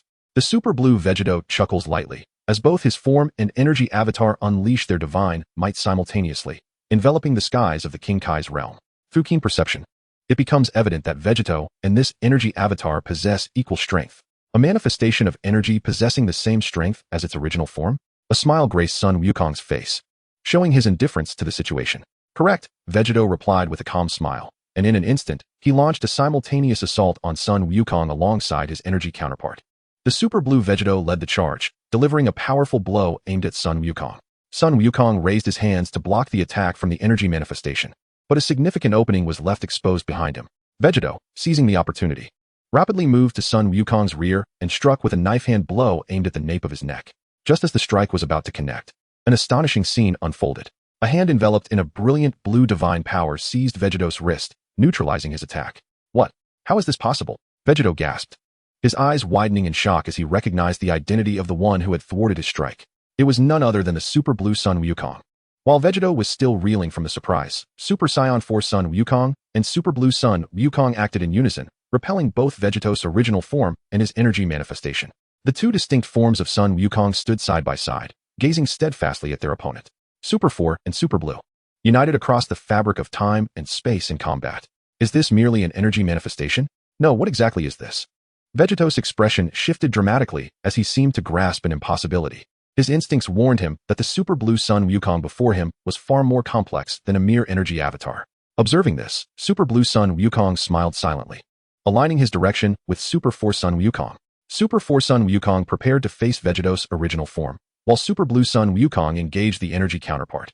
Noticing Vegeto's grave demeanor, Super Force Sun Wukong smirked and teased.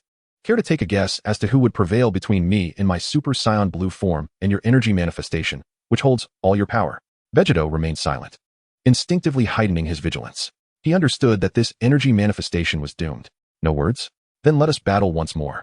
Super Force Sun Wukong declared with fervor. The Super Saiyan 4th level unleashed its full power, energy surging dramatically as Super Force Sun Wukong dashed towards Vegeta with lightning speed. The sudden onslaught caught Vegeta off guard. Boom, boom, boom, boom, boom, boom. A series of tremendous blows sent Vegeta flying over 1,000 meters away, pursuing his advantage. Super Force Sun Wukong teleported to catch up with Vegeta, delivering another relentless strike. Boom! Vegeta crossed his fists in a desperate attempt to block the attack from Super Force Sun Wukong. Due to the assault, he lacked the energy to control his own energy manifestation. On the second battlefield, Super Blue Sun Wukong observed the immobile energy manifestation of Vegeta and sighed in exasperation. Fighting against one devoid of self-awareness is utterly meaningless, he lamented. Determined to swiftly eliminate this opponent and confront Vegeta's original form, Super Blue Sun Wukong gathered his strength, placing his hands at his waist as he concentrated powerful divine energy. Kamehameha. Super Blue Sun Goku decisively unleashed his ultimate technique. A torrent of overwhelming energy surged forth from his palm, engulfing Vegeta's energy manifestation. Under the relentless assault of this formidable power, Vegeta's energy form was dismantled, vanishing completely. With the immediate threat neutralized, Super Blue Sun Goku swiftly locked onto Vegeta's aura and instantaneously teleported to the battlefield. In the primary arena, Super Saiyan 4 Sun Goku unleashed a relentless barrage of ferocious attacks, showcasing the raw savagery and dominance of his transformation. Faced with the unyielding onslaught of Super Saiyan 4 Sun Goku, Vegeta recognized that he could no longer afford to remain on the defensive. He had to take the initiative. Otherwise, defeat was inevitable. The energy manifestation has been destroyed. This cannot continue.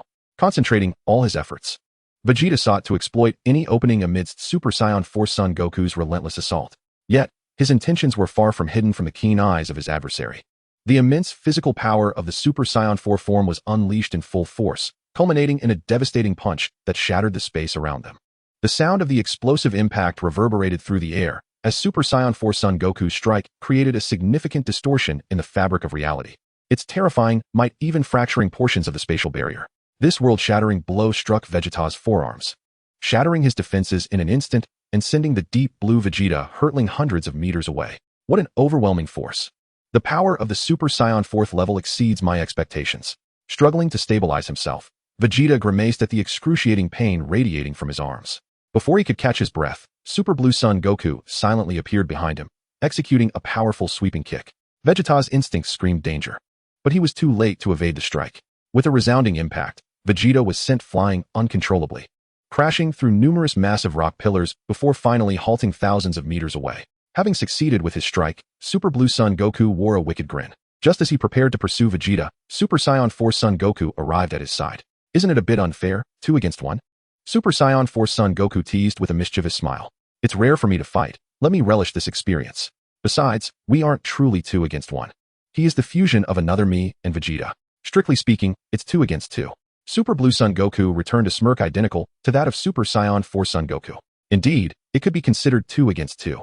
Standing beside Super Blue Sun Goku, Super Saiyan 4 Sun Goku gazed towards the pile of rocks thousands of meters away.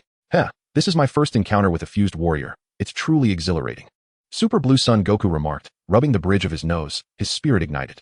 At that moment, the Kaioshin realm began to tremble violently. An overwhelming divine pressure swept across the entire Kaioshin realm, and from the rock pile far away, a profound blue divine light pierced through the sacred ground, reaching another dimension.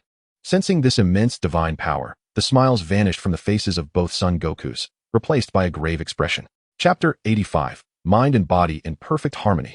Such powerful divine energy fluctuations. The Ultra Blue Sun Wukong felt both astonished and exhilarated. He had never feared the powerful. Battle was his only true calling. Be cautious. That fellow is serious, the Ultra 4 Sun Wukong warned gravely, adopting a combat stance. Both Sun Wukongs remained acutely vigilant towards the blue divine light that surged skyward. Soon, The deep blue energy beam dissipated, revealing Vegeta in a new guise, enveloped in an ominous and profound divine power, standing as if a god of creation amidst the void. Super Saiyan Deep Blue Evolution. Moreover, this was no ordinary Super Saiyan Deep Blue Evolution, but the pinnacle of Super Saiyan Deep Blue Evolution. The time-traveling Son Wukong and time-traveling Vegeta could not fully master this form, but he was different. He was Vegeta.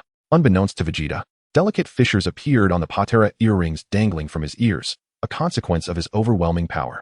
In the state of Super Saiyan Deep Blue Evolution, his strength had surpassed the earring's limits.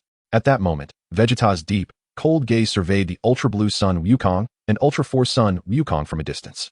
In an instant, a flash of blue light flickered in his eyes. In that fleeting moment, an invisible attack transformed into a devastating force, advancing with relentless power. The faces of Ultra Blue Son Wukong and Ultra Force Son Wukong changed dramatically as they instinctively dodged in opposite directions. Boom. In an instant, the space between them was obliterated by the invisible force, which rippled across the land, extending for miles. In the next second, Deep Blue Vegeta charged forth, exuding an overwhelming divine might, delivering an unstoppable punch towards Ultra Blue Son Wukong. With fists clenched, Ultra Blue Son Wukong braced himself against the ferocious assault of Deep Blue Vegeta. Thud! The force of the blow was terrifying, propelling Ultra Blue Son Wukong backwards, retreating nearly 10,000 meters in the blink of an eye. After his initial strike was blocked, Deep Blue Vegeta launched another relentless barrage of crushing attacks. Faced with this onslaught of terror, Ultra Blue Son Wukong found himself in a position of passive defense. Deep Blue Vegeta was determined not to relent, intending to bring an end to Ultra Blue Son Wukong. At the critical moment, Ultra Force Son Wukong instantaneously teleported in front of Ultra Blue Son Wukong, unleashing a tenfold Kamehameha wave towards Deep Blue Vegeta. Upon seeing this, Vegeta assumed a defensive posture, bracing himself against the impact of the tenfold Kamehameha wave, and after being pushed back around 10 meters, he exerted his arms to disperse the energy wave. If your strength is only at this level, you are destined to lose this battle. Deep Blue Vegeta proclaimed confidently, his divine aura suffusing the sky, exuding an air of invulnerability. It was as if he were delivering a final ultimatum to the two Son Wukongs. You shall surely be defeated. Are you alright? If your energy form is dispersed, you may very well cease to exist, Ultra Force Son Wukong cautioned, shielding Ultra Blue Son Wukong. Deep Blue Vegeta's power is formidable. It is not something we can overcome individually at this moment. I am far from fragile, and the opportunity to confront Vegeta is one I eagerly welcome. If we cannot triumph alone, then let us join forces in this battle. I refuse to believe he can easily contend with both of us. The Super Saiyan Blue Goku broke free from the rock pillar, his voice laced with excitement and anticipation. Upon hearing this, the Super Saiyan 4 Goku cast a serious glance in his direction, a smile of exhilaration gracing his face. The two Gokus, as if sharing a silent understanding, assumed identical battle stances. This scene was keenly observed by Vegeta, who regarded it with disdain. Utterly tedious. A shadow flickered in the depths of Vegeta's eyes. It was time for him to become serious. Super Saiyan Blue Goku, ha. Super Saiyan 4 Goku, ha. Both Gokus unleashed their power simultaneously, liberating their bodies and souls, their combat prowess reaching its zenith. Sensing the overwhelming aura they exuded, Vegeta smirked, his expression one of contempt. To him, these two appeared formidable, yet were merely paper tigers. In an instant, the battle reignited. The Super Saiyan Blue Goku and Super Saiyan 4 Goku launched a coordinated assault, flanking Vegeta from either side. In the face of their attack, Vegeta remained unfazed, effortlessly grasping their fists with both hands. With an explosive surge of strength, Vegeta spun the two Gokus at high speed, transforming them into a colossal tornado that swept across the battlefield. Having played enough, Vegeta simultaneously hurled both Gokus away. The unimaginable force rendered them incapable of controlling their bodies. Yet, they charged at Vegeta once more, their combined onslaught of punches and kicks forming an impenetrable net around him. Both being Gokus, their minds were in sync, achieving a flawless cooperation that revealed no weaknesses. Their seamless collaboration significantly elevated their combat capabilities and prowess. Gradually, Vegeta began to feel the impact. Alone, he could easily handle either Goku with one hand, but their united front was now shaking him. Faced with their relentless and fierce assaults, even someone as strong as Vegeta could only adopt a defensive stance, ultimately being forced back. Their coordination is nearly perfect, I understand now. They are Gokus from two different worlds. Such flawless teamwork can only be executed by those who share a deep connection. The unyielding and uninterrupted collaboration brought immense pressure. With a serious expression, Vegeta braced himself. At that moment, Super Saiyan 4 Goku and Super Saiyan Blue Goku exchanged a knowing glance, as if reaching a mutual decision. Your opponent is me, Super Saiyan 4 Goku declared, taking the lead to engage Vegeta. No more cooperation, then? That is your most foolish choice, Vegeta murmured, dismissing Super Saiyan 4 Goku entirely. Bang, bang, bang, bang. A series of powerful strikes were all perfectly defended against by Vegeta. Seizing the opportunity, Deep Blue Vegeta grasped the neck of Super Saiyan 4 Goku with a single hand, unleashing a domineering force that lifted him effortlessly. Engaging in solitary combat is the most foolish decision you could make. Deep Blue Vegeta harnessed his power, preparing to deliver a devastating blow to Super Saiyan 4 Goku. Chapter 86. Once again unified, the warrior spirit of Vegeta. Have you forgotten about me? Prepare to receive my strike. Super Kamehameha. In a silent flash, Ultra Blue Goku had already positioned himself behind Deep Blue Vegeta. Utilizing the momentary distraction caused by the battle between Super Saiyan 4 Goku and Deep Blue Vegeta, he secretly gathered energy and instantaneously appeared at Deep Blue Vegeta's rear. The energy condensed and refined to its utmost limit. He thrust his hands apart, unleashing a brilliant azure beam of energy. Sensing the terrifying energy surge from behind, Deep Blue Vegeta flung Super Saiyan 4 Goku aside with one hand, his expression unyielding as he gazed upon the advancing force. Boom! In an instant, an unparalleled wave of destructive energy engulfed his robust form.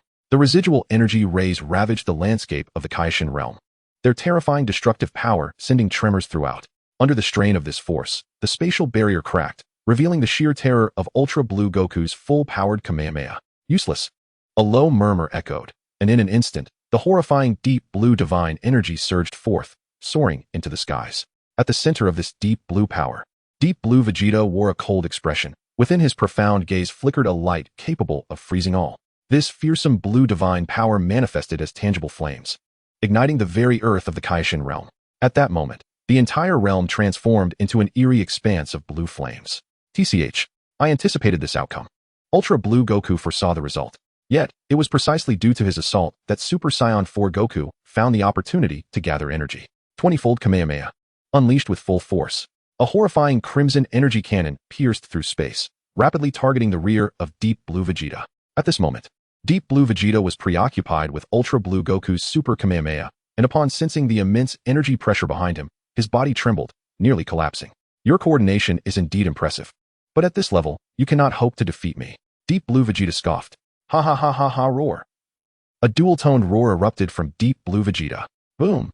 With Vegeta's explosive release came a cataclysmic detonation that engulfed the entire Kaishin realm, shaking this divine domain. The Kaishin realm suffered unprecedented and colossal destruction. What a powerful impact. As a mere observer, Broly felt the terrifying force and immediately conjured an energy barrier for protection against the onslaught. Even so, the barrier he formed with all his energy was shattered by the residual shockwaves by 99%. A minute passed. The battlefield lay in utter ruin. The entirety of the Kaishin realm had been devastated beyond recognition, a colossal mushroom cloud rising skyward, stretching into the infinite horizon.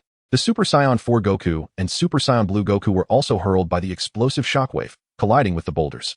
Indeed, relying solely on the powers of Super Saiyan 4th level and Super Saiyan Blue proved insufficient to contend with him.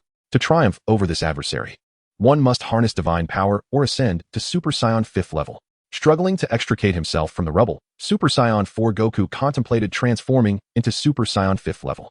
However, lacking the presence of Super Saiyan Blue Goku within him, his transformation would be somewhat diminished.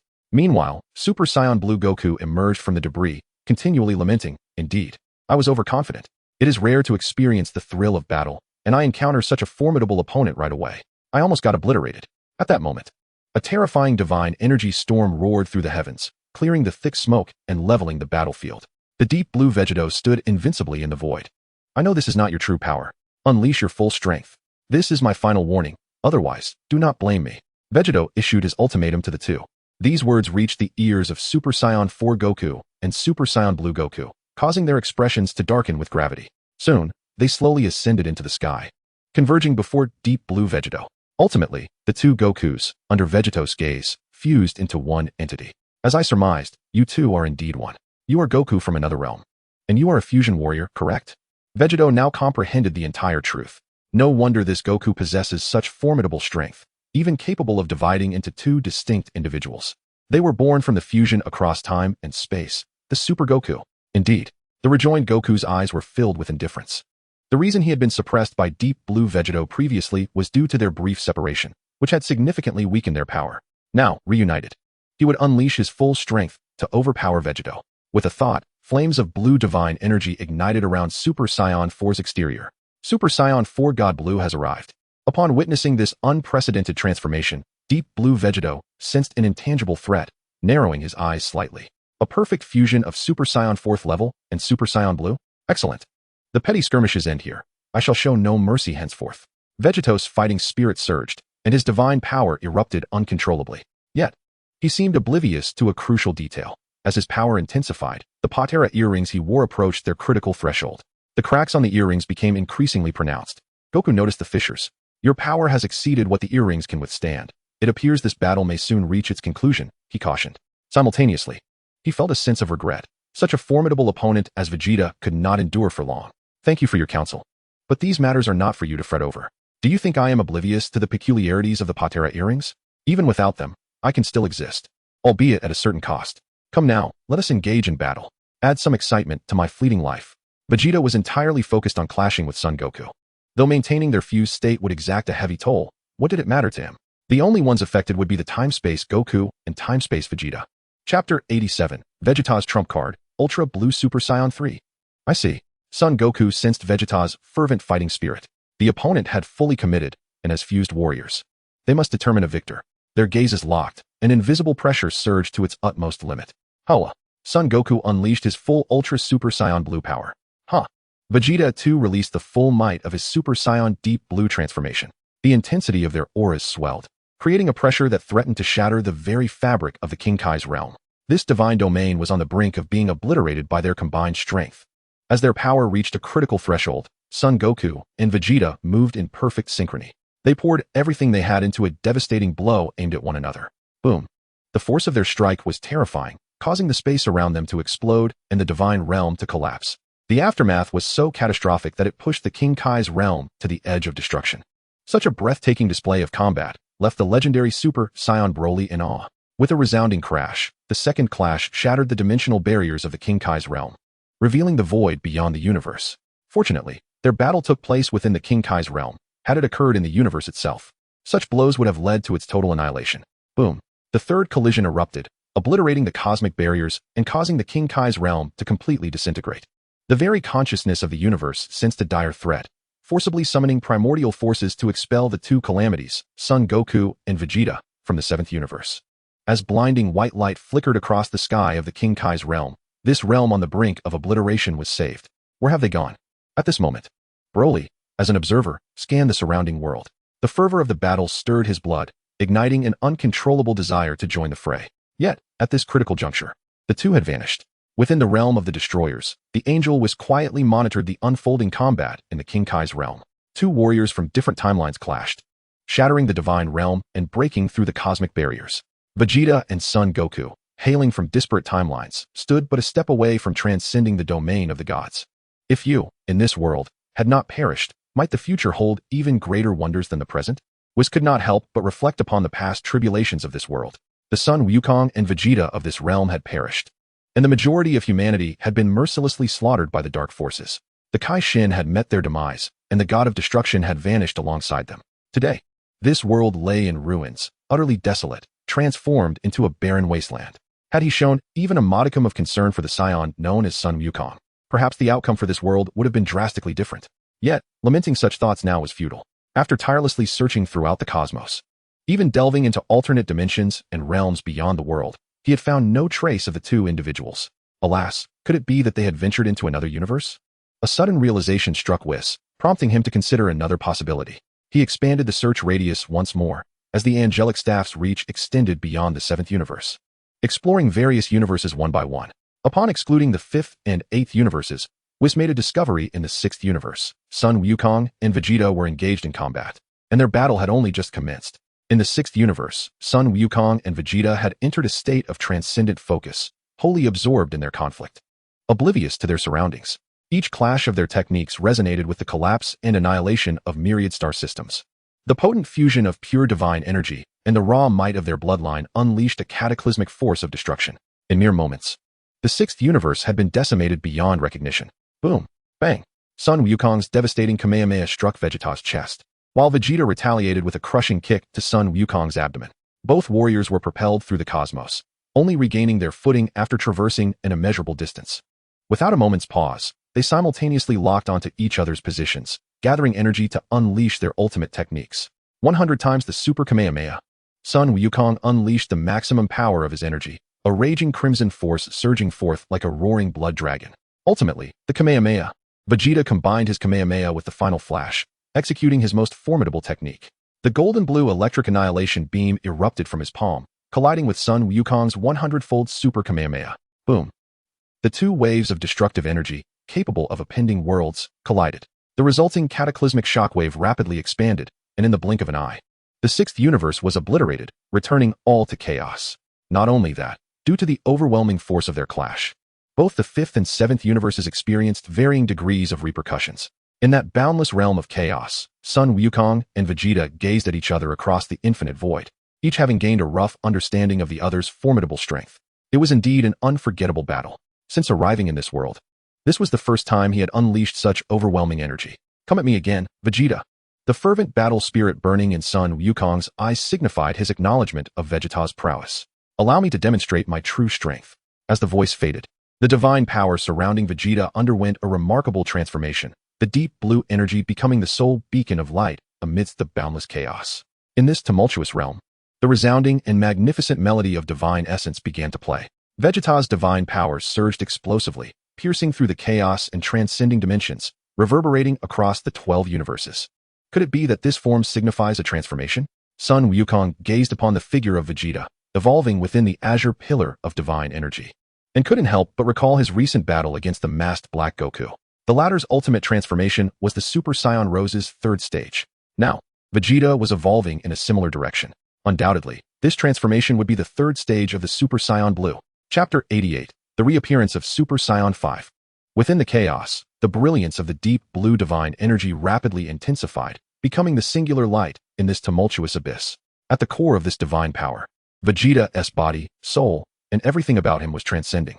The intensity of the divine energy escalated at an unimaginable pace, transforming into the first ray of light from the universe's inception, illuminating the pitch-black, chaotic world. At the heart of this azure divine light, Vegeta's suppressed cries resonated, igniting a surge of fervent emotion. In the chaotic realm, across the 12 universes, even the exalted, godly domain, the King's Temple, felt the faintest ripple of this transformation. Witnessing the sublimation of the deep blue light, Sun Wukong was engulfed in profound astonishment. His spirit soared, instinctively clenching his fists, as the Saiyan blood within him stirred in response to this overwhelming divine might. When this extraordinarily potent divine energy erupted in its entirety, it did not merely shock Sun Wukong. Even the angel Vados, residing in the sixth universe, was awakened. In the realm of destruction of the sixth universe, ever since the god of destruction, Kampa, vanished alongside the death of the Supreme Kai, Vados had remained stationed there, awaiting the birth of the next god of destruction. Yet now, the sixth universe was obliterated by this sudden surge of formidable power, and at the center of that chaotic world, a terrifying divine energy erupted, surpassing the realm of destruction. In that moment, even as an angel, she found her attention deeply captivated. Beings from the seventh universe? No, they do not belong to this realm. Vados observed the unfolding events in the chaos through her angelic scepter. With her celestial insight, she discerned the origins of Sun Wukong and Vegeta, although they bore the cosmic insignia of the seventh universe. The temporal and spatial markers on them were strikingly different from those of this world. This divine power had far exceeded what it was during Kampa's existence. There is no one more suited than you to become the god of destruction. How regrettable, Vados remarked with a sense of wistfulness. With her angelic abilities, she could erase the temporal and spatial imprints, even the world's marks from Sun Wukong and Vegeta, and brand them with the insignia of the sixth universe. Thus, they could legitimately be recognized as native beings of the sixth universe. Alas, the sixth universe no longer existed, and the existence of the god of destruction and the Supreme Kai held no significance. In the chaotic world, the saga continued. The deep azure divine power reverberated through the chaotic world, relentlessly expanding its dominion to engulf the void. Radiant brilliance erupted from Vegeta, bathing him in the purest glow of divine energy. Under this resplendent illumination, Vegeta's ultimate transformation was unveiled. His deep blue hair, extending down to his waist, shimmered with azure starlight particles, elevating his aura to unprecedented heights. Visually, he bore an uncanny resemblance to the Super Saiyan third level, with the sole distinction being the color of his hair and eyes. Though merely an ascension of form, the current Vegeta's strength was incomparable to what it was moments before. In the Super Blue third level, he surpassed the Super Saiyan Deep Blue evolution state by over 100-fold. Thank you for your patience. This is my entirety, surpassing the Super Saiyan Deep Blue evolution. I shall name it the Super Saiyan Blue 3rd level. Vegeto's sharp gaze was fixated on Son Goku, his divine energy surging as if a true deity had descended. Concurrently, the cracks in the patera earrings he wore deepened under the overwhelming force of his power. Impressive. Son Goku lauded Vegeta's might, astonished that the transformation of the Super Saiyan God could be developed to such a degree. The oppressive aura and tension he exuded were utterly incomparable to the insipid pink 3rd level of Black Goku. Now that I have revealed my true power, shouldn't you unveil your ultimate form? Or have I already surpassed you by a considerable margin? Vegeta smirked seductively, his demeanor both arrogant and audacious. Very well, as you wish. Initially, this form had been reserved for confronting the god of destruction, Beerus, but now, facing a worthy opponent, he felt a thrill of excitement. I wonder whose power will prevail, my Super Saiyan Blue 3rd level or your Super Saiyan 5th level.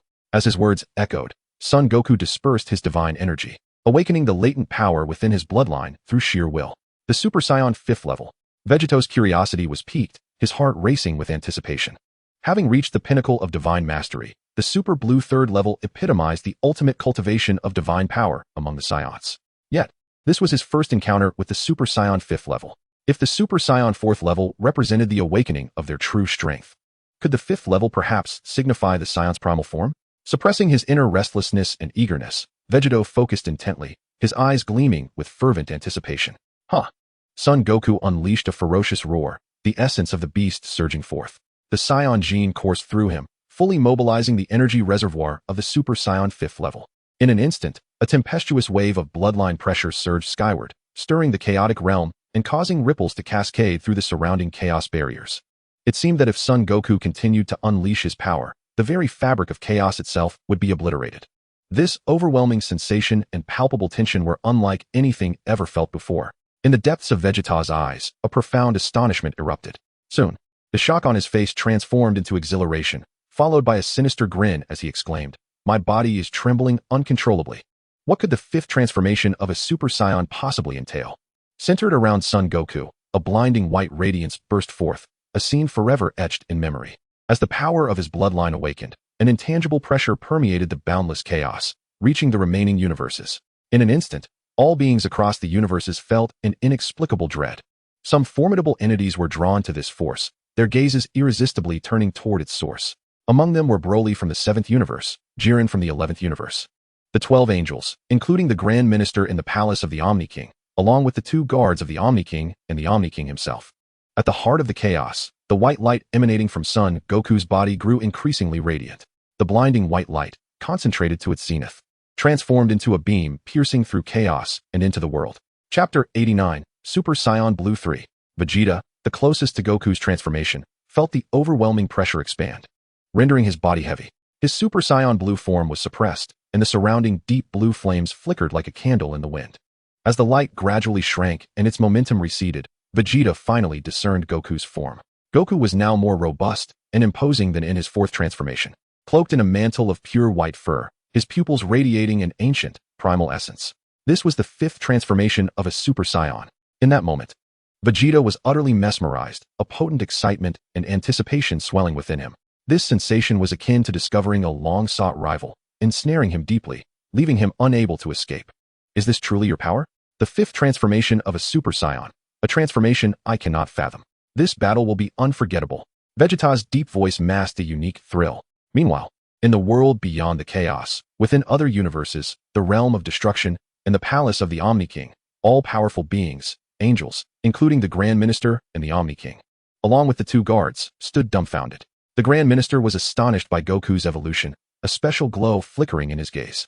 The 2 guards, having witnessed countless epics alongside the Omni King, were profoundly unsettled by this overwhelming power. It was their first encounter with a mortal capable of transcending divinity. The Omni King, witnessing the transformations of Son Goku and Vegeta, was deeply captivated. Within the chaotic realm, Super Saiyan 5 Goku and Super Saiyan Blue 3 Vegeta stood in opposition. "Thank you for your patience. This is my entirety, Super Saiyan 5. Son Goku declared with a wicked smile, his words carrying an invisible intimidation that struck deeply at Vegeta's core. How intriguing, Vegeta grinned, his eyes ablaze with a fervent battle spirit. In the 3rd stage of Super Saiyan Blue, an overwhelming divine pressure surged towards Son Goku. Observing this, Goku's lips curled into a faint smile as he unleashed the formidable force of Super Saiyan 5th stage, effortlessly dissipating Vegeta's divine oppression.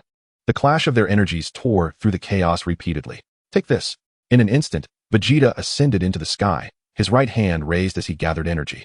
The blue divine power coalesced to a size comparable to that of a planet, only to be compressed to the size of a basketball. Tidal wave.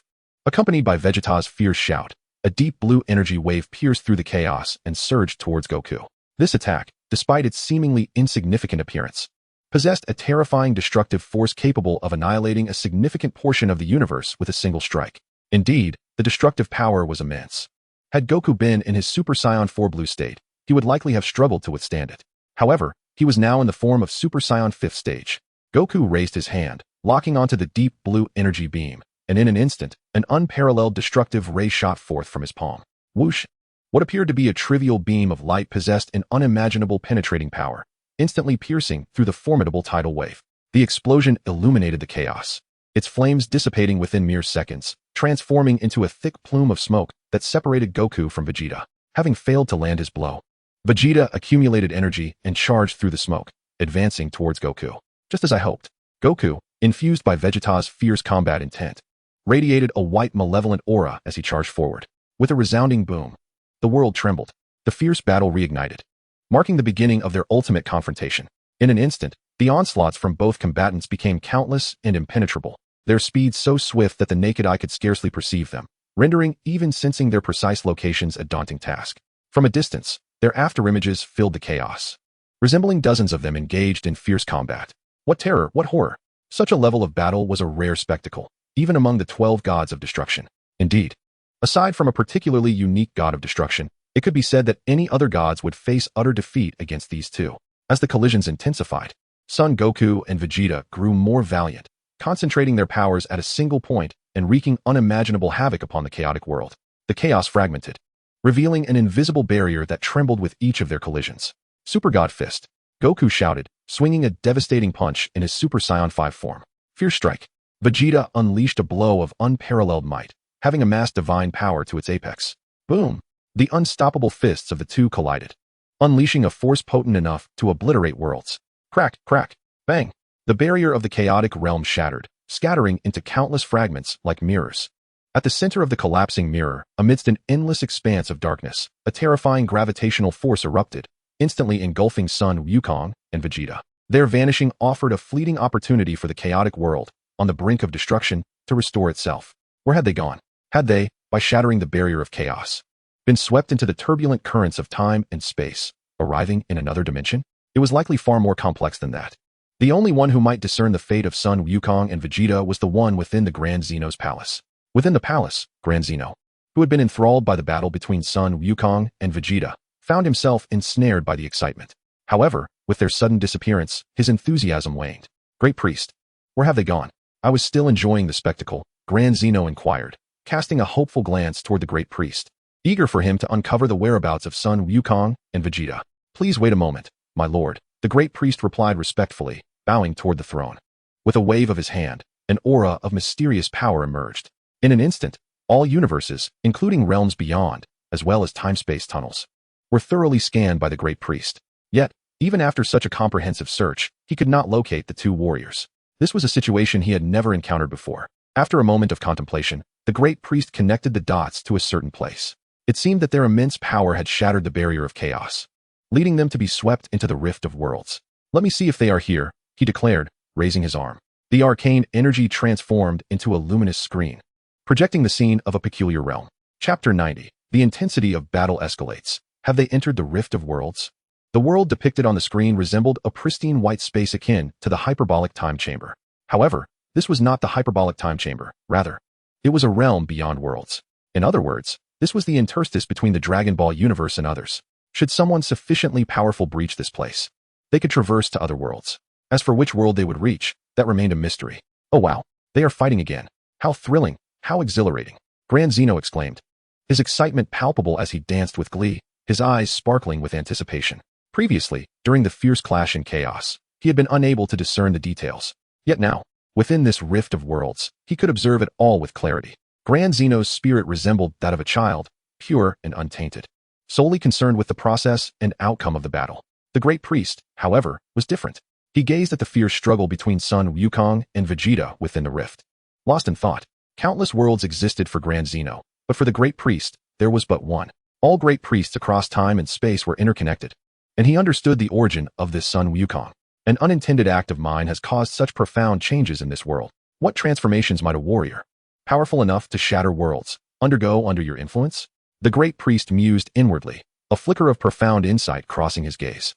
The battle between Sun Wukong and Vegeta intensifies, with both sides engaging in relentless offense and defense, inflicting wounds upon one another. What may appear trivial is, in fact, a force potent enough to reduce an entire universe to nothingness with merely 3 strikes. One can only imagine the magnitude of destruction these blows can unleash. As their injuries accumulate, rather than diminishing their resolve, the pain fuels their ferocity, invigorating their spirits in combat. Sun Wukong and Vegeta, both sovereigns among Saiyans, champions of champions. The agony transforms into exhilaration, igniting their fighting spirit and amplifying their power. Boom, boom, boom, boom, boom. The sound of invisible barriers shattering resonates continuously. Wave after wave of these ethereal shields is obliterated by their combined might, a scene both terrifying and awe-inspiring. While Sun Wukong and Vegeta remain oblivious to the true nature of their surroundings, the Grand Priest is well aware. These are the invisible barriers connecting to other realms. Although only the superficial layer has been breached, the consequences of shattering the primary barrier of the world's crevice would be dire. Should the main barrier collapse, the unseen force from beyond would ensnare them, pulling them into an unknown world beyond their dominion. The battle rages on with fervor, the thrill of combat, the rush of blood surging, fills both Sun Wukong and Vegeta with exhilaration. In this moment, the two warriors, in perfect harmony, cast aside all tactical considerations, transcending into a state of ecstasy. For Sun Wukong, this is the first time experiencing such a visceral rush, a sensation he finds utterly intoxicating. Likewise, Vegeta, as a fused warrior, knows his time is fleeting, every second is invaluable. From the moment of his inception, he has epitomized invincibility, unmatched by any foe. Now, for the first time, he relishes the ecstasy of battle, discovering the very essence of his existence. Sun Wukong. A desperate roar erupts from Vegeta. The aura of Super Saiyan Blue surges once more, its sheer force causing the surrounding barriers to collapse into countless shards, floating in the void. His combat prowess escalates. An overwhelming divine presence expanding omnidirectionally, enveloping a significant portion of the world's crevice. Sun Wukong is pushed back 100 meters by this fearsome energy. Once he regains his footing, a fierce grin adorns his face. Vegeta's current strength rivals that of the 5th stage of Super Saiyan. Ha ha ha ha ha. Sun Wukong bellows, reawakening the latent power within him, elevating his 5th stage Super Saiyan strength yet again. Their energies align, and they charge at one another once more. Their assaults devastating and executed at an unfathomable speed. As the battle progresses, Vegeta's combat attire is completely torn asunder, revealing his muscular form marred by countless gashes. Sun Wukong fares little better. While his Super Saiyan 5 form is formidable, the brutal force of Vegeta's divine power inflicts unavoidable wounds upon him. His robust physique bears the scars of their ferocious clash. Receive my strike. Shattering blow. Seizing the opportunity, Vegeta channeled all his divine power into an unstoppable strike. The deep blue flames exuded an unparalleled destructive force as they slammed into Sun Wukong's chest. The sheer magnitude of this blow was so terrifying that it could shatter multiple worlds. Even in his Super Saiyan form, Sun Wukong was sent crashing through countless invisible barriers, propelled far from the impact site before finally coming to a halt. The weight of the punch left him writhing in pain, baring his teeth against the excruciating agony that coursed through his body. A colossal imprint of Vegeta's fist was indelibly etched upon his chest, seemingly impossible to erase. Before he could catch his breath, Vegeta had instantaneously teleported before him. Observing this, Sun Wukong's eyes flickered with a primal fury, the ancient might of the dragon manifesting within him. You shall receive a punch in kind, he declared, unleashing the dragon fist. An endless surge of energy coalesced at the tip of Sun Wukong's fist, forming a white dragon's head that surged toward the approaching Vegeta. Reacting instinctively, Vegeta crossed his arms in defense. A thunderous roar erupted from the rift between worlds as a colossal white dragon burst forth, colliding with the center of Vegeta's arms. The terrifying force propelled Vegeta backward, straining against the overwhelming power. What kind of technique is this? Vegeta's spirit trembled as he summoned all his divine energy to withstand the relentless advance of the Dragon Fist. As a fused warrior, he possessed the memories and combat skills of both the Super Saiyan Sun Wukong and the Super Saiyan Vegeta. Yet this raw, unadulterated power was beyond his comprehension. Desperately maintaining his defense, Vegeta was gradually forced back by the white dragon, shattering innumerable invisible barriers along the way. His energy shield, forged from his divine might, was compromised by 50%. If he allowed this dragon to continue its assault, he would undoubtedly face defeat. As the unparalleled fused warrior, Vegeta would never permit himself to succumb. Such an attack cannot possibly vanquish me, he roared, unleashing his divine power with reckless abandon, veins bulging on his forehead as his visage twisted into a menacing grimace. Chapter 91. The Ultimate Ascension of Super Blue. Vegeta gritted his teeth, reinforcing his energy shield against the advance of the white dragon. However, at that moment, it seemed as if fate had already been sealed. The destructive force of the Dragon Fist was beyond imagination, poised to breach his energy barrier completely. Faced with the imminent prospect of his first defeat, Vegeta's heart brimmed with unwillingness. He refused to allow the battle to conclude in such a manner, and even more so, he would not accept failure. With a resounding crack, the protective barrier forged from Vegeta's divine power shattered completely under the relentless surge of energy. The white dragon collided with Vegeta, delivering a devastating impact capable of piercing through anything, sending him hurtling through an innumerable array of invisible barriers, far beyond the point of origin. In a moment of desperation, Vegeta awakened the latent potential within his being. His divine power surged once more, radiating a brilliant light that forcefully halted the advance of the white dragon. What? The Dragon Fist has been blocked. Sun Wukong gasped in astonishment, disbelief etched across his features. In the fifth stage of Super Saiyan, the Dragon Fist unleashed a terrifying force, one that even in his prime, he could scarcely withstand. Yet now, Vegeta had managed to block it, and judging by his demeanor, it appeared he had made further advancements in this battle. A thunderous explosion resounded as Vegeta's extraordinary divine power surged once more, manifesting an overwhelming aura that not only neutralized the Dragon Fist, but also sent Son Goku staggering back 1,000 meters. At that moment, Vegeta was enveloped in a radiant blue divine light, suspended at the very center of the rift in the world. Is he on the verge of another breakthrough? Son Goku's pupils contracted slightly, a vague intuition dawning upon him. This individual, through their confrontation, had unlocked his latent potential, shattering the confines of possibility, and was advancing toward a higher realm. Is the path of evolution for the Super Saiyan God truly limitless? If Vegeta is indeed transforming into an entirely new dimension, what lies beyond the third stage of Super Saiyan Blue? Could it be the fourth stage of Super Saiyan Blue? Such a possibility cannot be dismissed. As the divine power continued to ascend, Vegeta's formidable strength began to influence the very fabric of the rift. The blue divine energy coalesced into devastating blue-white lightning, lashing at the surrounding space, obliterating countless invisible barriers. The air was filled with the cacophony of piercing roars as the divine pressure expanded to its limits, enveloping the entire rift. The main barrier of this rift contorted horrifically under the relentless influence of this ascending divine power. This scene was keenly observed by the Omni King, the Grand Priest, and the two elite guards within the Omni King's palace. The Omni King's eyes sparkled with anticipation, utterly captivated by Vegeta's new form. The Grand Priest, an entity of supreme existence, was equally drawn to the vast divine radiance. Throughout the entire realm of the gods, not even the destroyers could elevate their divine power to such heights, could they? On either side of the Omni King, the two guards exchanged glances, silently nodding before returning to their tranquil demeanor. Within the rift, Vegeta's tempestuous divine power grew increasingly formidable, akin to a colossal awakened divine ape, emitting an endless roar, seemingly intent on annihilating everything in its vicinity. A deep blue luminescence enveloped Vegeta, obscuring his form from view. Not far away, Son Goku felt the immense divine might emanating from Vegeta, his heart racing with tension and excitement. With his keen perception, he discerned that Vegeta had reached the critical juncture of transformation. It's going to happen. Son Goku's expression grew grave as he braced himself. He had a premonition that if Vegeta succeeded in his breakthrough, even with all his might, victory would not come easily. Soon, under Son Goku's watchful gaze, Vegeta's transformation entered its final moments. A colossal beam of immeasurable divine energy shot upward, piercing the rift, stretching from the very ends of the world to the deepest depths of chaos. The primary barrier of the world's narrow seam was torn asunder by the residual shockwaves unleashed during his transformation. Gazing upon the dissipating deep blue energy column, Vegeta found himself enveloped in a pure, cerulean luminescence, a hazy glow obscuring his visage. As the azure particles faded away, Vegeta's countenance was revealed. His brow, reminiscent of the Super Saiyan Blue, was furrowed, his expression as frigid as ice, resembling the Grim Reaper. Most strikingly, his remarkably elongated blue hair deepened in hue, shimmering like a constellation of brilliant, deep blue gemstones, radiating an otherworldly glow. Moreover, a deep blue tail emerged behind him, writhing with life. Under the baptism of divine power, all wounds sustained in battle vanished, revealing perfectly sculpted muscles, capable of enchanting countless admirers. Thanks to you, I have shattered my limits and achieved this transcendent form, Super Saiyan Blue, 3rd stage sublime.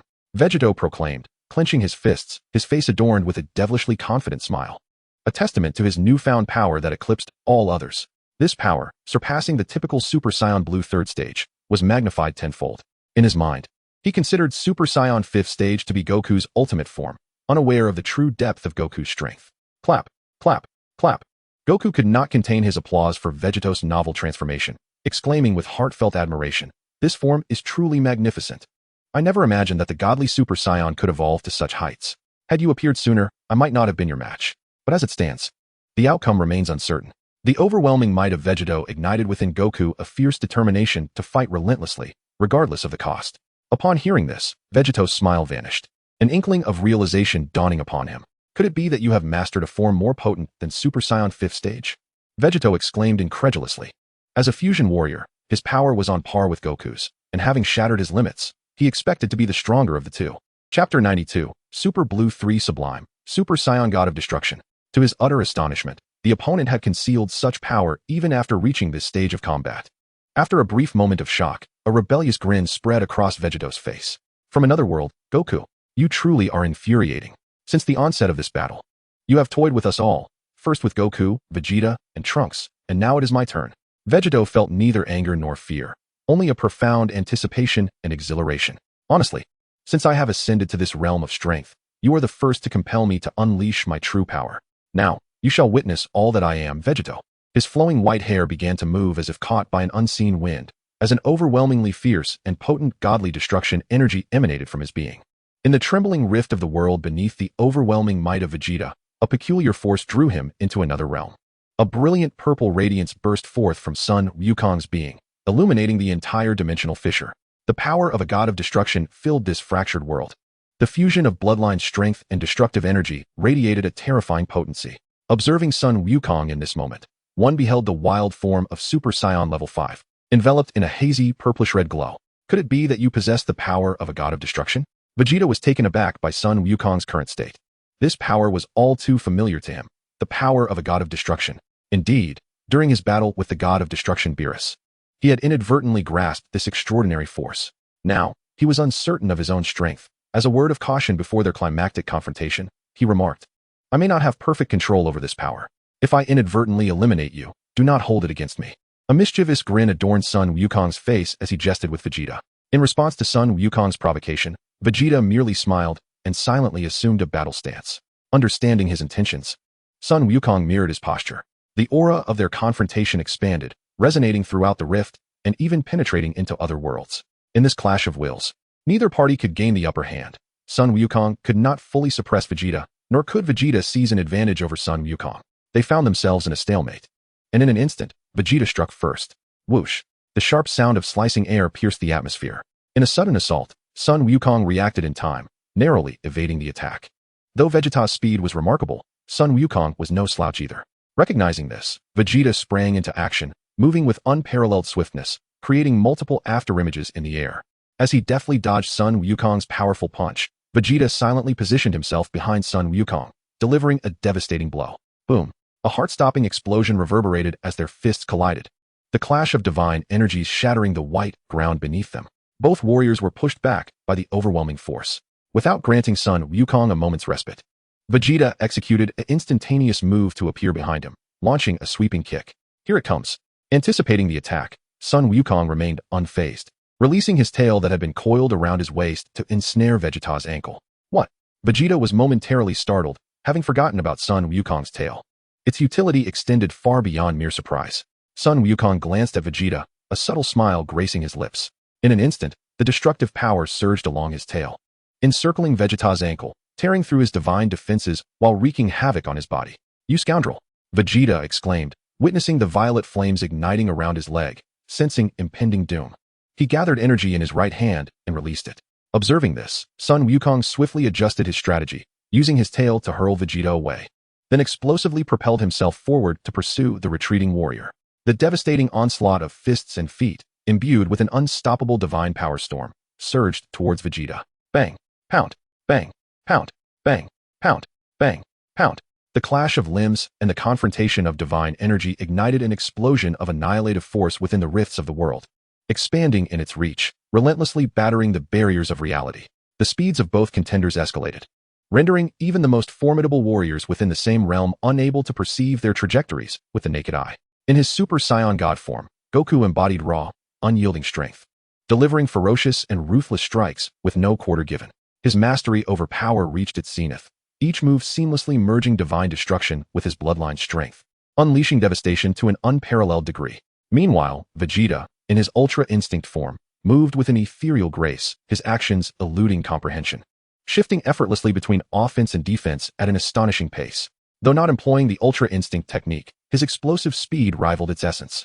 "Your strength pales in comparison to mine," Goku roared, the surge of his bloodline power amplifying as the divine destruction erupted, creating a shockwave that forcibly propelled Vegeta away. This divine energy even penetrated Vegeta's protective barriers, delving into his very being for deeper devastation. What a formidable impact! Despite wielding the power of a god of destruction, his fighting style is utterly ruthless. Vegeta gritted his teeth, channeling his divine energy to counteract the destructive force within him. In the distance, Goku charged at full speed, his fist, a culmination of boundless destructive energy, aimed directly at Vegeta's face. Reacting instinctively, Vegeta turned his head, narrowly evading the blow. However, the residual force of the divine energy grazed his cheek, causing crimson droplets to scatter in the void. Aware of the sting on his face, Vegeta remained unfazed, merging his hands and gathering divine energy towards Goku. This sensation, sensing impending danger, Goku immediately assumed a defensive stance, intertwining divine destruction with his bloodline power to form an indomitable dual-colored shield around him. Gamma Burst Flash. With a fierce roar, Vegeta unleashed a colossal golden energy beam capable of devouring all. Chapter 93. A draw, an unsatisfactory conclusion. The roaring golden energy beam collided with Goku's intangible energy barrier. After being pushed back several dozen meters, Goku swung his arm, dissipating the Gamma Burst Flash. Just as he prepared to strike again, Goku noticed something amiss with Vegeta. At that moment, Vegeta appeared to be in a state of instability, his form teetering on the brink of dissolution. Has he nearly disintegrated? Goku observed this scene, refraining from a further assault. He understood well that Vegeta should have vanished long ago, yet his unwavering resolve in their battle had sustained him until now. The ultimate outcome of this confrontation would likely remain unresolved. Meanwhile, Vegeta gazed at his flickering arms, a hint of regret flashing in his eyes. Even if he forced himself to maintain his form, it was, after all, not a viable long-term solution. His power was overwhelming, so formidable that the Patera earrings could scarcely endure it. This world could not permit the existence of such a might warrior. In that fleeting moment, Vegeta yearned deeply to be free from the amalgamation of Goku and Vegeta through the Patera earrings. He possessed his own thoughts and personality. He should be himself, not merely a fusion. Yet, these contemplations were of little consequence. The sole regret Vegeta harbored was the inability to continue battling the adversary before him. Shame and solitude supplanted his fighting spirit. How could such a scene escape Goku's keen perception? "Hey, Vegeta, how much longer can you maintain your current state?" Goku's gaze fixed upon Vegeta, his voice resonating through energy into Vegeta's ears. "Regrettably, it seems our battle cannot yield a victor. Not even a minute? That should suffice. Come on, can you not be so pessimistic? You are another version of me, a fusion warrior with Vegeta. Were I in your position, I would never squander a single second."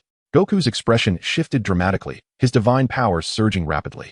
Vegeta immediately comprehended Goku's intent. Not to waste a moment. To relish the fight until the very end. How delightful. "Very well. I shall fulfill your wish. To the last moment we shall battle," he declared. "Let this strike determine our fate." Goku.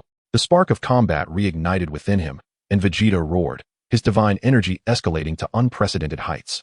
At that moment, he poured forth everything he had, casting aside all distractions, his eyes solely fixated on the thrill of battle. As Goku had stated, he would savor this confrontation, leaving no second unspent.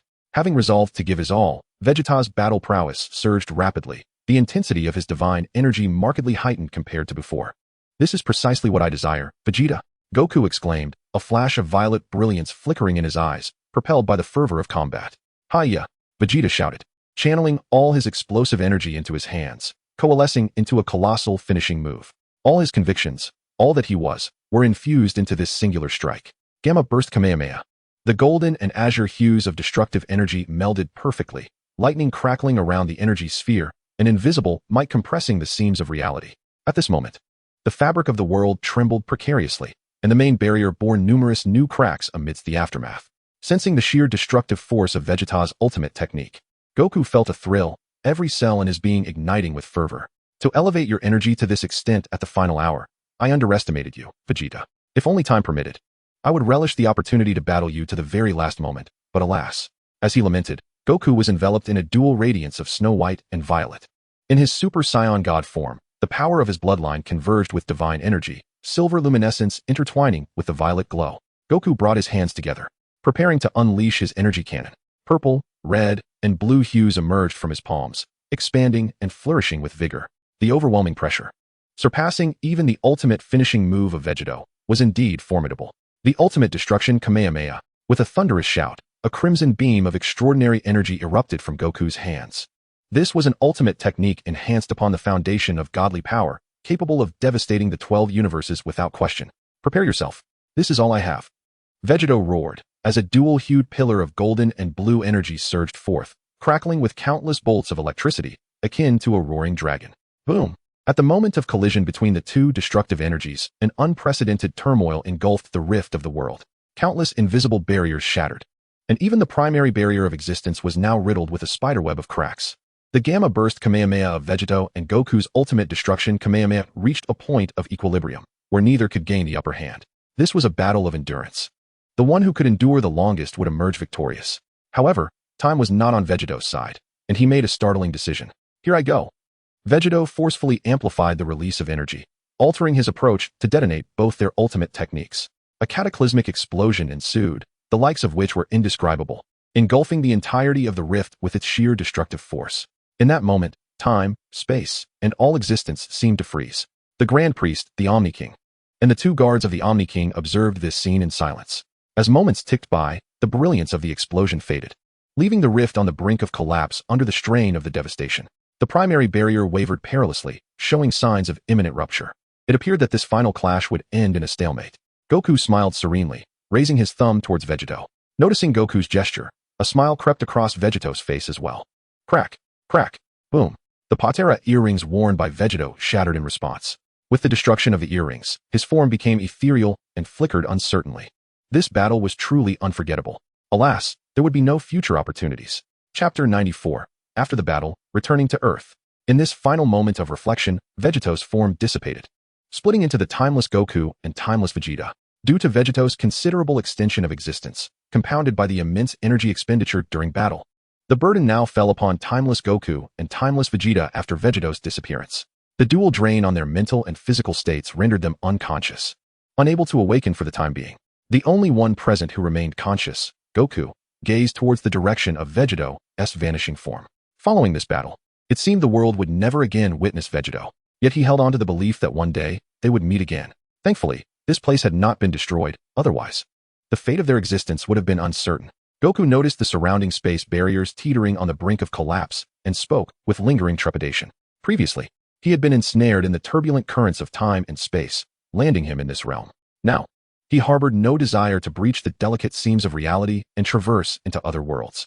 Meanwhile, the cessation of hostilities had afforded a reprieve to the fraying fabric of existence, allowing the fissures within the dimensional rift to commence their visible restoration.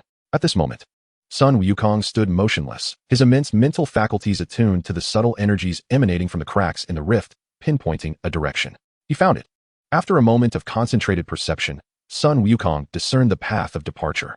He swiftly descended before another version of himself and the transcendent Vegeta, seizing their unconscious forms and employing instant transmission to vacate the dimensional rift.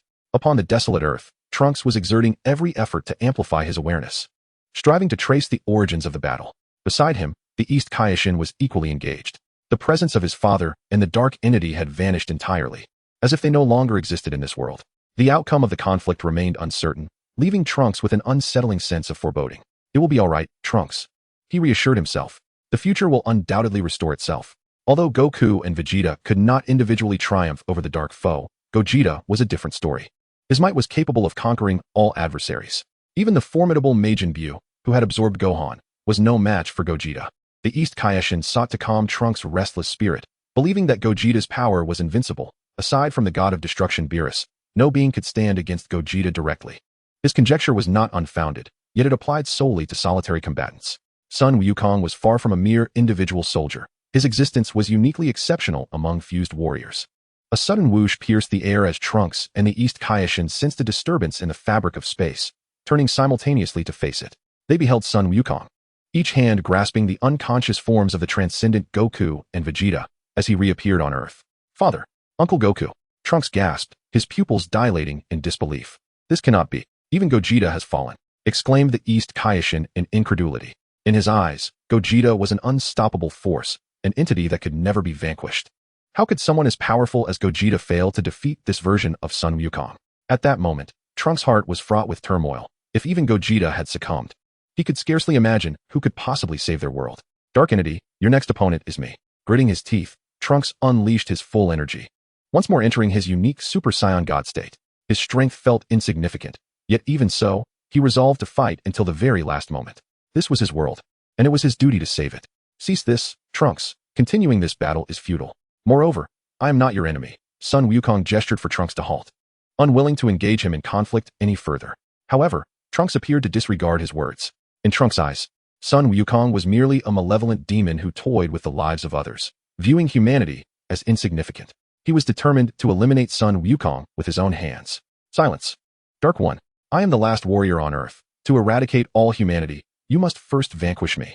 With unwavering resolve, Trunks roared. A surge of power gathered around him, and he assumed a stance to unleash his energy as white-purple flames danced around his form. Observing this, East Kaioshin quickly distanced himself from Trunks. In the presence of such formidable warriors capable of obliterating planets with ease, he felt utterly insignificant. Should he be swept away by the aftermath of their battle, it could spell disaster, even costing him his life. That was not the worst-case scenario. If he perished, the god of destruction, Beerus, would also vanish, resulting in a double demise. Sun Wukong gazed at the resolute Trunks before him, a bitter smile gracing his lips, feeling rather helpless. It seemed his previous performance had been so convincing that Trunks truly believed him to be the dark version of himself. Now, any attempt at explanation would prove futile. He laid down the unconscious time-space Sun Wukong and time-space Vegeta, harboring no intention of clarifying matters with Trunks. At this moment, Trunks was impervious to reason.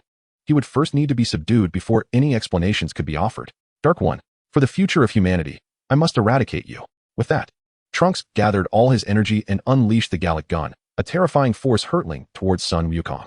Sighing in resignation at the incoming attack, Sun Wukong concentrated a fraction of his power and nonchalantly slapped the Gallic Gun. In an instant, Trunks' full-powered Gallic Gun was shattered by Sun Wukong's casual gesture, dissipating into countless particles that vanished into the void. Despite having expended considerable stamina in his earlier battles with Vegeta, Sun Wukong was still far beyond Trunks' capacity to contend with. The ease with which Sun Wukong dismantled his ultimate technique left Trunks' expression grim, for the disparity in their strengths was insurmountable. Just as Trunks prepared for a desperate confrontation, the time-space Sun Wukong and time-space Vegeta awakened. "Cease this, Trunks. He is not the Dark One. There is no need for this futile struggle," the time-space Sun Wukong urged, calling for Trunks to halt. Chapter 95. The Revelation of Truth, Resolutions of Grievances. Uncle Wukong. Trunks, initially poised for a fierce battle, now stood frozen in place. Wasn't he this individual the Dark One? Why would Uncle Sun Wukong suddenly assert that he was not the Dark One? "It is all over, Trunks. Long before we arrived in this world, the Dark One fell to his hands. He is Kakarot from another realm." At that moment, Vegeta also regained consciousness and implored Trunks to reconsider. Truth be told, Vegeta never anticipated that the Goku from another realm would possess such extraordinary strength, overwhelming them to the brink of despair. At that moment, Trunks, upon hearing Vegeta's counsel, was engulfed in profound confusion and bewilderment. However, this bewilderment swiftly dissipated, replaced by an intense fury. "Dark creature, you wretched being, utterly unforgivable. Do not think that by controlling my father and Uncle Goku, you can deceive me. I will never fall for your tricks again." Flames of rage blazed in Trunks' eyes, clearly misconstruing the situation. Seeing Trunks' disbelief, the time-displaced Goku and Vegeta exchanged exasperated glances. This child had suffered immensely at the hands of the dark forces, to the extent that he could not discern who the true Goku and Vegeta were. "I am not a dark being," Goku stammered, momentarily at a loss for words. It seemed he had overacted, and even if he revealed the truth, Trunks would remain skeptical. "This is of your own making." The time-displaced Vegeta shot a disgruntled glance at Goku. Under such circumstances, he too would perceive the situation as a ploy by the enemy. After having been thoroughly defeated, how could one believe that they were not dark entities? "What do we do? Trunks no longer believes us," Goku lamented, feeling overwhelmed. While he was adept at combat, explaining the situation to Trunks proved to be an insurmountable challenge. This is troublesome, he sighed, scratching his head, his expression a mix of embarrassment and helplessness. How could he elucidate this to Trunks? At that moment, salvation appeared in the form of Bulma from this realm, accompanied by Mai, who now stood behind Trunks. I know that no matter what explanation I offer, you will not believe me, Trunks. Why not turn around and let Bulma explain? Goku suggested, passing the responsibility to the arriving Bulma. In this predicament, only her words would resonate with Trunks. Silence. Dark creature. Upon hearing Goku mention his mother, Trunks' anger surged. In his memories, his mother had long perished at the hands of dark beings, and Goku's words felt like a cruel mockery of his emotions. Trunks hearing that long-lost voice, Trunks shuddered, the fierce aura and simmering rage within him evaporating instantly.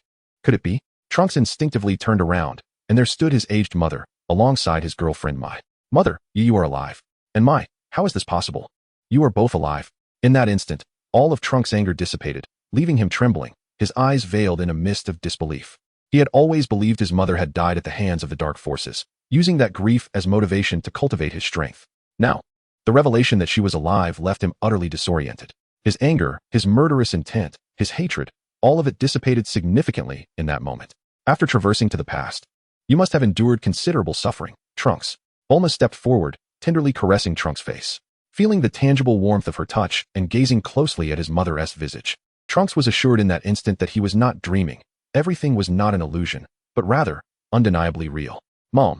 Trunks' voice trembled, laden with all his heartache and pain. In that moment, all the burdens he had borne were released, and tears streamed uncontrollably from his eyes. Witnessing this scene, Goku smiled, understanding that he need not elaborate further. A single word from Bulma outweighed 1,000 words from him. After a brief while, Trunks steadied his emotions and wiped away the tears from the corners of his eyes. What exactly happened after I left the future world? Was he truly not a dark being? Bulma had no intention of concealing the truth. She revealed everything she had entrusted to Goku. Initially, I thought I would perish at the hands of the dark being, but in a moment of peril, Goku from another world appeared and saved me. As for the dark being, he had already met his demise at Goku's hands. The circumstances evolved into what they are now because I had asked Goku to assume the role of the dark being, to awaken your potential and make you stronger. Now that the goal has been achieved, there is no need for further concealment, Trunks. Trunks etched every word Bulma spoke into his heart. A smile, one of relief and joy, emerged on his face. Throughout the 3 years in the hyperbolic time chamber, it was the flames of vengeance and the overwhelming desire to annihilate the dark being that had fueled his training. Now, having learned the truth, that the dark being was long gone, he had been reborn from the fires of revenge. With all his questions answered, the flames of vengeance in Trunks' eyes extinguished entirely as he turned to face Goku. When Bulma asked me to do this, I was concerned my acting would be too poor and that you would see through it. It seems, in hindsight, my performance was not entirely lacking. Congratulations on becoming a competent warrior, Trunks. Goku acknowledged Trunks' strength. Although it paled in comparison to his own, it was sufficient for Trunks to stand as a formidable fighter in his own right. At that moment, Trunks approached Goku, bowing at a 90-degree angle with utmost reverence, saying, "Thank you very much, Uncle Goku from another world." Goku smiled silently, nodding in acknowledgement. Chapter 96. The Saiyan Destroyer Broly. Step aside, Kakarot. The time-traveling Vegeta forcefully pushed Goku aside and moved toward Trunks. Dad. Trunks blinked in confusion at the sudden appearance of Vegeta before him. But soon, an even more bewildering event transpired. Under Trunks' puzzled gaze, Vegeta struck out with a resounding slap. Smack. The slap was not painful, yet surprisingly resounded with a loud echo. Trunks, struck by the blow, staggered to the side in bewilderment. What had he done wrong to provoke Vegeta's ire? You foolish boy. You cannot even distinguish between Kakarot and the impostor, which led to this farce. Moreover, you must learn to protect this world on your own. Do not rely solely on me and Kakarot. Vegeta reprimanded him, filled with exasperation. At that moment, he was the angriest person present. Whether the Dark Man had been vanquished was of no concern to him. His only preoccupation was this Kakarot from an unknown timeline who had managed to best him in combat. Accepting defeat to the Dark Man was one thing, but losing to Kakarot was utterly intolerable. I understand, Father. Trunks felt immensely wronged, yet he dared not retaliate. After all, the man before him was his father, and he could not muster the courage to contradict him. Bulma, from this world, observed the scene of father chastising son, her face lighting up with a warm smile. If only this world's Vegeta had not perished, Trunks too could enjoy the bliss of a complete family. Noticing Bulma's gaze, the alternate timeline Vegeta turned to look at her. Perhaps it was due to their bond as husband and wife. Even across dimensions, they comprehended each other's sentiments, and Bulma silently nodded at Vegeta. With the truth revealed, the crisis of the future world was entirely resolved. Trunks chose to remain in this world, guiding humanity in the construction of a new home. Meanwhile, In the shattered realm of the Kaioshin, Broly was seething with frustration, unable to sense the situation on the battlefield. Unbeknownst to him, the battle had already concluded in a stalemate between Goku and Vegeta. If only I could master my own power, he fumed. I must continue my training to harness that strength as soon as possible. Broly was aware that his true power was not inferior to either Goku or Vegeta. It was merely his control over that power that lacked finesse. If he could perfectly wield that explosive Super Saiyan power, he would have confidence in his ability to compete with either Goku or Vegeta. As Broly lamented his shortcomings, a radiant rainbow light broke through the dimensions, descending methodically beside him. Captivated by this sudden luminescence, Broly turned his gaze toward it. The light faded, revealing the identity of the newcomer. It was Whis, the angel of this world. Who are you? Broly demanded, his guard heightened. The instincts of a Saiyan told him that this oddly dressed man was far from ordinary. Ready for battle, the latent power within Broly stirred, poised to erupt at any moment. Allow me to introduce myself, Broly. I am the attendant of the god of destruction. You may call me Whis. Do you wish to truly master your own strength? V's eyes, devoid of any emotional fluctuation, were fixed upon Broly, for his purpose in this journey was solely directed towards him. Throughout the vast expanse of Universe 7, it appeared that only this legendary Super Saiyan was worthy of the title of Destroyer. What do you wish to convey? Broly's piercing gaze locked onto V's, his demeanor suggesting a readiness to resort to violence at the slightest provocation. I possess a method to help you harness your own power, but I have a condition. I wonder if you would consent to it, Broly, V's inquired tentatively. At this, Broly halted, pondering whether this enigmatic figure truly had the means to prevent his uncontrollable rage. However, upon further reflection, he sensed something amiss and suppressed his yearning for control. In a low voice, he asked, "What is your condition?" "My condition is straightforward. After I assist you in mastering your own abilities, you must become the current destroyer of Universe 7, V's stated plainly, laying bare his intentions. Destroyer? Broly expressed confusion. He had never encountered the notion of a destroyer in this world, and the title itself sounded ominously akin to that of a villain. Indeed, the former god of destruction of Universe 7 has perished, and a new deity must rise. By the command of the Grand Minister, I am tasked with selecting a new destroyer, and in all the cosmos, you are the most suitable candidate, V's reiterated emphatically. Broly found himself in a quandary. Although he was unfamiliar with the role of a destroyer, it certainly did not sound like a benevolent position. Moreover, he felt a lack of trust towards the individual before him. If only Goku were present at this moment, his dear friend could assist him in making this decision. Suddenly, a sound pierced the air as Goku arrived through instant transmission from Earth to the Supreme Kai's realm. Wait, you are the attendant of the destroyer? Goku, initially there to fetch Broly, was taken aback to encounter the angelic V's. Ah, it is a pleasure to meet you, Goku, from another world. I presume you have encountered me in your own realm? V's turned to greet Goku with a respectful tone. Goku, you arrived just in time. This individual claims he wants me to become the current destroyer of Universe 7. I've been unable to decide, so I need your help, Broly said as he approached Goku, seeking his friend's counsel. Goku was his only confidant in this world. He trusted no one else. Destroyer.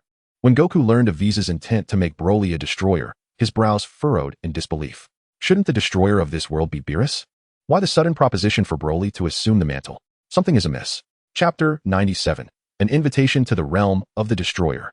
In this current world, all destroyers had perished, and Lord Beerus was no exception. The universe now required new deities to maintain order and ensure its progression.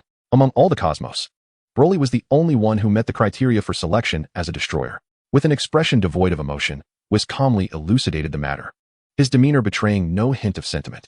Having traversed countless ages, Whis possessed a serene composure capable of flawlessly masking his own feelings. What did you say? Are you implying that Beerus is dead?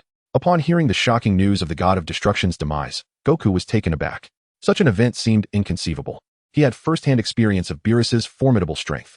Even in his current form, the Super Saiyan god Super Saiyan, he could not claim with certainty that he could vanquish Beerus. Observing Goku's disbelief, Whis nodded, reaffirming the truth of Beerus's death. Goku's emotions surged and ebbed as he grappled with the reality that the powerful Beerus had met his end. This being, who had wreaked havoc across the universe, slaughtered humanity, and even slain deities, might have had a connection to the circumstances surrounding his demise. Could it be that the individual who mirrored my own essence was responsible? Yet, how could such a weakling possibly have slain the god of destruction, unless he employed some extraordinary means? What then was the true cause of Beerus's death in this world? Goku firmly asserted that Black Goku lacked the strength to defeat Beerus, pressing Whis for the truth. In response, Whis had no intention of withholding information from Goku.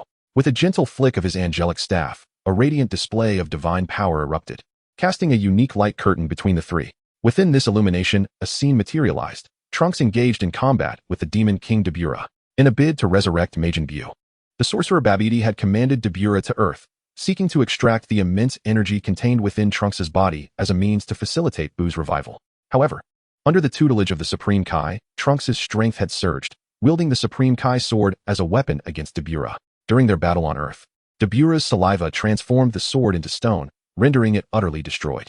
Simultaneously, the old Supreme Kai, trapped within the sword, perished as a consequence of its obliteration. The East Supreme Kai also lost his life in the struggle against Beerus.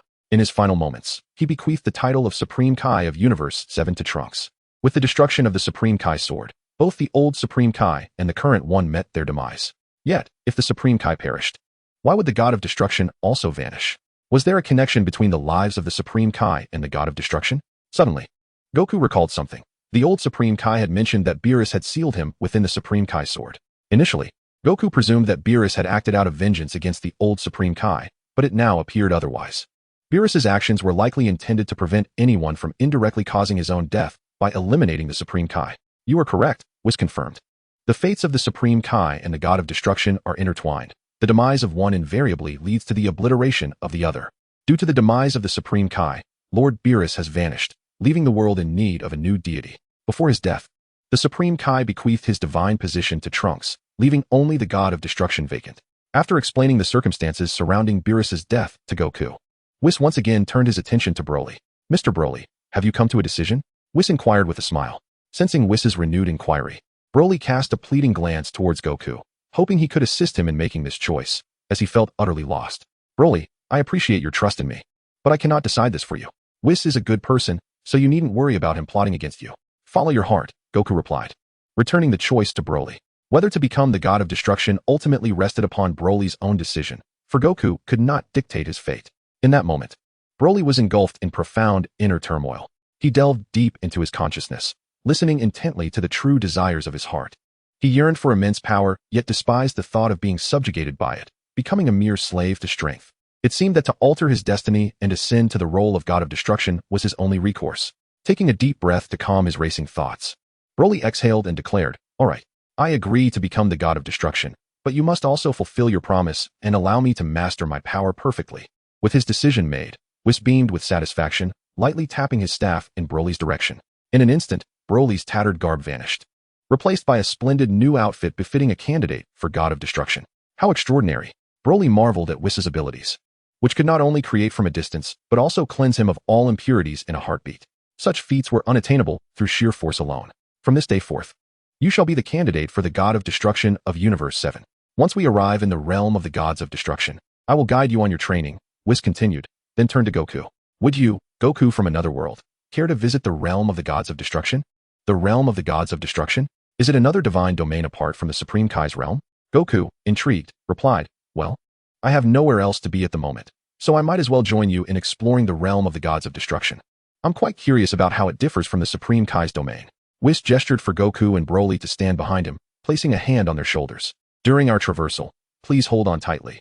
Otherwise, you may find yourselves plummeting into an unknown place, which would be quite troublesome to locate, he cautioned.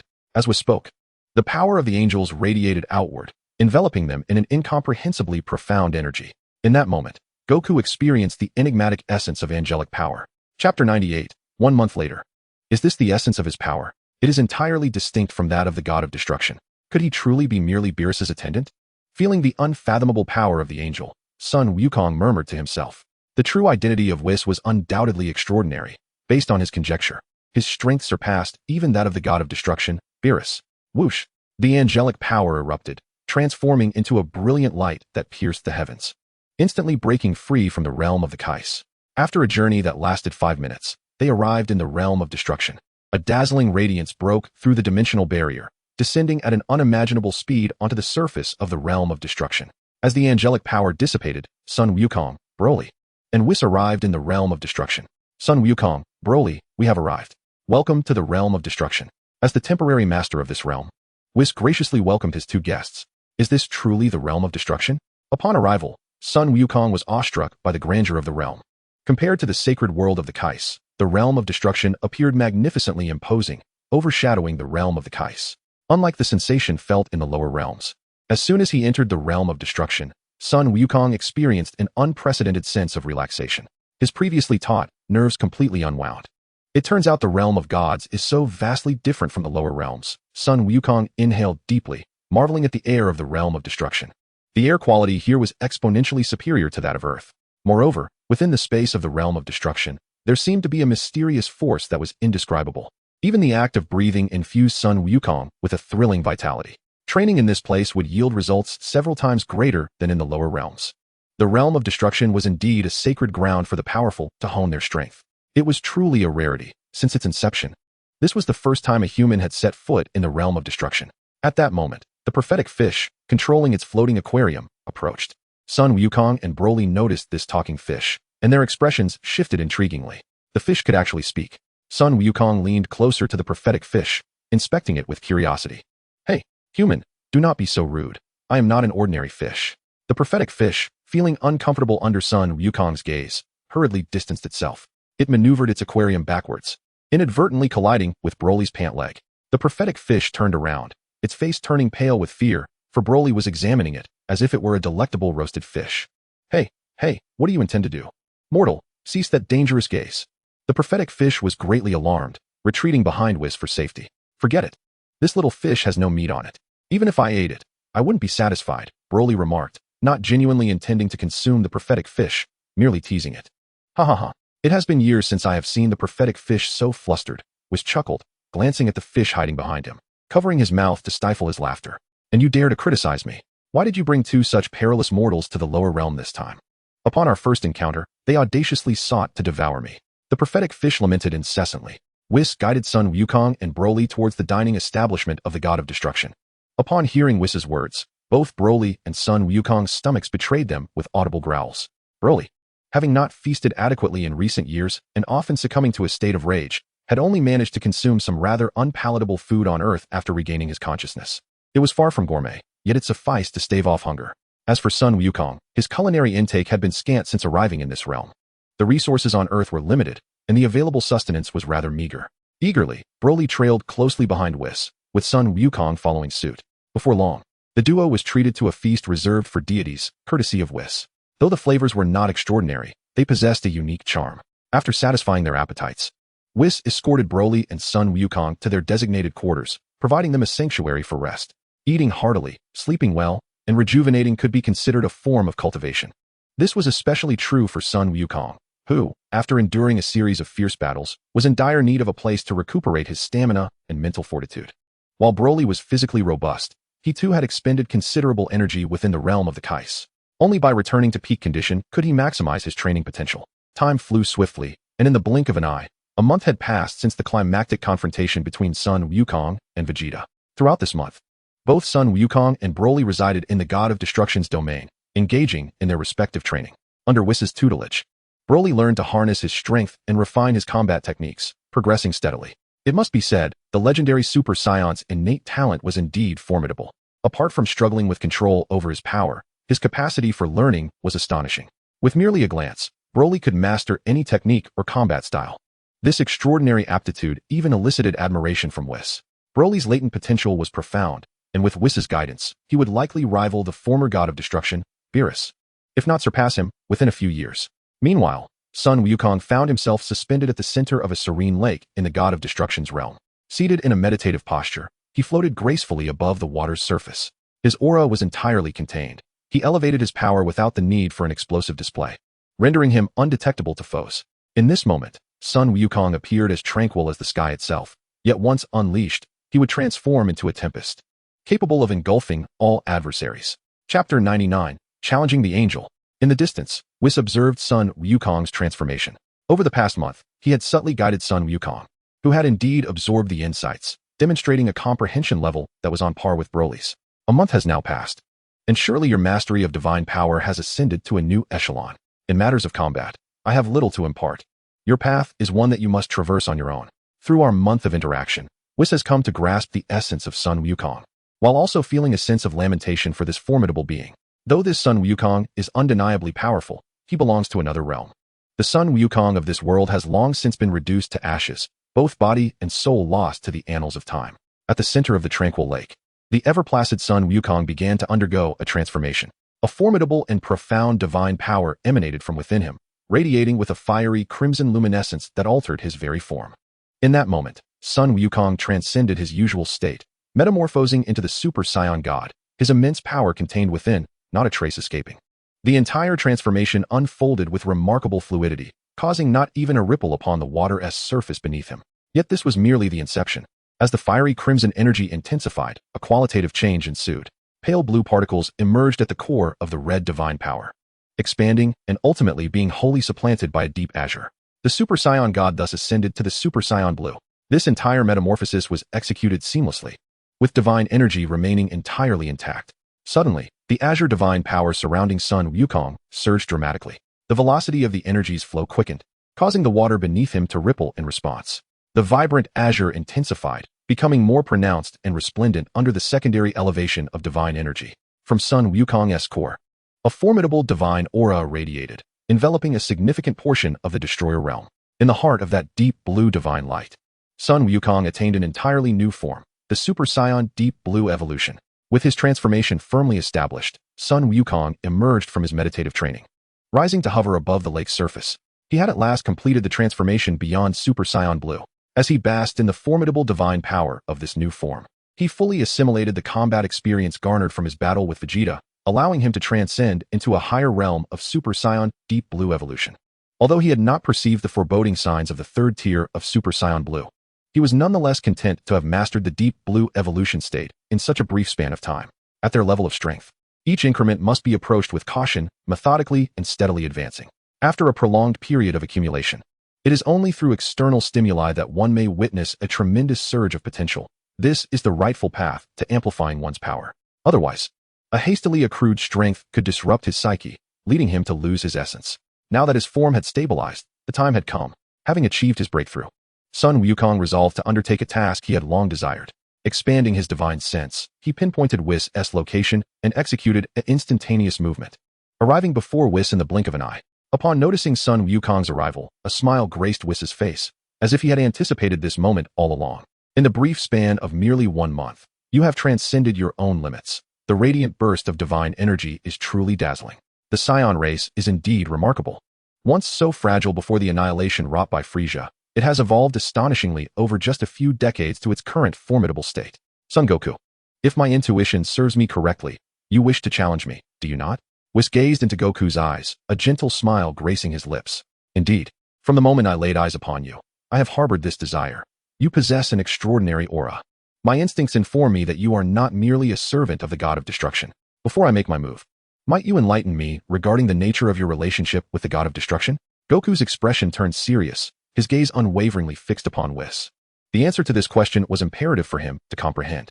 Between myself and Lord Beerus, there exists, beyond the master-servant dynamic, a deeper, undisclosed relationship.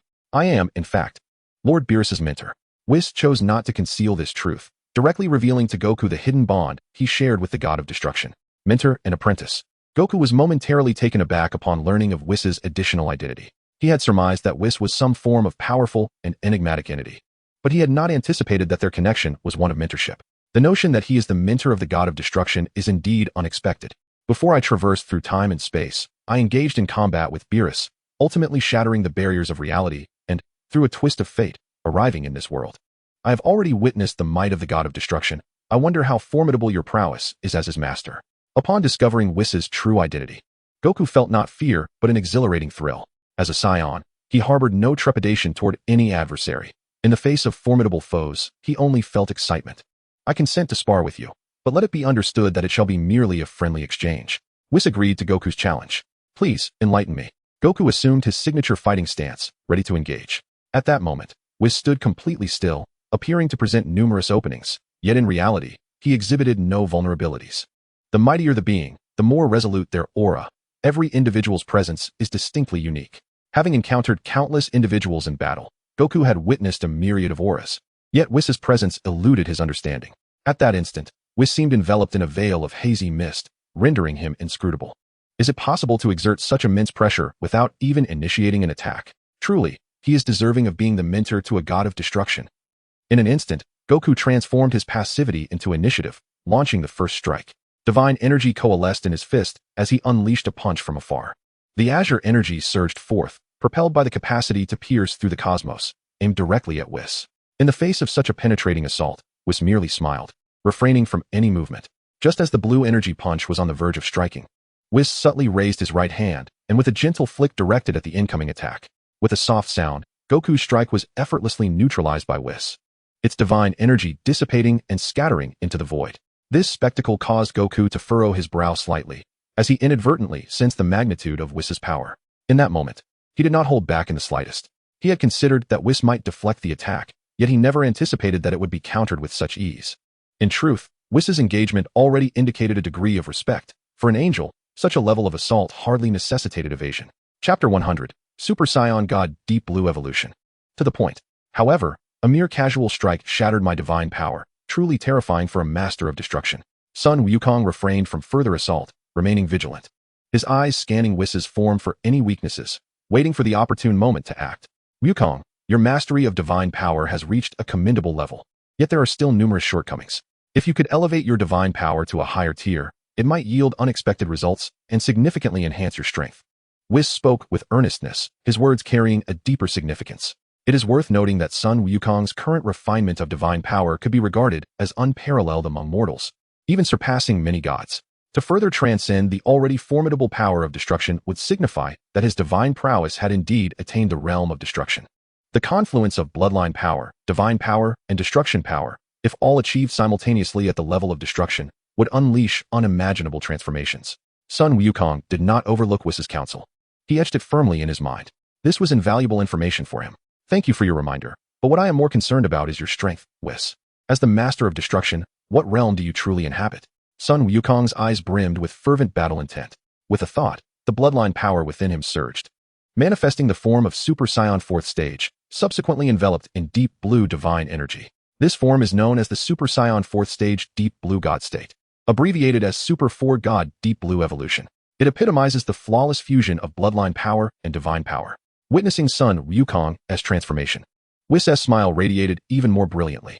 While divine power and bloodline power might seem inconsequential in isolation, their amalgamation heralded a qualitative shift.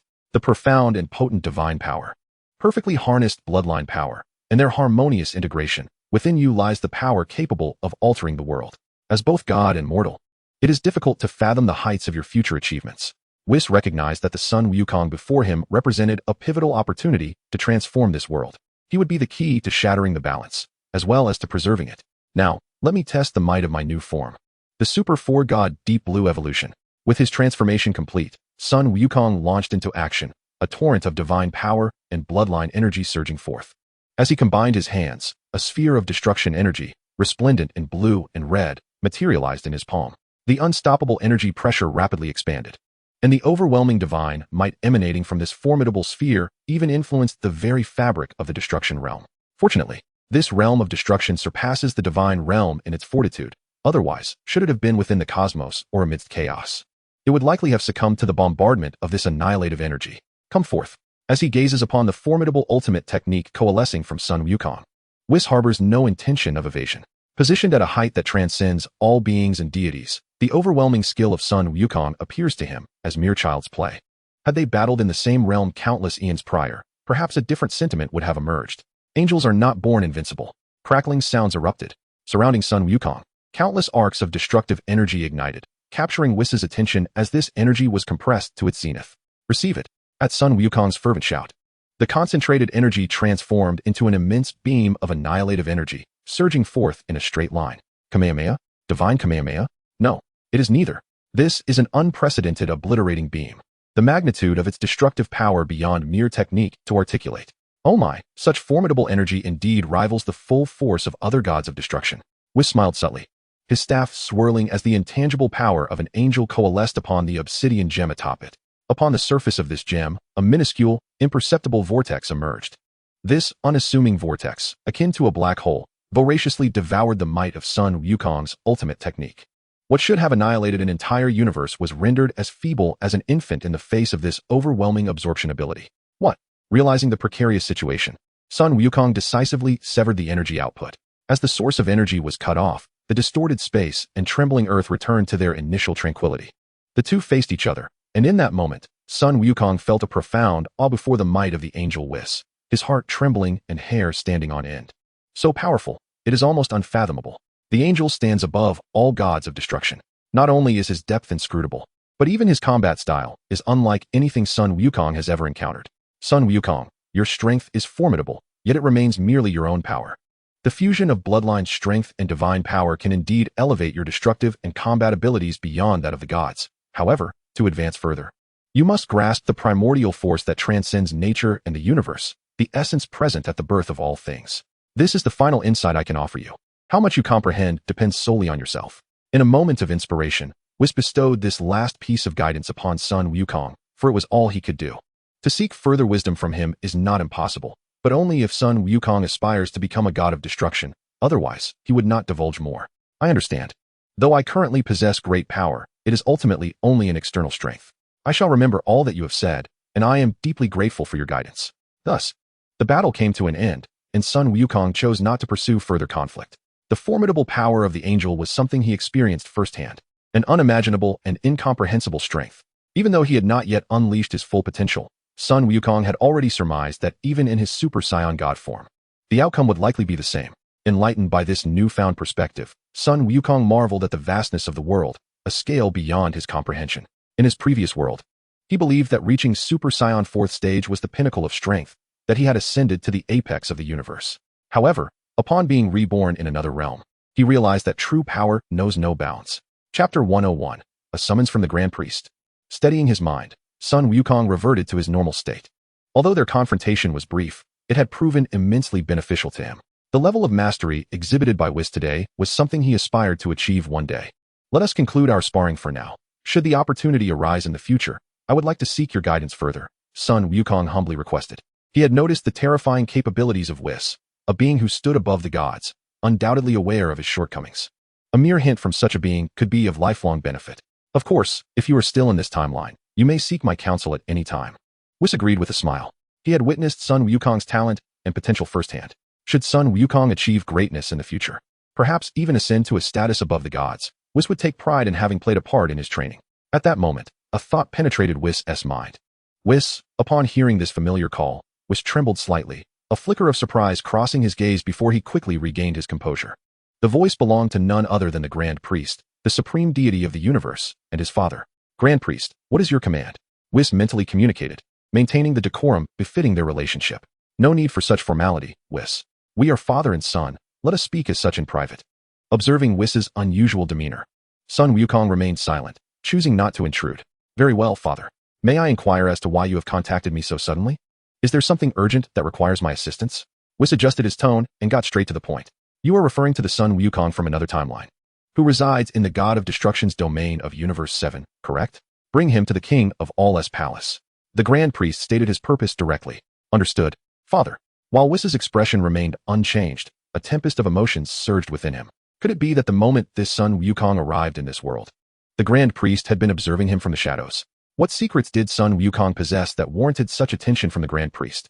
What is it about me that is of interest? Whis pondered, looking at Sun Wukong with curiosity.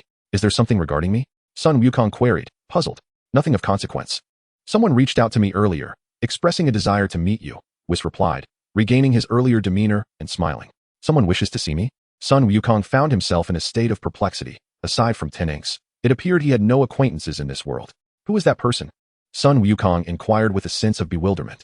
My father, the Grand Priest, Whis replied, instantly startling Sun Wukong. Why your father? Sun Wukong's mouth gaped in disbelief. His gaze fixated on Whis in astonishment. He had always presumed that Whis was an ancient being born at the dawn of the universe, never imagining that he had a father. Who, then, was this Grand Priest? How formidable was he? Why did he wish to meet Sun Wukong? A multitude of questions began to swirl within Sun Wukong's mind. He started to realize that this world was far more complex than he had initially perceived. With the existence of gods of destruction, angels, and now the enigmatic Grand Priest who sought an audience with him. Upon hearing this, Sun Wukong fell into a deep contemplation. He was unaware of the Grand Priest's identity or the reason for their meeting, yet one thing was abundantly clear. He was likely to confront a being of unimaginable power, far surpassing that of any angel. After considerable reflection, Sun Wukong resolved, very well, I shall accompany you to meet the Grand Priest. Indeed, Whis nodded, gently tapping his staff against the ground. In the next moment, The power of the angel enveloped both Sun Wukong and Weiss, transforming into a dazzling light that transcended dimensions. Vanishing at the edge of the god of destruction's realm, beyond the cosmos, in the supreme domain of the divine, the palace of the Omni King. As they approached the entrance of the palace, the space shimmered with ripples, buzzing, accompanied by a flash of radiant light. Weiss and Sun Wukong arrived simultaneously at the palace of the Omni King. Upon entering the palace, Sun Wukong was captivated by the grandeur that surrounded him. Is this place also a realm of the gods? It is astounding, vastly more expansive than the realm of the gods of destruction, he thought. Surveying his surroundings with an ever-expanding perception, he had believed that the domain of the gods was already quite extravagant, akin to that of the gods of destruction. Yet he soon realized that his perspective had been limited. The enormity of the palace of the Omni King exceeded all imagination, even with his heightened senses. He could not fathom its true extent. Moreover, the space here seemed to possess layers of hidden realms within realms, resembling an entirely private universe. We have arrived, Wukong. This is the entrance to the palace of the Omni King, Weiss remarked with a calm smile, offering a gentle reminder. The palace of the Omni King, Sun Wukong murmured, beginning to piece together a hypothesis. This divine domain was likely named after a deity. Weiss had previously mentioned that his father was the Grand Priest, and that the master of this divine realm was the Omni King. It was astonishing to discover the existence of so many deities in this world.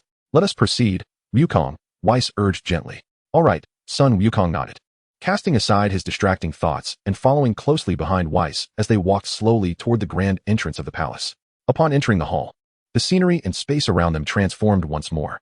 As if transported to another realm, the ground beneath their feet transformed into a translucent crystal corridor, while the surrounding dark corners were adorned with a peculiar type of crystal that emitted a faint blue glow upon sensing the arrival of Weiss and Sun Wukong, illuminating their path. As they continued onward, Sun Wukong caught a glimpse of a figure clad in a blue angelic garb not far ahead. This entity emanated an enigmatic aura, appearing as an ordinary person without any overt signs of peculiarity. Could anyone within the King's temple truly be an ordinary mortal? Clearly, that was impossible. Could it be that he is Wiss's father, the Grand Priest? Noticing the similarities and features between this individual and Weiss, Sun Wukong felt a sudden jolt of realization. His speculation was soon confirmed as Weiss halted before the Grand Priest. I pay my respects to Father, Weiss said with utmost reverence. No need for formalities. The Grand Priest replied with a slight smile, his gaze shifting from Weiss to Sun Wukong. At that moment, Sun Wukong's eyes met those of the Grand Priest.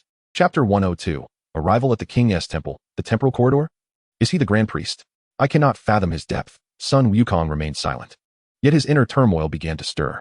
The Grand Priest before him seemed shrouded in an invisible mist, rendering him inscrutable. Compared to the angels, the Grand Priest exuded an even greater aura of mystery, presenting an intimidating presence. Greetings, Sun Wukong, the Grand Priest said with a serene smile upon their first encounter. The mere act of speaking evoked memories long buried within Sun Wukong's mind. The voice he had heard in the darkness after being consumed by the Super Saiyan God's negative energy blast was that of this very being. You are the one who called to me. Sun Wukong's eyes widened in recognition of the Grand Priest's identity. After his demise, his soul had followed the call of that voice into the depths of darkness, ultimately attaching itself to another version of himself. He had once pondered the identity of the voice's owner and the reason for its guidance. Now, the truth had emerged. The one who had led him to rebirth in another world was none other than the Grand Priest. Weiss, observing Sun Wukong's recognition of the Grand Priest, wore a look of astonishment. It turned out that his father had previously interacted with Sun Wukong. The very being who had guided Sun Wukong's reincarnation was indeed he. The atmosphere grew strangely tense. Sun Wukong was beset with a multitude of questions, while the Grand Priest remained composed.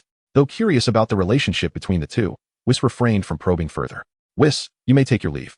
The Grand Priest indicated that Weiss could depart. As you command, Father, Weiss replied without hesitation, promptly withdrawing. With Wiss's departure, the expansive crystal corridor was left with only Sun Wukong and the Grand Priest. In that moment, Sun Wukong harbored countless inquiries he wished to address directly with the Grand Priest, yet he found himself at a loss for words. Sun Wukong, I am aware that you harbor numerous questions within your heart. Follow me, and you shall uncover all the answers. The High Priest turned and strode deeper into the crystalline corridor. Watching the High Priest's retreating figure, Sun Wukong hesitated for a moment, but ultimately resolved to follow in his wake. The seemingly endless expanse of the crystal corridor stretched before them, with the High Priest and Sun Wukong walking in tandem, both oblivious to their destination. Silence enveloped them as they traversed an indeterminate distance, until the High Priest abruptly halted. Observing this, Sun Wukong also came to a stop, standing behind the High Priest. We have arrived. As the High Priest spoke, a dazzling radiance erupted beneath their feet, illuminating the crystal corridor. What power is this? A mysterious force, expanding invisibly, invigorated Sun Wukong's senses. He heightened his perception, carefully attuning himself to the alterations in the surrounding space wrought by this extraordinary power. The sensation was peculiar, reminiscent of angelic energy, yet fundamentally distinct. It seemed to possess the ability to influence the very fabric of reality and space itself. It appeared that, beyond this, no better explanation could suffice. Soon, the brilliance within the crystal corridor spread ever wider, shards of crystal shattering underfoot, as the surrounding space underwent a transformation. When the light dissipated, Sun Wukong and the High Priest emerged into a realm unlike any other. In this new space, Sun Wukong beheld countless familiar scenes, showcasing events from the past, present, and future, as well as occurrences from various parallel worlds. What is this place? Sun Wukong queried. This is the nexus that connects all parallel worlds and timelines. Here, you can witness the past, present, and future, including any events transpiring in other parallel realms. It is also known as the Corridor of Time and Space, the High Priest explained with a smile. You mentioned I would uncover the answers I seek. Now that I have arrived in this corridor of time and space, can you reveal them to me? Sun Wukong inquired, his expression grave as he regarded the High Priest. In response, the High Priest's smile broadened, and he clasped his hands behind his back, continuing deeper into the corridor of time and space. His voice echoed in Sun Wukong's ears. There is no need to rush. Follow closely, and you shall naturally attain the answers you desire. Without hesitation, Sun Wukong fell and stepped behind the High Priest, journeying further into the depths of the corridor. Along this path, Sun Wukong bore witness to all that transpired across the timelines. The past and future, every event, lay bare before him. Is this when Frieza annihilated planet Vegeta? Sun Wukong was drawn to a particular scene within one timeline. There, Frieza prepared to obliterate planet Vegeta, only to be confronted by a Saiyan who bore an uncanny resemblance to him, fighting valiantly against Frieza. In that moment, memories long sealed within the recesses of Sun Wukong's mind surged forth. He recalled certain truths, that Saiyan was none other than his father, Bardock. As his father, Bardock recalled fragmented memories, he instinctively reached out to touch the shimmering veil of light, yearning to aid Bardock in vanquishing Frieza. Just as he was about to enter the temporal tunnel, the voice of the Grand Priest echoed, prompting him to step back and witness the ultimate fate of the luminous barrier. He beheld the futile resistance of his father, Bardock, as Frieza's planet annihilation missile collided with planet Vegeta, leading to its catastrophic demise. Though witnessing this complete scene stirred something within Goku, he felt neither sorrow nor rage. He had already avenged the Saiyan race. In his own world, he had defeated Frieza, who was subsequently slain by Trunks, and ultimately dispatched once more amidst the turmoil of the afterlife. Everything was predestined, beyond his control. Following in the footsteps of the Grand Priest, Goku ventured deeper, glimpsing the past, the future, and the unfolding events of alternate realities. Every transformation unfolded before his eyes. Yet, what captured his attention most was the existence of a fifth transformation of Super Saiyan in one of these parallel universes.